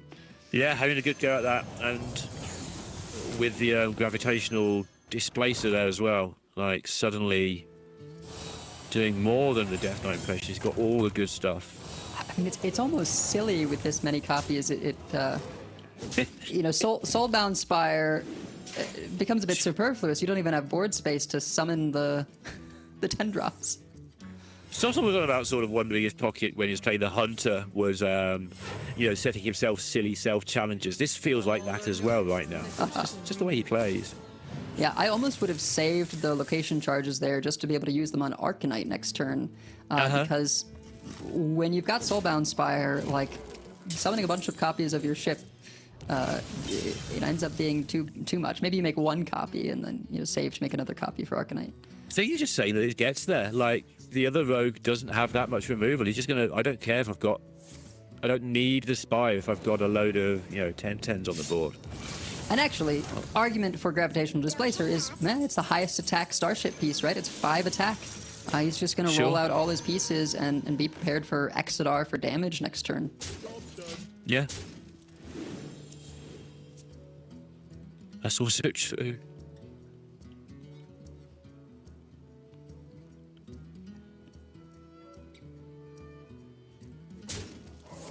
Yeah, everything Sawyerin's doing just feels so slow, doesn't it? I mean, he hasn't had the luxury of the pirate, so he is sort of messing around with the series, getting more and more mana, but this could just be it, right? Yeah, I think, setting up for just having that mana advantage, going for a clear here, putting as many stats in possible, as I think he knows Exodar is a serious threat.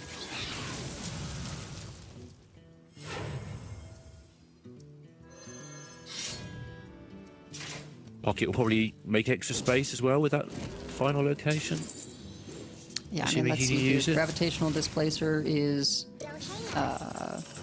3 5 attacks, and then there was double Soulbound Spire and 1 Guiding Figure.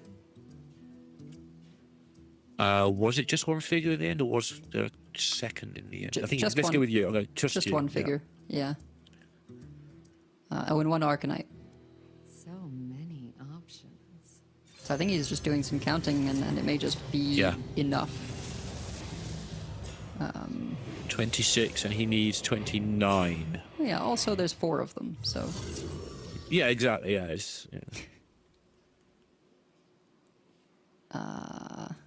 He's got Metal Detector in hand. He was Metal Detector away from lethal, but he just said this gets there. I think this is the safest option, right? Just going ahead and saying, you know what? I have to be concerned about Grifta shenanigans. Gonna just go ahead and do this, trigger the spell bursts. So I gain just an insane amount of armor, and I don't think you have a way of clearing this size of minions. It's so silly. His opponent has 15 mana. Do something. Okay. Yep, no steal. Pocket gonna get good news on that. But even with a steal, right, the rogue can't do the same thing that the hunter can. You can't steal multiples. Yeah, you have to steal 1, and then something with attack somehow. It's even got higher attack than health, otherwise you can use the bones to get a second attack in. But yeah. I guess the hope, right, is like, well, if he can steal and he does miss again, if he could steal, right, he went for a draw to like look for the step to try for steal again. If he could, then he can trigger that death rattle and hope that the 10 drops are good, right? Gets a pair of 10 drops. Would have to roll, the Reborn one and resummon the full starship, which I guess would be guaranteed. So if you hear me spluttering and laughing all the way through you talking, I'm so sorry, but this is the most ambitious fireback I have ever seen. Pocket knows there's no way damage punches through this, right? Yeah, he's having a good time. Sawyerin knows as well, like, he's played a good tournament. He knows full well this doesn't get there. But there's nothing else. Why concede? You might get the fireback of all the times. And off you go. He didn't get it. It's 2 onto PocketTrain in the final of a Masters Tour. It sounds so familiar.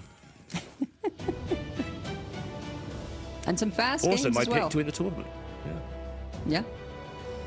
Defeated my pick in the last match. So PocketTrain's record over the last... he mentioned that last 6 Masters Tours thing. So 2023, Spring, top 4. Summer, 2nd. fall first, World Championship first. Took 2024 off to celebrate using the $100,000 that he won, most likely. Then 2025 spring came 8th or top 8. So this is his second one. He's got another final to go onto that list, and the pattern is the same, getting better every single time. So could it be on for kind of back-to-back World Championship wins, given that he took a year out and couldn't win because he wasn't trying to? Yeah, but back-to-back in the sense of, 2 times that he's actually going. From his perspective, yeah, he woke up a year late. Well, yeah, from his perspective, it was back-to-back. From ours, obviously, there's been a champion in the meantime. Which is probably Gabby or somebody, right? Just to be subtle. Yeah, they do get blurred a bit, but Gabby sounds Gabby's right. never won, just to be clear. No. I just mean that Gabby wins them all. Oh no, it was something else where Gabby was involved. I forget. We've been talking Gabby a lot of past tournaments this weekend. So many big Masters tours, it was ridiculous. Yeah. But last year was Yamming with Fury Hunter. Yeah, that's the one. Coming close. But yeah, the meme has always been Gabby wins for me. And always has been the last 3 days, not actually always. But we've got one more game to go. PocketTrain has still got this Druid to get out of here. It's not favoured against the Rogue. It can definitely beat the Rogue. And then there's the argument. It would be interesting to see if we could finish this Masters Tour on the argument. Whether Druid is favoured against Warlock or whether Warlock is favoured against Druid. And this could be it. We could find out right now. Yeah, it has worked out pretty well for Sawyerin, thus far. But it does hinge largely on, how quickly the Warlock can complete that quest and sort of whether or not Pocket hits his ramp. We do see New Heights is there, which is very nice. Story of Barnabas, able to potentially line up some additional armor if he's able to pull one of his 5 attack minions. I think happy to see the Innervate as well. Might be able to get a very early Incendious as they go. That's what I've been sort of grunting and snorting out over the last couple of turns. I think he might have turned down an Innervate on that Discover there, which would have been a turn 4 Incendious, but we spoke about this. Incendious in this particular matchup, even though it's fantastic, and I would want it as early as possible, does have the downside that it kind of just the damage gets healed back up and the board gets rebuilt, so you need something more than just Incendious, but I still like to have it in play as early as possible. Yeah. See Sawyerin going for that, spending the temporary copy of Solarium. Gonna use the other one next turn. Story of Barnabas, pulling Owl. The pieces are assembled. Pieces assembled, the Owl doesn't really get to do much right now though, so... Yeah, but we've got Innervate Incendious next turn, and no quest hitting him yet. And I think the Incendious will stick around as well. Yeah. Oh, and that's a tough beat for Sawyerin. Only the Corpse Skull playable.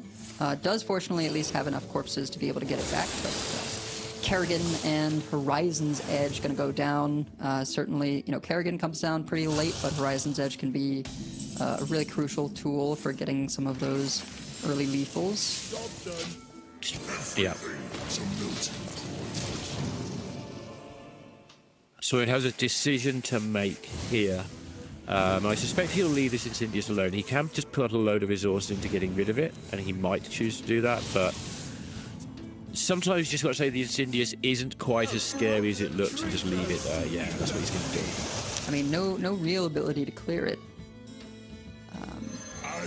I mean, there was like Configate a Hellfire trade or something, but yeah. Sure, yeah, but no, he's got to get this quest done. 6 is already later than he would like. Yeah, okay. Yeah, that's fine.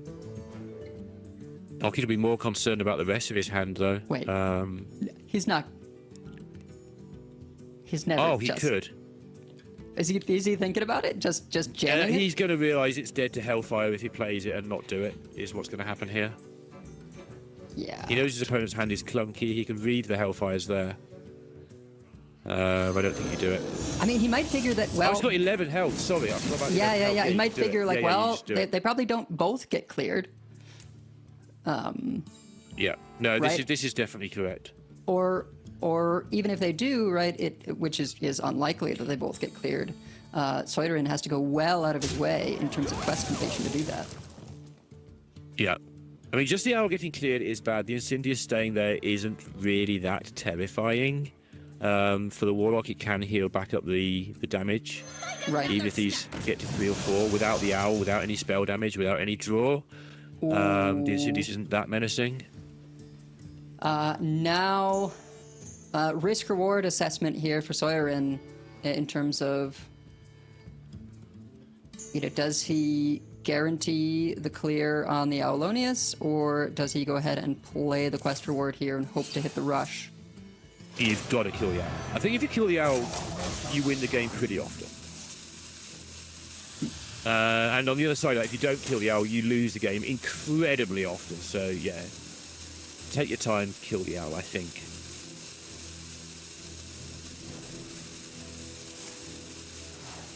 Running out of time here, but yeah, Conflagrate is going to do it. Incendious does stick, though. And there's a Mirdrasil. A Mirdrasil? There we go. Thought I'd finally say the word correctly.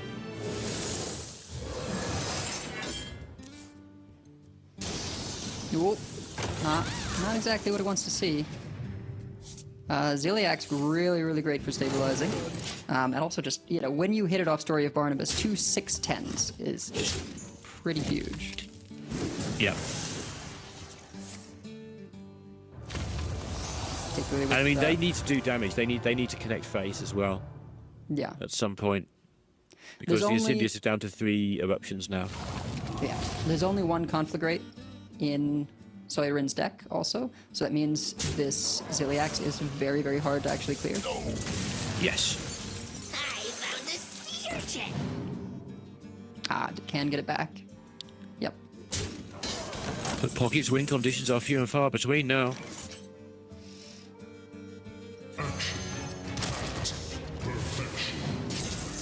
Yeah, He's going to need to assemble some spell damage and also get a decent Mr. Vista, I think, if he's going to win this, unless he can find even more tempo than he's already got. I think basically Pocket's on the Elise line, right? Where, okay, now that Aulonius is gone, I have to actually pick like a defensive and value sort of Elise location. So, yes, if he picks up the dollhouses, maybe he can go for some kind of surprise lethal.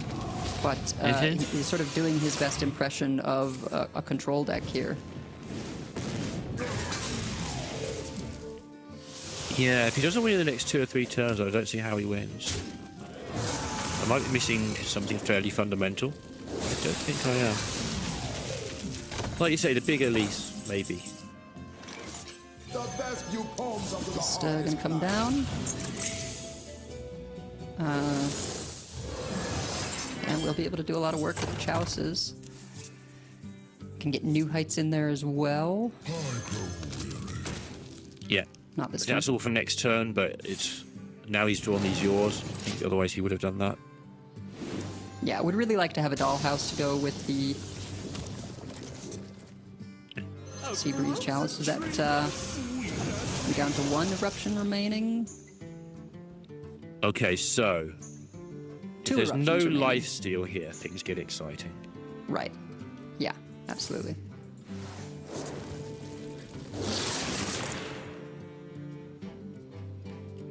Marrow Manipulator is a lot of potentially surprise damage. Wave of Tar, a little bit of disruption. Sure. Yeah. I guess with 3 Corpse Skulls already has a lot of ways to spend corpses, so it doesn't really need the Manipulator. There's the Actually, go ahead lifesteal. and eat one of the Corpsicles with the portal. A little bit, yeah, that's a good point too. A little bit of a nod there for Pocket with that lifesteal. 19's just starting to sneak out of short-term range at least.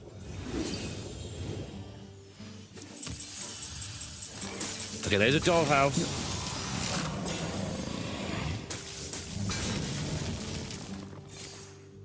So I think we'll see Dollhouse, Ancient. I don't think there's space for the new heights. I don't think he needs the new heights.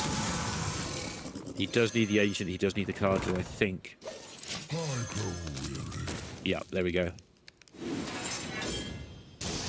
One eruption remaining, and very importantly, no minions showing, so there's nothing to lifesteal into.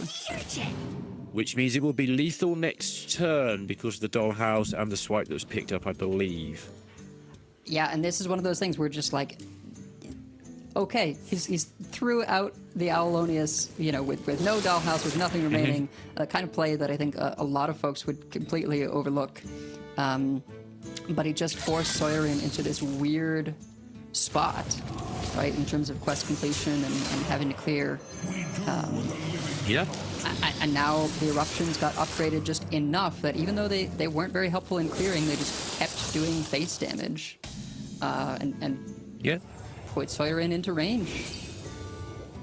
And he can't believe he's won it this way. Yeah, Press the button. Yeah. Play your file, play your swipes, play your living roots, and win another Hearthstone Masters Tour if you're PocketTrain. He's going through the motions now, just inserting all that Druid damage into the Warlock and settling the argument once and for all, which deck is better in this matchup. Absolutely no other game will ever matter more than this one, this matchup. PocketTrain takes down his title, and fantastic tournament also from Sawyerin. Probably the lineup I think a lot of us thought was one of the weaker ones, and he's proved a lot of people wrong by getting all the way to the final, and we'll see him in the World Championship as well. But for now, once again, the night belongs to PocketTrain.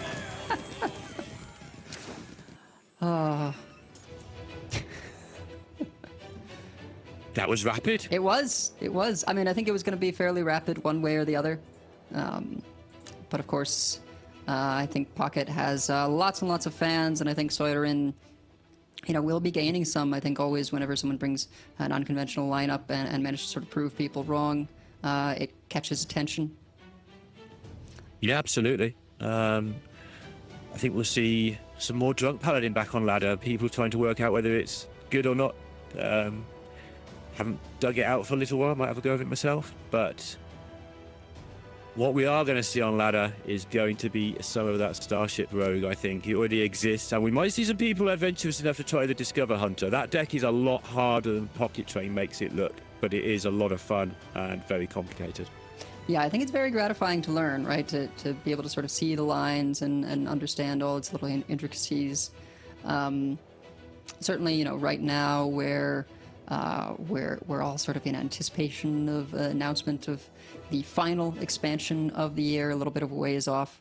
Something like the Discover Hunter can be the deck that you can sort of pour yourself into in terms of learning and sort of having a good time piecing it together. It is one of those decks as well that you can see your own mistakes to some degree. You get there, you get this muddle of cards, you do the wrong thing, and you're like, oh, I could have done this. You can sort of self-teach. Some decks you need to be told. If you're not seeing something, you're never going to see it. But with a Discover Hunter, I think you can slowly but surely spot a lot of your own errors, a lot of your own improvement, and make yourself better at the deck just by playing it. So it is a good deck in that regard. PocketTrain certainly got good at playing it. We saw him win with it so many different ways. Yeah, and that leaves us with Pocket, you know, of course, taking home the prize here, but Sawyerin also qualifying if you missed earlier in the day. I believe it, you know, FilFeel making it through, as well as Tonsoku. Those are our 4 out of this event, with Gyu, Fury Hunter, Insane, and Maxi. Who's the last one? Maxibon, of course. The other Mill Warlock player, yes. Yeah. Absolutely. So that is a stacked World Championships already. But here he is, the man himself, the caster of the previous tournament as well. It's PocketTrain. Let's have a chat with him. I'm sure he won't mind a little chat. Hello again. How are you? I'm good. You seem to have won another tournament. I didn't expect that to happen at all. I'm very surprised right now. I came into it with a lineup I thought was bad. With play, I thought was bad. A group I thought was bad for me. And then, I don't know, everything just went my way, it seems. Yeah, pretty happy. Does Hunter lose to anything? Is it just the best deck ever made in all of Hearthstone? It loses to Tonsoku, but nothing else. I don't know. The Hunter games, by the end, my brain was just a jelly. It's so hard to play. It's like I submitted it with... I went 3-1 on ladder with it 2 hours before submission deadline and went, okay, I'm replacing Death Knight with this. Let's just give it a go. Death Knight seems bad. And then that was just, the perfect call. Cut Death Knight because it did terribly. And then Hunter just stomped everything that I thought it was really unfavored into. I had like a matchup spread of all the decks beforehand, and Hunter was super low percentage into stuff like Quest Warlock. I think I beat it 2 or 3 times this tournament without dropping a game against it. And it's just a good deck. I mean, I said this at the start of the tournament, specifically about you and Hunter, as it happens, is always do your own matchup spreads. There was a post in one of the Discords where somebody did the math based on, popular website matchup spreads, blah, blah, blah, and you were stone cold bottom of the spreads by so far on that math. And it's like, but Pocket's probably done better spreads than this and worked out that he fancied it. Even if you haven't done the maths, you're going to work out that you liked it in the lineup, so... Yeah, I mean, I went, at least I can beat DK. Yeah. I got in a call with Maxi, and he basically coached me for half of one game and taught me that discount from Grifter is lethal, Neri is lethal, and then that's all you need to know, basically, and then the deck is good. Biopods into Sasquatch. Well, I played that deck. People tried to teach me that discount is lethal, and I didn't understand until today why. Like, watching you... Did you deliberately get that Ziliax down to 0? Like... Oh yeah.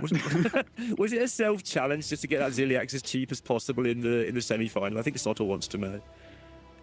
No. I honestly, at that point, I wasn't admittedly focused on lethaling Tonsoku at all. I just wanted to discount. It was just the fireworks. That's the question. Yeah, that's what you wanted. Yeah.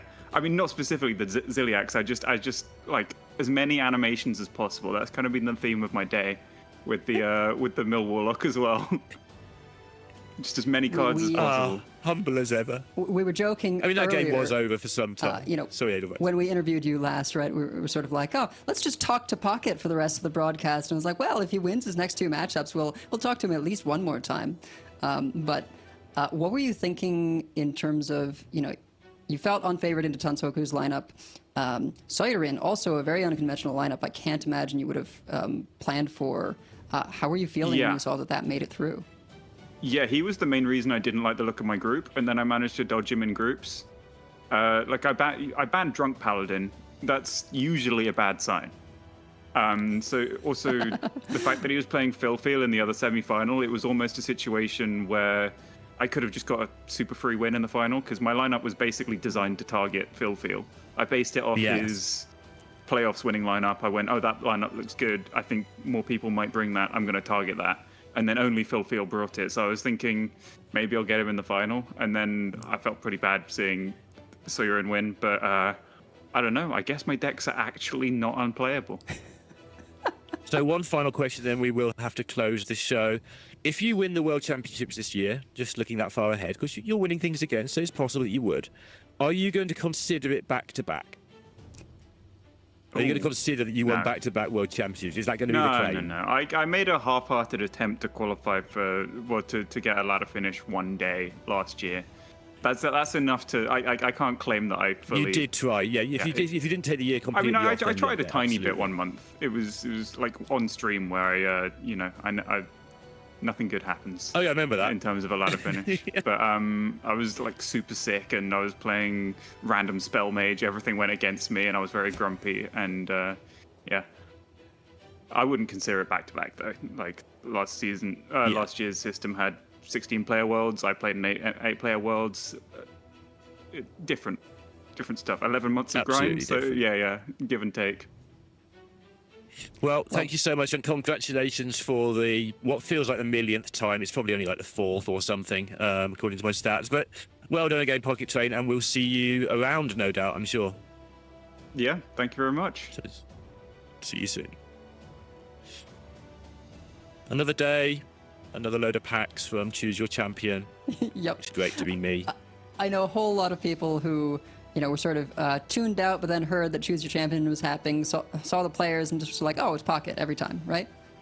Yeah, it's just easy packs. But that's kind of it for now. Any final thoughts on the tournament, Adol, before I just say goodbye to everybody? Yeah, I mean, I think, once again, if you just looked at the lineups, you never would have come to this conclusion in terms of what made it to the finals, and that just shows how different of environment tournament play is, how well these players are able to execute on whatever their particular game plan is. And I'm very excited to see Pocket and Maxi in Worlds this year, as I think, you know, both of them kind of are those types of players who can bring these very, very difficult decks to the field. And if you got two of that kind of player showing up, I'm sure they'll keep things interesting in terms of what's going to end up in those lineups. Yeah, it does turn out that one of them coaches the other one for half a game. That's enough to help them win an entire tournament with a new deck. Who knew?